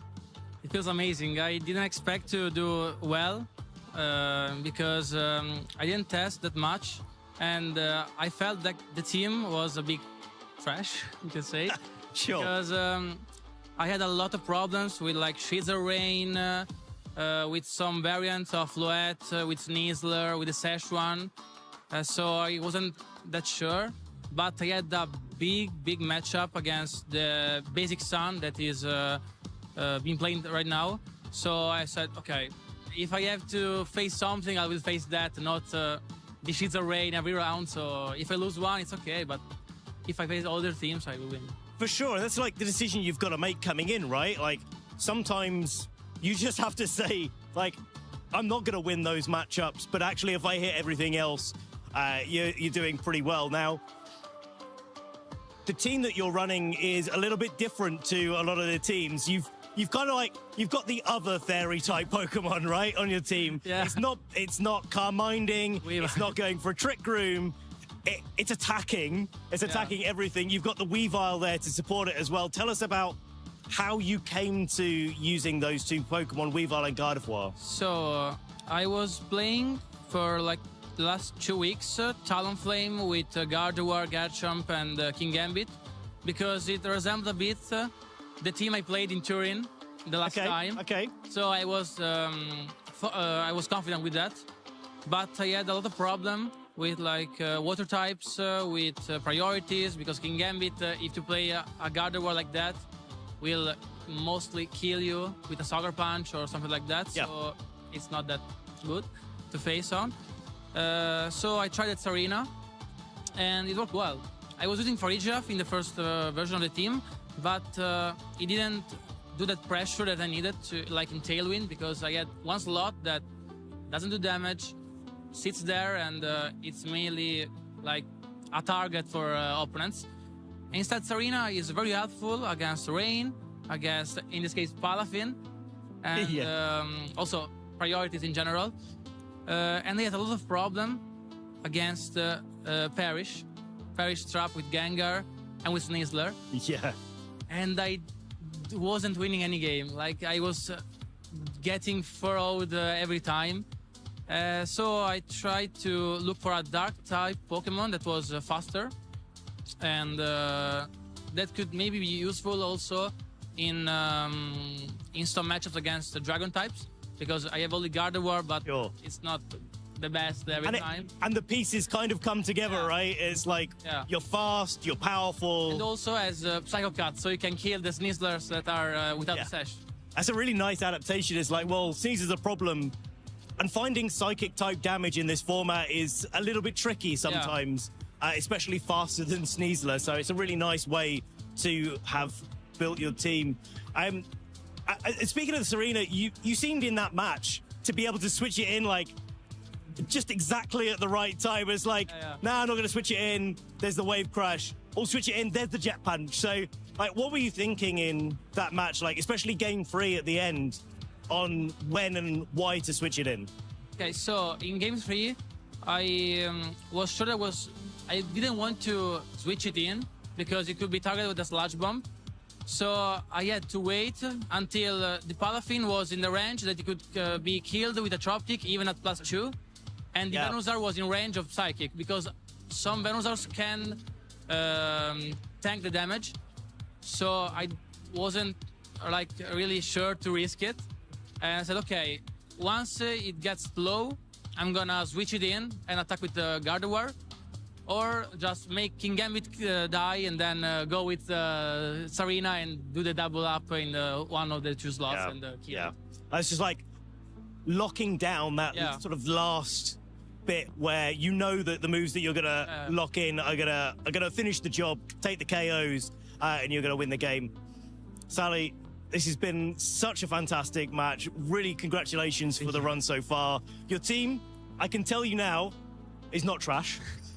So congratulations on that. Thank you. Before we let you get to your last round of Swiss in phase 1, have you got any shout-outs for anyone at home? Yeah, of course. I want to shout out my friends that are here with me, my girlfriend that is watching, my team, Il Server, that helped me, Daniel Pioppi, that gave me the shiny Gardevoir before the tournament because I couldn't shiny Antoine in time, so he got me one from Pokemon Go. Yeah, to all of them that are watching, to my family at home. Yeah, I don't know what else to say. Sally, I'm happy. Thank you so much. Congratulations. Well done again. We're going to let you get back to the match. And we are going to be right back soon with round 8, last round of phase 1 here at the Turin Special Championships. Hey there, trainers. Let's talk about one of the sneakiest and most game-changing tools in competitive Pokemon, priority moves. These moves come with a hidden priority level that lets them jump the line and go before almost anything else. That's what makes them so powerful. Priority doesn't just beat speed, it bypasses common speed control tools like Tailwind or Trick Room. But here's the catch. Only a select few get access to them. That makes these moves even more valuable when building a team. Whether it's for support, disruption, or finishing off a threat, having priority in your toolkit can give you a serious edge. So let's dive into how they're used. One priority attack you'll see often in competitive play is Fake Out. This normal type move doesn't hit hard, but it causes the opponent to flinch, leaving them unable to act for the rest of that turn. It's the perfect tool to buy time to set up your strategy while preventing your opponent from executing theirs. Fake Out only works on the first turn your Pokemon is sent out. After that, it will fail. You will also need to watch out for items like Covered Cloak or abilities like Inner Focus, which prevent the flinch effect entirely. And since it's a normal type move, you won't be able to fake out ghost types who are completely immune to it. Speaking of ghosts, this next priority move is definitely one they won't want to see: Sucker Punch. It's a strong dark type attack that always goes first, but only if the opponent is using an attacking move. If they're setting up, defending, or using a status move, it fails. It's a high risk, high reward, but when it connects, it leaves a serious mark. Pokemon like Chen Pao or Single Striker Urshifu use Sucker Punch to pick off fast, frail threats before they even get a chance to act. And that brings us to one of the scariest defensive combos in the game: Dragonite and Shenpao. Trainers commonly attach a choice band to Dragonite, then terastallize into a normal type to use extreme speed, one of the most powerful priority moves out there. Combine that with Shenpao's Sword of Ruin ability, which lowers the opponent's defense, and you've got a duo that can KO key threats before the opponent has any chance to respond. Another unique example is Grassy Glide. This one's a bit special as it only becomes a priority move when grassy terrain is active. But when it is, it gains priority and a boost to its power thanks to the terrain effect. Pokemon like Rillaboom, who can automatically set grassy terrain with its ability, make the most of this move. Rillaboom sets the field and immediately pressures the opponent with strong, fast grassy glides. It's a great example of how field control and synergy can turn a decent move into a dominant one. But priority isn't all about damage. Helping Hand is a support move with the highest priority level in the game. It doesn't deal damage, but it powers up your partner's move by 50% and it always goes first. It's a great way to secure a big knockout before your opponent is even able to react. Now, priority isn't always about moving faster. Some moves actually take place after most actions in a turn. These are called negative priority moves. They're designed to go later than almost everything else. Moves like Roar, Whirlwind, and Trick Room fall into this category. What's interesting is even amongst these slower moves, there's still an order to who goes first. That means a well-timed roll can force out a Trick Room setter before they finish setting it up, completely denying the strategy.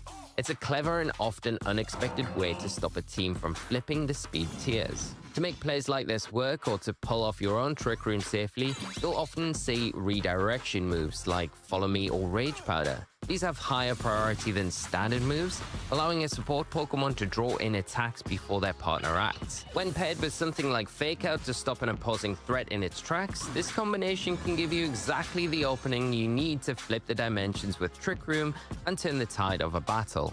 So what can you do to stop priority moves? One of the best answers is Psychic Terrain. While it's active, all grounded Pokemon are protected from priority. That means Fake Out, Extreme Speed, Sucker Punch are all shut down. You'll often see Pokemon like Indeedee on teams just to bring the Psychic Terrain and block those early game priority plays. But there are also abilities that provide the same kind of protection. Pokemon like Farigiraf with Armatail and Serena with Queenly Majesty automatically block all priority moves from affecting their side of the field while they're on the battlefield. Unlike Psychic Terrain, these abilities don't rely on terrain staying up. They work the entire time that the Pokemon is present on the field. They're incredibly useful for teams that want to keep their setup or damage plans safe from disruption. In the end, priority moves are all about control. When momentum and timing are everything, that can easily swing a match in your favor.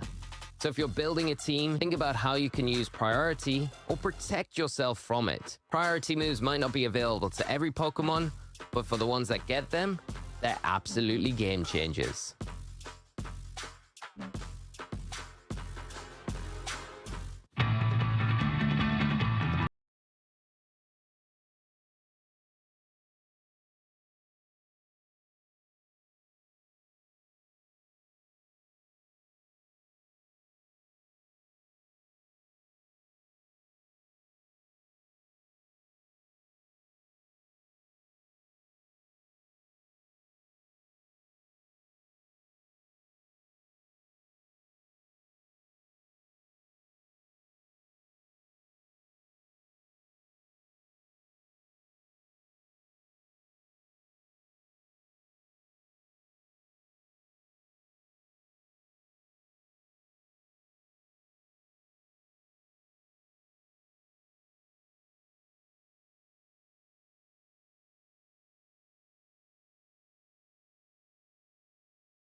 Swiss rounds later, and we have arrived at the final step of Phase 1 here at the Pokemon 2026 Turin Special Championships. Je suis Costa, which is totally the wrong language given the local region. And who are you? I'm Ben. Hello, Ben. Benny, right? That's what we did agreed. Yeah, why not? You know what, right? Benny? I'll go with Benny. You know, sure. Go on, Ben. Why not? Hey, it's better than like what you did, like Engie Benji and all of the other things that I've been called over the years. So yeah, Costa, fire away. Fire away. Don't make me. I might get cancelled. Anywho, so we are here for the final round of Phase 1, like we said, and what an enthralling day it has been here for our very first EU Champions major event. We've seen so much variety of all the different teams that have been brought to the fore, but a lot of notable trainers that we have noticed before, as well as newer ones too. We already seen Davide Cognetta, just to call him out, current standing special champion of Turin, making a comeback. And of course, we had Sally, our special champion from Turin, as well in the senior division, just going 6-1 and being able to make it into our Phase 2 Swiss. Whether or not they win or lose, they're going to be there in our Phase 2 round 9, effectively Phase 1. Round 1 of Phase 2 is going to be happening after this one, so our trainers get a chance to you know, give themselves a chance to carry on that momentum from Phase 1 into Phase 2, then come in tomorrow and see if they can make it all the way into Top Cup. Yeah, which is quite difficult, right? Because it's been an entire day of playing high-level competitive Pokemon, and you've got to be able to have that mental focus and breathing room after every single round, essentially, whilst maintaining your own prep that will come out to flourish. Depending on, you know, sometimes some people don't prep as much and they just do really well. Other people know their lines inside out, so they don't need to invest more mental energy and just rest for the moment. But this may well be a final winning in or an undefeated potential pairing that we have got in store for you. But the only way to find out is by giving the choice to you. We have got community choice, baby. Love seeing this, and then we get to watch the matches that you want to watch at home. So if you're watching maybe on YouTube, just shoot over to Twitch for a little while to see if you can get your vote in. Only the people in Twitch will be able to get that vote in for the next match that we're going to be seeing. We're going to be showing you the notable matches very, very soon indeed as to what choices that you have. We always have those choice of 4 trainers here, and it is winning in time for going into Phase 2. So really important, really influential for these trainers as to whether their run carries on or whether it stops here. Yeah, it's a beautiful way to be able to just check out all the different situations that are currently unfolding. Like we said, we've got a couple of undefeated trainers. If I'm not mistaken, Ben, there may be one that's got a cheeky little Mega Bombasno, which is completely out there, I would say, in the current format. Bewildering, I think, is what I would mention it being. Well, we were speaking, and you know what? I actually can't pronounce his first name. You need help, especially since he's Greek, and I've got some heritage there. It's just not enough heritage to be able to make the right sounds. So, Barbaros, I'm sorry, that's your nickname, but I'm gonna have to stick with that for a little bit later. But we have got our notable matches here. Let's get them up on stream and let's get this community choice rolling as to who is it that you want to be featuring this round. Ooh, all right, we have got them available. We got Valentine Vissa versus Graziano Reccia, and in what is a hard trick room mode, going up against that Mega Gengar Perish alongside a bit of a treat with the Sableye Rain mode. Yeah, I know that's the one that Costa won, so let's move on. Oh, hey, there, with the Mega for Alligator. My lordy! That is something I did not expect to see. Versus Marcus Hamann, who we know very, very well, a national champion, a regional champion running Mega Charizard X, Mega Floette. We've seen that composition already on stream before. Luigi running that Mega Meganium, that's what I called out earlier as maybe an underexplored Mega Pokemon. There's not many Mega Meganium in the field at all today versus Herman as well with that Mega Tyranitar team. And then finally, Francesco Ballerini versus Manuel Della Bona. We have got a Mega Medicham on the verge of making it through to phase 2. Unbelievable. Truly. And it's got an interesting composition along its side as well. Clearly the Milotic there in order to dissipate any intimidate cycling on that field. You wonder if the Dragonite actually is physical as well to take advantage of that. But regardless, we've got so many great teams, so many great players that we are able to feature. It's now down to you. If you're not already in the Twitch chat, get in there, get your votes in. Which match is it that you want to see this round? What a variety, and this is exactly what we were talking about. It is not a stale format. I don't see a lot of Mega Floettes on this bracket, if any, if I'm not actually mistaken. Yeah, no, Marcus has one. Of course he does. Emmanuel has one as well. Okay, I'm completely blind. So there's a couple, a couple, but there's also other Mega Pokemon alongside them. Yes. And so it's not necessarily that we're gonna see them. Actually, even though Mega Floette and Mega Charizard are top of our Mega usage statistics overall in the field, I've been really impressed with the amount of different Mega Pokemon that we've seen across the broadcast, not only in the matches that we've shown, obviously there's been a lot of variation there, but also the notable matches. It feels like we're always seeing some new Mega Pokemon there that we haven't yet seen each round going. Yeah, so if you were to pick one of those matches, or at least based off of one of the Megas that we noticed there, which would you go for, Ben? Come on, like the voters are voting, you know, but yeah, okay, I want to hear your bias right now. I want to hear my bias too. Of course you do. I'm gonna put my vote in for Marcus. With the Mega Charizard X. That's what I've been repping so far this weekend. We already saw Alex Soto on the broadcast in round 6 using Mega Charizard X, getting a 2-0 victory against Francesco. Not Dragon Dancing, doing some smashy, then Dragon Dancing in the second game, then doing lots more smashy. Yes. So really enjoyed watching that. Like to see how Marcus approaches that Mega Pokemon. Yeah, a veteran of his class, been playing the game for so many years. Our fellow colleague as well behind the caster desk, having a top 4 back in Worlds 2016 and also being a regional champ at that.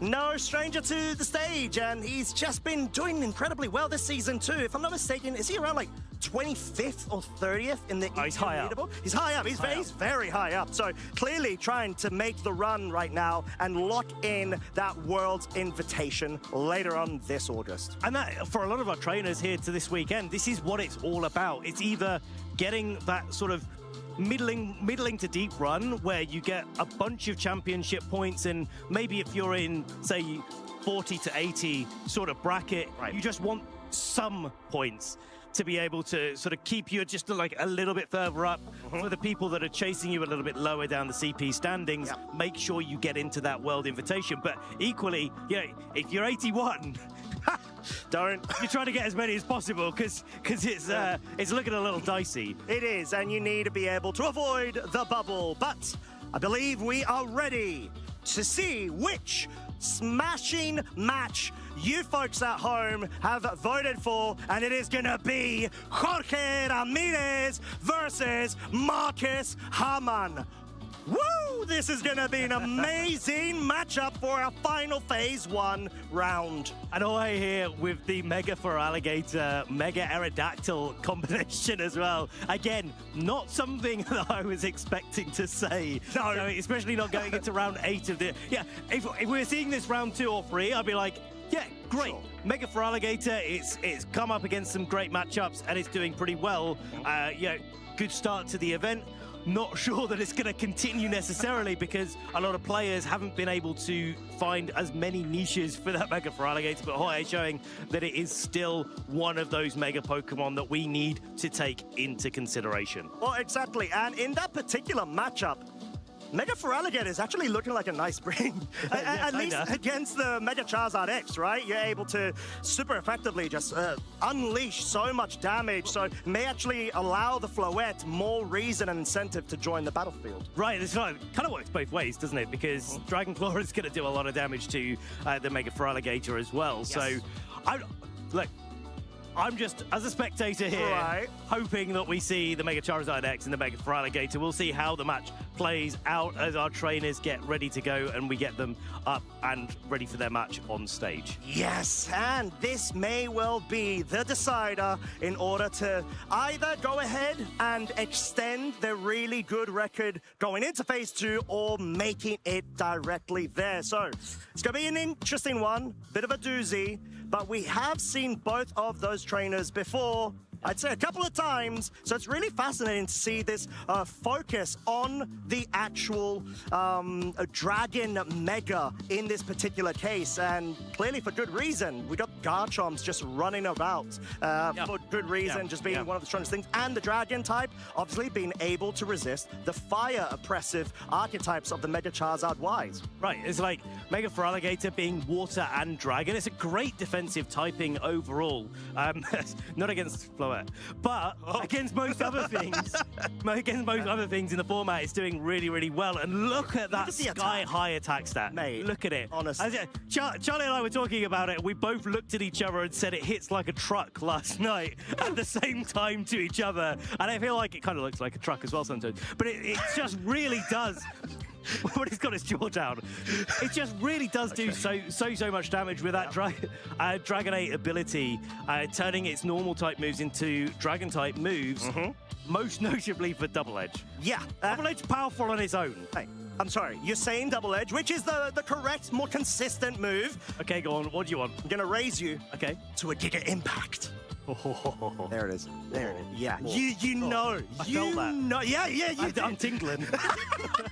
And if you're not, we're going to have to see what the set is, because it is outrageous damage that it's able to deal. Because like you said, the Dragonite's ability works in a similar fashion to Pixelate. It's able to not only essentially convert normal type moves into that typing of choice, in this case being the Dragon type, it further bolsters the damage with a multiplier of 1.3, so like 30% more, if I'm not mistaken. Yeah. 1.2 maybe. 1.2 maybe? No, potentially because of the nerfs, right? Yeah. Used to be 1.3. Used to be 1.3. Changed to 1.2. Yeah, but that could be outrageous. Unfortunately, it doesn't get like a hyper voice, where it might actually get hyper voice, but because of the sky-high physical attack, you need to commit with the physical aspect of it, and maybe even run Dragon Dance. Well, this is the really interesting thing I think about Mega Feraligatr is that because its speed stat is so middling, it can go for a Dragon Dance, it can raise its speed up, but it can also function in Trick Room. And it really depends on what that coverage that you want is. Whether you want to go for those big attacks like Double Edge and maybe get some recoil. If you use Giga Impact, you have to recharge the next turn. So, you know, it looks great in the moment.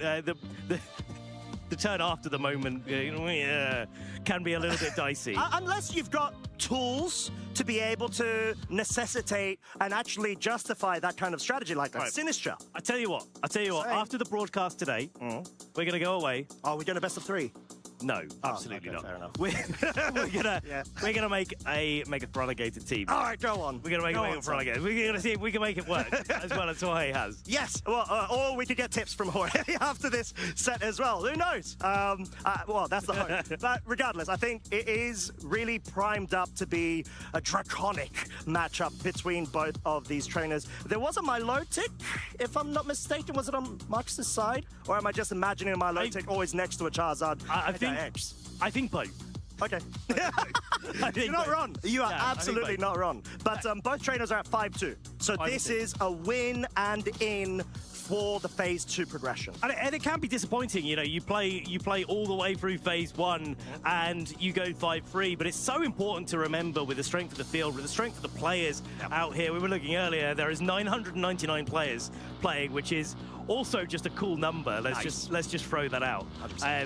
And with all of the caliber of the field, with the fact that this is a new format, things aren't as tried and tested. We've got things that we're calling tried and tested, but really everything's still in development, certainly in this format. Going 5-3 in a field as strong as this, in a field that's as uncertain as this, where you don't know, it's like, hey, I'm going to use that team's going to be good because we've got it all figured out here. Yep. You know, I think 5-3 is a brilliant record to go home on. I've got a question for you, Benjamin. Please ask. Benny, sorry. And it is, What do you think about the meta so far that we've observed in terms of, we had Indy last week, right? We had NA and stuff like that, and they claim that, you know, they've got a lot more creativity versus the balance average, which I kind of get to an extent, versus the EU region. Do you feel so far with what we've observed, it's been predominantly balance from an EU point of view with the broadcast stream matches or not? Do you know, I feel like there's been a lot of balance elements. For what we've seen. We've seen a lot of Incin and Sinistra combination with a Pokemon that's boosting up, right? Right. What I think has been most interesting for me is that the balance teams kind of look different. They're almost like balance in disguise. Yeah, sort of like pseudo-balance in a way. It's like you see something like last round we saw Palafin Mega Venusaur. And yeah, okay, it's got to switch around in that, but it's got a lot of stability in it. You know, Palafin is really hard to knock out, as is Mega Venusaur. Right. We saw Flavio in round 3 or round 4 with the Mega Venusaur Lopunny based team, and it doesn't on the surface look like it's balanced, but you watch them play, it operates like it. Yeah, it definitely does, because it's got all of the pivot movements going, it's got the support with the redirectors as well, and just going for the setup potential in order to make sure that you can establish a positive or favorable board state for yourself to get that win. But we've got this set, Benny, and it is Marcus versus Jorge. We've already spoken a bit about Marcus's accomplishments before, but let's go ahead and glaze them up some more, as we got a player profile ready for the lovely chap himself, and rocking the team, like we said, that has a lot of momentum going for himself. And look at that Sentret little choice there. That's amazing. We did imagine the Milotic.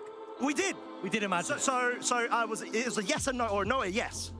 But look at the achievements there. 2-time national championships. That was 2014 and 2016 in the UK. Way back in my day. Won the 2014 national championships in Germany, in fact, without actually dropping a game.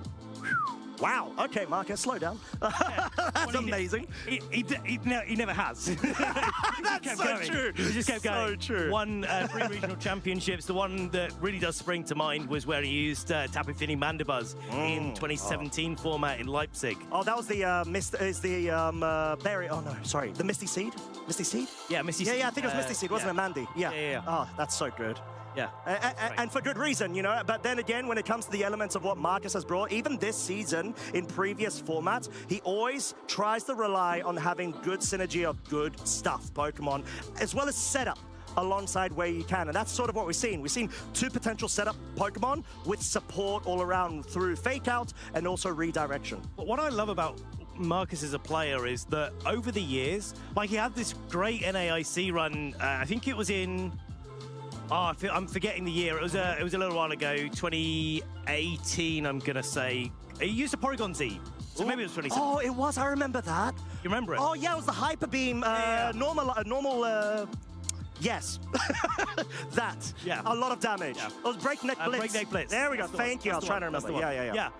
It was Z conversion. Z conversion. It was Trick Room potential as well. And he just picked up that team that had done well, talked to the person that built it originally, and just took it to an event and tried to use it and tried to play with it. And he's always sort of pushing the boundaries in that respect. He's not afraid to use lots of different compositions, and that's one of the things that I love so much about Marcus as a player. I think part of the reason he's had so much success over the years, he's just been able to use so many different types of teams, whether he's built them or somebody else has built them. Right. He still manages to find a way to pilot them to success. And I'm sure even if he hasn't built them, he's had a say in building them themselves, because he's just so well versed. However, we have got our trainers on stage getting prepared. It's going to be Jorge on the left-hand side and Marcus on the right. Both in a point where they get this win, they guarantee qualifying through to phase 2, having to play one more final set after this. But yeah, just gonna have to see how it unfolds. Jorge right now sort of going into this zen state, trying to focus. Marcus, we know he's got so much experience, so he's probably not feeling the pressure as much potentially, because we saw that Jorge at the moment doesn't have any current notable achievements, but this may very well be the first. I mean, and this would be a great upset for Jorge to be able to catapult them into phase 2. And that's the momentum that we were talking about earlier, right? Like, like you see the matchup, you see that you're playing Marcus Hammond, a trainer that so well known. I think everybody that's playing the game now knows who Marcus is. Yeah. And you see that matchup and you're thinking, okay, fair enough. And then you go on stream and you get up on stage there, but Jorge looking cool and composed,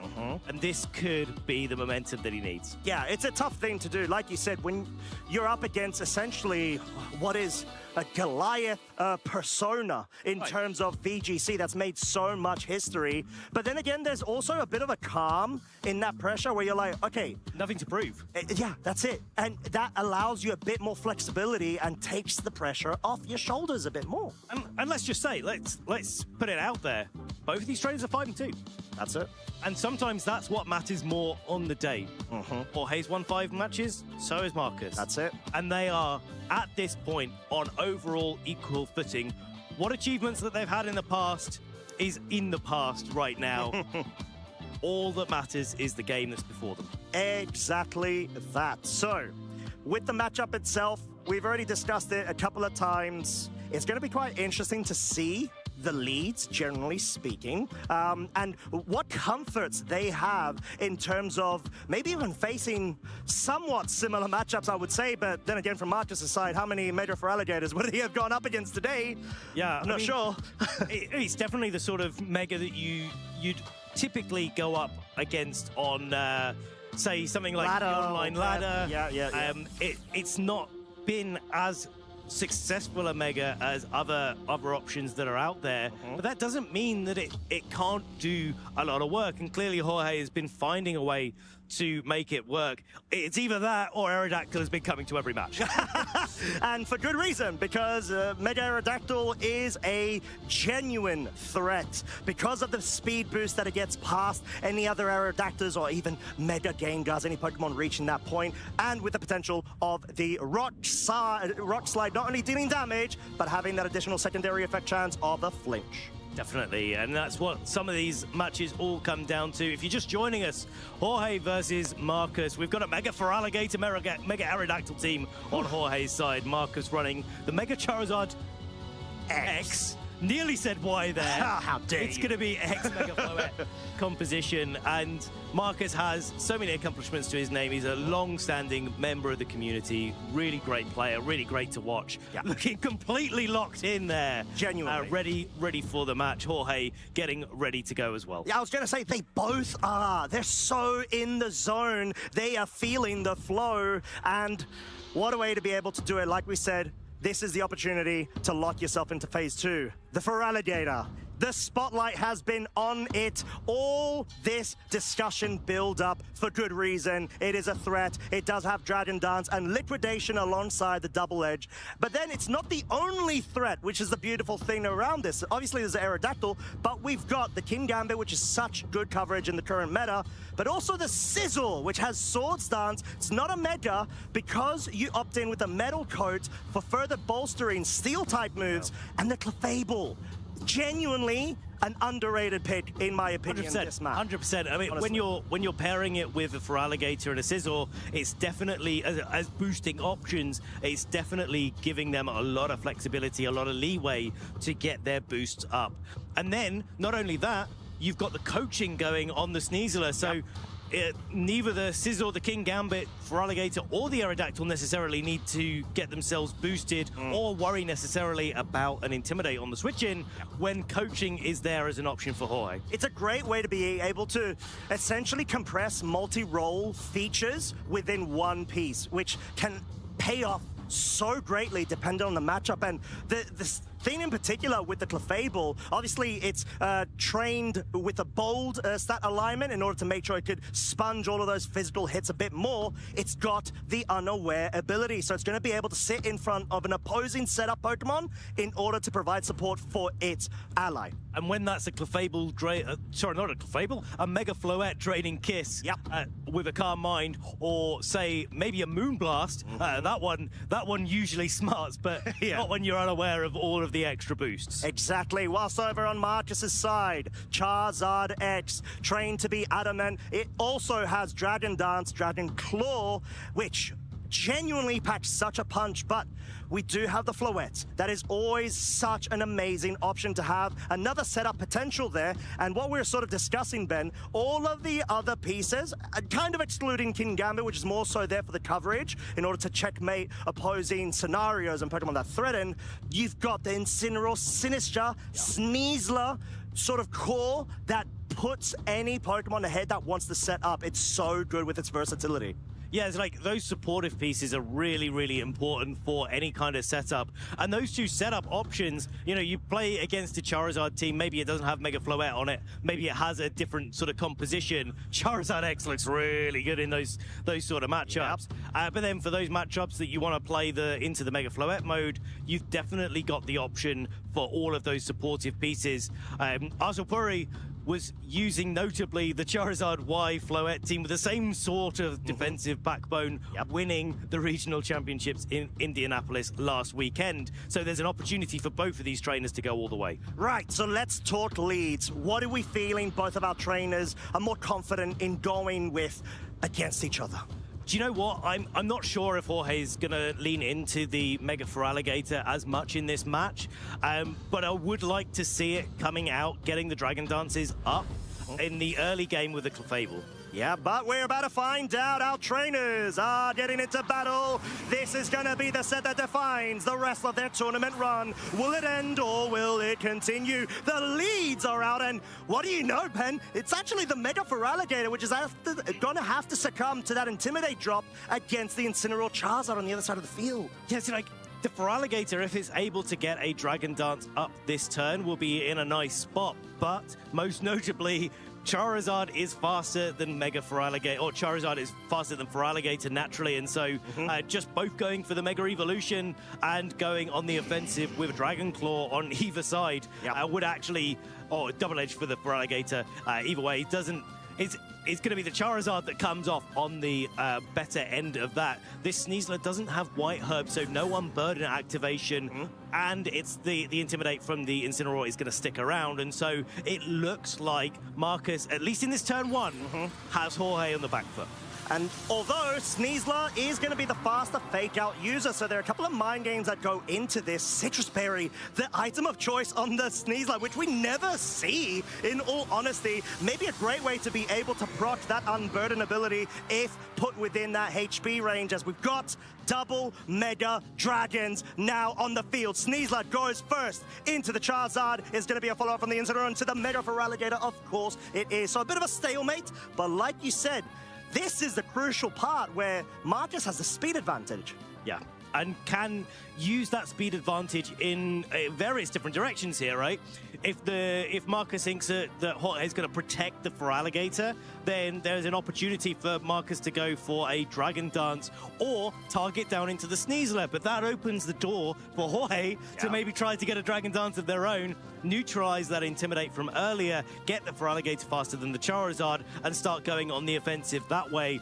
So both of these trainers have got to like figure out exactly how they want to target that progresses their game state, but also doesn't open the door to a lot of risk. Well, that's it, because you can easily let the game slip from this crucial early game when you've got set up Pokemon both on the field. Sneasler did have the choice of going for a coaching setup there, but predominantly seems to be switching out in order for Jorge to go for the Protect. You've got the Clefable now, which is going to be immune to Dragon types, and also has Unaware. Get that redirection going. Seems to be the correct play, given the fact that the Dragon Claw was attempted on the Mega Feraligatr. Now we've got pivot action going from Marcus' side. Yeah, and if this is the Sneasler in the back, bringing in another fake-out Pokemon, the Protect switch into Clefable looks really great here, because you can redirect those Dragon attacks into the Clefable, and then the Mega Feraligatr can start going for its Dragon Dance is protected. But now the Feraligatr has just protected itself. There's another fake-out Pokemon on the board. Fake-out Dragon Claw into that Feraligatr is looking really, really devastating. But then there is also the option of Marcus going for the Dragon Dance, hoping now that he's got fake-out easily onto the Feraligatr. The Clefable's not going to be able to do much. It does have Moonblast, sure, but that's going to be hitting neutral on the Charizard X, so this may well be a setup for the Charizard to maybe get out of hand.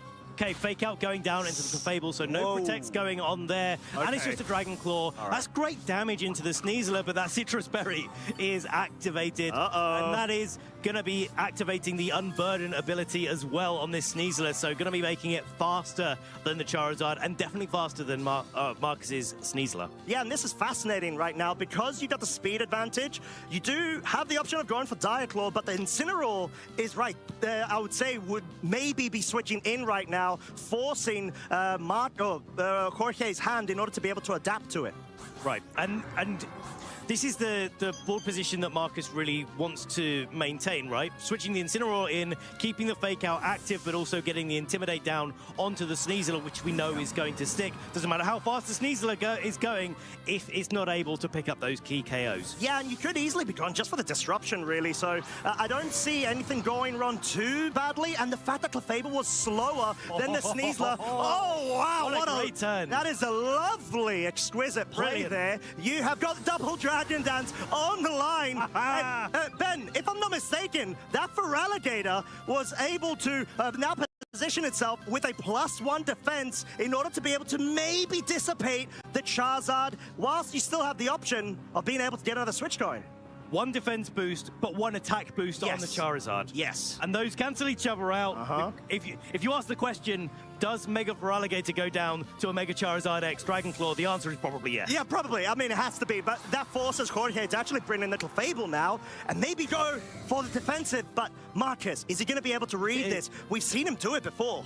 Dragon Claw going into the Feraligatr, but is this a parting shot? There it is, coming out. So we've got the same sequence going on time and again, but Marcus is on the front foot in every part of this play pattern, and eventually the Sneasler takes too much damage on the switch-in for Jorge's side, unless Jorge is able to find that small window in which he's able to get damage down onto either the Incineroar or the Sneasler. Doesn't matter which one, just needs to break one of those options for Marcus. It's a beautiful sequence and dance of the dragons that we've been able to see from both of our trainers, making sure they cover for each other's sort of board state progression in such a nice way. But like you said, Marcus still on the front foot, but if he slips up that one moment, it may give Jorge too much momentum. The other option that now that Dragon Dance is on the Charizard that Marcus has is to instead fake out the Feraligatr, try to knock out the Clefable. That's the other way to break this play pattern, is actually just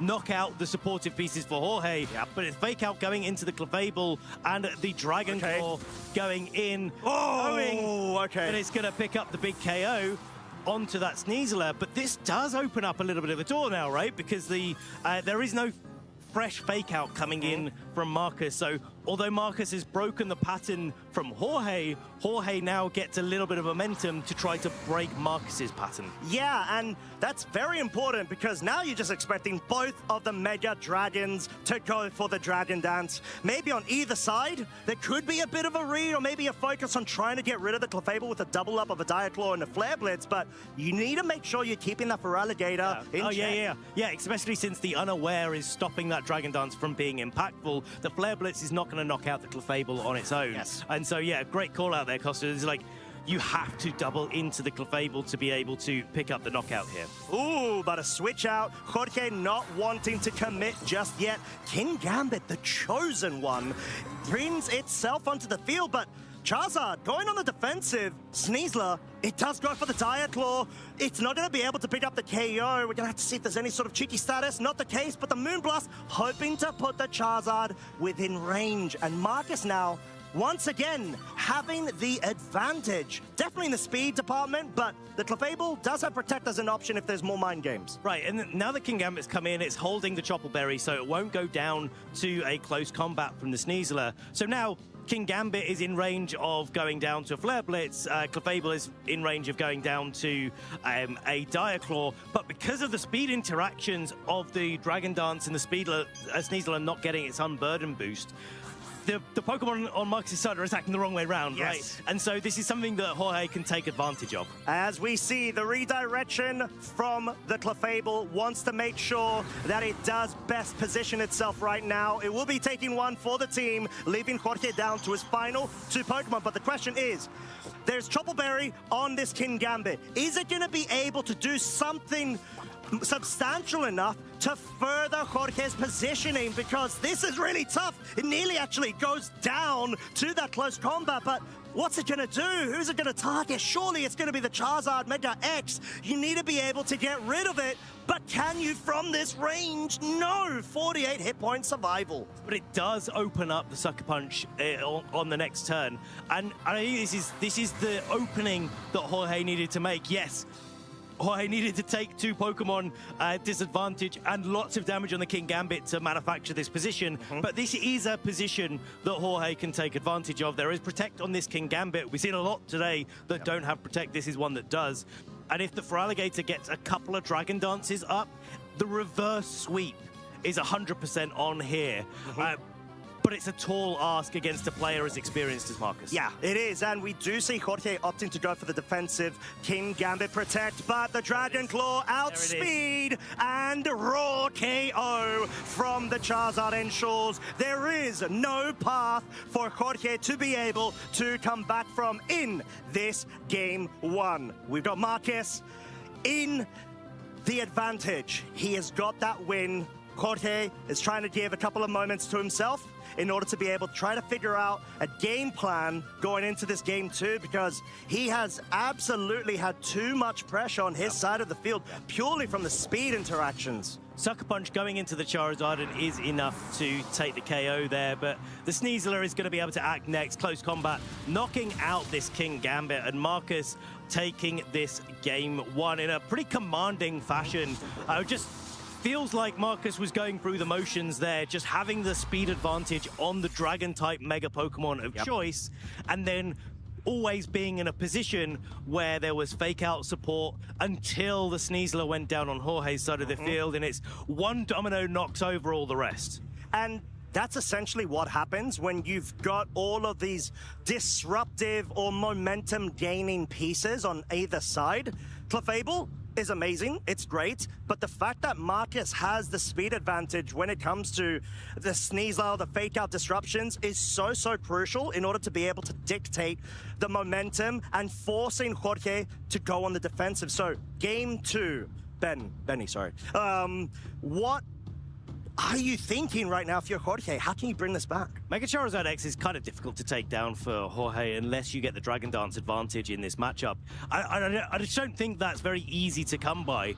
But I do think the Aerodactyl is a really nice adaptation coming in, not necessarily Mega, just a plain Aerodactyl getting the Tailwind up onto the field would allow the Feraligatr to get the speed advantage onto the Charizard on Marcus's side and maybe start attacking down into it.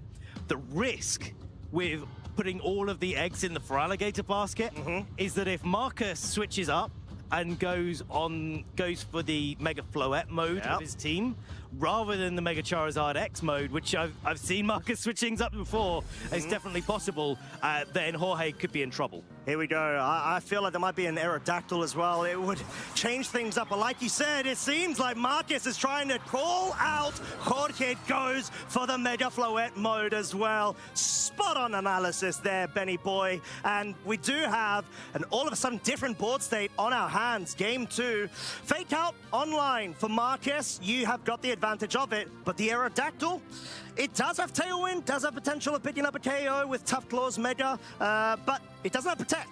Yeah, that is the biggest part of this position that's really hard for Jorge. And I suppose the big question Jorge's got to answer here is whether or not he's okay with the Aerodactyl going down this turn to allow the chance for a Tailwind and the Kingambit to go on the offensive, because even just getting the Iron Head off this turn while Fake Out and Moonblast goes into the Aerodactyl and it goes down does maybe provide some openings, thinking that the Charizard is not in the game, and maybe there's the Mega. I was going to say maybe the Mega for Alligators in the back, but that's a Mega Aerodactyl. It's probably not. That is indeed. It would be quite wild if we did see a solo non-Mega Dragon Dance for Alligator going for shenanigans, but not right now, at least visible to us. We've got the double commit of the Mega Evolution 1 on either side of our trainers' side of the field. Fake out into the King Gambit. Make sure that it cannot threaten a potential one-shot onto that Mega Floette with the Iron Head. Tailwind now activated. And the Marcus's Floette is going to have to get a lot of traction right now if it wants to be able to essentially compete against this Tailwind shift, because we've got Aerodactyl in command in terms of threatening that one-shot onto the Sneasler, which, to be fair, does have Protect. Yeah, it's like, this is, I think, a pretty nice trade overall for Jorge. Yes, you take some damage. Yes, it doesn't look great from a turn one perspective, but actually you set yourself up to actually do something that you never managed to get to do in game one. And that is just be on the front foot. Now, the King Gambit is likely to outspeed this Floette in the Tailwind environment. Of course, there's dual wing beat on the Aerodactyl, Mega Aerodactyl, in fact, that would easily be enough to pick up the KO on the Sneasler. So now, Jorge is forcing Marcus to react. Yeah, and bringing the Incineroar in to be able to avoid that KO is quite crucial, but it's at the cost of the King Gambit now having its attack bolstered via the Defiant ability, having +1 of its attack. Although the Tailwind is still available, Iron Head, it's going to be hitting resisted onto the Incineroar, but it deals so much damage. Very respectable. Proccing the Incineroar leftovers, which, by the way, I don't know why we haven't discussed that, because that is a very cool choice. Yeah, we never saw it proc in game one. No. So, yeah, really interesting item there. The Incineroar coming in, coming out quite a lot, and maybe if you've got your Citrus Berry somewhere else, that's the best recovery item that you have available to you for Marcus. But now, this is what he was doing in game one, right? Marcus was bringing a fake-out Pokemon in every turn, making sure that the Floette is kept safe for a little bit later, trying to put pressure on the Aerodactyl so there can't be a Tailwind later. Okay. And Jorge recognizing that, bringing it out. Very respectable whilst going for the Protect with the King Gambit, obviously being threatened by that Sneasler fake out, trying to get ahead and disrupt the Aerodactyl. Close combat, trying to double commit there. Obviously, we know that there's no Protect on the Mega Aerodactyl, so it's pretty free in order to be able to essentially guarantee some sort of damage onto that slot whilst being able to predict the obvious Protect from the King Gambit. Right, and now the Clefable's coming in, the King Gambit's a lot more safe to go on the offensive here. Maybe it can't knock out the Incineroar, but it's doing a good amount of damage to it.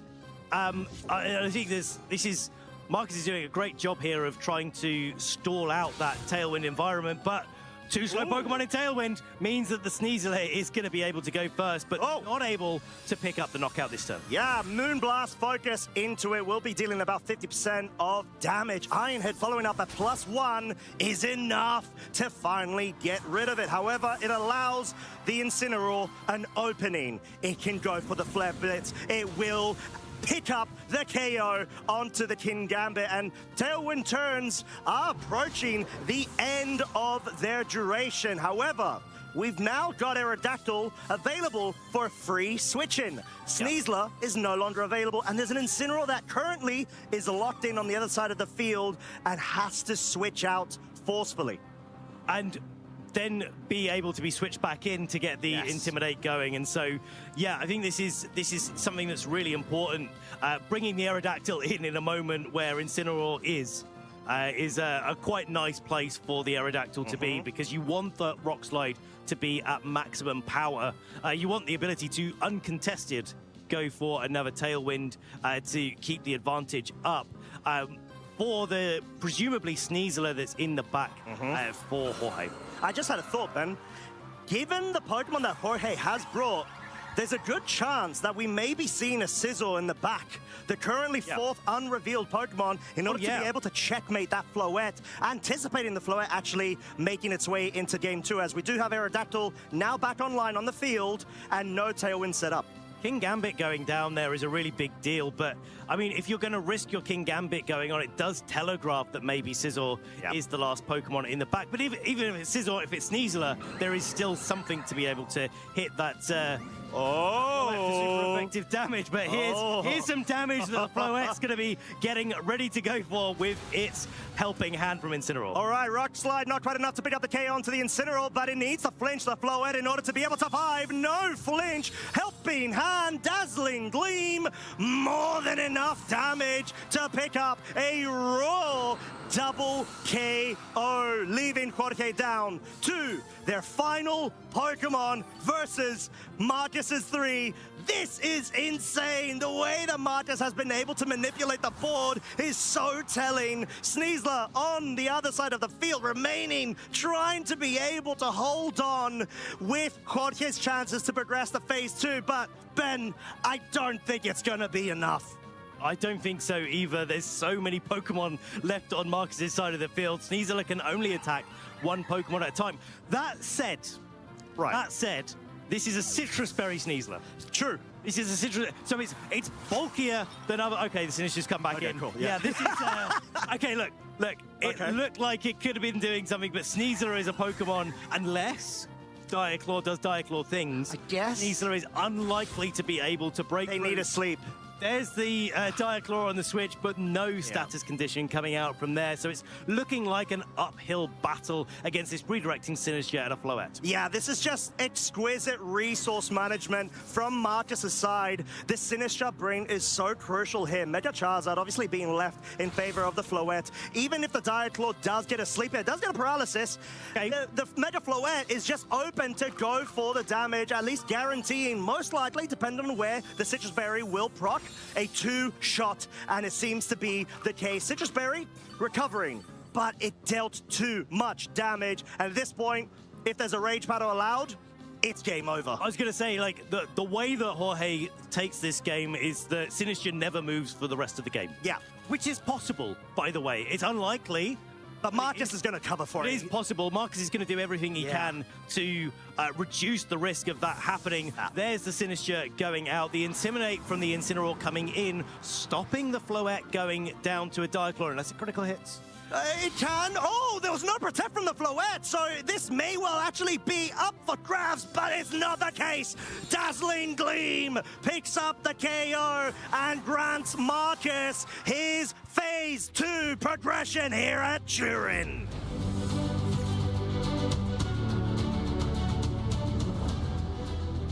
Congratulations, Marcus, stamping your ticket into Phase 2 of the Turin Special Championships. Look at the smile on his face. We're happy for you as well, Marcus. Jorge played a great game overall, but it just looked like Marcus was in control throughout most of both of those games, and it's just a testament to Marcus as a player. Jorge, 5-3, we talked about it before, is a great result for these special championships. 999 players, and you're well within the top third of those players. Oh yeah, especially the fact that not only was it a win and in, it was a win and in on stream. So he was able to go ahead and put his stamp already in this tournament, our very first EU Champions event. And yeah, against Marcus, which, like we said, veteran of the game, clearly for good reason. He was able to handle that so well. Mega Charizard X looks good, though. It does. I know. Even without Milotic on the side, it looks so good. Yeah, it's like you can imagine that there's a 7th Pokemon Milotic. It's like an emotional support Milotic. like we did before. Yeah. And Marcus, look, all of these big KOs here. I think Jorge did a great job of trying to break the pin, taking the opportunities to allow Marcus to make some mistakes here and there, getting the King Gambit in game 1 into a position where it could go for a sucker punch and put some pressure down onto the board. But Marcus just playing everything as safe as possible, even after that paralysis on the Sinistcha. Just not allowing that to change the way that Marcus was playing, switching in the Incineroar, stopping the Diaclaw from being able to knock out the Floette there in the end game, and just a real great showing of a real great team.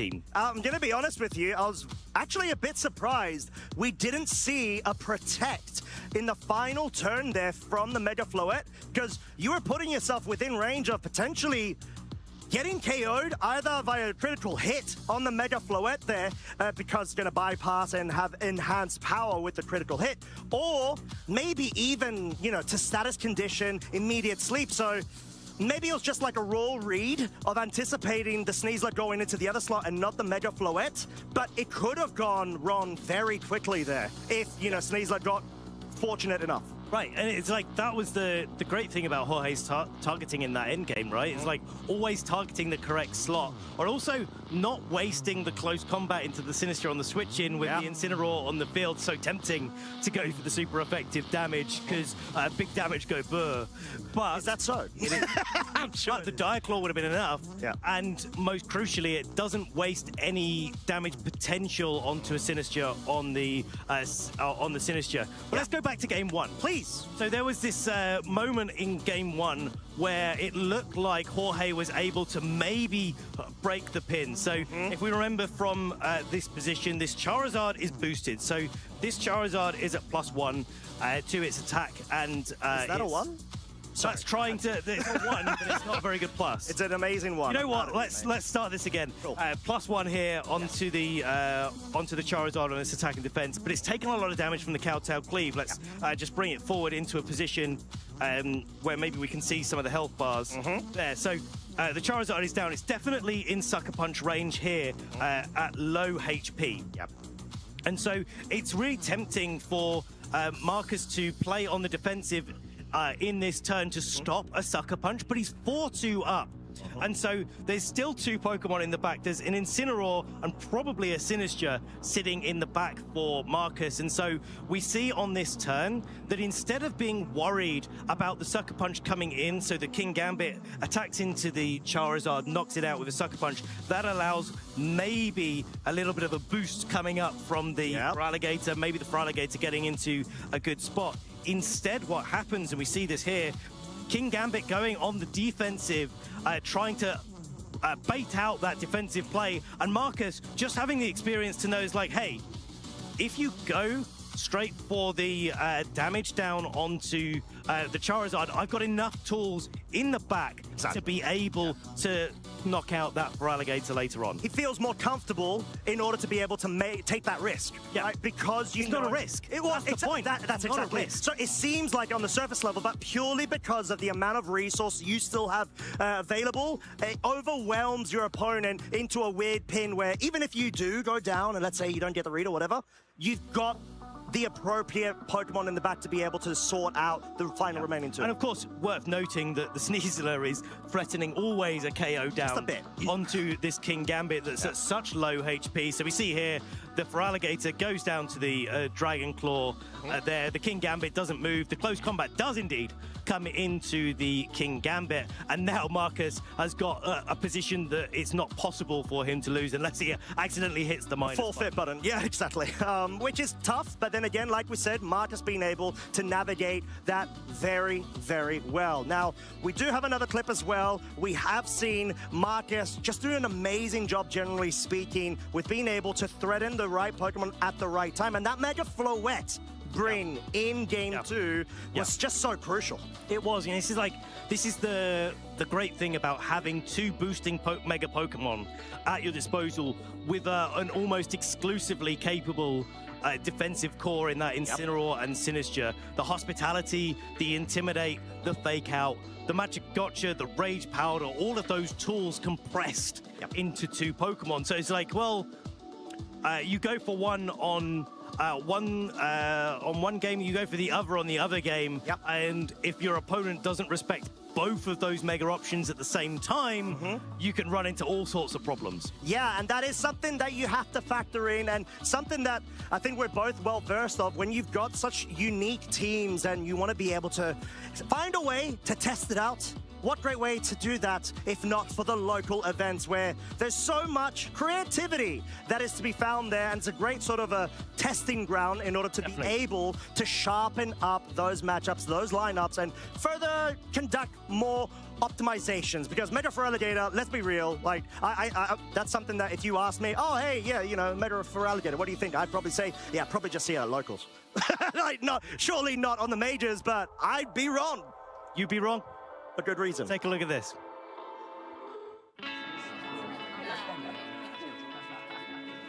Hey, do you want to play? Yeah.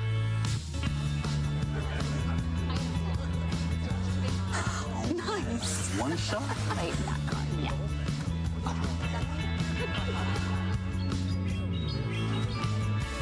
I'll use twin cannons. Great game, guys. Bye. See you next week. Come play at your local Pokemon League. Now, you didn't see it on any of those Switch screens, but there was several Mega for Alligator in that event. And we were there as well, just in the background. Just in the background. You couldn't see us. Yeah. We were testing it out for game. We were in discussions with them. But no, it genuinely is sort of like the building blocks in order for you to be able to just mingle a bit with the community, find and meet well-versed, I'd say, like-minded players and just people really, because it's a vibe. It's a vibe. Like, I mean, that's how at least I started. I'm sure that's how you started as well, and that's how we actually met at some point. Was it Manchester? I think it was Manchester, wasn't it? Yeah, it was. Yeah, it was. It was a local. Yeah. I don't remember who thrashed it, but regardless, it was a great time. And you folks, as well at home or wherever you are, if you want to go ahead and give it a shot, we've got that QR code available for you to be able to find events nearby you. At the moment, I don't believe we're rewarding championship points at locals anymore due to the timing of the season. We're at the end, but please do get involved. It's such a great opportunity, especially with the new regulation set MB making its way through in a couple of weeks with the mobile release too. This is it. We're at the tail end of the season now. We've got NAIC to look forward to. We've got the World Championships to look forward to in August. And if you're just getting started with the game, this is a great way to go. No pressure, make some friends, try some different Pokemon. Just have a community around you that you can bounce ideas off of. It's a really, really great part of the competitive scene. Yeah, it truly is. And like we said, you know, we couldn't go ahead and praise it even more and encourage you also to do so. But that being said, Ben, I believe we have got our interview ready. So please, let's go ahead and take it away. Three-time regional champion, two-time national champion. Could they be our Turin champion as well? I have the pleasure of being joined by the one and only Marcus Harmon. You've just stamped your ticket into Phase 2. How are you feeling? Yeah, I'm a little bit tired, but I'm feeling good. I mean, was a great win, was a fun set. The for Alligator, it had a lot of things I didn't expect to see in the last round of Swiss here, but I'm glad that I overcame them and that I made it to Phase 2. Absolutely. You said just before we started this interview that you were not prepared for a Mega for Alligator, but heading in, what was your game plan? Yeah, so I thought for game one, I thought that my Charizard X looked to be pretty strong if I can just manage the Clefable and the pressure that it is kind of exerting with the Follow Me. Because of course, with Unaware, it doesn't really matter how often I set up Dragon Dance. Flare Blitz is never going to get the one-hit KO because it was bold as well. And so I thought that if I could just manage and just if I could stay one step ahead in terms of fake out pressure, because I knew that, well, with my Charizard, I'm faster than the Feraligatr, so I already kind of have an advantage there, and I can also go for Dragon Dances to kind of keep that speed momentum up. And then my opponent was trying really hard to get into positioning, but I thought that, okay, whenever they had a chance to maybe set up some coaching or Dragon Dance, I would always have the parting shot into Sneasler and then have fake out pressure the next turn, so I felt quite safe going with the Charizard-centric game plan for game one. Sure, and then heading into game two, were you expecting the Aerodactyl adaptation from your opponent? Yeah, so I kind of had a feeling that they were going to try to change something, and I was pretty sure it wasn't going to be the Scizor just because of how dominant the Charizard was in the first game, so I thought that maybe that could create an opening for Floette to come. But then actually, when I saw the Kingambit and Aerodactyl lead, that's one lead that I didn't really want to go up against. Just because, with Iron Head, they threatened the Floette, then Rock Slide. We all know what it does and what it can do. So I knew that I would have to take some Rock Slides along the way. But fortunately, I didn't get flinched. And then I think my kind of game plan to kind of just trade with the Floette. I didn't want to try and set up and then be knocked out by an Iron Head. But the first turn actually gave me then confirmation, oh, this Kingambit is actually faster than my Floette under Tailwind, so I could then kind of use this to plan forward, and it worked out fine as well, and happy to have won. Plan forward you did, and you're really here this weekend just for the vibes more than anything else. You said at the start that you were feeling pretty tired. Can you tell us why that is? Yeah, so I mean, it's a long season. It's been a long season, and I'm like pretty safe in terms of championship points for my Worlds qualification. So I'm really looking forward to that. But of course, we're now playing on Champions. So before heading to Worlds and before preparing for it, I really wanted to just see what it's like to play a tournament in Champions. And yeah, I already noticed some things that are like slightly different compared to like 3 or almost 4 years of Scarlet and Violet, right? So yeah, I spent some time. We did a family vacation in Italy, in Sardinia. That was beautiful, great weather, great food. So that was awesome. And now I just came here and yeah, with a team that yeah, my friend Emanuele Brigatti kind of showed me and was like, hey, I think this is pretty good. Do you want to like work together on this? And I was trying something similar. So I was like, oh, that's like perfect. I can kind of like yeah, use the game plans that he has already worked on and that I have already worked on, and I didn't overly prep for this, but then Worlds is where I will try and shoot for the stars. And we believe in you, fellow caster, and of course, good friend Marcus. I love that you shout out Emanuele Brigante there, because of course he was our first regional champion of the 2026 season, and now we're at our last regional level stop here in EU. Winning in Frankfurt back in September of 2025. Unbelievable. Well, Marcus, do you think, you know, you said you were working on the team with Emanuele. Do you think it has the potential to go all the way this weekend? Well, going into phase 2 at a 6-2 record, I must say it, like that's already kind of back against the wall. And I started the day at 2-2. Okay. So, well, it's a lot of consecutive wins that I would need to get now to keep on yeah, to being in contention to winning. So I don't have my hopes up high, but I'll just take it one game at a time. And I believe in Bochum, like the one that I won in Scarlet and Violet. I think I also started 2-2 there, and then just kept going from there. So it is possible. You never know. 100%. So of course I will try, and I think the team itself, to answer your question, the team definitely is strong enough to maybe win. Let's not forget, Luca Cherubelli, when he became world champion in 2024, started out at 0-2. Started out with 2 losses, so anything is possible, Marcus. Now, any shout-outs you want to give? Yeah, definitely. Also to my friends who are here and who are still fighting for their Worlds invites, I will yeah, cross my fingers and hope that some of them won their last round and are still in the tournament. So Sela and Rahim specifically, you got this, boys. Of course, well, they can't hear me. They're playing. What am I saying? Anyway, and then Emanuele I already said, and then also I wanted to give a big shout out to my my wife and family, friends who are supporting me always. It's great to know that they always have my back. It's wonderful to come from a family holiday as well. Just knowing that you have all of that support behind you. Fantastic, Marcus. Well, all the very best for the next phase of the competition, everybody. Make sure you don't go anywhere, because we've got so much more action to bring to you. Very shortly, we'll get into phase 2. My name is Emanuele Briganti, and it feels amazing to be the winner of the event. I think in general, what helped me more was to try to risk a little bit when I felt like it. And as I did on the finals, the switching on 9-tails, for example, helped me win the game. No, there were so many because I faced so many great players. Actually, everyone I played didn't let me rest, so I had to think hard for every round. So if I had to tell you everything, it will take so much because everyone was so great.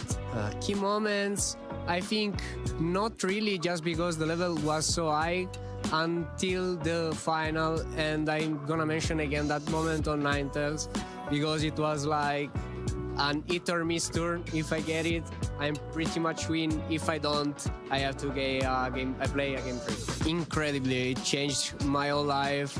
Right now, my group of friends is just made of people who I met playing Pokemon, and I'm so glad for this.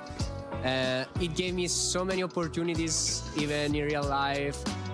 It even opened my view because, traveling and talking with people from different cultures teach me a lot on point of view from everyone.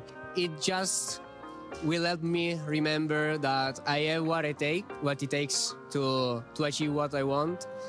And I think it's the first step to start my journey into learning and hopefully become better and better. So I don't have a plan for the whole season, so I'll just be playing other tournaments based on my feelings. I'm pretty sure it's not gonna be my last one. Also because, like I said, it's the first step to always get better and better. So if I just stop there, it's not gonna be a beginning or it's gonna be an end. So, like I said, since I want it to be a beginning, I will keep playing. One thing that helped me a lot is changing the approach on how I see the event. For example, I didn't have the expectation to win. I had the goal to win. But since I didn't have the expectation, I couldn't really feel bad if it went bad because I didn't have, like, that was not what I was thinking about. So for sure, always aim high, but don't let your result ruin your experience if it goes bad. Everyone has bad tournaments, so even the best.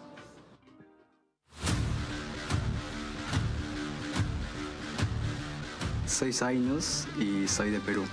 Mi primer compañero sería Pikachu, porque vi una parte del anime y vi que es un buen amigo. Fue de hecho por una amiga, compañera, que me enseñó el juego, lo jugué y me gustó mucho. Mi primera competencia fue en el 2022, en la Copa Mensual de enero. Solía admirar a Mashio, un jugador de Japón que juega el rol de atacante. Mi rol es ofensivo, atacante. Aprendí a hacer nuevos amigos y a confiar mucho en mis compañeros. Algo que podría mejorar sería mi posicionamiento en las peleas y seguir siendo el mejor. Fue más que todo los picks, ver los picks que llevaron el día de ayer. Vimos que jugaban mucho Sarina y a la vez Config con el Zoro, entonces decidimos poner esos picks. Creo que en este match fue la mayor parte Anemo, porque aparte de que menciona mucho sobre los picks en el momento del draft, y porque también en este momento no estuvimos del todo muy bien. Sí, hay un Pokémon que me molestaba mucho y era la Lithium, solo eso. Porque sentí que podía borrarme en cualquier momento y tenía que cuidarme de eso. Mi plan para counterar la Lithium era bien piquearlo en la fase de picks o jugando a la Blissey. Blissey and Leafeon are snatched up by Peru immediately. Estuve de hecho en dos finales. Una el año pasado, que fue contra el mismo equipo de ahora Z Division, que antes se hacían llamar Cavicians, y llegamos a ganar la EOF Cup. Y la segunda fue en Ewick, fue una final contra Luminosity, el cual ellos ganaron. Mi momento decisivo fue la última partida, porque sentí mucha confianza cuando le quitamos el Mewtwo al jugador a su atacante de ellos. We are Peru. They eyed their way in. Rayquaza's low. It's secured. It's secured. The time ticks down. 5 more seconds. 2, 1. Peru unite.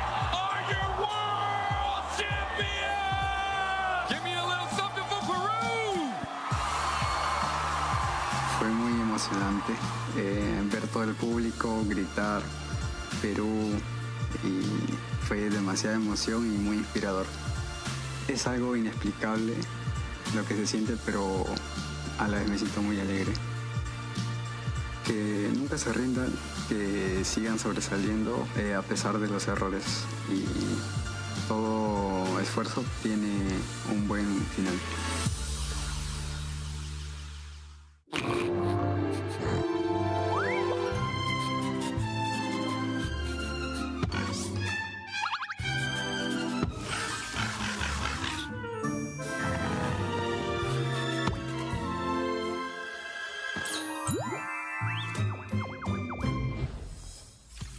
This is it. Phase 1 has concluded. Phase 2 is here, and we are ready to get things started with the final match we're going to be streaming for today. Swiss round number 9. I am Costa, this is Lee, and we are so ecstatic in order to be able to make a final debut of what is going to be a fantastic set. It's been phenomenal the whole day. We've had such an array of different Mega Pokemon being showcased, performing to such a high level as well. So to get into phase 2 of the tournament as a sneak peek of what we've got to come tomorrow is very exciting. And looking forward to seeing which trainers we can feature next and who has progressed on to the next stage of the tournament. I know. We've seen high-hitting trainers throughout the entire day.